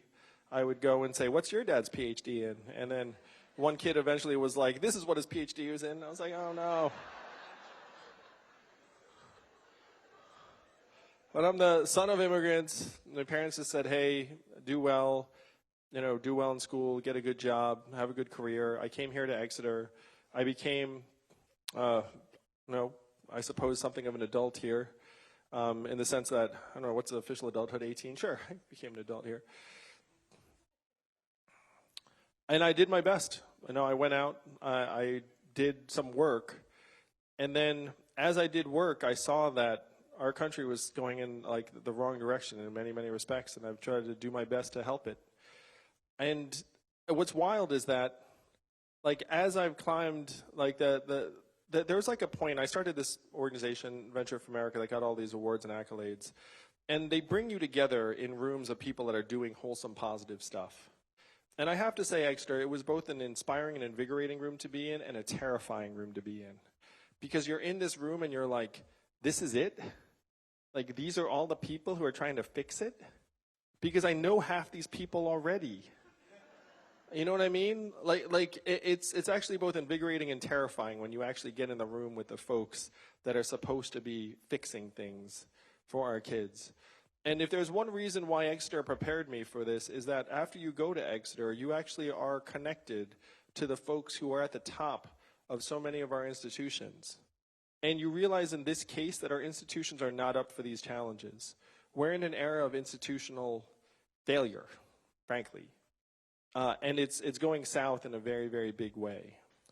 I hope you feel that I am like a native son of this place who is trying to push our country in the right direction.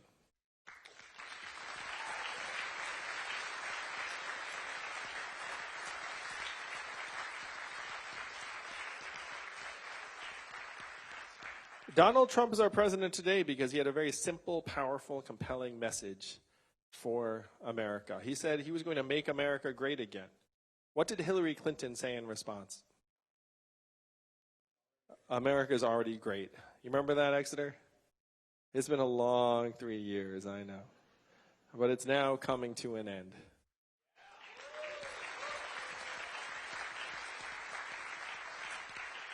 That response did not go over well for many, many Americans because the problems in our communities are all too real. We have to acknowledge their depth and severity and reality, but then we need real solutions that will move our communities forward. What were Donald Trump's solutions? Build a wall, turn the clock back, bring the old jobs back. Exeter, you know we have to do the opposite of these things. We have to turn the clock forward. We have to accelerate our economy and society to rise to the real challenges of this time, like climate change. We have to evolve in the way we see ourselves and our work and our value. I'm the ideal candidate for this job because the opposite of Donald Trump is an Asian man who likes math. Thank you all very much. Thank you, Exeter. You may not know this, but math is an acronym. What does it stand for? Make America think harder. That's right. That is your job next Tuesday. It is your job to move this country we love so much, not left, not right, but forward. And I know that's just where you will take us. Thank you, Exeter. It is great to be back.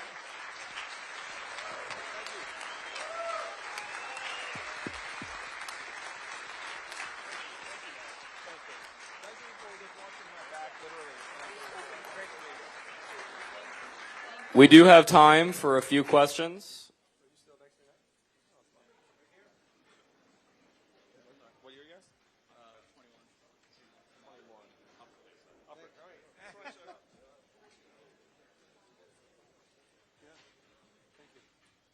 Hi. I know you've heard the question before, but maybe not everyone in the audience has heard the answer.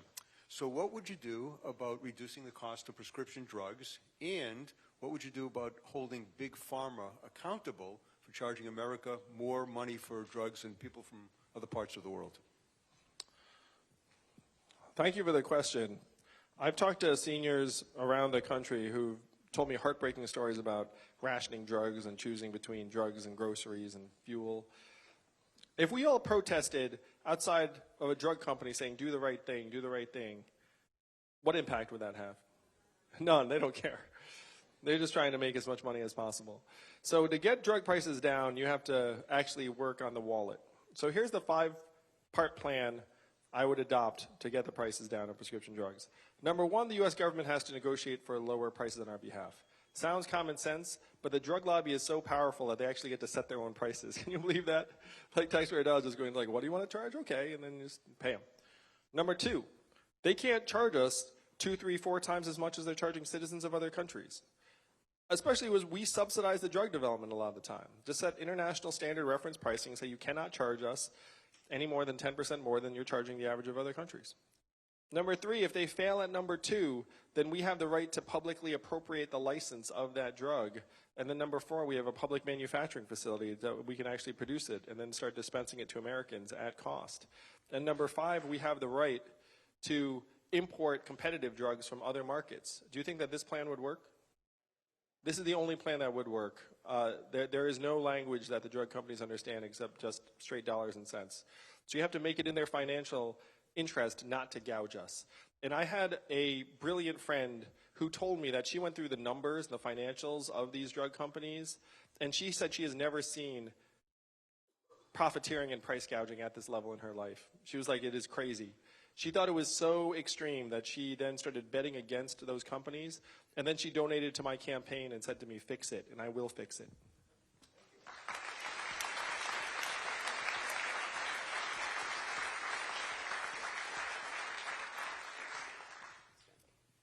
Hi, thank you for your remarks. What about foreign policy? What would be your foreign policy priority when you're president?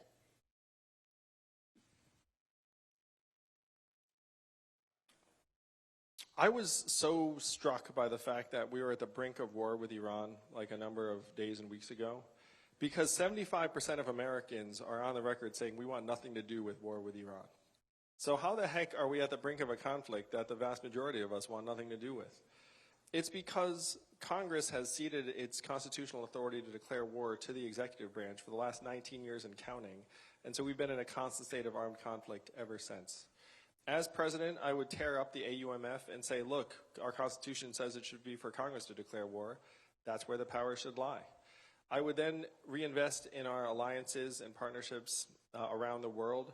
There was a UK official after General Soleimani was killed that said something that I thought said it all. He said, the purpose of having allies is so that we can surprise our enemies, not each other. We have to start acting more multilaterally and being consultative, not pulling the rug out from under our historic allies. And we have to devote more of the resources that we're spending on the military-industrial complex, over $6 trillion in the Middle East alone, on things that are actually going to make us safer and more secure, like fighting climate change, like AI and cybersecurity, like fighting the proliferation of military drones and loose nuclear material. These are the real threats of the 21st century, and an extra aircraft carrier does not necessarily protect us from them. The other thing I would say, and I'm sure you'll all agree with me on this, instead of investing in those extra bombers, we should be investing those resources and taking care of our veterans after they come home, because we're not doing enough for them.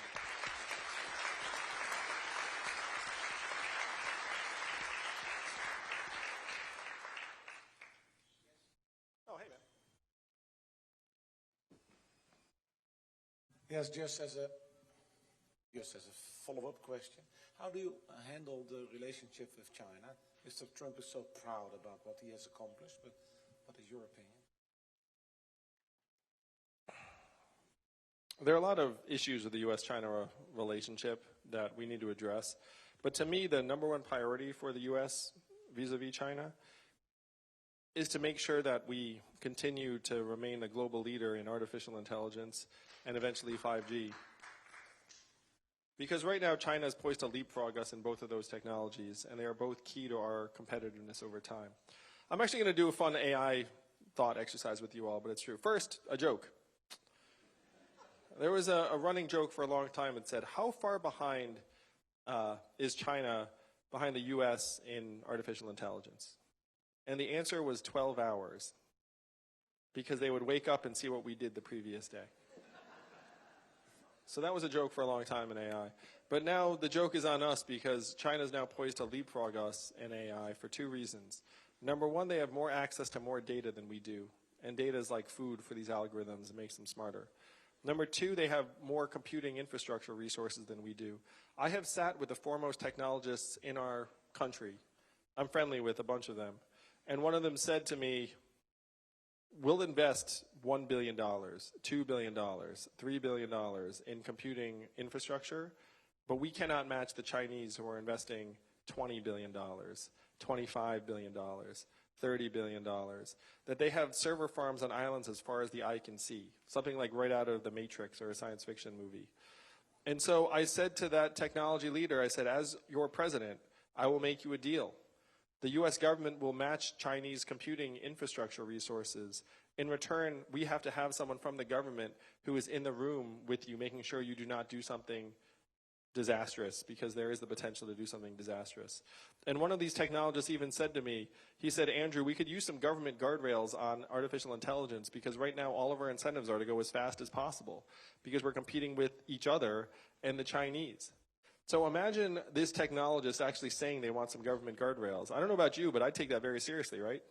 Because that's not something they ordinarily just call out, being like, yeah, I could use some help on this. Like, that's not a normal techie thing to say. So the question I'd pose to you all tonight, do you think that, number one, the United States of America will actually make a new AI breakthrough that will allow us to leapfrog the Chinese? Or number two, do you think that they will win because they have more data and more computing resources? Give me number one. Give me number two. Yeah, I'm kind of on the number two train as well, honestly. Like, we came up with machine learning. If you feed it enough data, you actually get very, very powerful tools in AI. So that's number one, vis-a-vis China. Number two is they actually are poised to leapfrog us in 5G, because they have their own technology that's actually more cost efficient than anything else. The UK just said they would adopt the Chinese 5G network provider in the UK, even though we said, no, don't do it, don't do it. They're going to monitor you, don't do it, don't do it. They were like, hang it, we're going to do it. And here was the tough part, Exeter. We didn't actually have an alternative to offer the UK, because we don't have a 5G technology provider ourselves. So all we were saying is, don't do that. And then they were like, well, what else are we going to do? The fact that we're not using the Chinese equipment, which is the right thing to do, we should not be using their equipment, necessitates that in order to remain competitive, we need to invest massive resources bringing in these servers and equipment and antennae from European and Asian companies that will provide them to us. But we're starting from behind. And if they leapfrog us in 5G and then can take advantage of that for a number of years, it's going to be a major problem. So there are other issues with the U.S.-China relationship. Human rights abuses among the Uyghurs and the ethnic minorities, it's reprehensible. Hong Kong, piracy of American intellectual property, environmental degradation. Right now, you could put the coronavirus in there. Like, there are a lot of issues with the U.S.-China relationship, but big picture, long term, to me, the main thing is that we actually remain competitive with the Chinese in these key technologies.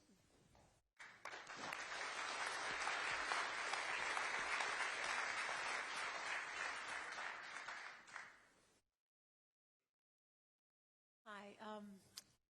What do I tell my sons who say I have to vote for Bernie if I care about the environment, that he's the only candidate who's going to do something about global warming?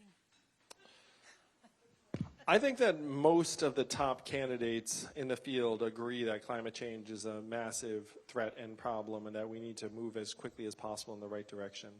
And I would do everything I believe that Bernie would do in most respects.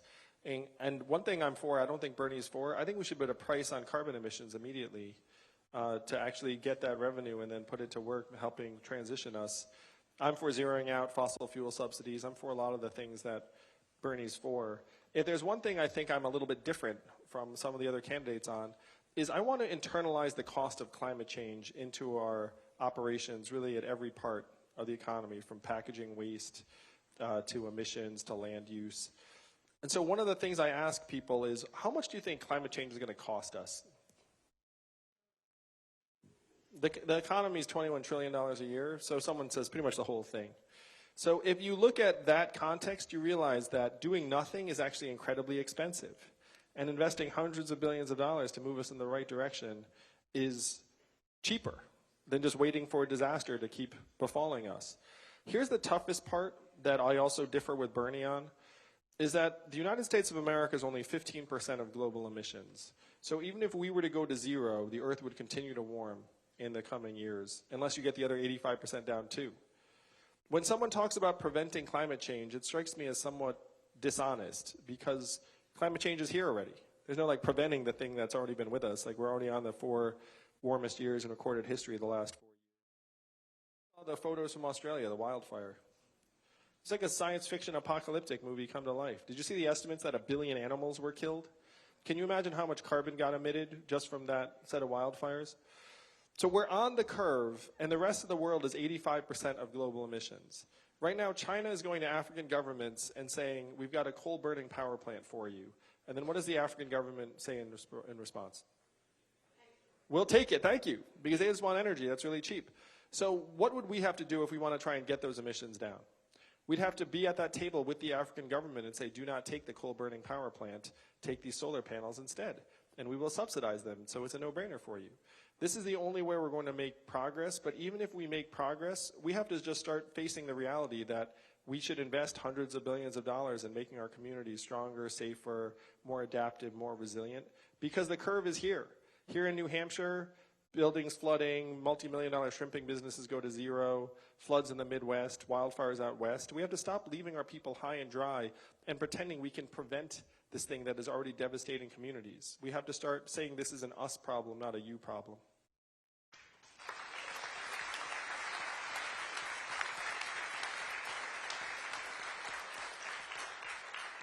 This will be our final question. Hello.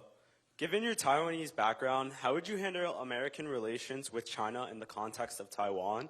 Would you ever consider recognizing Taiwan as an independent nation? I'm going to tell you guys a fun, heartwarming story. I think you'll like it. So my parents moved back to Taiwan a little while ago, take care of my grandmother who just passed away. But I'm something of a cult hero in Taiwan. And so my father went to a debate watch party in Taiwan and then said, that's my son. And then everyone was like, ah, and it's like, oh, anyway. So I have a lot of affection for Taiwan, but I also will share that there are folks in China who, frankly, don't differentiate that much between being Chinese and Taiwanese for the purposes of this kind of cultural phenomenon or judgment. So the Chinese government actually made a similar determination. When I first started running for president, the Chinese government took 2 days to think about it, and then the third day they put my face everywhere. They were like, this man is running for president. And so I'm also a cult hero in China, to be honest with you. Like, if I become your president, there will be global celebrations.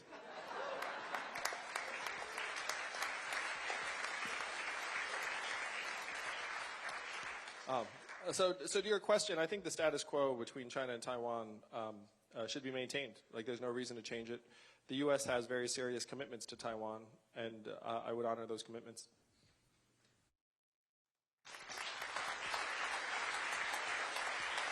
Thank you, Exeter. Let's make history together next Tuesday, Feb 11. Woohoo! It's great to be back. All right, everybody, in just a few minutes, Christy Larson is going to be taking over the stream. I will see you again tomorrow. Have a fabulous evening to the 849 of you still watching.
All right, guys, thanks so much for being here with us on News Now. The next item we're going to be showing you here on our News Now stream, which will go until 10 p.m. here tonight.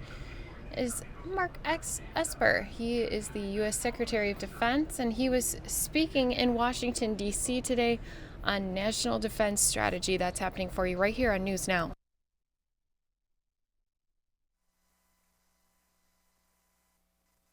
Good morning, and thank you, Mara, for that kind introduction. Very gracious. Nice to be here at SICE. By the way, how many students are here? Good. Well, your faculty told me that if you're here, you get a 10% boost in your GPA. Part of your homework grade, right? Is that fair? Okay, good. Very well. Well, look, I want to thank SICE and the Philip Merrill Center for Strategic Studies for inviting me here today. It is really an honor and a privilege. A special thank you to SICE Dean Elliot Cohn, who I've known for many years, and to the Merrill Center's Associate Director, Paula Thornhill, for playing such an important role in training the national security leaders of tomorrow. That's all of you. Thank you very much. Just over 2 years ago, as Mara mentioned, in January of 2018, the National Defense Strategy was officially unveiled right here at SICE. The creation of that strategy was a result of a collective recognition that the security landscape has fundamentally changed.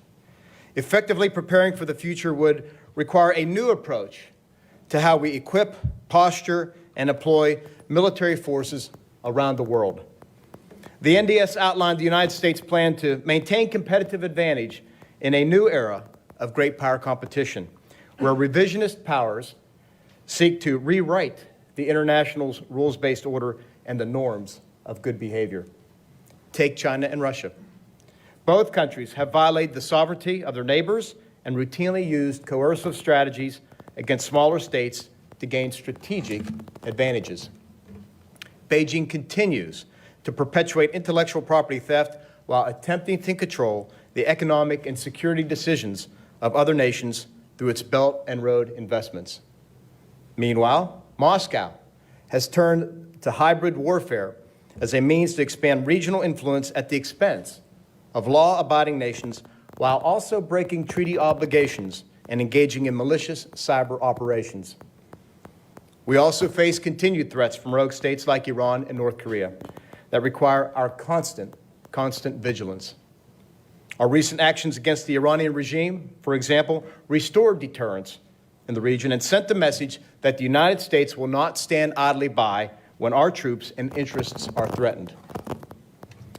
The NDS prepares us to overcome these challenges through three major lines of effort. First, we are strengthening military readiness and investing in the modernization of a more lethal force. Second, we are building alliances and attracting new partners around the globe. And third, we are reforming the department for greater performance and accountability. As we mark this 2-year anniversary of the NDS, we are looking to the road ahead with a focus on irreversible implementation. To achieve our goals, it is critical that Congress provide us with predictable, timely, and sufficient defense budgets. Our past 3 annual budgets I knew from the outset have enabled being tasked with judging the president. I guess the news came on. Would be the most difficult I got preempted. I have ever faced. I was not wrong. Our past 3 annual budgets have enabled us to begin rebuilding readiness and modernizing the force after years of funding shortfalls and continuing resolutions. But to stay on the right track, we will need more support from the Hill in the years ahead. In a matter of days, we will present to Congress our fiscal year 2021 request, which reflects our commitment to making and maintaining major changes that will implement the National Defense Strategy. This budget will allow us to invest in a more lethal force, to realign our mission and operations around the globe, and to ensure accountability for every taxpayer dollar. President Trump and congressional leadership have already made significant investments in the modernization of our armed forces, which advances our first line of effort. From fighter jets to naval vessels to each leg of the nuclear triad, we are making solid progress in boosting operational readiness and lethality. To maintain our competitive advantage in the face of tomorrow's threats, we have invested in technologies like artificial intelligence, 5G, hypersonics, and quantum physics. Through our new Joint Artificial Intelligence Center, we're pulling all of our data and putting the warfighter into the cloud. We're working alongside industry to test U.S. 5G technology at our military bases while we encourage the private sector to lead the way on alternatives to Huawei. We have also ramped up our long-term investment in hypersonic weapons with an additional $5 billion over the future years defense program, and we plan to deliver this capability years ahead of schedule. Meanwhile, we established the United States Space Command and bolstered our offensive and defensive cyberspace programs. We recently swore in the first Chief of Space Operations and are making great strides in standing up the United States Space Force. The creation of a new military service is not only a historic moment for our country, but also a new chapter for the Pentagon, as we recognize the urgency of U.S. dominance in every warfighting domain. But ultimately, readiness and lethality rely on more than just a new technology and organizational changes. To harness the full potential of our efforts, we must also modernize how we fight. Our budget request supports the development of a new joint warfighting concept, which includes all domain operations. This new doctrine will enable dynamic force employment, which is a new concept that keeps our military operationally unpredictable and therefore more lethal, flexible, adaptable. Our second line of effort capitalizes on a strategic advantage that our adversaries do not possess, a robust network of like-minded allies and partners.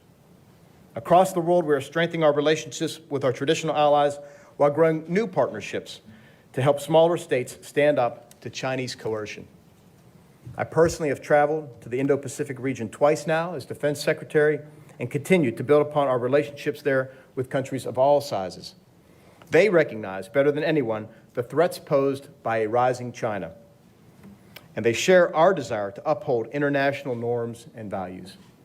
Together, we are working toward a free, open, and prosperous Indo-Pacific.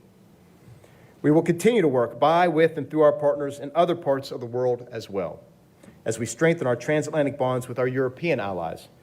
A ready and capable NATO is vital to our collective security, and we are pleased to see member states increasing their investments to advance burden sharing. Last December, at the NATO leaders meeting in London, we met our goal of identifying 100% of the contributions for the NATO Readiness Initiative, the first ever. This plan provides the alliance with the capability to have 30 mechanized battalions, 30 combat vessels, and 30 air squadrons ready to fight in 30 days or less. Additionally, as President Trump noted during the State of the Union this week, the number of allies now meeting the 2% of GDP commitment has more than doubled. NATO members are contributing an additional $130 billion cumulatively in defense spending since 2016 and are projected to add over $400 billion by 2024.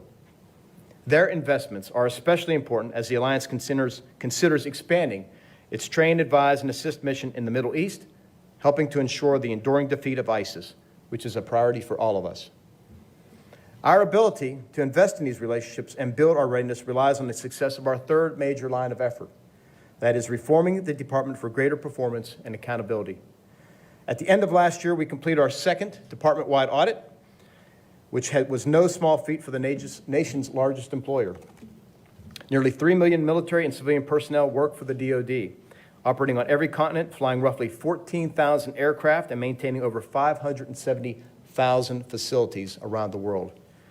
Ongoing annual reviews of this expansive enterprise are necessary to keep us on track. After my confirmation as Secretary of Defense, we launched a new initiative called the Defense-Wide Review, which was a historic step in freeing up time, money, and manpower to reinvest back into our top priorities. Over the course of 4 months, we examined $99 billion in appropriated resources across the Fourth Estate, which is comprised of roughly 50 DoD organizations outside of the military departments. Ultimately, this process generated well over $5 billion in savings. The majority of it came from reductions to legacy activities that don't adequately support the NDS requirements, as well as decreasing overhead and shedding lower priority programs. We also identified over $2 billion in activities to transfer to the military departments. These savings will be invested in cutting-edge innovation and warfighting requirements of our core missions, including a strong and reliable nuclear deterrent, missile defense, hypersonics, AI, secure 5G technologies, the Space Force, and responsive force readiness. Our reform effort also includes major changes to our internal management systems, many of which are remnants of the Cold War. We have integrated our leadership teams to achieve results more efficiently and effectively and altered our internal battle rhythm. We now have weekly meetings that bring together senior military and civilian leaders from across the force to discuss our progress on the NDS and maintain accountability for outcomes. Additionally, we are establishing a new governance model for the Fourth Estate, which the Chief Management Officer will lead. This will force tough trade-offs between these organizations and field activities rather than passing on cost growth to the services. I've also launched a review of combatant commands to identify opportunities to rebalance troops and resources in support of the NDS. We have focused thus far on AFRICOM and SOUTHCOM and will continue our way through all of the combatant commands over the succeeding months to scrutinize our missions, our tasks, our requirements, and our resources. As we continue to review our activities, structures, and operating systems, we ask Congress for their support. At the end of the day, the success of our reforms and our NDS priorities will rely heavily on their leadership, both for the 2021 authorization and appropriations bills and beyond. I'd also like to mention a personal priority of mine, that is the well-being of our service members and their families. These men and women are the backbone of our national security, and it is our duty to ensure they and their families are cared for so that they can focus on their mission. This means providing safe and affordable housing and improving access to quality child care for military families, particularly in the areas that are experiencing staffing shortages. And it means supporting professional development opportunities to help military spouses advance in their careers as well. The Department is addressing each of these areas to better attract and retain people who have made the U.S. military the greatest fighting force in the world. On the subject of people impacting change, let me end with the example of Paul H. Nitze, the namesake of this great institution. Nitze was a chief architect of the United States military strategy during the Cold War. You all know that well. He's often remembered for his advocacy of U.S. military investment to deter the Soviet Union's hegemonic ambitions. His urgent calls for the United States to foster a technological edge over its competitors created a legacy that is reflected in many of our priorities now, nearly 70 years later. As a champion of military might, Nitze often stirred controversy with his approach to policy. But he was a forward thinker, one who inspired future generations of policymakers and national security leaders to recognize the power of innovation and to break out of traditional bureaucracy in implementing a new vision.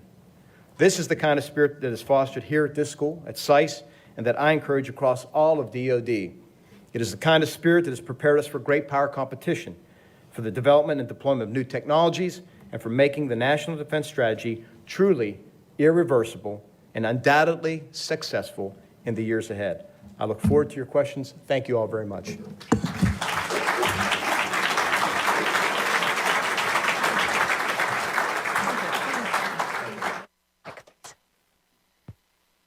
Thank you so much, Mr. Secretary. We really appreciated hearing your thoughts. I'll offer a couple questions, and then I'm sure the students and alums have some as well. Since we are at a university, I have to start with a question about grading, though. What grade would you give NDS implementation? And I should note, we at SAIS are particularly difficult graders. I didn't know you let students pick their own grades. I'm not going to grade myself. I'm going to leave that to you all. Sometimes you get too close to the problem. And so I just say this much. We have a lot of work to do. I said in the end about Nitze, and what he said is you have to be innovative. You have to think differently. You have to lead people to think differently, to kind of buck the system, to change the inertia, to think differently, get outside the box. And I think there are areas where I see bright spots, and there are areas that still need a lot of work. But I'm committed. I've always said my top priority in the building is implementing the NDS, and we've gone about that quite aggressively. I've been saying that since my nomination hearing. We had a senior leaders conference last fall where I sat down with all the commanders and civilian leaders, and we mapped out 10 broad areas with detailed objectives based on time and clear metrics to map out how we're going to implement the NDS over the next 2 years. And so I'm fully committed to that. You see it in my remarks, I think hopefully in my actions, more importantly. And we're going to continue to keep pushing along. And as I sit down at events like this, or as I often do, meet with folks from think tanks, from industry and whatnot, I take in the feedback and I hear where we're doing well, and where we need to do better. So I would like to hear from all of you. I'll let you grade me. Great. Thank you. It is really extraordinary to hear the NDS acronym ad infinitum throughout the Pentagon, throughout Washington, overseas. I mean, it's a real, I think, testament to you and your predecessor that folks have internalized it. I'm hoping you can talk to us a little bit about numbers. You're trying to make some hard changes, as you noted, through COCOM reviews, through new governance models, and yet we are constantly hearing things like the Navy saying we need 355 ships.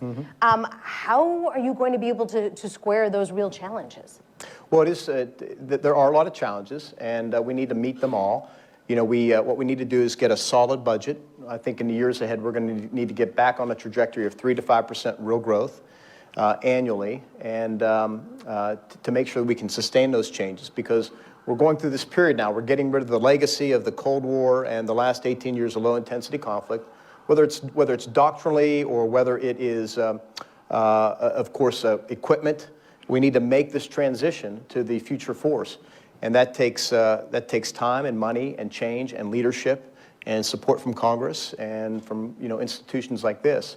And then we can tackle their bigger issues. We can talk later if you want about Navy and shipbuilding and particulars. But that's what we need to do. We need to just push hard, have a clear vision. I think the NDS, what Secretary Mattis gave us and his team at that time was a great document, a great vision, and we will continue to improve upon it over time. But it is a strategy that everybody is unified behind. It gets broad bipartisan support, and that's why my commitment is implementing. I found in both the private sector and public sector, when you sit around a table, a lot of people have good ideas. The challenge is always implementation. That's the challenge right there. And what you have to do is make sure people have clearly assigned tasks, suspenses and metrics, and hold them to it. And that's what I'm trying to do. Thank you. That's terrific to hear. Could you tell us a little bit about the challenge posed by the Middle East? Of course, the NDS is trying to get at China and Russian great power competition, but there are questions of deterrence in the Middle East, trying to figure out how much is enough, how to satisfy the insatiable demands of that region. Yeah, well, since we're citing previous Secretary of Defense, I'll paraphrase Secretary Rumsfeld. You deal with the world you have, not the world you want. And so the world I want, the world I have includes Iran, which has been the sponsor of malign activity throughout the Middle East now for 40 years since the revolution.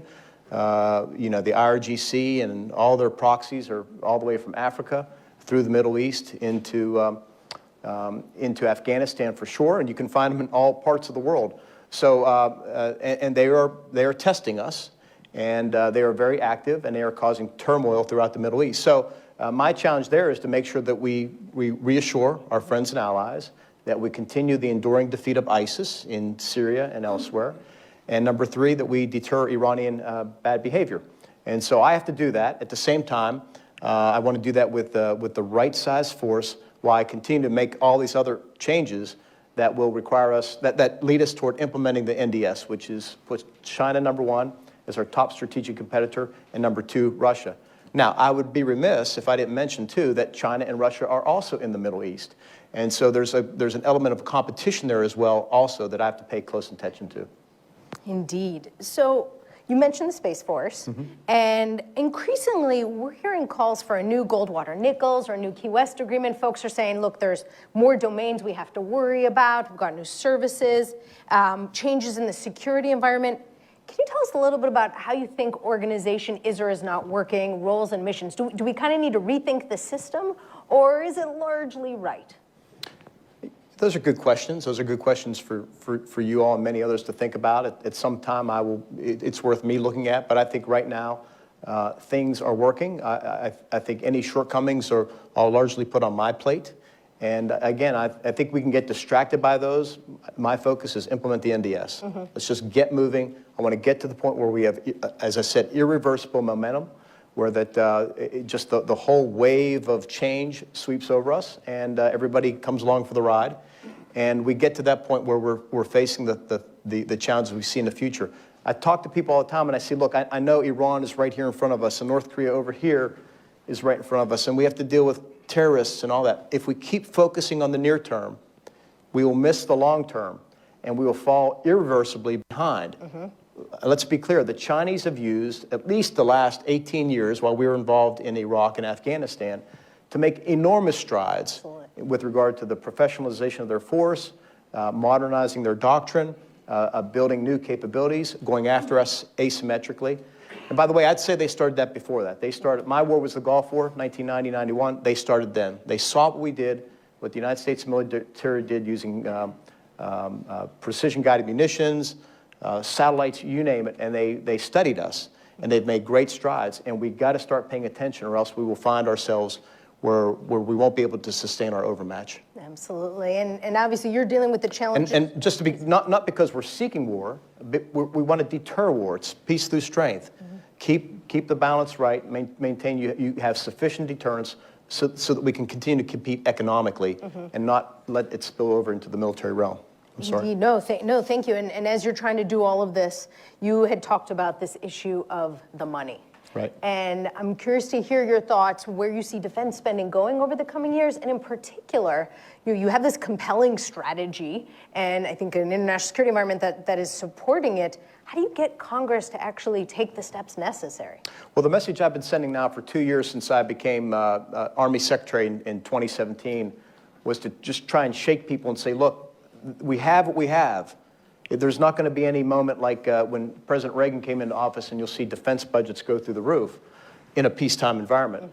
And so what that means is we have to get our minds fixed on that because the nation has larger fiscal challenges, whether it's the deficit, rising interest on the debt. We can talk about the growth of mandatory spending. We can go through all. That's a whole budget discussion. But we have to brace ourselves for the fact that at best, defense spending will be level. I want to get it to grow to inflation, as I said, 3 to 5% annually. But that means, really what it means is we have to dig deep and really have to look at ourselves. We should be able to we should be able to defend our great country with the amount of money we're given, and that means we're going to have to make tough choices, and I'm prepared to make the tough choices, and that's where I need Congress's support. There's a lot of talk all the time about reform, and we need to reform and do things differently. I'm going to put things on Congress's plate next week and in the succeeding weeks and months, and it's going to be time to help me make tough choices. But that's what it's going to take if we're going to, again, either shed legacy things or make the hard calls with important but lower priority programs that just don't stand the test when you look at what we need to do with regard to hypersonics or AI or 5G. Absolutely. And in that vein, do you think the department will be able to try to kind of leapfrog Russia and China in those sorts of kind of key technologies? The leapfrog suggests we're behind, and I think we're ahead in many, many areas. And I think the key is to sustain that overmatch and grow it over time.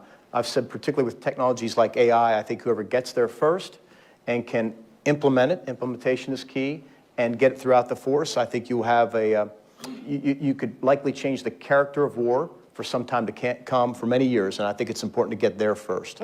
Absolutely. Do you think the department needs any new authorities or tools in that regard, or generally it's got, it's in a pretty decent place? There are things at the margin that we will ask for in terms of reform and some other stuff like that, but generally the challenge is on us. It's a leadership challenge. It's a cultural challenge to kind of get beyond, again, think about the future, don't think about the present, and be willing to get outside the box and make tough choices. No and doubt. That's tough for us as human beings. Most people aren't inclined that way.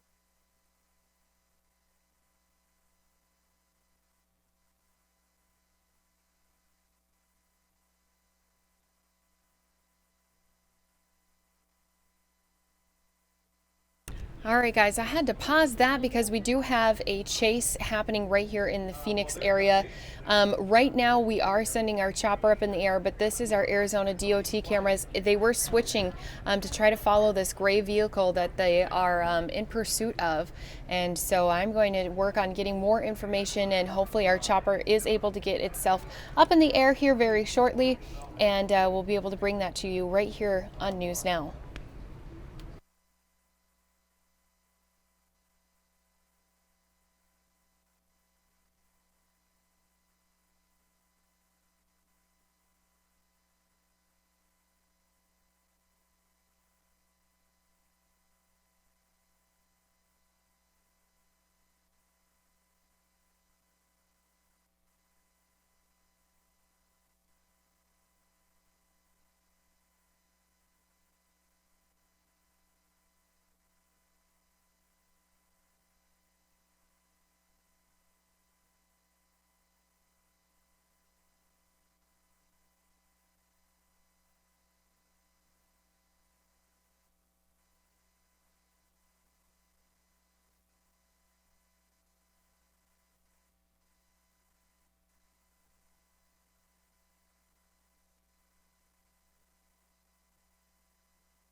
All right, so I just wanted to let you guys know, once again, our chopper is up in the air. Let me just give you a quick look at what we do see at this time. You can see it's headed on out here, but we have been keeping our eyes here on this Arizona Department of Transportation, their cameras. We're following this car that they're going to be in pursuit of here in just a few minutes. It is a gray car. I'm working on getting you more details, but again, this is right here in the Arizona area.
All right, so guys, as I mentioned, we do have a pursuit happening here in our Arizona area. Details that we do know at this time, DPS was in pursuit of this gray, smaller SUV. It was on the 101, got off on Frank Lloyd Wright, and it did look like it was possibly going to be getting back onto the 101 at Scottsdale. So we're going to be keeping our ears open to this police scanner that we've been listening into as they've been following this gray SUV. And as I mentioned, and as I'm going to just give you a little peek at, our chopper is on its way to go and follow this pursuit here in the area as well. So as soon as we are able to have our chopper turn its camera around once it reaches that area where they are in pursuit of this vehicle, of course, we are going to bring that to you right here on News Now.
All right, guys, so as I mentioned, we are on our way to follow a police chase right here in the Phoenix metro area.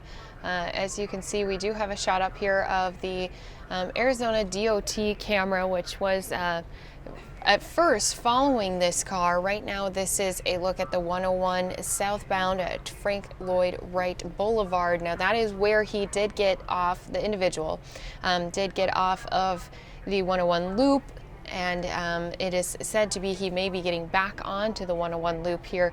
Our chopper is up in the air and on its way over to that area, and as soon as we are able to bring that to you guys, of course, I'm going to switch just to our chopper view. And as I mentioned before, we do know DPS was in pursuit of this gray, smaller SUV. Just started here earlier tonight. About 10 minutes ago is when this we heard the first call come in, and then it was confirmed that this was a pursuit.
And I just want to keep showing you guys that I am keeping an eye strongly here on our News Now feeds that we have coming into our newsroom. Here's once again our chopper, which is on its way over to this pursuit. And as I mentioned, this is the Loop 101 Arizona Department of Transportation camera at Frank Lloyd Wright Boulevard.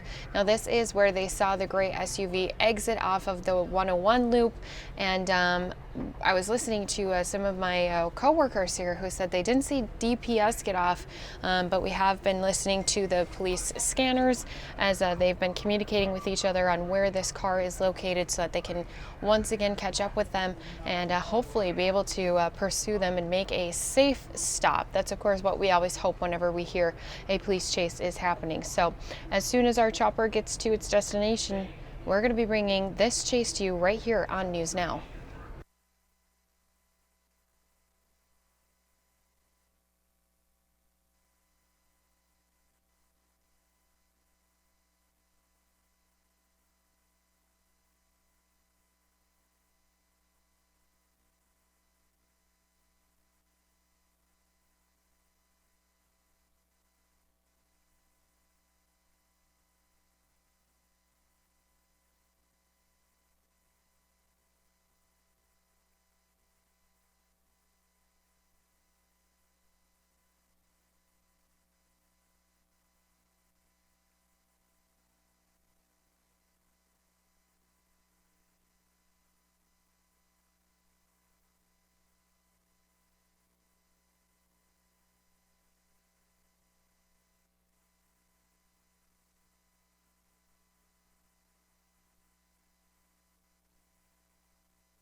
All right, guys, just wanted to give you an update. I do believe that they don't have visuals of the car as of right now. Our chopper is, I guess, communicating with our News Now desk and saying that because of that reason, they aren't going to be pursuing this any longer.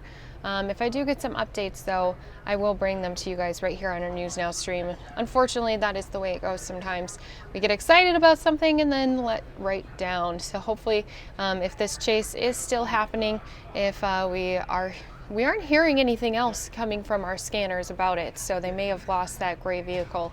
But if we do hear anything else, of course, I'll give you an update here on our News Now stream. But I'm going to turn us right back on to Mark Esper, who was talking about the national defense strategy. And we'll finish that out and then bring you more news content that has been happening here across our country on our News Now stream.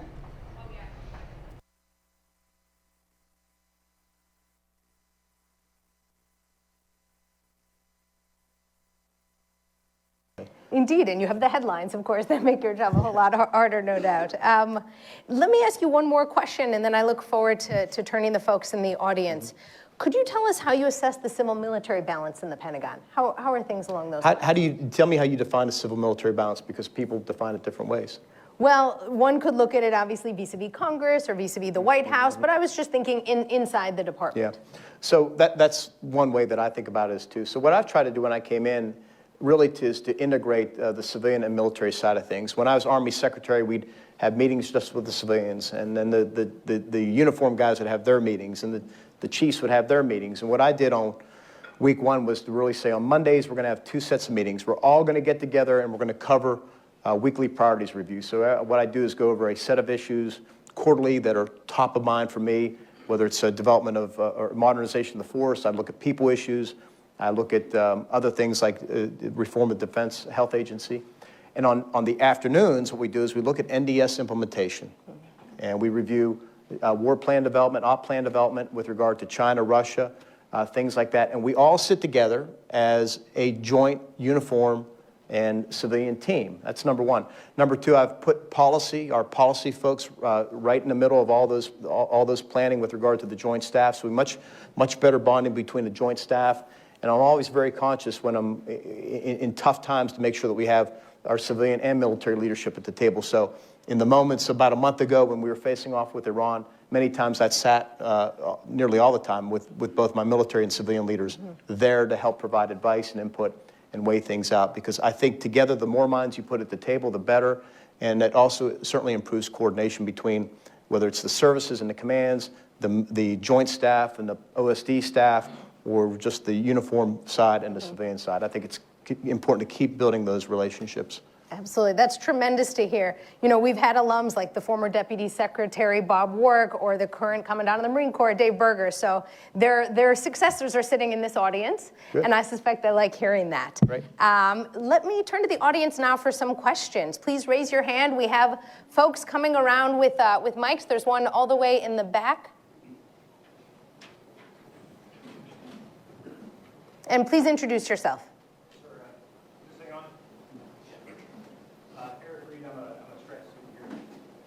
With the budget and the forces that you have available, is it going to be necessary to draw back, to slow down on operational tempo demands on the people and equipment to buy space for modernization and reinvesting and implementing the NDS? And if so, how's that going?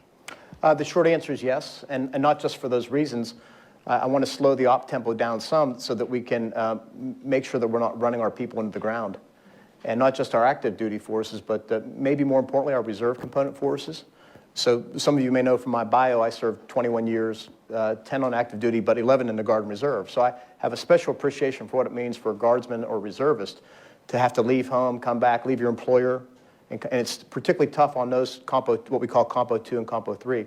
But so that's one facet. The other facet is slow down the pace, slow down the COCOM demand, if you will, so that troops, units, et cetera, have more time at home to train and prepare for future conflict, again, against either China or Russia.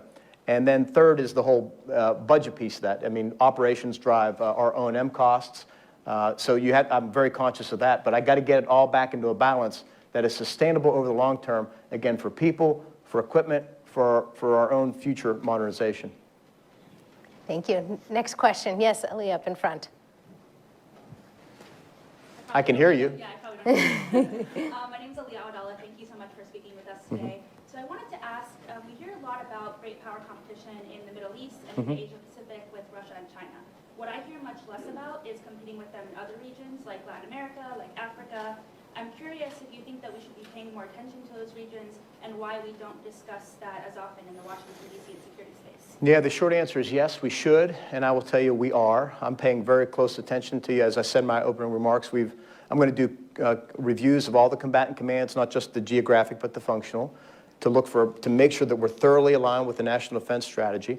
And as I've gone through both AFRICOM and SOUTHCOM, both areas where we see Russian and Chinese presence, I'm asking ourselves, I'm asking the commanders, your number one thing is I want to make sure you're paying attention to your war plans and contingency plans. But next is great power competition.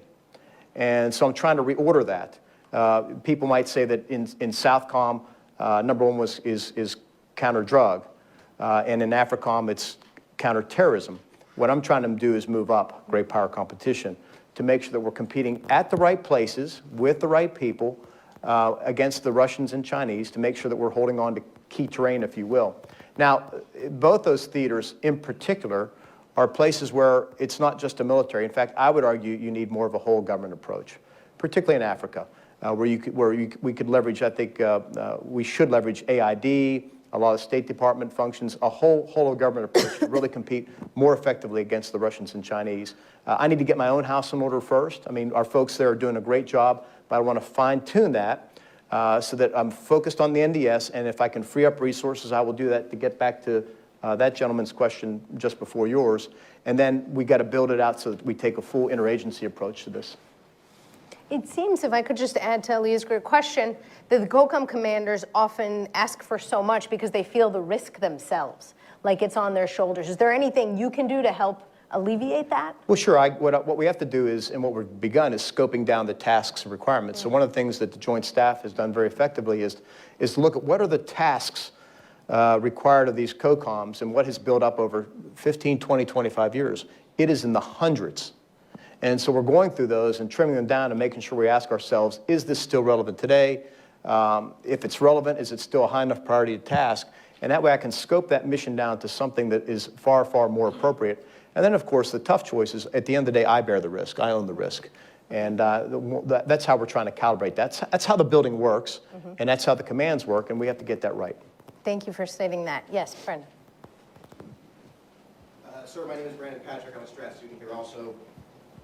I think that, going back to the Middle East for a moment, the strike on Qasem Soleimani, I think, caught a lot of us here by surprise when that happened. You know, as far as the level of the escalation there, you know, Qasem Soleimani was one of those few unifying figures within Iran. What was the strategic benefit, the long-term strategic benefit in striking? Well, the long-term strategic benefit is we took off the playing field, the battlefield, and he was on the battlefield as a battlefield commander, one of their most effective commanders, somebody who was a terrorist leader of a U.S.-designated foreign terrorist organization who had the blood of hundreds of Americans on his hands over many, many years. By the way, he had the blood of hundreds of other people around the world on his hands too, including the Iranian people. And so it was an easy decision for me to make that, as it was for the chairman of the Joint Chiefs of Staff. Again, he had the blood of Americans on his hand as recently as, I think, the attack of December 27th that the IRGC was behind, and he was actively planning a next attack.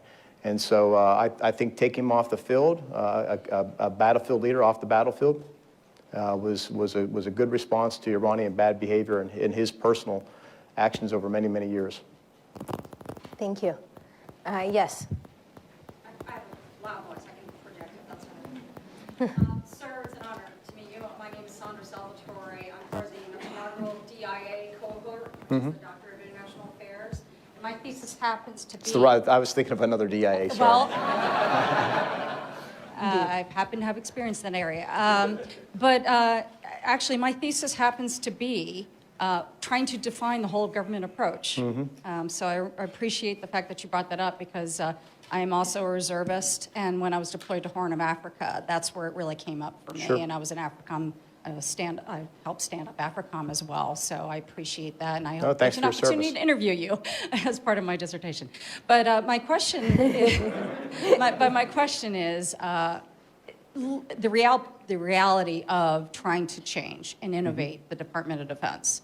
We have in our cadre of 15s and SESs people who have a lot of experience but may not be the right fit for where we're trying to go.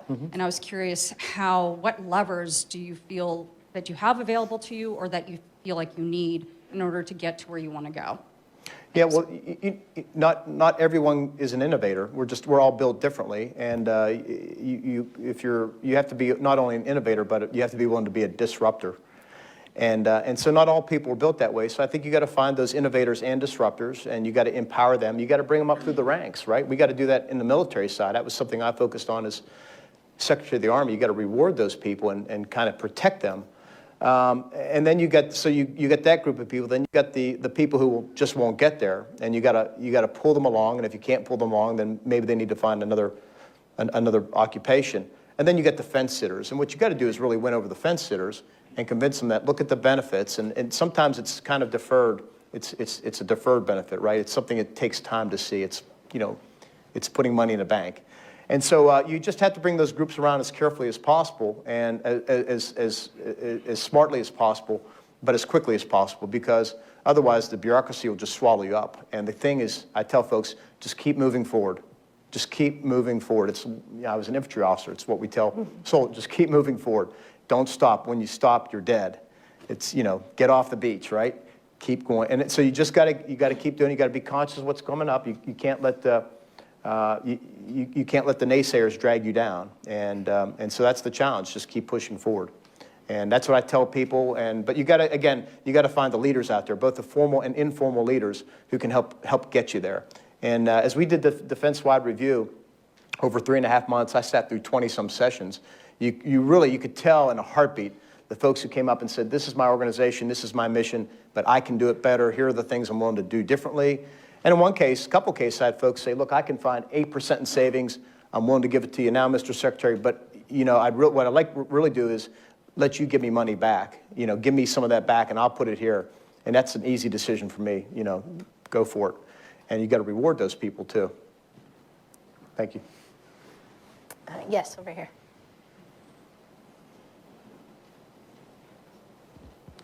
Hi there. Gregory Kist, Strat Sydney here as well. You've talked a bit about great power competition with Russia and China. And I was just wondering if you could talk a bit about how the department plans to respond to gray zone threats emanating from those countries. What threats? Gray zone threats. So like Russia's use of the Wagner Group mercenaries or China's use of civilian vessels to harass Navy ships in the South China Sea. Yeah, so we have a variety of means to do that as well. We do through information ops. We challenge them. Oftentimes we've done this before. We would just outright ask them, "Are these your forces?" And if they say no, then we know what we can do and what we can't do. And so we can use our own type of gray tactics, asymmetrical tactics. So I think we've learned a lot. The Russians did some great innovation on that when it came to Ukraine and other places. So we have to be more aggressive on that front. I think, again, building out our partnerships with allies and others. We're doing a good deal of that in the Asia-Pacific and the Indo-Pacific. I've spent a lot of time with our partners out there to talk about, like you said, whether it's use of the maritime militia by the Chinese and others, is how do we band together and stand up. You also have to use the things we do in the international space. Can you come up with a code of conduct that most countries can agree to that sets a new norm? And there are things like that where you got to box them in so we get these countries to start behaving like normal countries and obeying the international rules-based order. Not that we shouldn't look at the rules-based order and ask ourselves, is it right for the time? We should always do that. But when you're openly not only challenging it, but flaunting it, ignoring it, breaking it, that's when we have problems. Yes, up here. Either one. Go ahead. You can even do both. You both.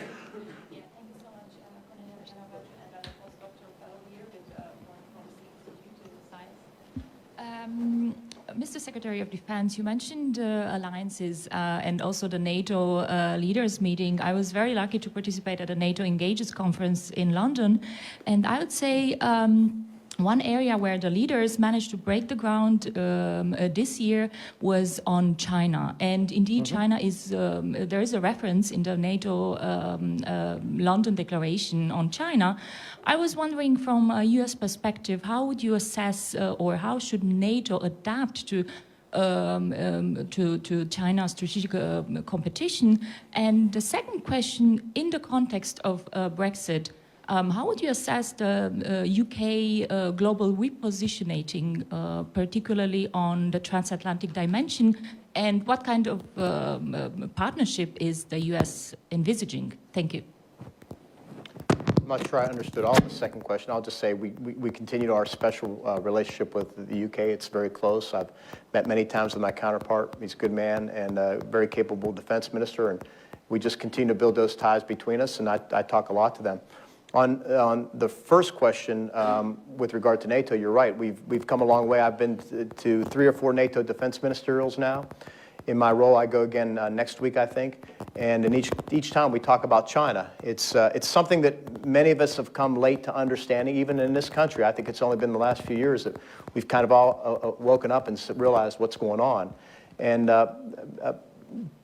a lot of that has been driven by the new leader, not the new leader, but President Xi, who's taken the country in a very different direction than where it was. And so I think folks are waking up to that, have in this country for the most part, but in Europe it's a little bit harder, and they're a little bit behind us there. Some countries, some NATO allies are there already, others are further behind. So it's a continuous engagement. I will talk about it again next week in Europe. But again, I think the more that we as an alliance can talk about the challenges that Russia and China, obviously Russia is much closer to the NATO alliance, but China as well, pose to, again, the international rules-based order, all the things that we value, our shared interests. I think many countries get it, and I think it helps us in terms of standing up to the Chinese and not buying into their, Belt and Road strategy that ends up being a debt trap for some countries, or Huawei, which threatens our networks that could really impede the alliance in terms of intelligence sharing or doing operational planning. So I think it's all coming along. We continue to have that dialogue, and I think we're moving in the right direction for the most part. Thank you. Yes, and back.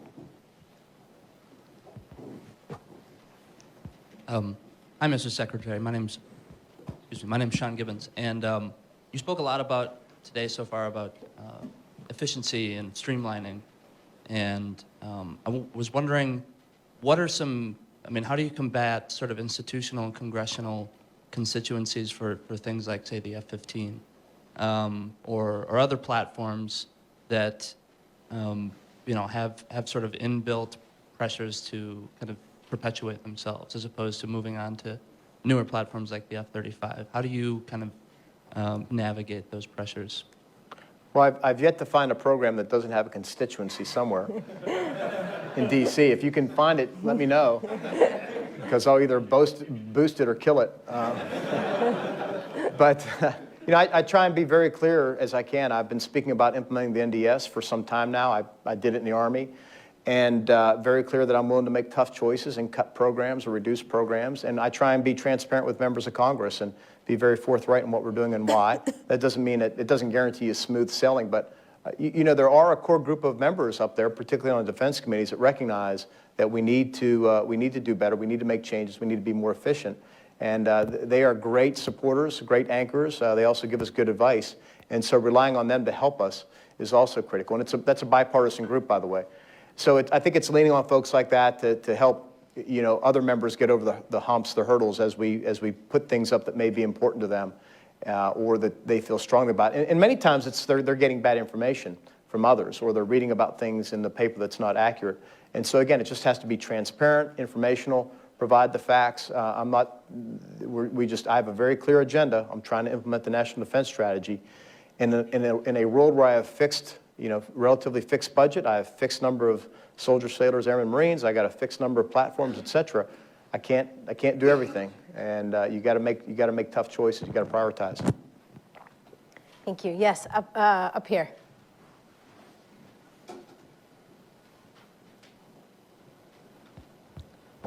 Thank you, Secretary. Henry Newsom, I think it's recent, it's about 10 or 12 years ago, strategic studies alumnus. Inside the Beltway, the coin of the realm has changed from counterinsurgency to great power competition over the past few years.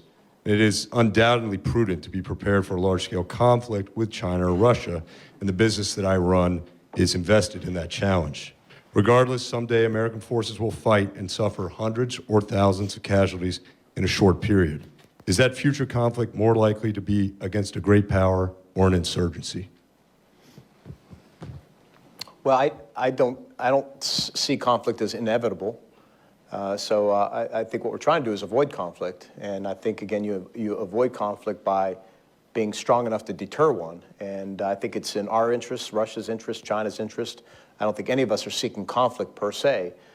So we try and lead and manage very carefully.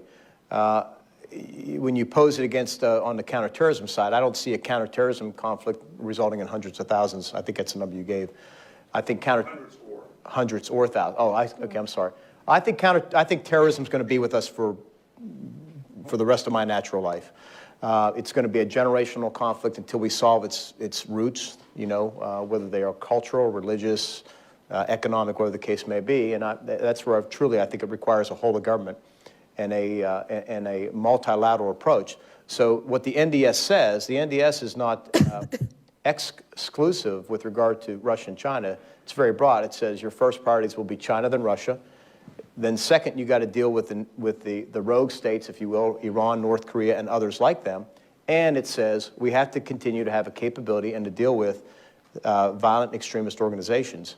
And so my challenge, and I think we do it very well, particularly through our special operation forces, but all, is to balance all those three out so that we can continue to avoid the next 9/11, God forbid, or something like that. And so that's part of what I'm doing right now, is to make sure the force is properly manned and trained, equipped, resourced, et cetera, along all those three areas, with the priority being the first, right, great power competition, so that we don't find ourselves in something that you described.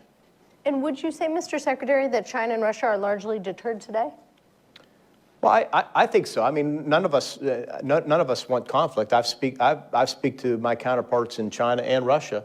It's part of what I'm trying to do, to make sure we have clear lines of communication to avoid misunderstanding, to avoid miscalculation, whatever. And they're always very civil discussions, and we lay out our interests. But I don't think anybody wants conflict. I think, again, the more we can keep our competition in the economic realm, the better. But countries have their interests too, and ours is defending this rules-based order. It's defending freedom of navigation, freedom of commerce. It's defending human rights, religious freedom, freedom of the press, et cetera. So we got to balance all those things out, and again, hopefully we can keep it restricted to the economic realm or the political realm, and it doesn't spill over into a military one, because that would not be good for anybody. Mm-hmm. Thank you for that. Yes, over here.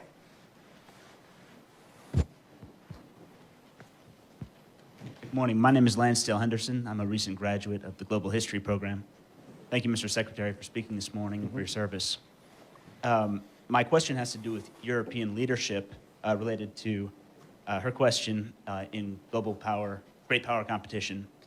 And you'd mentioned the priority of robust alliances, restructuring AFRICOM, where France has a strong counterterrorism presence, NATO spending, and in particular great power competition. So my question is, post-Brexit, does the United States need a special relationship within the European Union? And if so, who and why? Yeah, so we have a lot of relationships with countries in the EU. I know the head of the EU.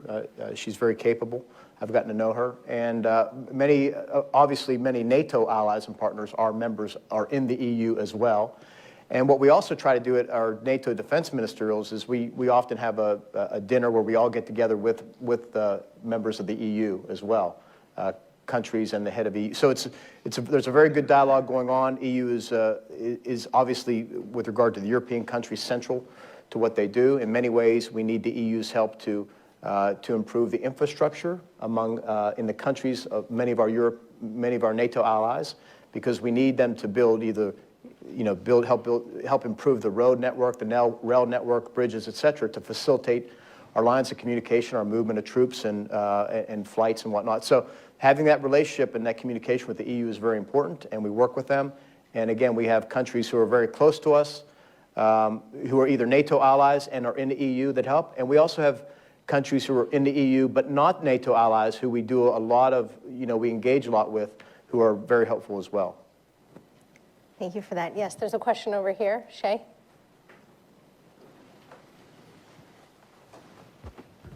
Thank you, Mr. Secretary, for being here. I'm Shay Kitiri, second-year strategic studies student. We are at the birthplace of Supreme Command here, and there are many vacancies from the rank of undersecretary below, all the way below. And my question is, does that undermine civilian authority and make implementation of the NDS more difficult? And why are there so many vacancies? I'm sorry, does what undermine civilian authority? Vacancies in civilian positions from undersecretary, assistant secretary positions and below. Yeah, I think that's overstated. It becomes a theme at times for different departments. I think we have 50, 60 Senate confirmed positions, and I think only a dozen or so are unfilled. And those that are unfilled, I think most of those are somewhere either on the Hill or being vetted through the White House. I've worked in the Pentagon 4 or 5 times now, going all the way back to 1994. You probably weren't even born then. I will tell you that vacancies in DOD are a common thing. It happens all the time. They're tough, demanding jobs. Anybody here work at DOD? I mean, they're tough jobs. I mean, it's the only place where somebody says the meeting tomorrow is at 7, and you have to say AM or PM. So we burn people out pretty quickly, and it is a high threshold to come in because you are entrusted with national security issues. You're giving us, not giving you, but you're vetted for a security clearance, and we entrust you to do a lot of hard work and put your heart and soul into it. So vacancies are not a new thing. We stay on top of it. We manage it. One of the things you do in these roles, or you always make sure that the people you pick are very capable, or you have some who are very capable of escalating up into an acting role, and we have very good acting folks doing that now. But this is just the nature of doing business. It was the same way in the private sector. When I was in the private sector, we would have vacancies, fewer of them, because you can hire people more quickly. There was a larger pool of talent out there, if you will, to draw from. It's not. I have no doubt that we can continue to conduct our mission, execute it faithfully, and do what we need to do. And there's no doubt between the uniformed and the civilians that civilian control of the military is something, as a tradition, a practice, an institutional thing going back, generations. So there's no doubt in my mind about any of that. Thank you. Right up here.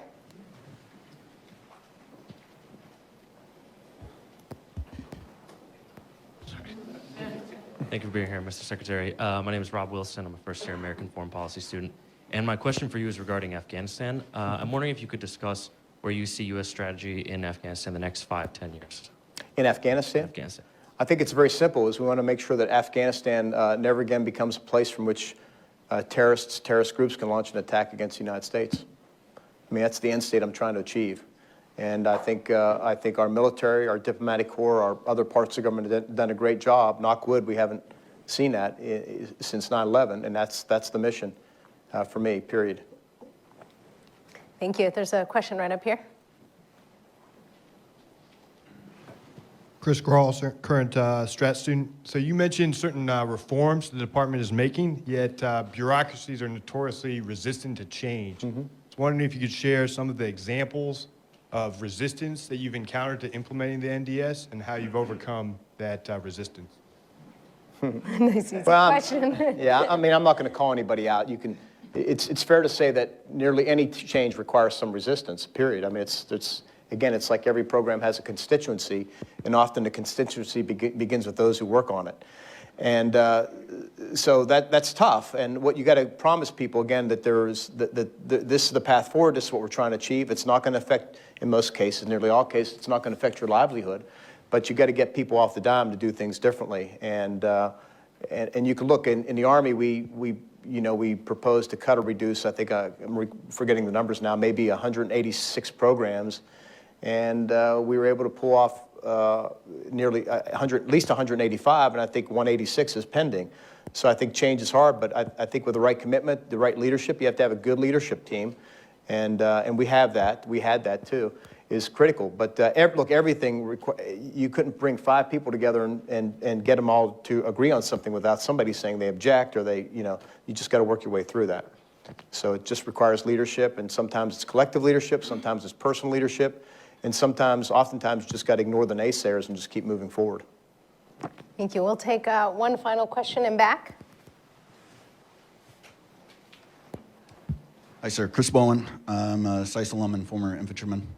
We talk a lot about lethality. It's one of the overarching themes of the NDS and as the #1 LOE within the department.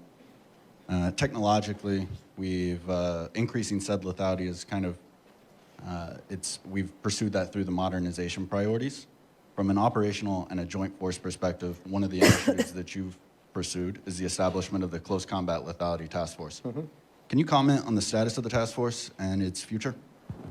Yeah, the task force is still up and running. I had a chance to visit with them, I think in December, to take some time to walk around, find out how they're doing, talk to them about issues. It's a task force that's near and dear to my heart as a former infantryman myself. So it's something I want to preserve. What we're going to do probably is transition it to the Army, because something like that needs a strong foundation, a backbone upon which its ideas can then filter out. The Army obviously provides the largest share of infantry, if you will, infantry and special operators. So nesting it right there, Secretary McCarthy's a big believer in it too, will allow it to more quickly get its ideas and innovations out into the field. And so we've leveraged it fairly well. I think we can continue to work on it and do better. But I do think that's something we need to continue to invest in your average infantryman, your special operator, those folks on the ground. Those are the folks that do most of the fighting and suffer most of the casualties. And we've got to keep advancing either their, improving their tactics, the technologies, the personal protective equipment, weapons, et cetera, so that person to person on the battlefield, we have a distinct advantage. But I'd say at the end of the day, and I thought this is where you're going, yes, technology is a factor, but it's the people we recruit, and it's the people we train. I think makes all the difference. And the fact that we train jointly together is what's going to separate the American soldier or American Marine on the battlefield against any of his or her peers. And that's the key part that we need to keep developing, is the individual soldier, Marine, special operator, you name it, the NCO Corps, which is the backbone of our military, and then, of course, the people, the leadership above them, the officer corps above them. So to me, that's the game changer right there, and always will be. Mr. Secretary, thank you for being so generous with your time and your insights. Good. Please join me in thanking him. Thank you. Good.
All right, guys, thank you so much for being here with me tonight on News Now. I want to continue on with more items that have been happening here across our country. Now, just the other day, Chicago had a train line shut down after they had a shooting on that train, and they have made an arrest of a man. Now, he was on parole for armed robbery, and now he's been charged with shooting someone on that Blue Line train near West Side.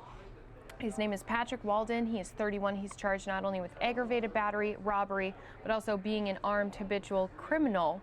And that's all according to police. So we're going to listen into their presser that they had a little bit earlier today on this arrest and how they were able to not only identify, but also find and arrest this man.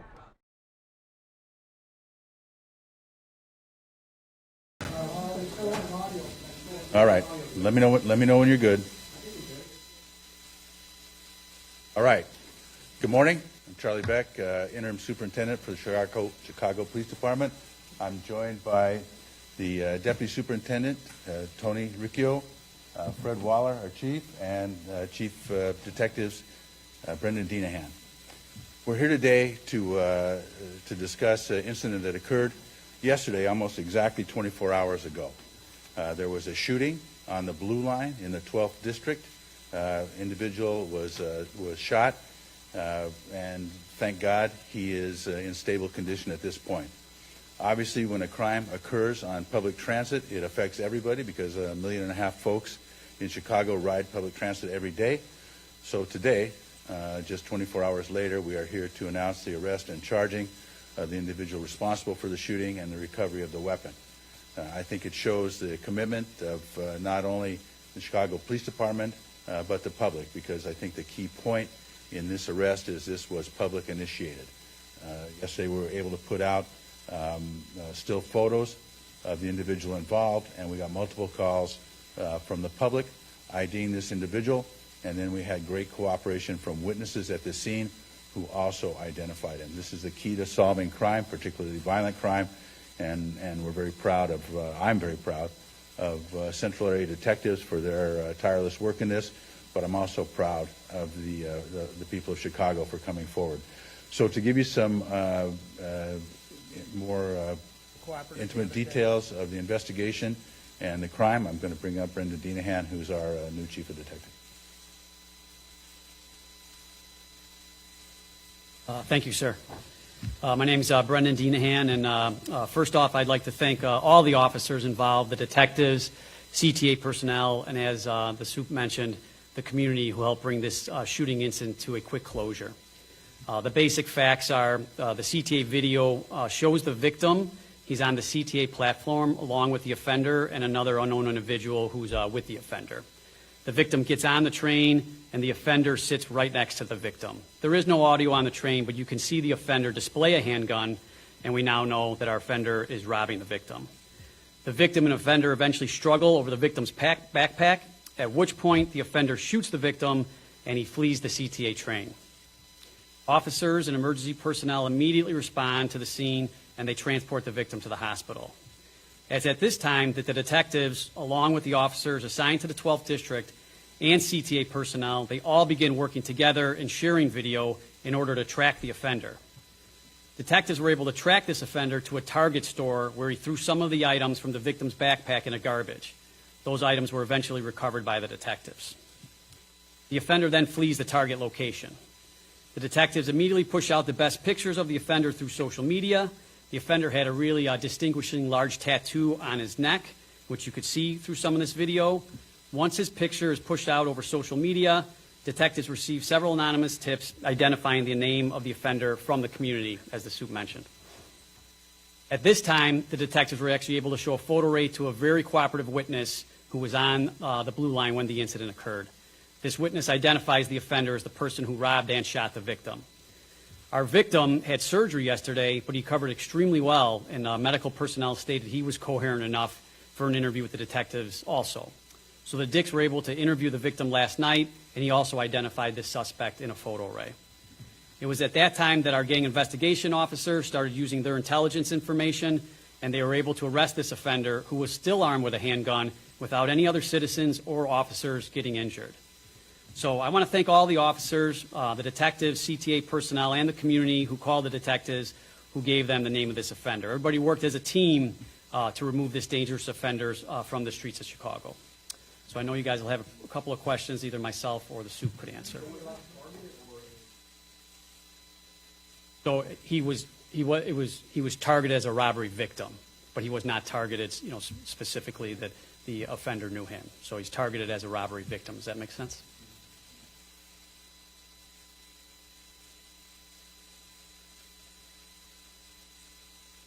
The technology and the CTA surveillance systems, we would not be where we're at today without those, because those are the pictures that we are able to push out, which lead us to, chasing this offender, which eventually, when the pictures get pushed out over social media, those pictures then are the ones that say, hey, I know who this guy is, and here's his name, and at which point the detectives can go back and talk to, like I said, some of these witnesses who are on the train who can then make that identification. Without that video, we don't have his identity, right? So it was a great start to get this case to move forward.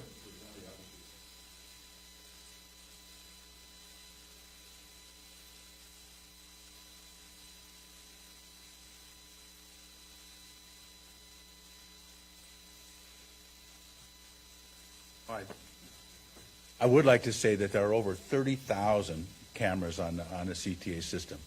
And we will use those cameras, and we will ensure that people that target victims on public transportation are prosecuted to the fullest extent. There is no resource that will be spared. This is a system that affects all of Chicago. Every crime is important, obviously, but when you attack a system that almost half of the people of Chicago use every day, then that's something that affects everybody, and that's something that we want to ensure. As a matter of fact, I'm meeting with CTA tomorrow to discuss deployment, police deployment in the transit system, and we're going to look at increasing our efforts there. I think it's really important that people feel safe on public transportation, and that public transportation is able to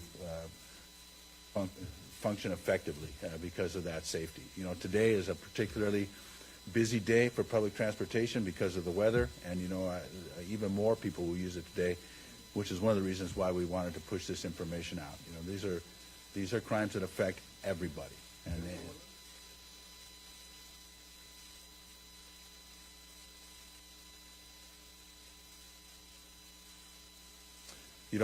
what we would ask is exactly what happened here. Is that first of all, your safety is worth far more than any property that they might take from you, and so you have to keep that in mind. But second of all, cooperation with the police so that not only is your crime solved, but a predator is taken off the street. The individual arrested here has a long criminal history. He has been preying on the people of Chicago for years, and this will be an opportunity to take him off the street and keep everybody safe. So, public safety is our job. The four of us are responsible for public safety in Chicago, but everybody needs to recognize that they are part of that. And we cannot be effective. We would not have been effective in this case had it not been for the public stepping forward when they saw that picture to identify the individual, and then witnesses on the train being willing to identify that individual. We take the responsibility for public safety, but it's everybody's job. No, he was arrested after investigation. The target provided some really high quality photos that we were able to use to get the public to identify him. Then once he was identified, our gang teams were able to pick him up based on an identification. I'll give that back to the chief of detectives. I'm not a tattoo expert. You'll eventually see his mugshot photo, but he just has a very distinctive tattoo on his neck that you could actually see from the videos. And I think that helped when the public saw that. That's something where you see the individual, but then you see that tattoo, and it's like, oh, I know exactly, who this individual is. I'm just saying that's one of the things that helped identify him. You may have covered this, but how did you figure out he was the target? Once again, this is the detectives working with all the technologies out there, the SDSC rooms, We have our ATC rooms within the detective division, so when he exits that train, we start looking for the direction of which he may have fled, and we start looking at video, and then we eventually show him going into the target. So that's just detective work, going north, south, east, and west, and let's see which way this directs the offender's fleeing.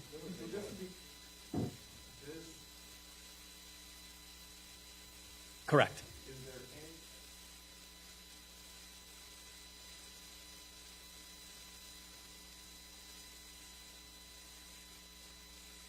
Well, he's a robbery offender, so I mean, he invokes his right to remain silent, so only he has those exact answers. But it appears from video that he's on the platform and he's a robbery offender and he's looking to see who he can rob. And then obviously they get on the train. He sits right next to this individual, this victim. So obviously he decided that this is the person he was going to target.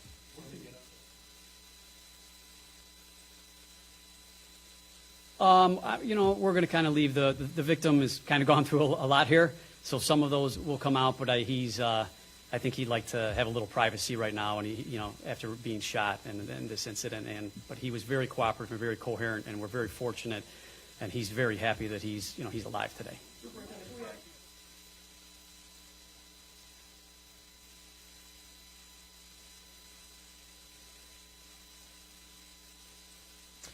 Well, one of the ways is that we had a CompStat specific for CTA earlier this week, to dig down into the root causes and look for some long-term solutions. Scheduled a meeting for tomorrow with CTA that was done long before this crime occurred to look at deployment. I actually contacted some other large agencies across the nation to see what their deployment looked like on their rapid transit. To make comparison with ours, and then looked at some of the crime patterns. And so I think that we'll be able to put some more resources there. We're discussing the hows and whys of that with CTA tomorrow. And, I look forward to taking some affirmative steps to making public transportation even safer than it is. And I will remind folks that per capita, public transportation in Chicago is very safe. But these specific incidents and the people that it affect are very troubling.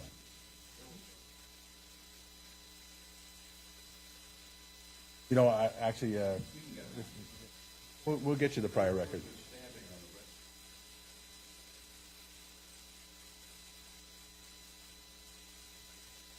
That was domestic. I don't have all the details on that, but we will get back to you. I'll talk before, I don't want to misspeak. I'll get you an update on that after I talk to the specific detective area. And there is somebody, we have a person in custody on that. I think that there may have been some mental illness involved, from earlier reports. And I think that the victim there was a street character. Yeah. So, that one is something, and luckily the victim injuries were not life-threatening, so we're very happy about that. And it was an immediate arrest situation, But I think that this also, brings a really serious issue that faces Chicago and every major city in the United States is the incidence of violence connected to mental health. And how do we address that? What are the big systems we need to put in place? I'm very, very heartened by the mayor's devotion to this and her ability to affect health issues in Chicago. It's a little bit on the unique side for big cities to have a mayor that has so much control over that. So that's a very positive thing.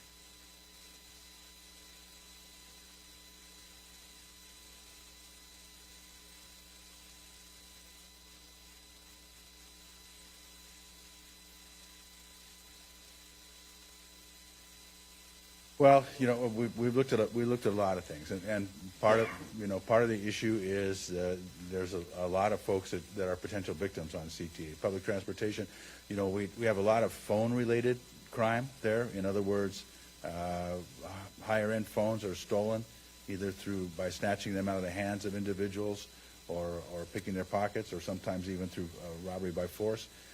So one of the things that everybody can do to make themselves safer, not only on public transport but everywhere, is keep your attention span up.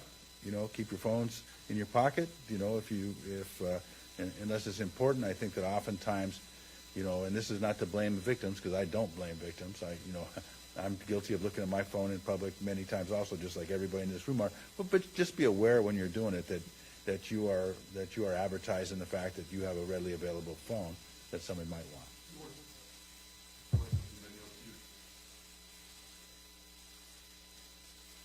No, whatever changes I make will be long-term. I'm looking for a long-term solution, not a short-term solution, not a Band-Aid. We want to make public transportation in Chicago not only safe fact, but safe in perception. And that's one of the reasons we're doing this press conference.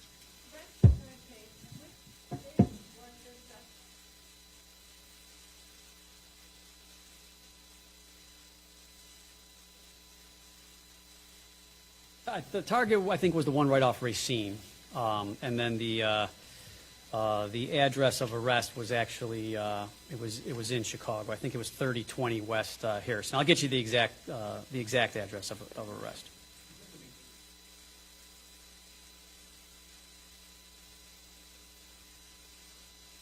It all happened real quickly. I didn't review all the video yet, but they got on, the incident immediately occurs, and at the next stop, the offender gets off.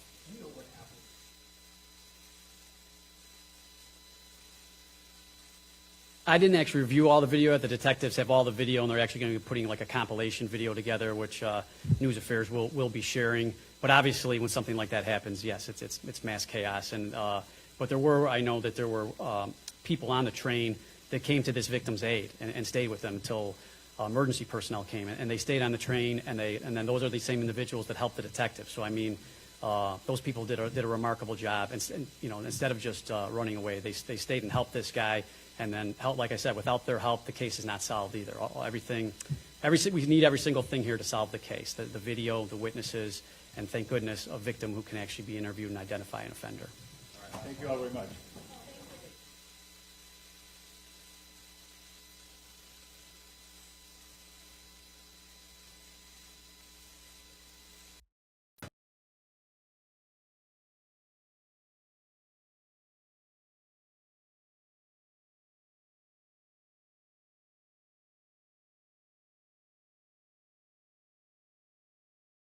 All right, guys, continuing on with more news that has been happening across our country. I'm going to take us on out to Texas, where Crime Stoppers, along with law enforcement and others, discussed animal cruelty that's happening right here for you on News Now.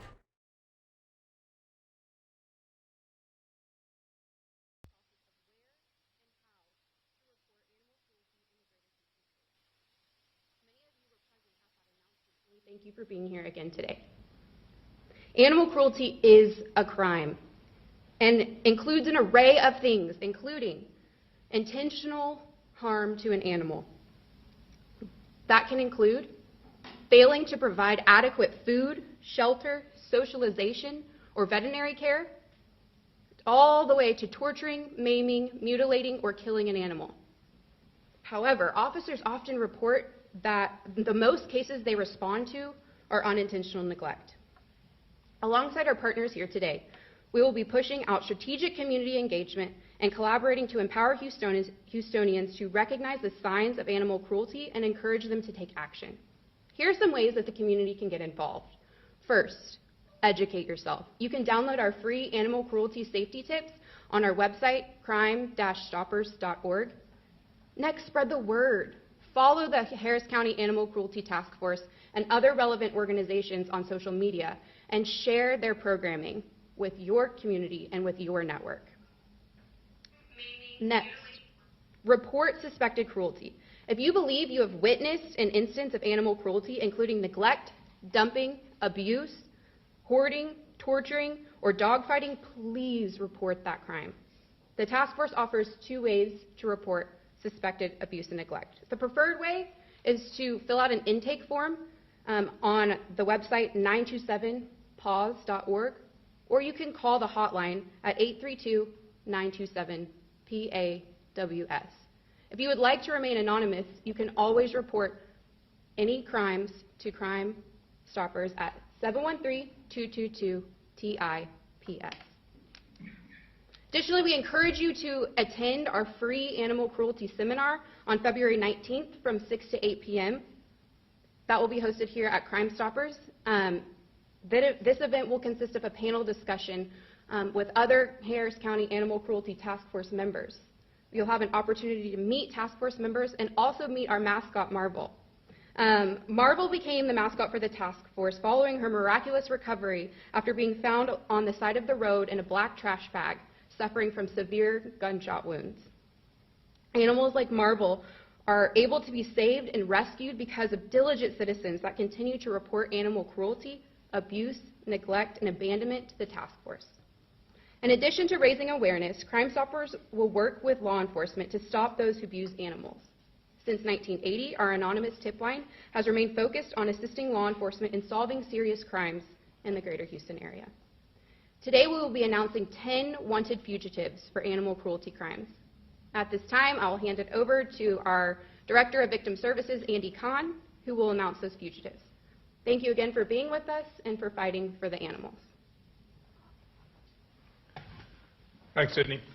Good morning. My name is Andy Kahn, Director of Victim Services, Victim Advocacy, Crime Stoppers of Houston. I'd like to thank our law enforcement detail that's with us here today and our media partners for getting this important message out to the public. We're going to start profiling the top 10 most wanted fugitives, those who do have warrants out for their arrest. These individuals are currently wanted for crimes all involving animal cruelty. Our first one up here is Nora Castillo, wanted for 3 counts. In June of 2019, Harris County SPCA, they were called out to a suspect's home. They found multiple dogs being in need of immediate medical care.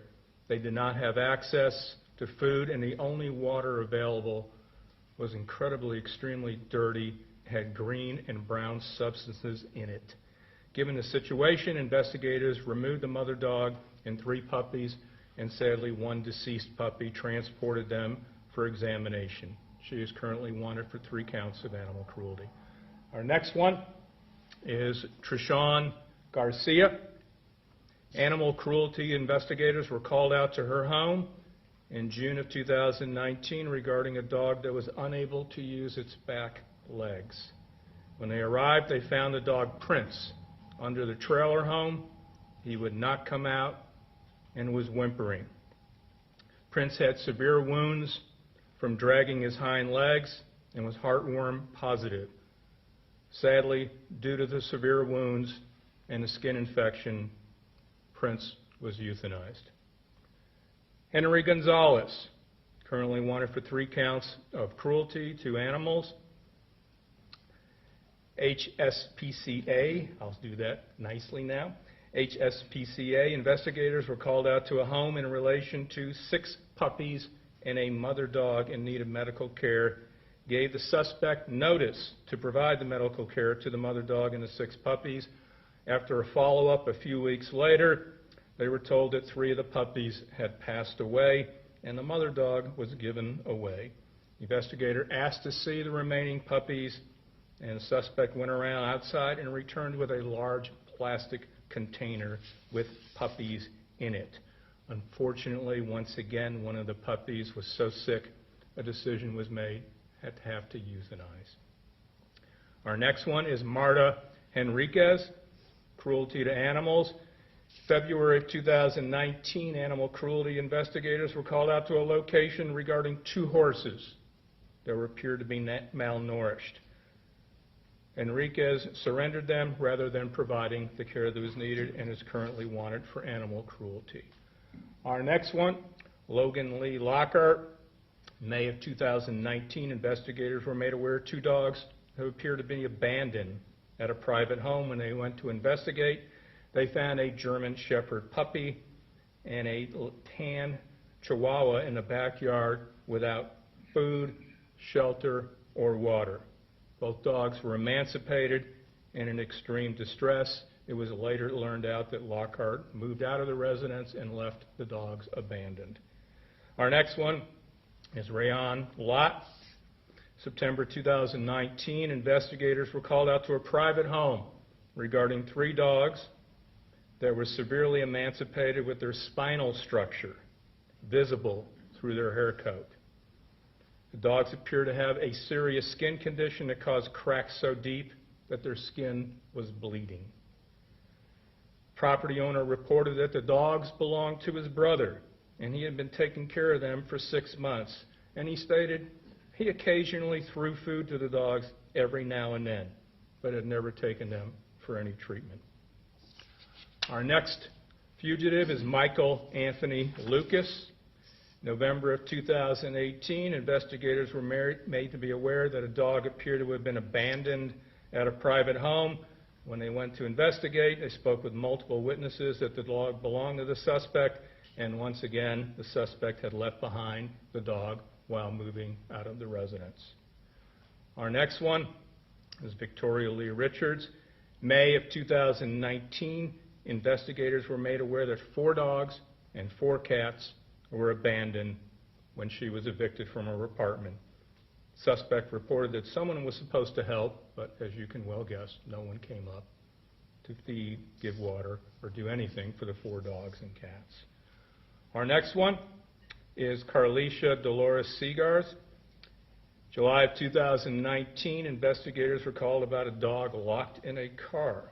They found a puppy tethered to the driver's side, in a headrest. The puppy was breathing heavily, did not look well.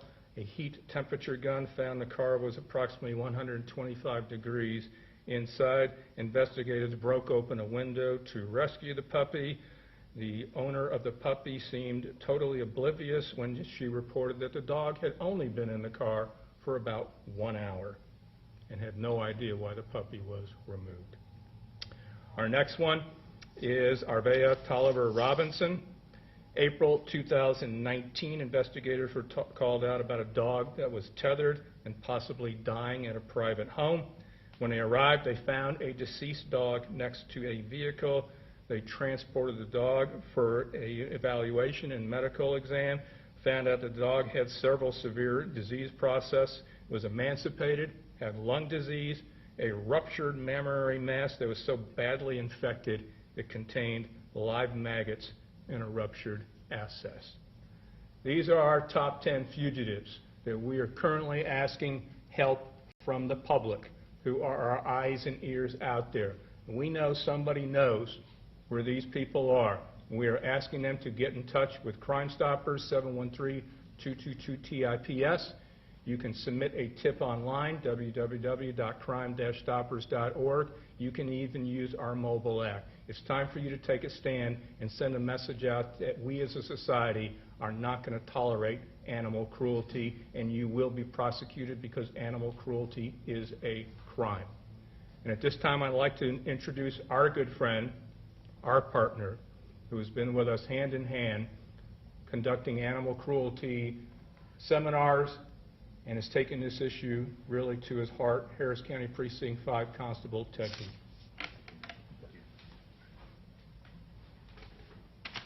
Thank you. You know, today you can see from the 10 examples that Andy just spoke of the need for this task force, the need for this task force to continue, for its creation, which happens to be 2 years ago this month. It was, 2 years ago in February 2018. You know, it was at that time when Houston PetSet and Houston Crime Stoppers sat down and decided and recognized the need to address the situation, and that was the not having a central reporting avenue and venue for people to report animal cruelty, abandonment, and neglect throughout the greater Houston area and the Harris County area. In the last 2 years, we have formed a task force with partners to try to cover all of the needs of the task force. It's private businesses, it's governmental entities, it's law enforcement, it's nonprofits. Some of the people are represented today, some of them were mentioned at the beginning. Harris County Precinct 5 Constable's Office, the Harris County District Attorney's Office, Harris County Sheriff's Department, the Houston Police Department, Houston Crime Stoppers, BARC, Harris County Public Health, Houston PetSet, Houston Humane Society, Animal ER of Northwest Houston, and Drumbeat Marketing. You just experienced our 10 most wanted, but the numbers continue and they go on and on and on. I'm sad to report to you the increase in cases that we have had from 2018 to 2019. In 2019, this task force responded to over 4,300 calls for animal cruelty, abuse, neglect, and abandonment. That resulted in over 10,000 animal investigations and 174 174 charges for animal cruelty. In 2019, that response increased.